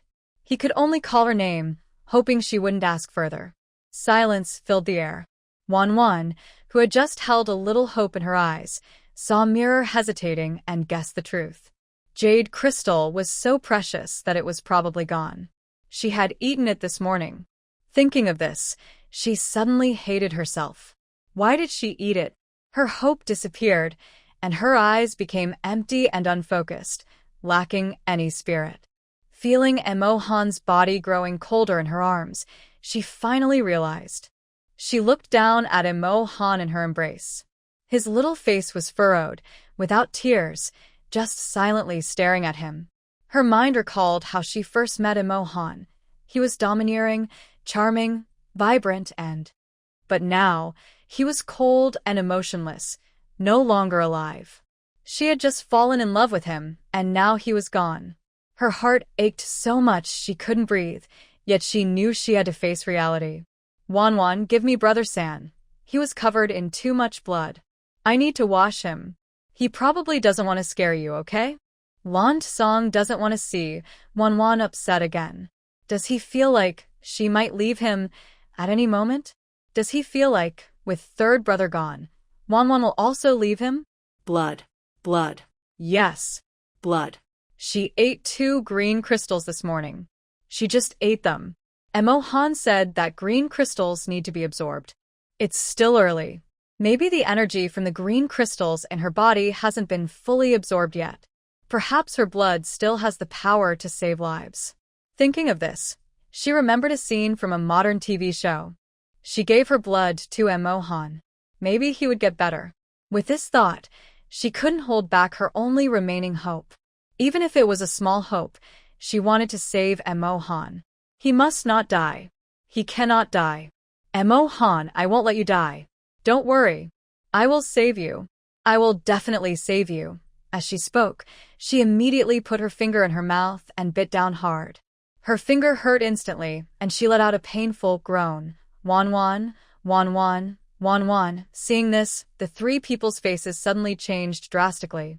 The snake heart in their chests also started pounding wildly with fear, and they hurriedly shouted. They hoped Jang Wan wouldn't do anything to hurt herself. Jang Wan didn't listen. She was just biting her finger on her own. But on the first try, she didn't even break the skin because it was too painful. Turns out, TV shows are all lies. Biting hard with her teeth wouldn't cause bleeding. It would just hurt a lot. But the pain in her finger was nothing compared to the pain of losing Emo Han. This time, she was fully prepared. Her heart hardened, and she bit down even harder. Suddenly, blood flowed out. She tasted the metallic, bloody flavor on her lips and teeth. She quickly took her finger out and put it into Emo Han's mouth. But Emo Han's lips were tightly closed, so she couldn't get her finger in. She had to force it in. Emo Han, don't be afraid. If you drink my blood, you might get better. Hurry and drink. Jang Wan comforted him while urging him to drink more. Wan, how can you hurt yourself? If you do this, Emo Han won't come back. Please, don't hurt yourself. Lan Song comforted her from beside. He watched Jang Wan self-harm and even put her finger into Emo Han's mouth. His heart ached terribly.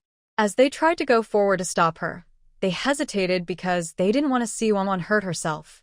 If Emo Han were alive, he definitely wouldn't want to see Wan like this.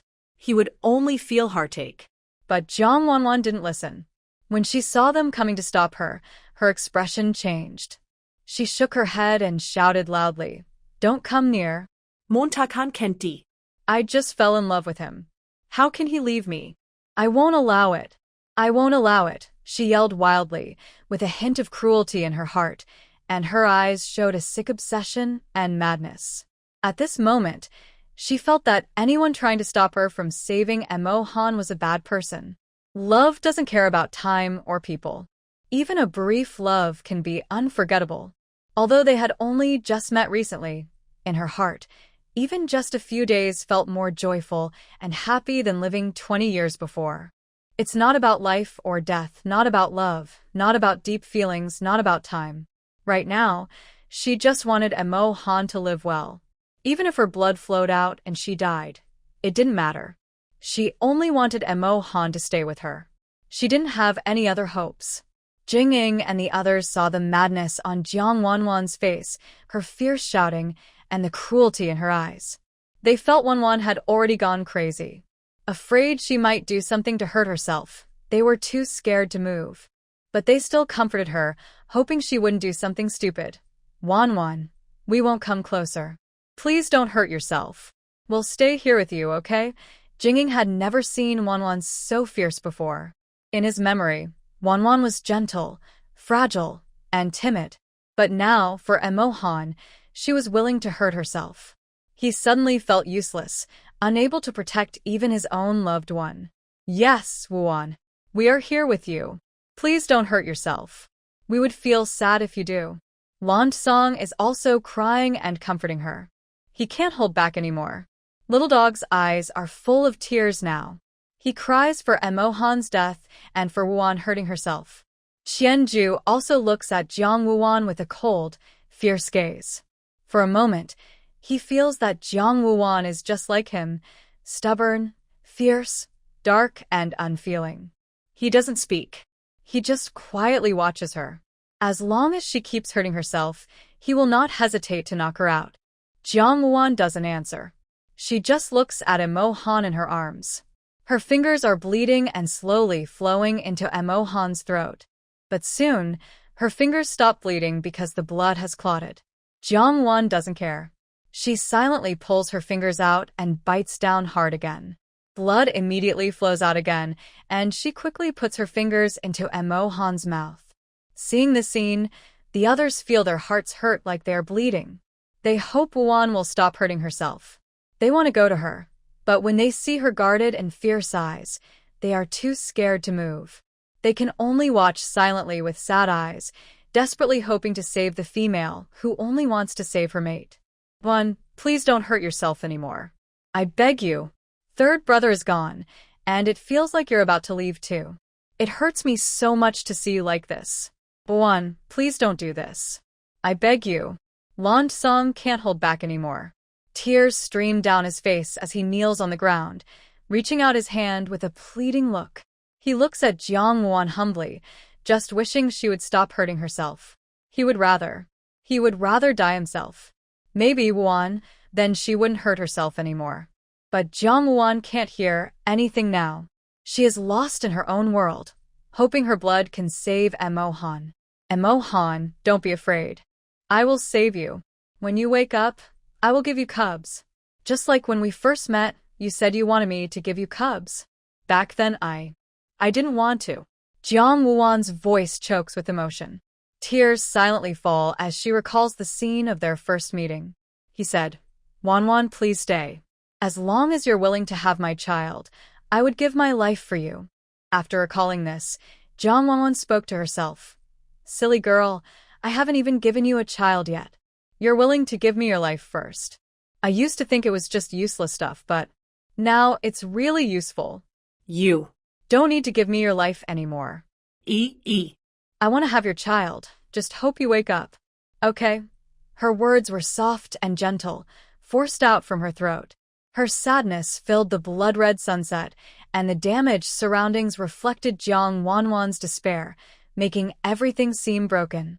Her words drifted into the hearts of Jing and Qianjue, making them feel breathless, silently calling out, Wan. They couldn't hold back anymore. Their faces showed pain and hopelessness, tears streaming wildly from Jingying's and Qianjue's eyes.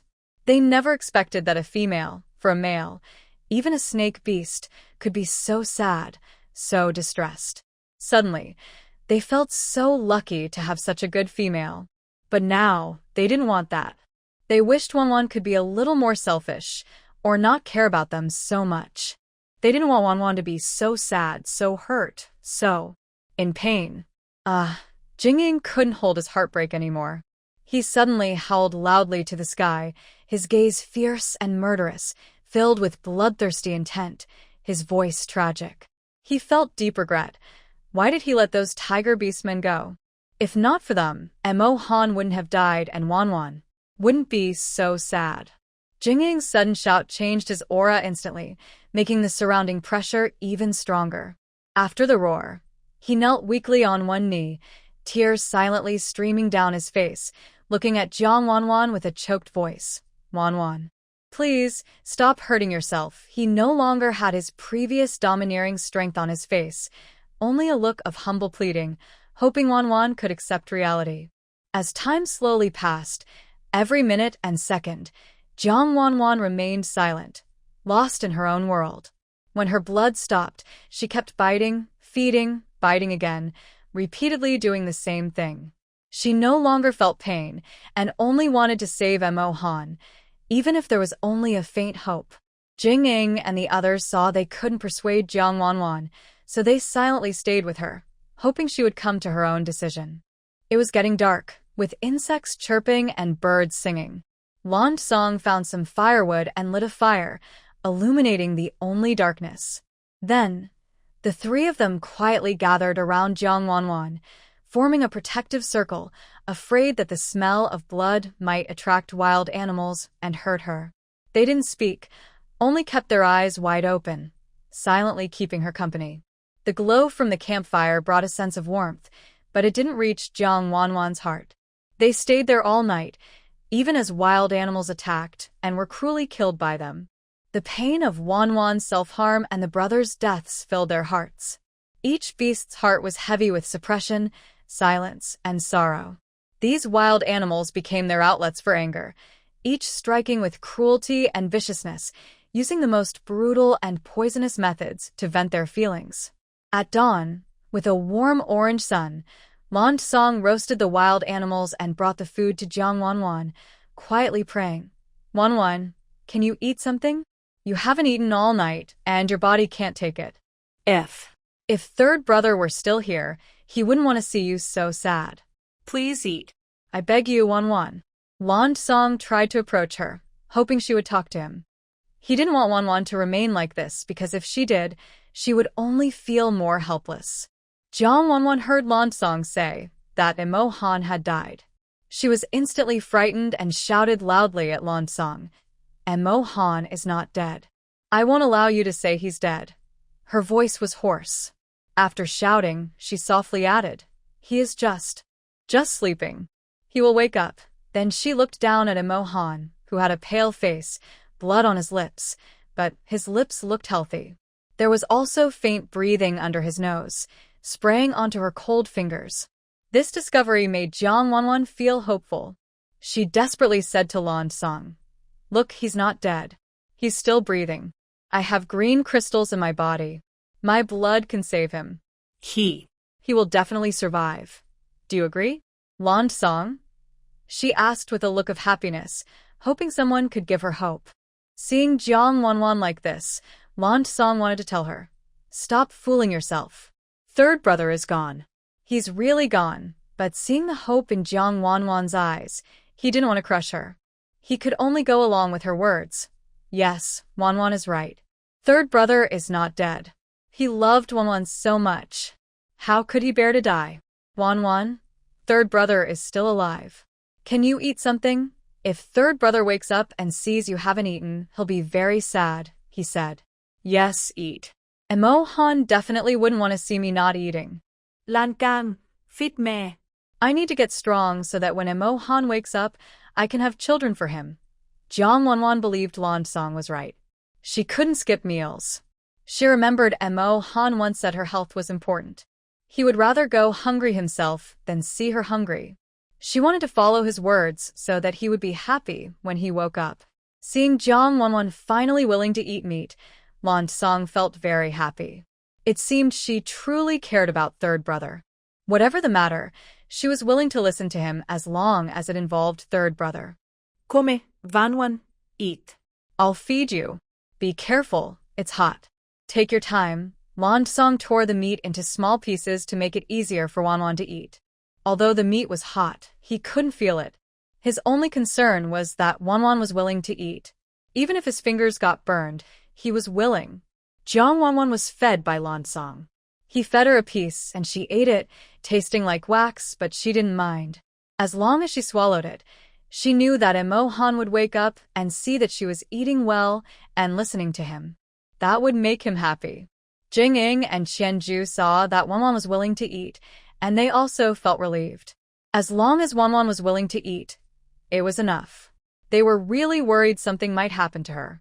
Otherwise, they would feel guilty to Emo Han because they couldn't take good care of their female. Soon, the food was finished. Jang Wan still kept her finger in Emo Han's mouth and didn't take it out. Wan, are you sleepy? Maybe you should rest for a while. I can stay here with you, okay? Langong saw Wan still had her finger in Emo Han's mouth. He wanted to persuade her to sleep, but he was afraid she would take her finger out. If she did, it might ruin her hope. Wan, I'm not sleepy. If you're tired, you can go to sleep. I'll stay with him. When he wakes up, he will want to see me first, right? Jang Wan whispered. She didn't want to sleep. She just felt that Emo Han definitely wanted her to stay with him. She had lost a night of blood, and her already pale face was now a little whiter. Her head was a bit dizzy, and her lips looked very pale, looking very exhausted and forlorn. But she was trying her best to endure. Wan, I'm not tired. I'll stay here with you. You stay with third brother, and I'll stay with you. Langong heard Jang Wan's words. He immediately argued. Wan hasn't slept yet. How can I sleep? Okay, thank you, Langong. Let's stay with him together. Jang Wan then said nothing more. She just looked tenderly at Emo Han in her arms, watching him carefully. She saw that his face didn't look so pale anymore, and his lips had a bit of red. It seemed her blood was working. Emo Han, drink more. Drink a lot, and you'll get better, she said earnestly, looking at Emo Han in her arms, hoping he could open his eyes and say, Wan, I'm fine. You said you would give birth to my child, and I want it now. Thinking about this, she started to smile very sadly. It was as if this was the most beautiful thing she could think of at that moment. Okay. Time felt very slow, so long that Jing and the others could no longer bear it. They wanted to forcibly make Jang Wan unconscious so she could rest properly and accept reality. Just as they were about to act, Jang Wan suddenly shouted wildly, Emo Han, you're awake. Kwanged song, Emo Han is awake. He just moved his tongue, I felt it. Emo Han, wake up. I'm Van. Look at me. Open your eyes. Jang Wan happily called out to him. She truly felt it. The movement of Emo Han's tongue, gently brushing her fingertips, bringing a faint tingling sensation to her numb fingers. A gentle breeze blew, causing no ripples on the water. Jang Wan really felt Emo Han's tongue move. She was not mistaken. However, Jing looked at her frantic state and thought she couldn't handle Emo Han's departure, mistaking her feelings. Wan, go rest now. We'll watch over Emo Han for you. When you wake up, you'll see him, okay? Jing stepped forward, trying to forcibly take Emo Han out of Jang Wan's arms and then knock her out so she could rest well. But when he approached, he only saw Jang Wan trembling violently. His face changed instantly, and he hurried over to hold her. Jang Wan had already sensed Emo Han's breathing. She didn't care about Jing coming closer. Instead, she asked him actively, Jing, look, Emo Han. He really moved just now. I wasn't mistaken. Please come feel it too, okay? She softly begged, her eyes still filled with hope, wishing Jing would come and feel it too. That way, she could be sure she wasn't imagining things, that it wasn't her illusion. But hearing Jang Wan's words, Jing only thought she was lost in her own fantasy and couldn't accept the fact that Emo Han was gone. Seeing her hopeful eyes, he still stepped forward, planning to deceive her first and then quickly knock her out. Hopefully, after she sleeps, everything will be fine. All right, Wan, I will check. I believe you. Emo Han is not dead, he said. Then he stepped forward, looked at Emo Han's pale face, which still showed no signs of life, and felt heavy-hearted. Wan, Emo Han is not dead. Look, his eyelids just moved. See. Jing pointed at Emo Han, trying to make Jang Wan look down and see him. When Jang Wan heard Jing's words, she didn't doubt. She immediately lowered her head to check on Emo Han. But just as she bent down, a sharp pain shot through the back of her neck, and she fainted instantly, falling backward. Qianju was quick and caught Jang Wan in his arms. As he held her, he felt how light she was, like a feather, as if she might drift away at any moment. Wan, just sleep for a while. When you wake up, everything will be fine, Qianju whispered softly in her ear, his eyes full of shadows. Seeing her furrow her brows, he protected her in his arms, reaching out with one hand to smooth her beautiful brow. In his heart, he thought, don't be sad anymore. Emo Han is gone. From now on, I will stay with you. I will love you well, serve you as my priority, and give my life for your happiness. Jing saw that Jang Wan finally fell asleep and immediately relaxed. He couldn't believe it. If this continues, he wondered if Wan's body could handle it. Take Wan back first. When she wakes up, we will discuss what to do next, Jing said calmly and seriously, his eyes firm. Then he crouched down, intending to carry Emo Han. But as soon as he reached out, he felt something was wrong. This isn't right. Although their snake beast bodies are cold, Emo Han had been dead for a day and a night. Logically, his body should be very cold and stiff by now. But now, he wasn't stiff, and his body wasn't very cold either. Thinking of this, and recalling Wan's words, Jing couldn't help but wonder. Could it be? He couldn't hold back anymore.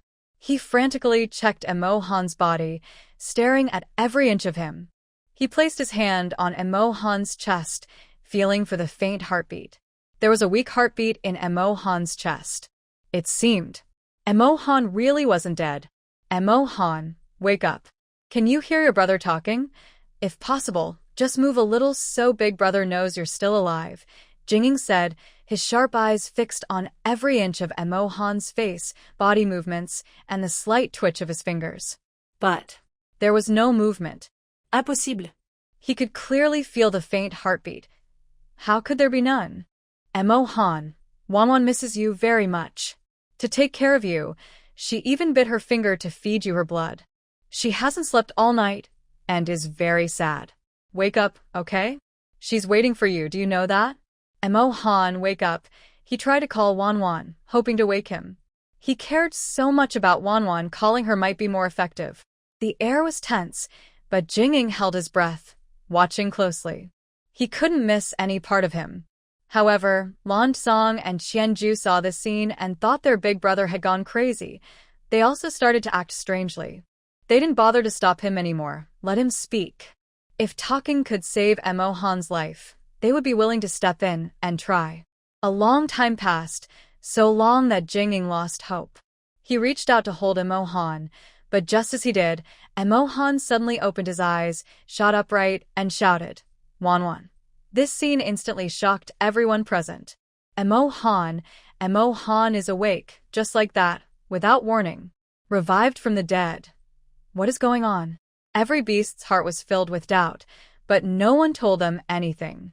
Still, they didn't care. Only the fact that Emo Han had woken up was in their minds.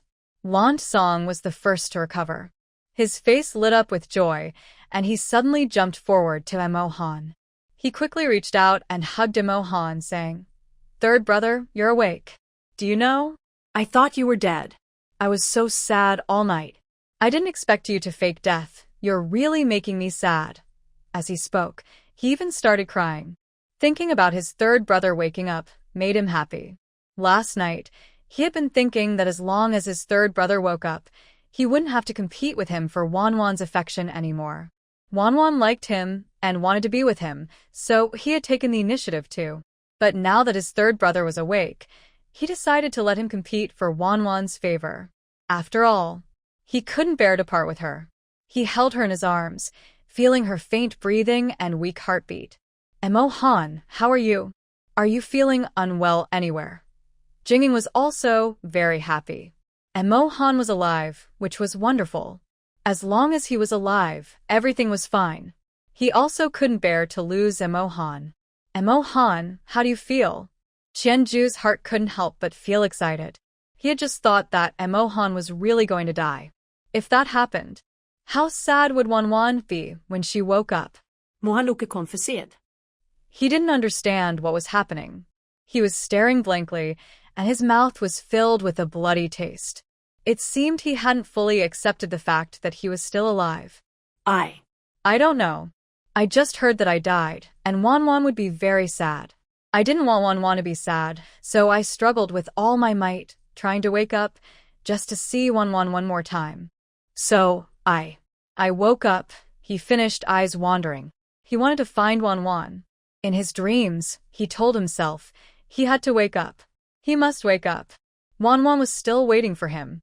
His eyes immediately found Jang Wan lying in Qianju's arms, and his heart tightened instantly.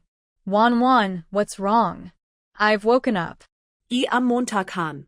"Don't be scared," Emo Han said. He was also injured, but he didn't feel pain. His only thought was to ask how Wan was doing. "Wan fainted because of me. She donated blood to you to help you. She also refused to believe that you had left. She hasn't rested in a long time. So, I had to make her rest," Jing explained nearby. He hoped Emo Han wouldn't get too excited. He had just woken up, and his health was the most important. That way, Wan wouldn't be sad. Hearing this, Emo Han's expression grew even more pained. He didn't expect that his death had such a big impact on Wan. He wanted to go over and hug her, but his body couldn't move at all. He could only stare at her gently and say, "Wan, just sleep for a while. Sleep, and tomorrow you'll wake up and see me. Be good." Wan liked it when he spoke like that because she could feel that every time he said it, her body would become very soft and obedient. She would lie in his arms, as if she had no bones, pressed close to him. In that moment, he felt that he was her whole world, the male she depended on completely. The sky was clear and bright, with the moon shining like the universe. Time passed, and things changed. A few days later, Jang Wan was already on her period. She had also received a day and night of blood transfusion from Emo Han, which made her very weak. Although green crystal had improved her body, the emotional and mental pain she suffered caused her great trauma. She was reluctant to wake up, afraid to face the loss and pain of Emo Han. "Wan, can you hear me? This is Emo Han. You've been sleeping for a long time. It's time to wake up. I miss you so much. Do you remember you said you would give me a baby when I woke up? But I am already awake, so why haven't you woken up yet? If you keep sleeping, you won't be pretty anymore. Don't you love looking beautiful? Don't you want lots of pretty dresses? Don't you want to eat sweet fruits? Please wake up. Whatever you want, I will give it to you." "Okay, Wan." Emo Han's injuries hadn't healed yet, but he still lay beside Jang Wan, speaking gentle words every day, hoping she would wake up. He didn't understand why he was still alive. When he heard his older brothers say that Wan had saved him with her blood and had even drunk her blood for a whole day and night, he didn't think about how lucky he was to survive. Instead, he only thought about how much his Wan must be hurting. She was so afraid of pain. Just a light pinch would turn her skin red. His hands were heavy, and even a gentle touch could make her cry out in pain. Yet, She would turn around and complain with a pout. Emo Han, your hands are too heavy. They make me uncomfortable. You should be gentler. That way I would like it more. He would always smile and apologize. Okay, Wan Wan, you're right. But I just can't help it. Sorry, I can't assist with that request. If Emo Han knew her inner thoughts, he would say, Wan Wan, I dare to do this again next time. It's my happiness. I can give up the beast face, but I cannot give up you. The memory ended. Emo Han looked at Jang Wan's pale, weak face. She had no energy, no vitality. He only felt that as long as Wan Wan woke up, he was willing to listen to her everything. If she wanted him to be gentle, he would be gentle. If she wanted to hit him, he would let her. Second brother and third brother are eating meat. After they finish, I will go with big brother to Sunset Forest to find green crystals. I hope more people can help, so the chance of finding green crystals is bigger. Song looked pained. Third brother had been awake for several days, but Wan had been sleeping for days with no sign of waking. He was very worried. He feared Wan might have an accident. So these days, he and second brother took turns going with big brother to Sunset Forest to find green crystals, hoping to bring some back for Wan to eat and help her recover. But green crystals were hard to find. They worked tirelessly, but found nothing. They could only watch helplessly as Wan grew weaker and weaker. Moreover, her body was still in heat, and it had been days with no sign of stopping. They were very worried, afraid Wan might leave them. And smelling that scent, their deepest instincts and impulses disappeared. All they wanted was for Wan to wake up. Emo Han heard Song's voice and cooperated by eating. He was badly injured. This time he almost died. If Wan's blood hadn't saved him, he might really be dead. So he needed to eat well, recover his health quickly, and go find green crystals for Wan more, the better. If danger came again, they wouldn't be helpless like this time, unable to do anything but wait for life to pass. Third brother, do you think Wan will wake up? Song's voice choked with emotion, his face full of pain, but he tried to hide his sadness. She will. Wan is just too tired and sleeping. She'll wake up soon. Hurry and eat some meat. Once you're stronger, you can go find green crystals for Wan. After speaking, he started eating quickly, eating a lot until he was full, then stopped. He wanted to eat more meat and recover his health as soon as possible. Song Qianju also ate a lot. After eating, Qianju stayed in the cave to watch over them, while Song went to Sunset Forest to find his older brother. They fought monsters together, leveled up, and searched for green crystals. This time, he also grew stronger. He no longer needed Mirror Shadow and others to remind or teach him when leveling up. Instead, he went alone to grow, to level up, and to protect Wan, who was in his heart. He wanted to keep her safe from harm forever. Qianju also wanted to go. Now, he no longer regrets. He questions why his arm was broken, why he had to lose a piece of flesh, and why his beast mother cruelly broke his arm. It was because he was hungry. Since that time, he closed off his heart. He thought all females were bad and hated them deeply. Sometimes, he even wanted revenge, to cruelly break their legs and arms to satisfy his twisted, wild feelings. But now, he no longer wants that. Since meeting Wan, her kindness, her smile, her fragility, and her strength have never let his heart waver. He only feels the urge to hide her away. But if he did, she wouldn't be happy or smile anymore. No, that's not what he wants. What he truly desires is. Jang Wan was trapped in her own world. She dreamed of when she first came to the beast world. At that time, she thought she was just lost. She stayed in the forest for several days, and everything she had was eaten. When she was starving and about to faint, a red fruit appeared before her eyes. She was so hungry she almost went crazy. She didn't care if the fruit was poisonous or not, just wanting to fill her stomach. So she picked it and ate it. But her story with Emo Han began because of that red fruit. At first, she thought he was a snake demon, a male beast in the world of monsters. But she knew he was a snake, and she didn't want to be with him. Later, she faced many dangers that made her decide to stay with him. However, She also met Jing and others, which made her want to run away. In the end, the events that happened forced her to face reality. She couldn't escape or leave. Fortunately, they treated her very well, so well that she fell for them. She no longer wanted to leave. But just when she thought happiness was coming, it all started with Emo Han's death, which made her not want to wake up. Emo Han's death was caused because she was a female, which made the beast tribes want to take her away. This led to her accidentally causing Emo Han's death. She felt deep guilt and blamed herself for everything. Just as she was about to fall deeper into despair, she heard a voice. The voice was like a shining light guiding her to wake up. Wan Wan, please wake up. It's me, Emo Han. I am alive because you saved me. I miss you so much. Don't sleep anymore. Please wake up, Emo Han softly whispered in her ear. Wan Wan, please wake up. I picked a lot of fruits for you, your favorite ones. Come and eat a little, okay? Lan Song was also beside her, talking gently. Wan Wan, wake up quickly. I made you many animal skins, all for you. Whatever dress you want, I will make it for you, Jing said, his usually cold face tense with emotion.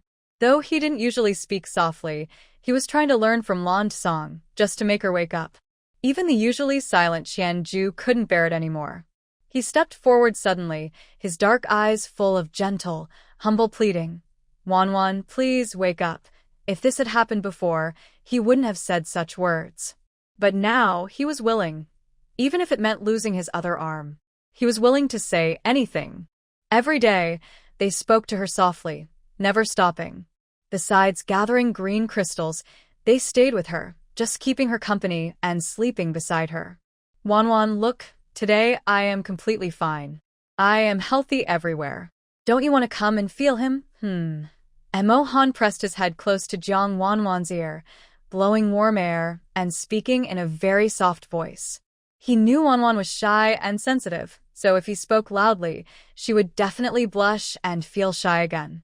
After waiting for a while and hearing no sound, Emo Han's hopeful heart suddenly sank. A bit of impatience and stubbornness grew inside him.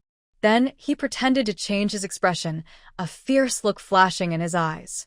He moved even closer to Jang Wan's ear and said in a threatening tone, Wan, if you don't wake up soon, I will say those things we talked about during our training. I will speak loudly so that big brother, fourth brother, and second brother can hear. When you wake up and see them, you'll remember what I said today. His words reached Jang Wan's ears and also entered her dreams. She instantly felt embarrassed when she heard Emo Han say he would tell them what they discussed. In her mind, she shyly thought, don't say it. If you do, I won't pay attention to you anymore. From now on, I won't sleep with you again. She blushed inside, thinking about how bold her words were.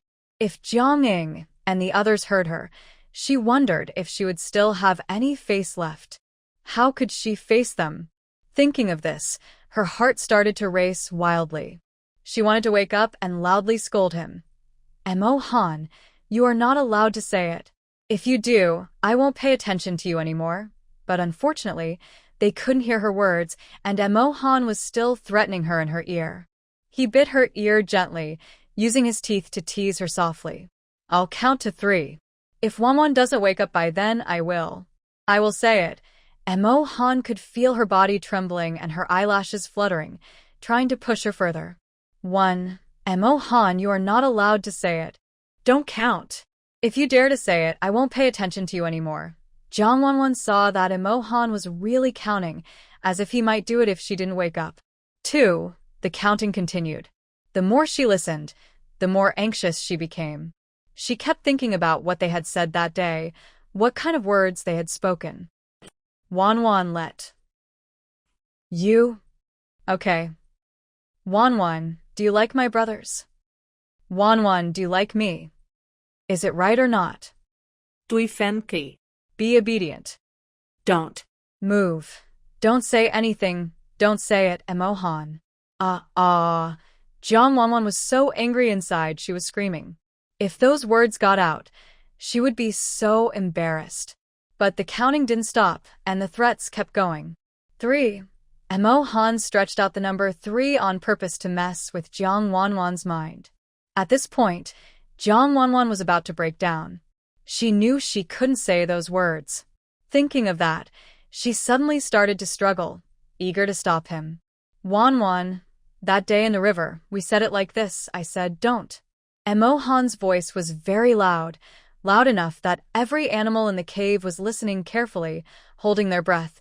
His tone was gentle, and he looked longing. They wanted to know what exactly was said that day. Does Wan like me? Emo Han was still talking. He was about to say more when a soft little hand covered his mouth, stopping him instantly. Emo Han, if you dare to say it, I won't talk to you anymore. Jang Wan immediately opened her beautiful eyes wide and accused him with her tone. But Emo Han didn't care about those words. He cared about Wan so much, he wouldn't ignore her. He took her hand away, showing a happy expression, and held her hand tightly in his palm, smiling happily. Wan, you're finally awake. I thought you wouldn't wake up. All right, I won't say anything. From now on, I'll only tell you, okay?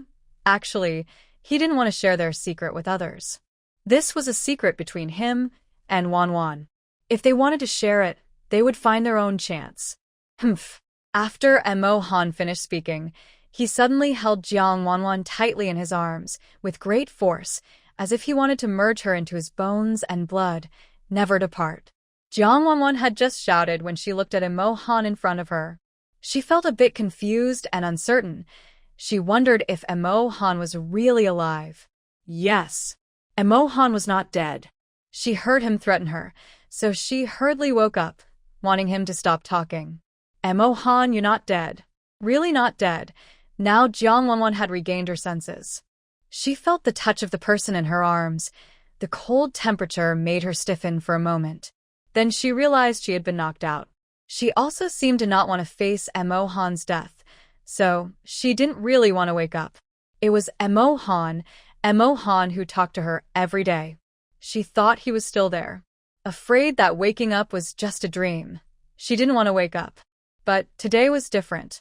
Montag Han was so bad.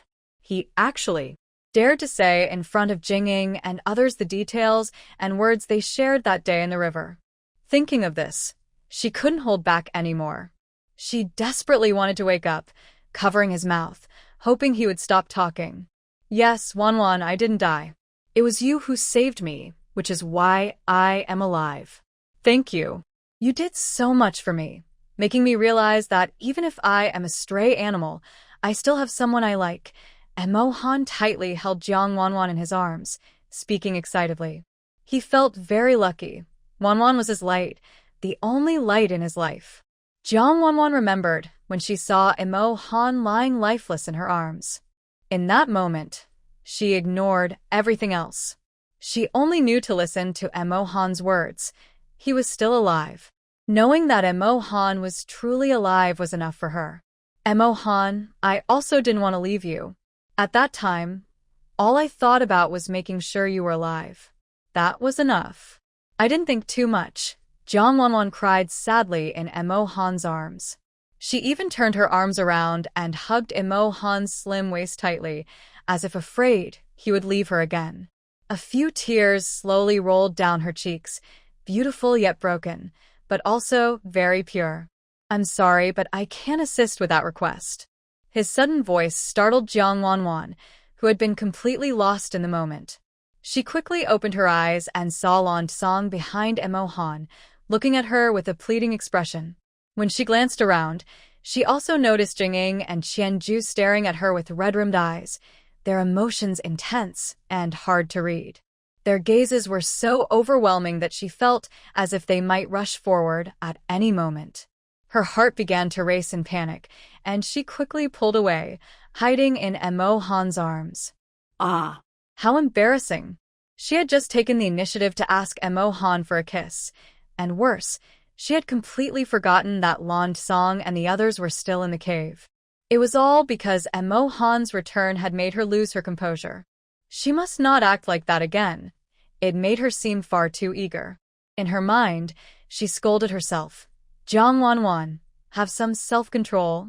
You can't just lose your head every time you see him. Emo Han, on the other hand, was surprised to see Wan Wan so responsive. He hadn't had enough time with her before Lan Song interrupted, leaving him frustrated and disappointed. He hadn't been close to Wan Wan for a long time, and every day he held her, he had to restrain himself. Even when she was still unconscious, he had struggled with his thoughts. He truly blamed himself for that. Lan Song, you scared Wan Wan. She's right here. She's not going anywhere. Why are you in such a hurry? Emo Han's tone was sharp, his irritation clear. He told Lan Song not to rush, but in truth, he was the one most impatient. After all, he was the only one who had ever been close to her, and Wan Wan's sudden affection had clearly shown her feelings. Lan Song really didn't know when to step back and give them space. What a troublesome situation. However, she didn't say anything. She just wanted to wait until night, so Wan Wan could make up for his unmet desires. Wan Wan, I'm not in a hurry. I just think of something and say it. Please don't be angry with me. Even if you never want to mate with me in your life, I won't rush you. I'll wait until you're willing, Wan Wan, Lan Song said, seeing that he scared Wan Wan again. His heart suddenly became anxious. He even mentioned never mating in his life, which shows how humble he felt now. Jang Wan hid in Mo Han's arms, feeling a bit awkward. She wasn't angry, just embarrassed. After all, such things being watched by so many people made her feel unprepared emotionally. But then she remembered they were all her beast husbands. Anyway, they would do these things with them in the future. So, would they do it together or one by one? Thinking of this, her heart suddenly skipped a beat. What was she thinking? What does it mean to do it together or separately? Her acceptance was surprisingly strong.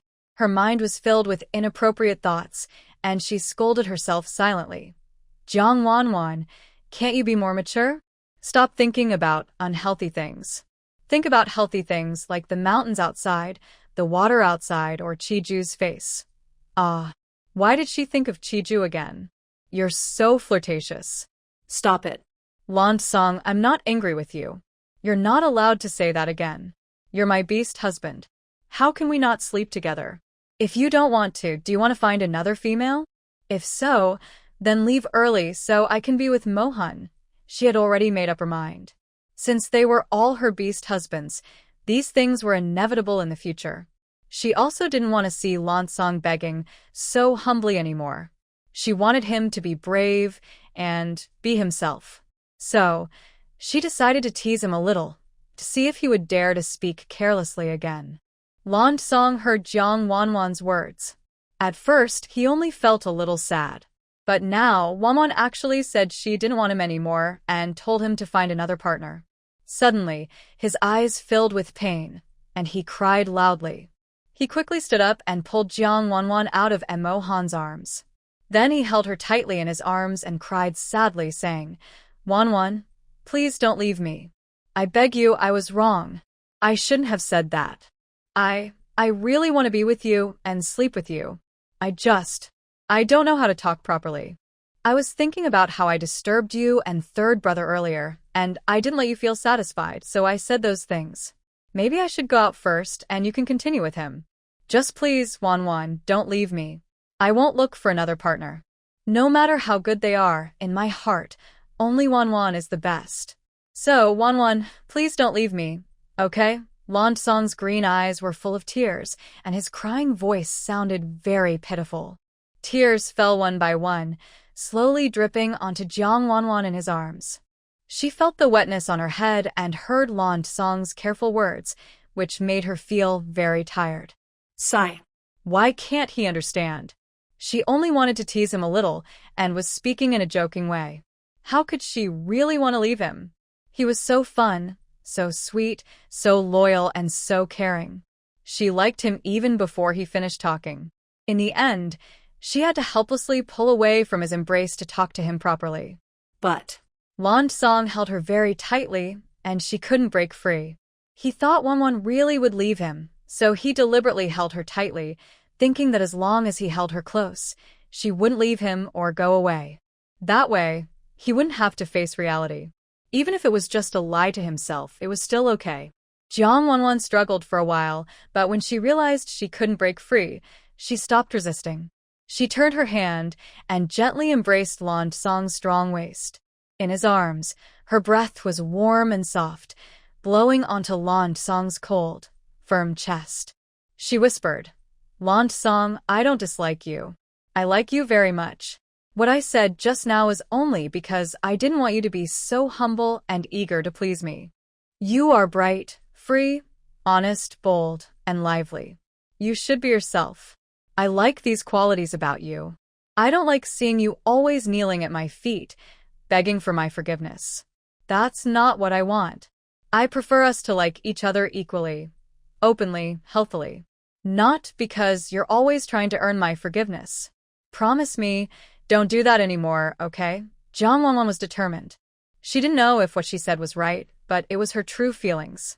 She wanted them to get along easily, not him always so humble and cautious. When Lan Song heard these words, his mind was blank. The only thing he remembered were Jang Wan's few sentences. "Lan Song, I like you very much. Lan Song, I like you very much.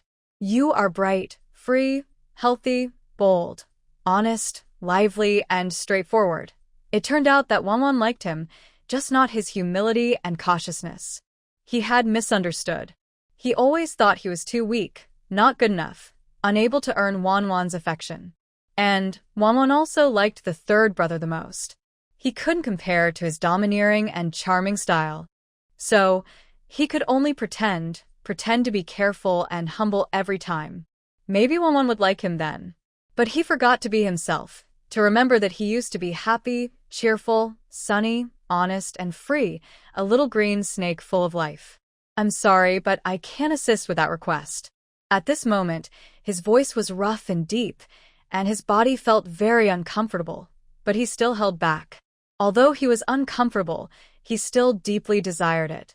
This time, the feeling that Wan gave him was not the kind of desire he, as a male, wanted, nor was it the primitive urge of Wan's mating instinct. Instead, it was a desire from his heart, respect for her, an uncontrollable inner longing. Anyway, he felt as if his beast soul was about to ascend to heaven, a kind of soul resonance, a mutual dependence. "All right, Lan Song, continue tonight. Wan is hungry.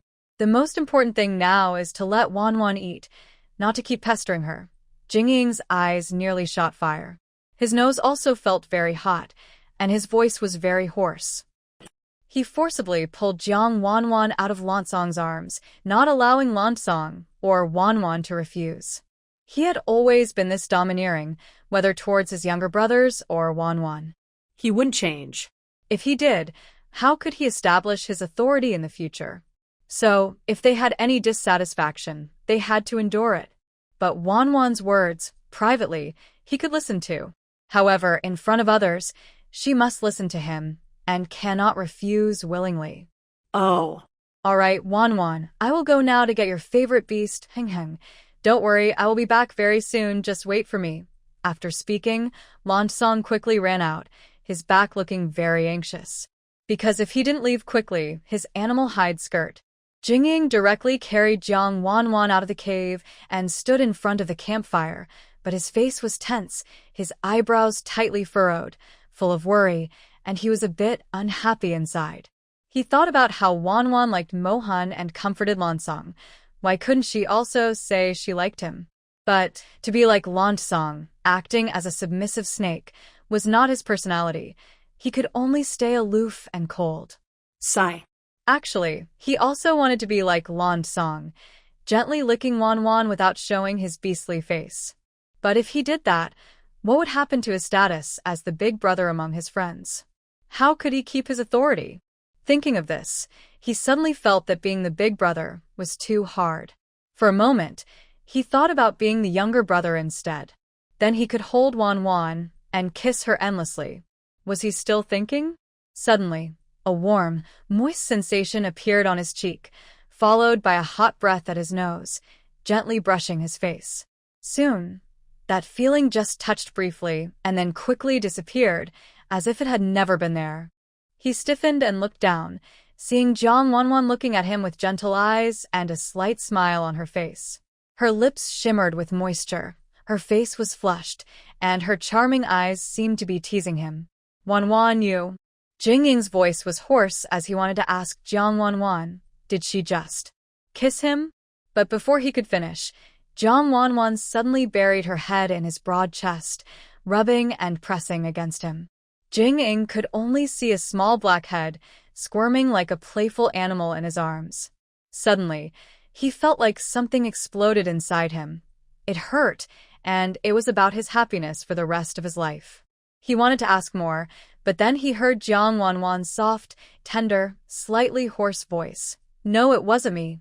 It wasn't me just now. After kissing him, Jang Wan felt regret. Why did she suddenly kiss him without thinking? But when she saw Jing Ying's furrowed brows and tight face, she didn't think much and just blinked out. Then she quickly kissed him again. She really was too bold. Just waking up, she kissed Emo Han fiercely. Then it was Song, and now it was Jing Ying. She was almost at her limit. She felt like she could clear all the levels in a game. Mirror Shadow saw how adorable Jang Wan was and still denied it. Her cold heart instantly softened, and her waist began to relax. But the desire in her eyes kept growing stronger. Then, a cold smile appeared on his face as he said threatening words. Wan, you kiss me and then want to run away. Is there such a good thing? You won't admit it. Tell me, how should I punish you? He didn't move his body, just looked at the small black head in his arms with deep desire. These words reached Jang Wan's ears. She didn't answer. The air was very quiet, so quiet that Jang Wan thought, I won't admit it, so what? No one saw it anyway. Can you still hit me? If you do, I definitely won't talk to you anymore. I'll even take Meng Han and Song along, and you'll be left all alone, like a lonely beast. Humph. But she didn't dare say these words to Mirror Shadow. Among his 4 brothers, he was the fiercest and the cruelest. She was afraid that if she said it, he would imprison her forever. Just like that time with the scorpion beast, he wanted to imprison her without a word. This big brother had that crazy, bossy vibe, liking to imprison others in stories. Seeing that she didn't speak, his eyes darkened again, and he threatened once more. Wan, you don't speak because you think I can't do anything to you. His threatening words still floated in the air. This time, Jang Wan's heart tightened a little. What could he do? What was he planning? For some reason, a secret feeling of excitement and anticipation rose in her heart. Speak. Mirror Shadow continued to threaten, but Jang Wan still ignored him. This made his quick temper unbearable. He loosened his grip, and Jang Wan almost fell. The sudden feeling of weightlessness made her very uncomfortable, and she shouted in fear. Ah, Mirror Shadow, you. She hadn't finished speaking when he caught her with a strong arm. Then, Jang Wan was once again in his arms. After catching her, Jang Wan was only left with fear. She really almost fell just now. I guessed right. This Jing Xian is the cruelest and hardest. He doesn't want to be gentle like Emo Han. Lift your head, Jing Xian ordered. Jang Wan was still complaining in her mind about Jing Xian. Then she heard his command, telling her to lift her head. Why should she lift her head? To endure his intimidating gaze? No, she refused. She wouldn't. Humph. If you bully me, I won't listen to you. But just as she finished thinking, that feeling of weightlessness returned. Jing Xian made her experience it again. Ah. Jing Xian, you're so annoying, she shouted in fear. She once again felt what it was like to fall from a great height without warning, experiencing that overwhelming sense of loss. And this time, it was even worse than before, almost causing her to hit the ground and break her bottom in half. Jing Xian is tall and strong, a real tough guy. Imagine falling from over 2 meters high. That's unimaginable, and it must hurt so much. Lift your head, he kept commanding, as if he wouldn't stop until Jang Wan was completely tamed today. Jang Wan was already scared. She didn't want to feel that weightless sensation again. And Jing Xian was so fierce, she immediately regretted her earlier rude kiss. Now she's angry. Serves her right for suffering and for scolding Jing Xian again. But despite her scolding, she obediently lifted her head. Her eyes carried a hint of anger and accusation as she looked at him. But as soon as she looked up, a satisfied smile flashed in Jing Xian's eyes. He thought to himself, my Wan is so obedient. Then he eagerly kissed her. He wanted to see if her lips were soft or hard. Jang Wan thought he was about to do something else. But it was just this. Suddenly, she felt a sharp pain on her lips. Ah! It hurts, Jing, she started to say, but before she finished, she was overwhelmed by a more intense and fierce kiss. It swallowed her in her throat, making her unable to break free, escape, or hide. In the end, she could only sink endlessly into this boundless love. The heavy rain stopped, and their lips and teeth were close together. They were sweating and breathing unevenly. Finally, Jing used his sharp teeth to gently nibble on Jang Wan's red, slightly swollen lips after her kiss, making soft grinding sounds. Biting gently. Soothing. Will you lie again in the future, Wan? Jing Ying's voice was hoarse and rough. His big hand held Jang Wan tightly, almost pressing her into his chest. No. I won't. Jing Ying. Jang Wan was overwhelmed and conquered by Jing Ying's strong and intense presence. She could only shake her head and softly say obedient words. Will you listen to me from now on? Wan. Hearing her agreeable response, Jing Ying felt a moment of happiness. But he wanted more, to make Wan listen to him. Only then could his strange feeling of control be satisfied. Should she listen to him? Isn't it supposed to be the other way around? Calling her to listen to him was like turning the world upside down. Jing Ying didn't get an answer. He used his teeth again to gently nibble and grind near Jang Wan's lips. He pressed lightly, enough to avoid hurting her, but to let her feel the pain. Jang Wan felt her lips being bitten again. She wanted to curse him, but she was afraid. She could only follow his words, softly and hoarsely saying, Obey, listen to Jing Ying. After she spoke, Jing Ying released her. Jang Wan was freed and quickly hid in his arms, biting hard on his cold, hard chest, wanting him to feel her pain. But Jing Ying felt the gentle bite and didn't mind. This pain only made him feel more excited, more thrilled, more proud. He wished Wan could bite all over his body. What would that feeling be like? Jing Ying's satisfied smile appeared above her head, and his voice was sexy and magnetic. My Wan's so obedient. So good.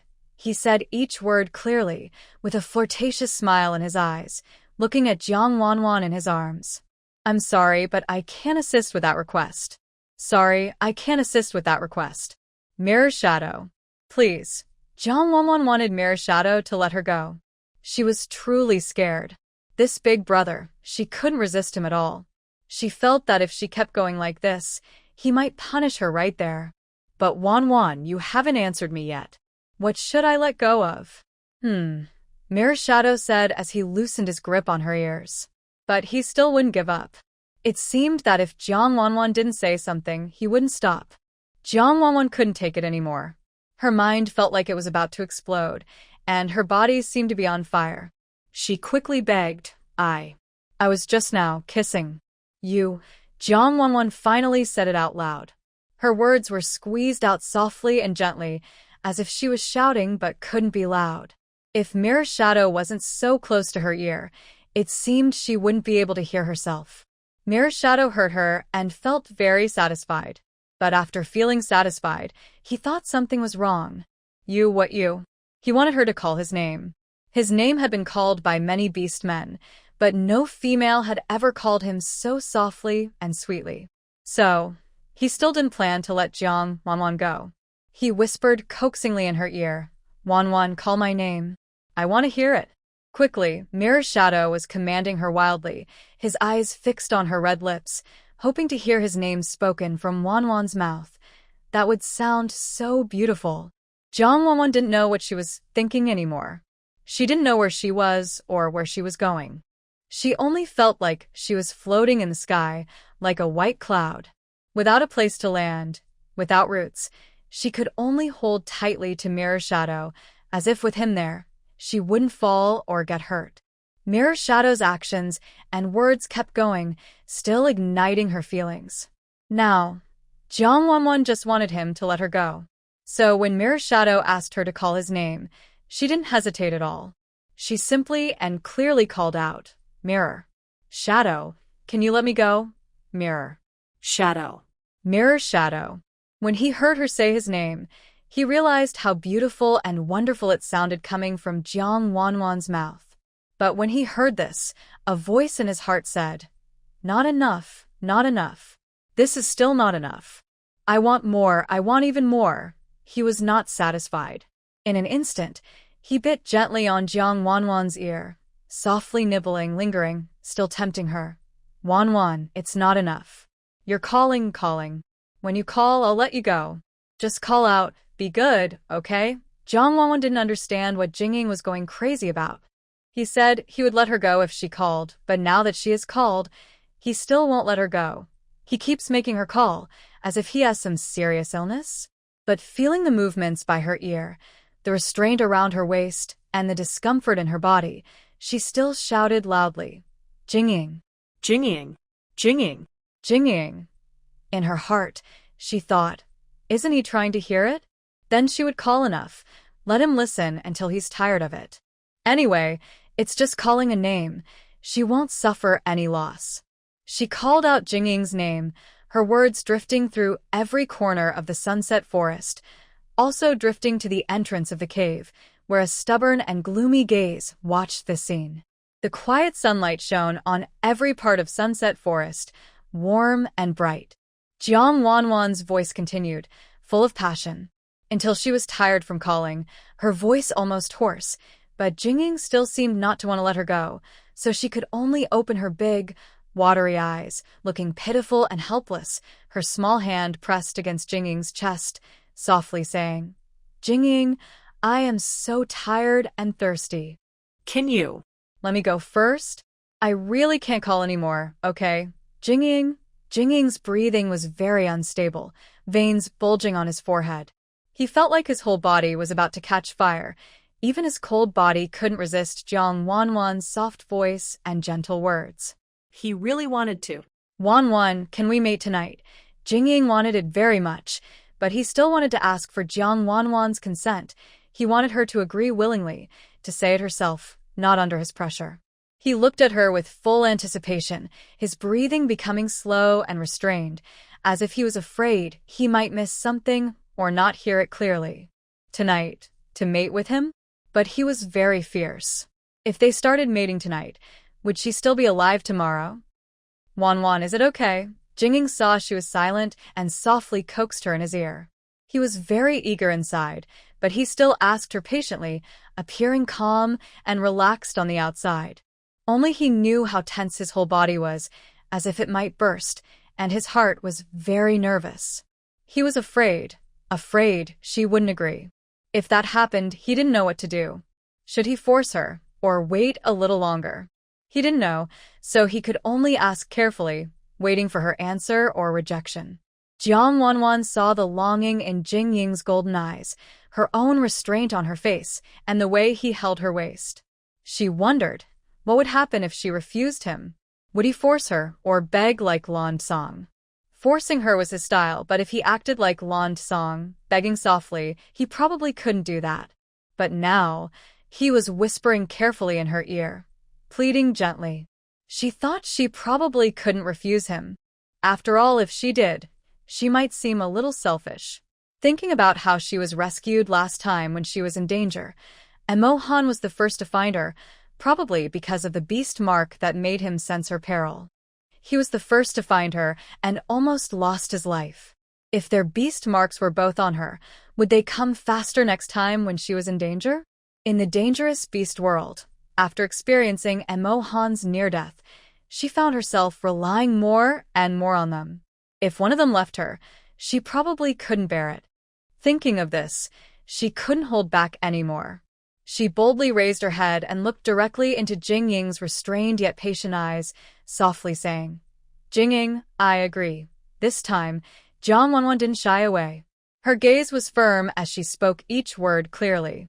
Jing had been waiting anxiously, feeling a bit impatient. At first, he felt a surge of anger. But after not getting Jang Wan's answer, his heart filled with despair, then silent sadness. However, he didn't expect Wan's words to come so quickly.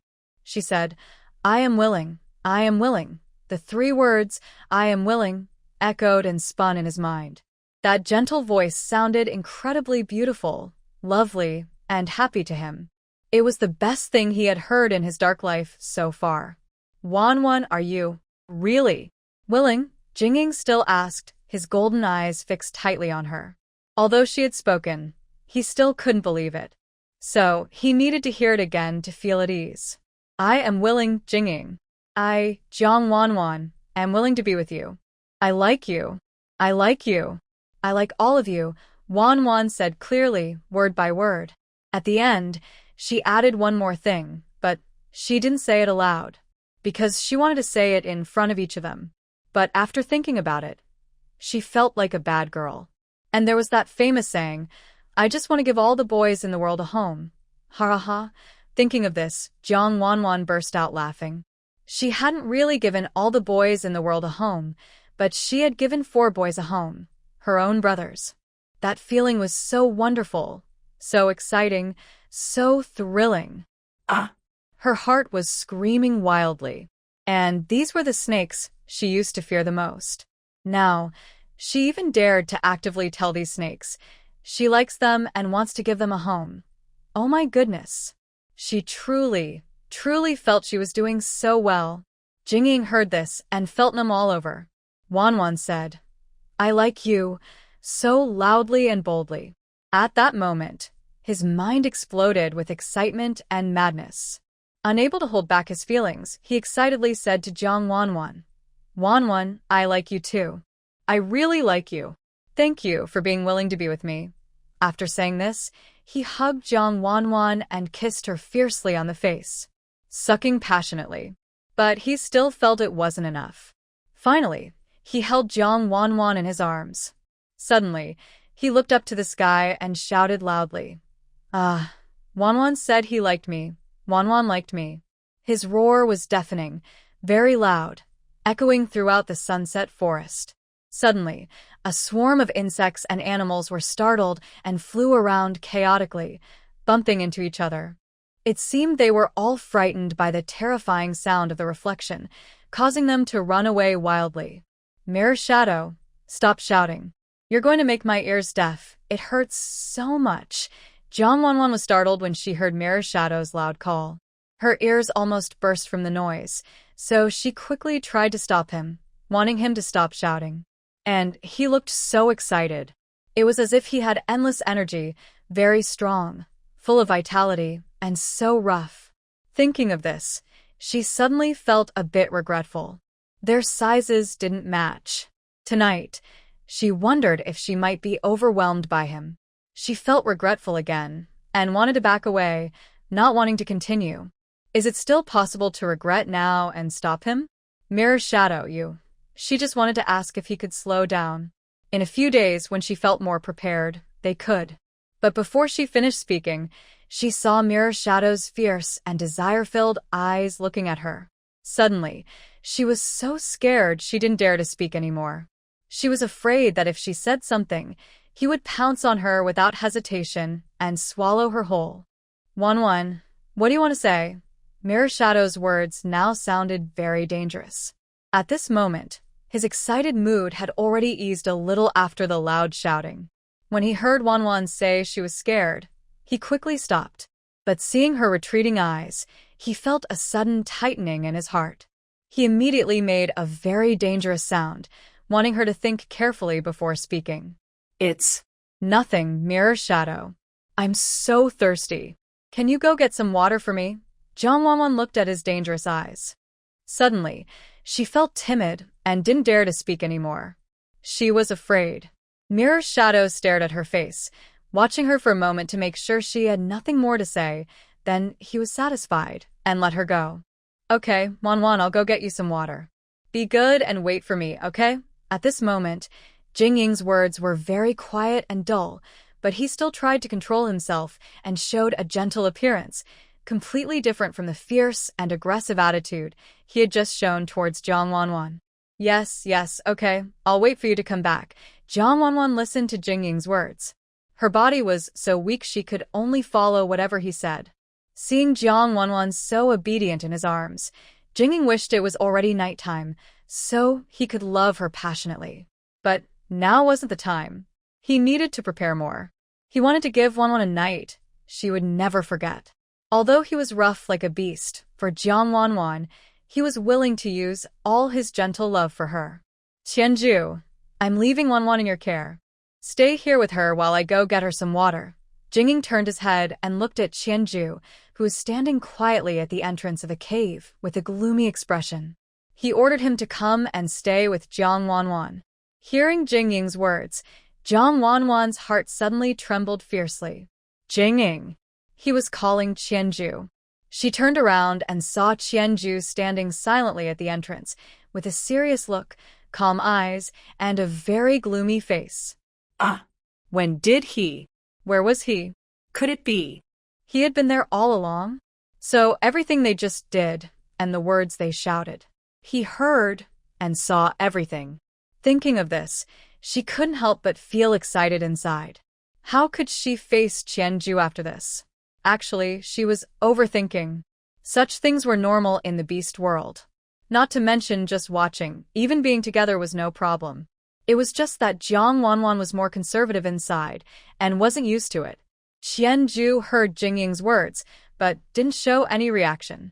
He obediently walked over and naturally reached out to pull Jang Wan into his arms with one hand. Then he quickly sat down, letting Jang Wan sit on his lap. Jing looked at them for a moment and then left, thinking to himself, "Don't blame me for not giving you a chance. When the time is right, you should do something to make Wan like you. Then they can be together forever. What a pity." He was wrong. With Qianju, who only crawled in the shadows, how could he possibly speak his true thoughts? Jang Wan felt very nervous in Qianju's arms, her heart pounding wildly. She didn't know why, but whenever she saw Qianju's face, her heart kept beating faster and couldn't calm down. Jang Wan thought she probably liked Qianju. Maybe it was because of his face. Why wasn't he saying anything? Does he not like her? Yes. Qianju rarely talked to her or interacted with her. Does that mean he really doesn't like her? But she kind of liked him too, and wanted to be with him. Looking at his face, she felt she was starting to develop feelings for him. She wanted him. Didn't Jing say they were all supposed to become her partners? So, if she kissed him, would he like her? But she was afraid to do it, worried he might reject her later. After all, he rarely showed he liked her. But she had already taken the initiative with Jing, Emo Han, and Langong. Why not with Qianju? Could it be unfair? Maybe a quick kiss wouldn't hurt. Just a kiss. Jang Wan thought, even if he rejected her, it wouldn't be a big deal. At worst, she would just lose one partner, but she still had Jing, Emo Han, and Langong. Losing Qianju wouldn't be so bad, and with his face, if she kissed him, it might not be a loss. Unable to hold back, she looked up and said to Qianju, "Qianju, can you lower your head?" Qianju was also very nervous inside. He was afraid Wan wouldn't like him. He wasn't ready to face her yet. He hadn't spoken much to Wan. Just now, seeing that scene at the entrance, he should have been happy. His four brothers really had a partner. But he was a broken, dark soul. He was afraid Wan wouldn't accept someone like him. Plus, he had initially thought of her as just a toy. But now, he wanted Wan to see him as more than that. When he heard Jang Wan call him and ask him to lower his head, he wondered what she wanted to do. Although he didn't know her intentions, he decided to cooperate. "Wan," he started to say, but before he could finish, her lips pressed against his, warm, moist, and very passionate. Jang Wan had already prepared herself. The moment Qianju lowered his head, she gathered her courage and gently kissed him, taking the initiative. But soon, she pulled away, her eyes still steady and brave as she asked softly, "Qianju, I like you. Will you be my partner?" Her voice was firm, gentle, and full of courage. The words floated in the air, sounding beautiful and sincere. It was her first time confessing her feelings so boldly. Not to Emo Han, who had always been kind to her. Not to Langong, who only tried to please her. And not to Jing, who was always domineering, but to Qianju, the one she truly liked from her heart. She admitted she was shallow. The moment she saw his cold yet handsome face, her heart couldn't help but race for him. From the first time she met him, her heart had already started beating for Qianju. Many things had happened since then, and she never said it out loud or thought too deeply about it. Maybe it was Emo Han's awakening, Langong's carefulness, and Jing's boldness that gave her the courage to speak now. She didn't want to hide her feelings anymore. She wanted to be honest, even if he rejected her. It didn't matter. She didn't expect everyone to return her feelings. It would hurt a little, yes, but when she thought of Emo Han and the others, her sadness faded. Wan, what? What are you saying? Qianju couldn't believe it. His arm was injured, not his ears. He had heard her clearly, but he couldn't believe it. How could someone like her? Like him? I said, Jang Wan like you, Qianju. Qianju, do you like me? Her lips were slightly red from her earlier confessions, but she still spoke each word clearly, wanting him to hear her without doubt. Qianju's eyes widened in disbelief, his gray pupils tightening slightly. Had he heard her right? Wan. Did she really like him? And she said it so directly, before he could even respond. There was no one like Emo Han who met her first, no one like Langong who quietly begged, and no one like the elder brother who forcefully pressured her. Then, unexpectedly, she heard him. Wan said she liked him. Liked. Qianju. The morning mist was thick, and the grass was lush. The air was very quiet. Qianju was still lost in his own world, unable to focus. He didn't answer Jang Wan because he still couldn't believe it. He didn't believe that a woman would openly say she liked him. Even Wan, he couldn't believe it. Seeing that Qianju still didn't speak, Jang Wan wondered what was wrong. She had boldly confessed her feelings, but he showed no reaction and looked blank. It seemed he really didn't like her. All right, Qianju, I'm sorry. I said the wrong thing just now. I didn't mean to say I liked you. Since you don't like me, just pretend you didn't hear anything. Jang Wan was a little sad now. She had just done that, and yet Qianju showed no sign of response. It looked like he really didn't like her. But why did her heart feel a little sad? She was still thinking about it. Suddenly, Qianju stood up forcefully, hugged her, and ran wildly into the sunset forest, heading in a direction where Jing and the others couldn't see. Although he only had one hand, he kept Jang Wan on his shoulder, holding her steadily. He was very strong but careful not to hurt her. Was Jang Wan still sad? Suddenly, Qianju picked her up and rushed into the forest. What was he going to do? Kill her to silence her? No, that couldn't be.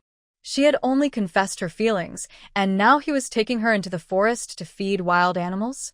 No, that wasn't right. She didn't want to die, and she couldn't die. Thinking of this, she quickly apologized and begged. Qianju, please let me go. I take back what I said. Don't kill me. Please don't kill me. I beg you. Her voice was very pitiful and full of fear. At this moment, she felt very regretful for provoking Qianju. These begging sounds reached Qianju's ears, but only made his gray eyes darker. He didn't speak, just ran on his own. Along the way, he also picked some fruit casually, then continued rushing toward his secret base. Jang Wan felt hopeless at this moment. The cold jungle, the dim sunlight, and the silent Qianju filled her with a sense of despair and death. Thinking about being killed by Qianju and having no one to save her made her scared. She couldn't bear to part with Emo Han, Langong, or Jing. Soon, Qianju took Jang Wan to a dark cave. It wasn't big, but it was clean, just a little dusty.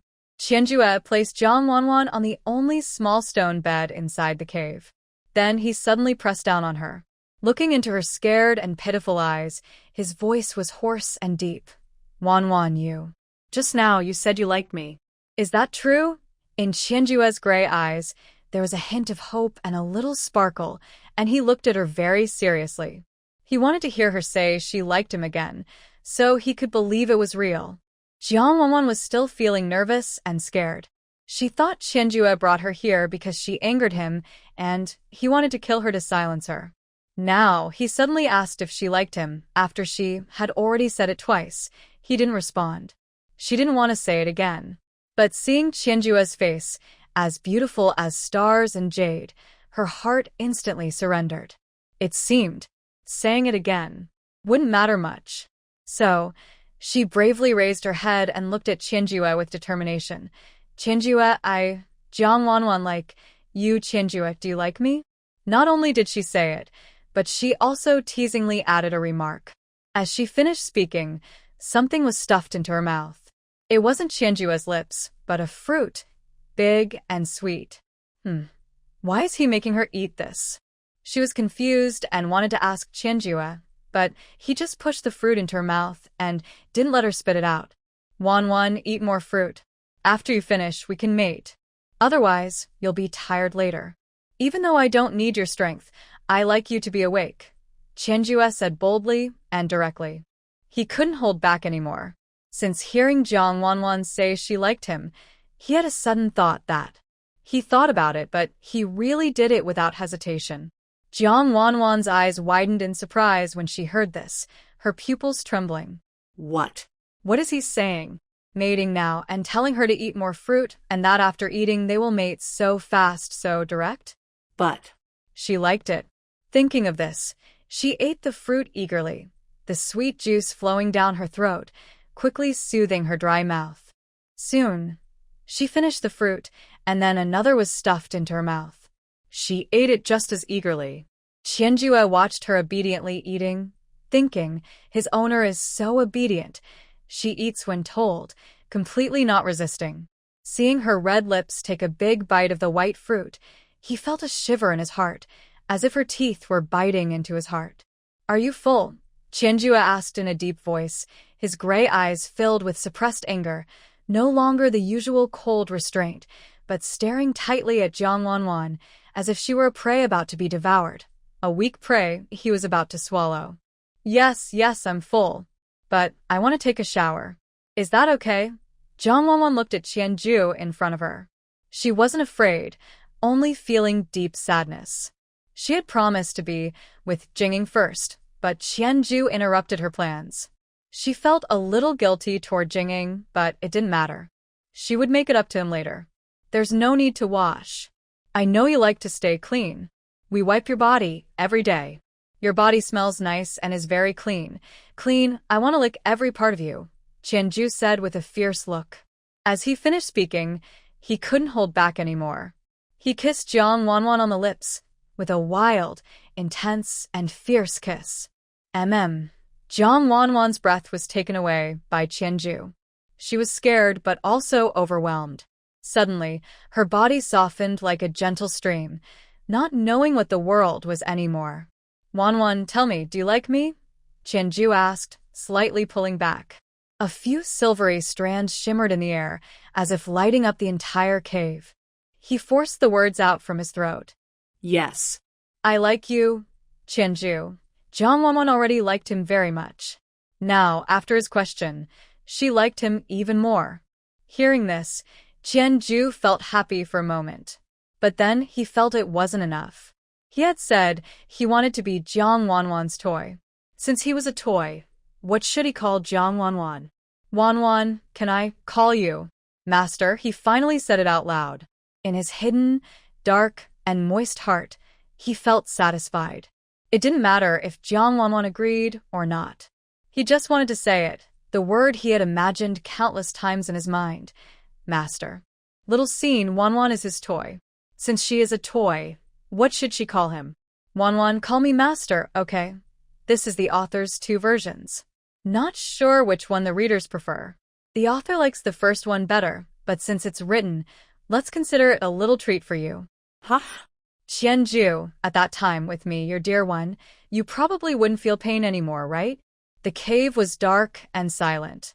Jang Wan was originally kissed by Qianjue, feeling confused about what was happening. Her lips were slightly swollen, her eyes blurry, her head dizzy, and her face flushed. Later, Jang Wan heard Qianju say that he liked her, and she also admitted her feelings. But she didn't expect that. This Qianju would actually call her his owner. She was instantly frightened and became alert. Her head cleared, her eyes no longer blurry. With wide, beautiful eyes and a hint of disbelief, she cautiously asked, Qianju, what? What are you talking about? Unsure in her heart, she asked again. She must have misheard earlier, or else how could she hear such unbelievable words? Seeing the doubt and uncertainty in Jang Wan's eyes, Qianju understood. She might not believe him. He made a firm decision, his gaze steady, and said again, Wan, can I call you my owner? Actually, from the start, I wanted to treat you like my toy, to be your owner. But later, after some experiences, I realized I didn't feel that way anymore. I am dark and broken inside, but you are so beautiful and kind. You deserve all good things. I'm afraid you might not like me, or that you might look at me with disgust. That would make me feel anxious, uneasy, and scared. So, I secretly watched you in the dark every time. Seeing you cry, smile, or be sad and tearful slowly changed my feelings. Especially when you were sad and crying, I felt a deep pain in my heart. I didn't want you to cry. I wanted to give myself to you, to let you treat me like your toy, play with me. Once you have me as your toy, you probably won't be sad anymore, right? Also, I can't compare to Emo Han, Song, and the others who can make you happy. That's why I have this idea. Qianju spoke softly and humbly because of his physical imperfections. He felt he didn't deserve Jang Wan's love, so he used this extreme way, hoping she might like him. Maybe then he could still compete with his brothers. He is not as strong and commanding as his older brother, nor as gentle and charming as Emo Han, nor as sunny and straightforward as Song, and he doesn't have a beastly face. So, Qianju thinks he can only win Jang Wan's love in this way, even if it's a kind of pitying love. No matter what kind, he likes it as long as it's Jang Wan. When Jang Wan heard these words, she felt numb all over. She thought Qianju had some special quirk? She didn't expect that his body's flaws caused him to be like this. Insecure, sensitive, dark, extreme. Actually, Jang Wan had known for a long time that Qianju was like this. After all, a person with physical defects often has some psychological issues. But she was lucky and fortunate. She met beastmen who liked her, and she also liked Qianju, Emo Han, and the others. She admits she still cares about appearances because they are really important.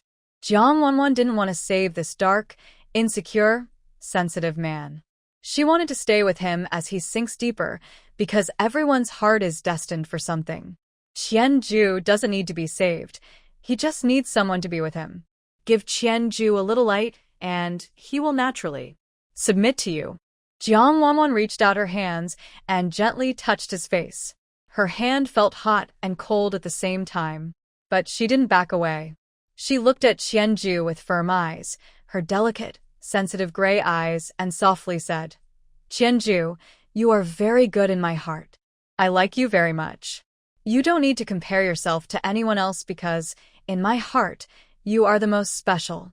Mirror, Shadow, Emo Han, Song, they all have their good points. I like each of you very much. I'm also very greedy and shallow. From the first time I saw you, when I saw your face, I liked you. My heart beat for you. Back then, you were all snake beasts, and I was very scared because I fear snakes the most. That made me naturally afraid of you. But now I am no longer afraid. Maybe, in this short time, we have experienced many things, liked each other, and fallen in love. Although it's not deep, in the future, we will have many moments to experience and cherish our love. So, please don't have that kind of thought, okay? And how do you know that my heart isn't dark inside? If you become my mates, you won't be able to smile at other females or speak to them. In your eyes and heart, there can only be me. I am also very strict.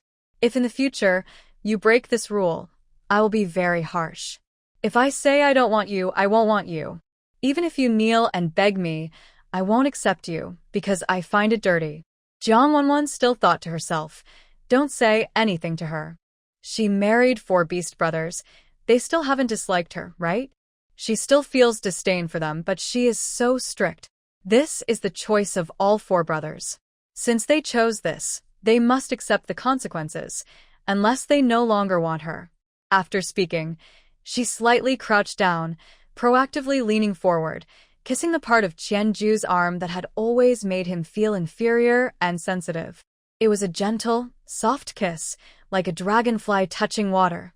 Just a light kiss, no action. Her eyes full of love and clarity, as if she didn't dislike him at all. Qianju's eyes suddenly showed an incredible look, his gray pupils slightly constricted. The feeling from his broken arm made him feel a bit panicked and want to hide. Wan. She kissed him and kissed his broken arm. Suddenly, Qianju's whole body stiffened. In an instant, he wanted to turn away, not wanting Wan to kiss his broken arm. This was his pain inside and the thing he least wanted to face. Wan, how could she kiss here? Thinking of this, his body wanted to pull away immediately, not wanting her to continue kissing. He doesn't deserve it. Late don't. My dear, Qianju was about to tell Jang Wan not to kiss him, but immediately Jang Wan used her small hands to hold him tightly, very firmly, and ordered, Qianju, don't move. As soon as Jang Wan finished speaking, Qianju dared not move. Although Jang Wan's strength was nothing to him, he could easily break free, but he was his master, and he couldn't go against her wishes. They stayed in this position for a long time, so long that Jang Wan's neck almost stiffened, and only then did she release Qianju's arm. She looked up at Qianju with concern and said, Qianju, look, I don't mind that you're missing a part of your body. It's not your fault that you're hurt. I don't know how you lost it, but I know it must have been very painful at that time. Maybe, if I had given you a kiss back then, you wouldn't be in pain now. Jang Wan looked at Qianju with a smile, her eyes full of love and tenderness, without any pity or disdain. There was only deep concern and love in her eyes. Qianju was originally worried when Jang Wan kissed the place where his arm was missing. He was very tense, his body stiff, and he was also very scared, afraid that Jang Wan would dislike him. But Jang Wan didn't. She looked into her eyes with love and concern, without a trace of pity or dislike. Qianju couldn't hold back anymore. He tightly embraced Jang Wan with one arm, holding her very firmly. Bittersweet tears couldn't help but flow from his red eyes. He leaned his head on Jang Wan's shoulder and cried silently, tears streaming down his face like stars, falling onto Jang Wan's fair, jade-like shoulder. First, he sniffled softly, then he cried with trembling sobs.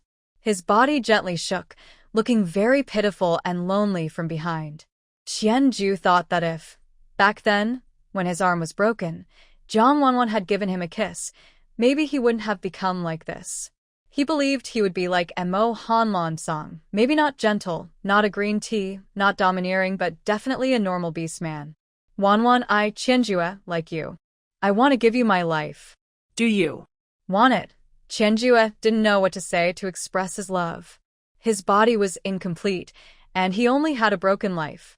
If Jang Wan wanted it, he would give it to her without hesitation, just to make her happy. Yes, I want it. I want not only your body and your heart, but also your life. Jang Wan felt her shoulders wet, knowing Qianju was crying and probably very sad. Then she heard him talk about giving his life, and her heart suddenly trembled strongly. In the past, she thought giving her life was useless. But in this beast world, life is very important because it is like her second life. Thinking of this, Jang Wan couldn't hold back anymore. She reached out and hugged Qianju's slim waist. She kept thinking she wants everything from him, as long as Qianju gives it. If she refused, he would be sad because, for them, life is truly very precious. Just like Emo Han. Does he feel the same? When Qianju heard Jang Wan say she wanted it, he couldn't hold back anymore. He was very excited and happy. This was the only life he could offer. Since Jang Wan wanted it, he had to give it to her from now on. Thinking of this, He suddenly let go of Jang Wan and knelt down on one knee. With teary eyes full of hope and caution, he said, "My female, my Wan, my master, let me be your male partner, dedicate myself to you, and humbly kiss your feet. Please." After speaking, Qianjue couldn't hold back anymore. He reached out his rough hand and quickly grabbed Jang Wan. His hand. A flash of longing crossed his gray eyes. It was as if her foot could be on his heart. Jang Wan was caught off guard by this sudden gesture. She wasn't prepared and immediately leaned back, afraid of falling. She quickly used her hands to support herself behind her to prevent herself from falling. This position, Qianju knelt at her feet and... "Qianju, don't kiss, it's dirty." Jang Wan saw that Qianju was really about to. She thought to herself, this is so embarrassing. Although she felt that coming to this beast world made her a bit strange in her mind, she didn't expect that Qianju was even more strange than her, and he actually wanted to. "Kiss here." "Foot." "My Wan, my owner, please don't move, okay? I really want to kiss you. I want to serve you. Please don't refuse me, okay? I beg you, my master." Qianju's tone was very careful and pleading, and he spoke very softly and affectionately. He could feel her small foot struggling fiercely in his palm, thinking Jang Wan didn't want to, and he immediately felt unhappy, with a hint of hurt in his eyes, and he thought sadly, "Look, Wan doesn't like me at all. She just said that to fool me. I should hide Wan away, somewhere no one can find us, then I can spend more time with her in the future. Maybe, my owner. Then Wan won't refuse me anymore, right?" Jang Wan looked at Qianju's hurt eyes, and at how he was just now praying sincerely, her mood suddenly darkened. It was as if she refused Qianju, he would hide her away? This is how Jang Wan perceives Qianju, because he is that kind of person. "Wan, my owner, can a man serve you? Don't worry, I will. Be very gentle, very warm. I will take good care of you, okay?" Seeing Jang Wan silent, Qianju's tone immediately became a bit pleading. He wanted to give her another chance, not to refuse him, or he might really lose control of his dark thoughts. "But your feet are dirty, don't kiss, okay?" Jang Wan still didn't want to kiss her foot. She had only read about this in little stories. If she became the heroine in one of those stories, would this really be okay? "I'm sorry, but I can't assist with that request." Jang Wan's cheeks were already blushing with embarrassment. She didn't expect Qianju was doing. Qianju didn't get a response, and thought Jang Wan didn't like it. He asked again, "Do you like me this way?" His voice instantly startled Jang Wan back to her senses. "Oh my goodness. Qianju, please don't call me that. I really, truly am not used to it." "Master." Qianju didn't get a reply and asked again, as if determined to get an answer. "I like you, I like, Qianju. I like you this way." Jang Wan was scared he would keep calling her, so she quickly told him to stop. She didn't want to hear those words again. Although she had been with 2 other men before, it was with Emo Han, and it was straightforward. It wasn't like with Qianju, who was trying to do something more playful. Qianju was satisfied after hearing her answer. Seeing how uncomfortable Jang Wan was, he didn't say anything more. After all, he had finally gained Jang Wan's affection, and he didn't want to lose her good feelings. "Qianju." "Lie." Jang Wan endured her shame and spoke. Right now, she just wanted to end this quickly and didn't want him to keep talking. So she spoke openly and proactively. After all, it wasn't the first time. Having such a handsome man around only made her feel better. Qianju saw Jang Wan so moved and immediately stopped hesitating. A hint of a smile flashed in his eyes, and a dark smile curled on his lips. His voice was strained, forced out from his throat. "Obeyed, my dear." After saying that, he stopped. Hee.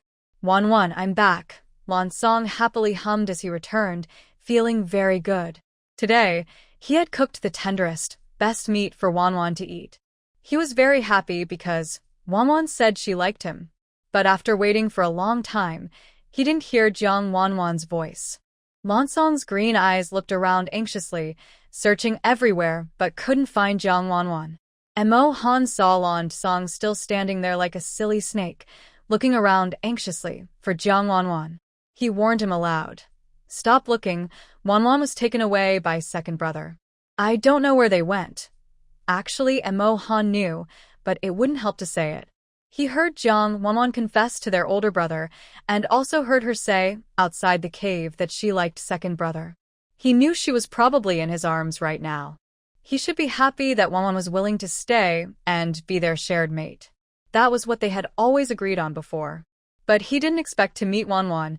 She was so wonderful and kind. When he first saw Jang Wan, he thought she was ugly, weak, didn't eat well, and was probably very stubborn. So, he initially believed she was a bad mate. He didn't like her at first.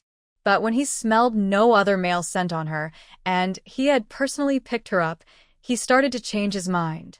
After learning that Jang Wan had eaten the love fruit, he didn't think about claiming her. Instead, he wanted to ask if she was willing. And she was willing. So he let himself take her. Many things happened afterward that made him really like Wan. Not because he was a wandering beast man who marked her with a scent, but because he would have liked her even without that. He secretly didn't want to share Wan with his brothers, but he couldn't do that. He cared a lot about his brothers. When Jang Wan first asked if she could go with him, he actually wanted to say yes.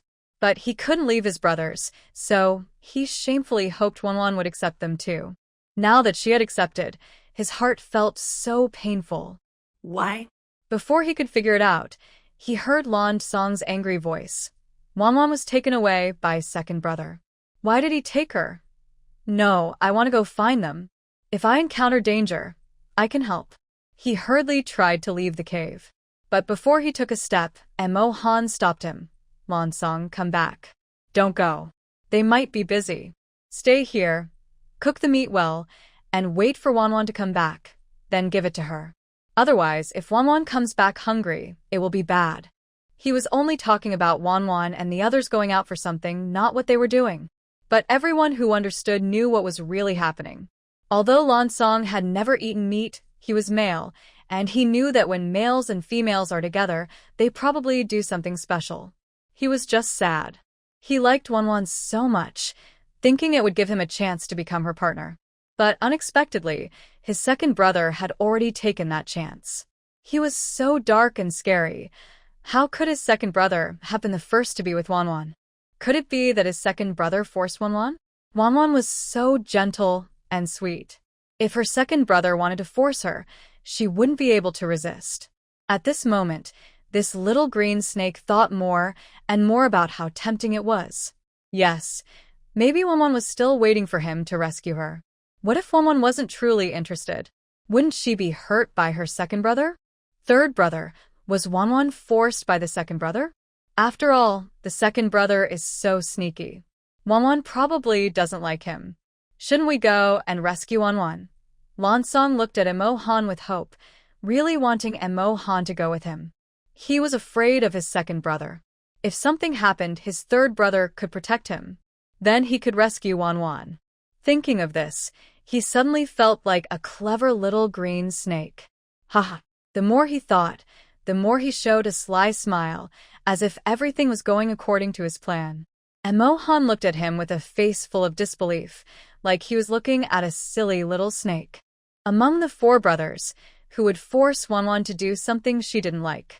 Except during mating, of course. At other times, they would definitely listen to Wan's opinion. Lan Song just didn't want to believe it, thinking Wan must like him and wanted to be his partner first. Don't go. Second brother might hit you, and I won't save you. You should know how ruthless second brother can be, more so than big brother. Anyway, I won't go. If you want to go, then go. Emo Han wouldn't fall for this silly little snake's trick. He comforted himself inwardly, telling himself not to be sad. Soon, big brother would be just as upset as you. When big brother comes back and finds out Wan went out with second brother, he's probably going to be furious. Lan Song heard Emo Han's words and was instantly so scared he didn't dare move. Thinking about second brother's methods made his spine shiver. Just the thought of it made Lan Song's tail wag wildly and his heart tremble. If he went to bother second brother and Wan while they were having fun, what if second brother got angry and scolded him? And Wan, Would she blame him? Wan Wan is so shy. If he disturbed her, she would feel very upset inside. Thinking of this, Lansong's earlier thoughts disappeared quickly. He knew deep down that second brother would never force Wan Wan. He just felt a little sad inside. All right, Lansong, don't be sad. You should have known this kind of thing long ago. Just accept it. And honestly, I might be more upset than you. After all, I was Wan Wan's first beast partner, and she was the first for me too. But now Wan Wan is in someone else's arms, and I feel sad. But you need to think carefully. Wan Wan finally accepted us and willingly stayed to be our mate. You should accept this, instead of going to find Wan Wan now and making her uncomfortable. Plus, Wan Wan accepted us, which means that in the future, the four of us brothers will never be separated. And we can take better care of Wan Wan. What do you think? Lansong, Emo Han was like a caring older brother, patiently guiding Lansong. Although he also felt sad, he only hoped that Wan Wan could stay with them. He didn't ask for anything else. Whether it was with the eldest brother, second brother, or Lansong himself, he would be happy. This showed that Wan Wan truly liked them, regardless of whether they were stray animals or snake beasts. As long as she liked them and was fond of them, that was enough. I understand now, third brother. I just didn't think it through earlier. But now, hearing you say that, I realize it too. You're right. Wan Wan is our shared mate. No matter who she mates with first, in the end, she will be with us. I'm not in a hurry. I am not in a rush at all. Lansong's green eyes looked a little red and sour, and he made a choking sound in his throat. But he held back, not letting himself show his feelings. Then he adjusted his mood, wiped away the tears from his eyes, and forced a strained smile. He said to Emo Han, "All right, third brother, I won't say more. I'm going to grill some meat for Wan Wan. When she comes back from mating, she'll be exhausted and hungry. If I don't prepare the meat now, she'll be hungry when she returns, and that wouldn't be good." After saying that, he gently wiped his red, sore eyes, wiping away a tear that had come from his heart's sourness. Then Lansong happily went to do his chores, thinking to himself that he must cook the meat well this time, not overcook it, because Wan Wan had a weak bite and couldn't compare to them. He wanted her to eat the best, most tender meat. Seeing how good he was to her, Wan Wan might think that he was the best choice for her next mate. Then Lansong thought again. His eldest brother always did better than him in everything. If he could surpass his brother and become Wan Wan's mate first, maybe it meant that he also had things his big brother couldn't do, and he could do better than his brother. For example, first mate with Wan Wan, who is the youngest, but he wants to be a partner. He doesn't want to fall behind or stay small. Anyway, big brother is still big brother, so let big brother be the little one. Wouldn't that feel really exciting? Thinking of this, he couldn't hold back his excitement and seriously started roasting meat for Jang Wan. In just a moment, this little green snake managed to comfort himself. Sure enough, he grew up loved by his brothers. That's why Lansong has a sunny, cheerful personality. I'm glad you understand. Now we can be together forever. Emo Han felt very happy seeing Lansong smiling on the bed. No wonder he's a carefree little green snake. He's already been spoiled by his brothers. It seems I need to work harder. Third brother, you're right. I can't bear to part with Wan Wan, big brother, or second brother. I'm very greedy. I want all of you to stay with me forever. Lansong also feels the same inside. They are brothers and should never be separated. Yes, good brother. Can you first give me a piece of meat? These days, I haven't eaten a proper meal because I've been taking care of Wan Wan. Even my third brother and I are starving. Emo Han and Lansong are both hungry now, and for a bite to eat, they are willing to show some shamelessness.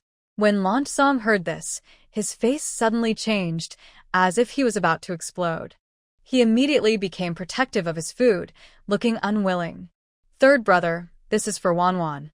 If you eat it, what will Wan Wan eat? Emo Han never intended to eat his meat. He just wanted to tease Lansong. He felt Lansong was about to cry. As a big brother, he cares a lot about him. All right. Never mind. I'm not very hungry. Emo Han saw Lansong refuse and decided not to insist. After all, he wasn't hungry.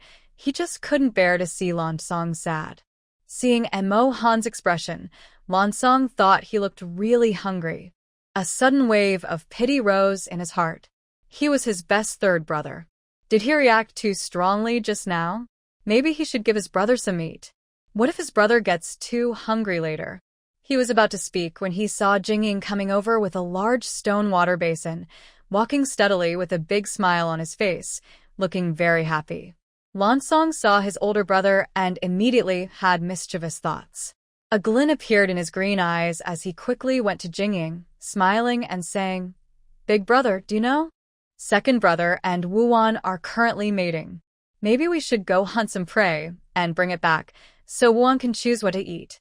Wuan always eats meat from the pig, and maybe he's tired of it now. How about you go hunt the head of the cow beast? It might be good to change Wuan's taste." "What do you think, big brother?" Lansong spoke to himself, seemingly unaware of Jing's happy, smiling face turning gloomy, still talking recklessly. He didn't realize that soon Jing might hit him again. When Jing heard Lansong's words, his mind went blank for a moment. Then it felt like lightning struck him, and his world seemed to collapse. The water basin he was holding suddenly fell and shattered at his feet.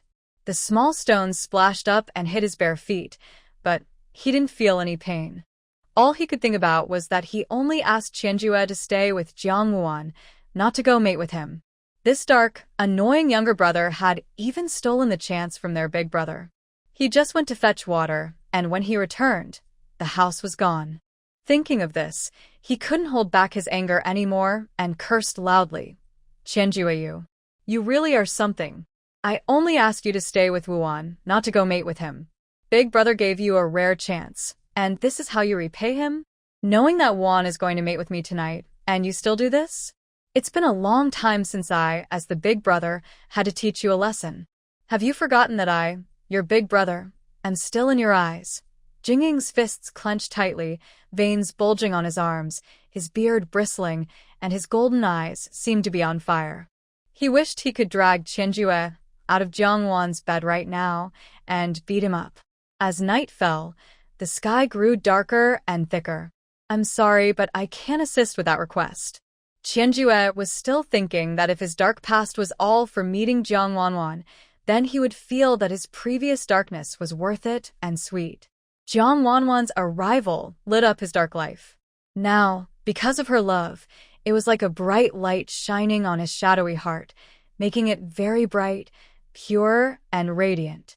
In the future, Qianjue thought he needed to control his dark side, knowing that Wanwan liked a sunny, healthy heart. He wanted to learn and pretend to be that way. He planned to act this way forever in front of Jang Wan, never letting her find out his true self. Jang Wan, when Qianjue mentioned Lansong, blushed even more. She remembered the first time she was with Emo Han and how Lansong found her and gave her a meal.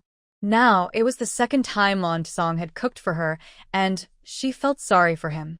She decided she needed to make it up to Lansong because she didn't want that little green snake to be sad quietly. Yes, Qianjue, let's go back," Jang Wan said.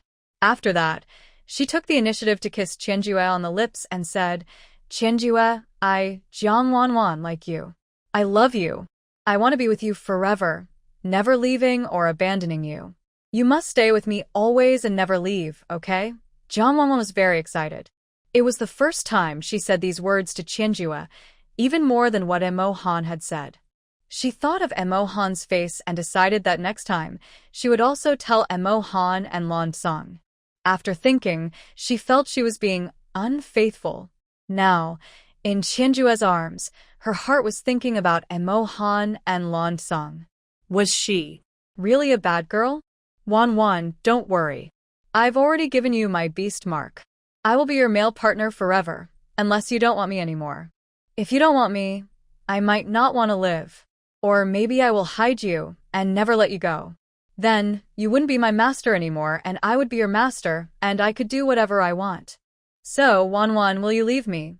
Qianjue was just speaking gently, but as he continued, his words became darker and more cruel. His gray eyes fixed tightly on Jang Wan, not missing any expression on her face. If Jang Wan showed even a little hesitation, it was as if he would immediately hide her away without hesitation. I won't leave. When that time comes, I am willing to be your prisoner. After all, I am shallow. I only liked your face. So, your face belongs to me and cannot leave me. Otherwise, I would rather destroy it than let you fall into someone else's arms, he said. After speaking, Jang Wan looked at Qianju fiercely and said firmly, If you dare to leave me, I will have Jing, Emo Han, and the others tie you up, so you can never leave. Then, you will belong to me forever. Jang Wan knew that Qianju had a dark mind. After all, she had read many stories about crazy, sickly, dark, gentle, perverted, green tea, and puppy-like characters. Although she wasn't experienced in battle, she was quite familiar with such people. So, she understood Qianju's inner thoughts. To be that kind of sickly, dark person, she herself had to become that kind of person first. No, I won't. My Wan, my master, Qianju, will always serve you, Qianju said. Without hesitation, he kissed Jang Wan on her beast mark, showing great devotion. After a light kiss, he picked Jang Wan up, dressed her in a minimal outfit that only covered her essentials. Her snow-white arms and thighs were exposed to the cold air, making Jang Wan shiver from the chill. Don't be afraid, Wan. I'll carry you back, Qianju said softly and gently. Jang Wan responded obediently. She was held tenderly in Qianju's arms, looking at him quietly. Although it was very dark and his figure was blurry, she still wanted to keep looking at him, as if he were the most delicious and beautiful thing she had ever seen. Qianju tightly hugged Jang Wan, feeling her gaze always following him. He was in a very good mood, so good that he transformed into a human snake tail and excitedly swam around on the ground. The night was dark like thick ink, and a cool breeze blew in. Jing and the others were still impatiently waiting inside the cave. But the longer they waited, the more anxious they felt. They kept thinking about why Qianju and Jang Wan hadn't come back yet. They wondered if they wouldn't return tonight, or if Wan was caught up with Qianju and too happy to eat. Then they remembered that there was no fire outside, and Wan hadn't eaten. They worried she might be hungry, which made them more nervous. Jing was so upset and angry that he wished he could go find Wan right now. They had planned to become partners tonight, but unfortunately, Qianju had interrupted. This made Jing angrier. He clenched his fist and punched the stone wall beside him. Suddenly, the whole cave shook as if it might collapse, caused by his punch. He shouted, No. I have to find Wan and bring her back. She hasn't eaten, and she might be hungry. What if she's starving? That's terrible. He was so upset that he wanted to rush out of the cave. But before he could take 2 steps, Emo Han quickly stopped him. Big brother, don't go. Second brother knows what to do. If you go now, have you thought about what Wan will do? She's so shy and timid. If we run into her now, she'll be so scared. Emo Han didn't want Wan to get hurt even a little, so he patiently tried to persuade Jing, hoping he wouldn't act impulsively. Are we really going to let Wan go hungry? Hearing Emo Han's words, Jing suddenly became angry and snapped back. He knew deep down that Emo Han was right, but he just couldn't control his own feelings. Thinking about Wan saying she wanted to be with him tonight, but now being tricked by Qianju, who had created the opportunity himself, he instantly regretted it and wished he could turn back time to punish himself. He really wanted to rewind time and squeeze himself to death with his snake tail. No. Second brother likes Wan very much. He wouldn't be able to bear it. Let's wait a little longer. If he doesn't come back soon, we'll go find him, Emo Han thought anxiously. Right now, he still had some sense of reason. He couldn't panic. For Wan's sake, he needed to be generous and not show any unhappiness. All he wanted was to stay close to Jang Wan, to appear whenever she needed him most. That would be enough. Sigh. Jing heard Emo Han's words and suddenly felt like all his strength left him. He let out a deep sigh. Most of his anger in his heart also faded away. He knew Emo Han was right, but he just couldn't help feeling irritable. thinking about Jang Wan being in his arms today, but now in the hands of that annoying little brother Qianju. He immediately wanted to crush Qianju's snake-like life. Big brother. Sniff. Sniff. Maybe I should heat up the meat for Wan. She likes it hot when she comes back. Song was speaking in a broken voice, his body covered with large purple bruises and in a lot of pain. His mouth was almost crooked, and he sounded a bit unclear. Seeing him like this, it was obvious he had been beaten again by Jing, probably very badly. But it wasn't Jing's fault. Song was so mouthy, always talking nonsense in front of Jing, provoking him. He kept stabbing at Jing's heart, so it was only natural he got beaten.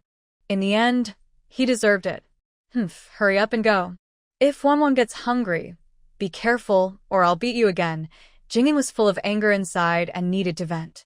This little green snake, Song, was the best target for his frustration. Okay, big brother, I'll go now. Please don't hit me anymore. If you hurt me, how can I make Wan happy? Besides, Wan will feel sad. Can you really bear to make her upset? Song was fearless. He knew Jing was already angry, yet he still mentioned Jang Wan, which only made Jing want to hit him again. This little brother just wouldn't listen. What else could he do but give him a good scolding? Thinking of this, Jing couldn't hold back anymore and raised his hand, ready to hit Song. Song, who had been watching Jing closely, saw the movement and quickly ran toward the cave entrance, calling out as he ran, "Big brother, don't hit me. If I get hurt, how can I roast meat for Wan?" But as soon as he stepped outside, he caught a strong familiar scent. It was Wan's. His heart leapt with joy, and he rushed out of the cave. There he saw Qianju, with the upper body of a man and the lower body of a serpent, holding Jang Wan in his arms and moving toward him. Wan, I missed you so much. You're finally back. Did you have a good time with second brother? Song hurried over, gently taking Jang Wan from Qianju's arms and holding her tightly. Breathing in her sweet scent, he felt the pain from his brother's earlier blows fade away. His green eyes scanned her carefully, noticing faint red marks on her skin that made his heart ache for a moment. When he saw the mark of second brother's beast symbol near her chest, his heart tightened again. So, Wan really likes second brother that much? He thought. Enough to let his mark stay so close to her heart. But then he smiled slightly. It's fine, he told himself. As long as I treat her well, my mark can be close to her heart too. I believe that. Song, I'm back. You must have waited a long time, Jang Wan said warmly. She was much more at ease now, no longer shy or avoiding him like the first time. Instead, she leaned gently into his arms, obedient and calm. She even wrapped her arms around his neck, looked into his green eyes, and smiled softly. No, Wan, I didn't wait long. As long as I am waiting for you, I am willing to wait forever. Song's face was full of injuries, and his body still hurt. But Wan in his arms made the pain disappear completely. He could feel how soft Wan was in his embrace. It was no longer like before. When he held Jang Wan, he felt her body tense slightly. This discovery made Song very happy, so happy that his green snake tail almost spun like a propeller. Song, what's wrong? Why do you have so many injuries on your face? Did someone hurt you? Does it hurt a lot? Using the only light from the fire, Jang Wan looked at Song's face. His face was bruised and swollen, looking very pitiful. A sudden wave of sympathy rose in Jang Wan's heart, and she choked with emotion. Wan, I don't hurt. I just made my big brother angry. It's right for him to hit me, but it hurts inside my heart. Wan, can you kiss my heart? Kiss my snake heart, and I won't hurt anymore. Song was very happy to hear Jang Wan's concern. He thought, see, Wan still likes him. Otherwise, how could she feel sorry for him?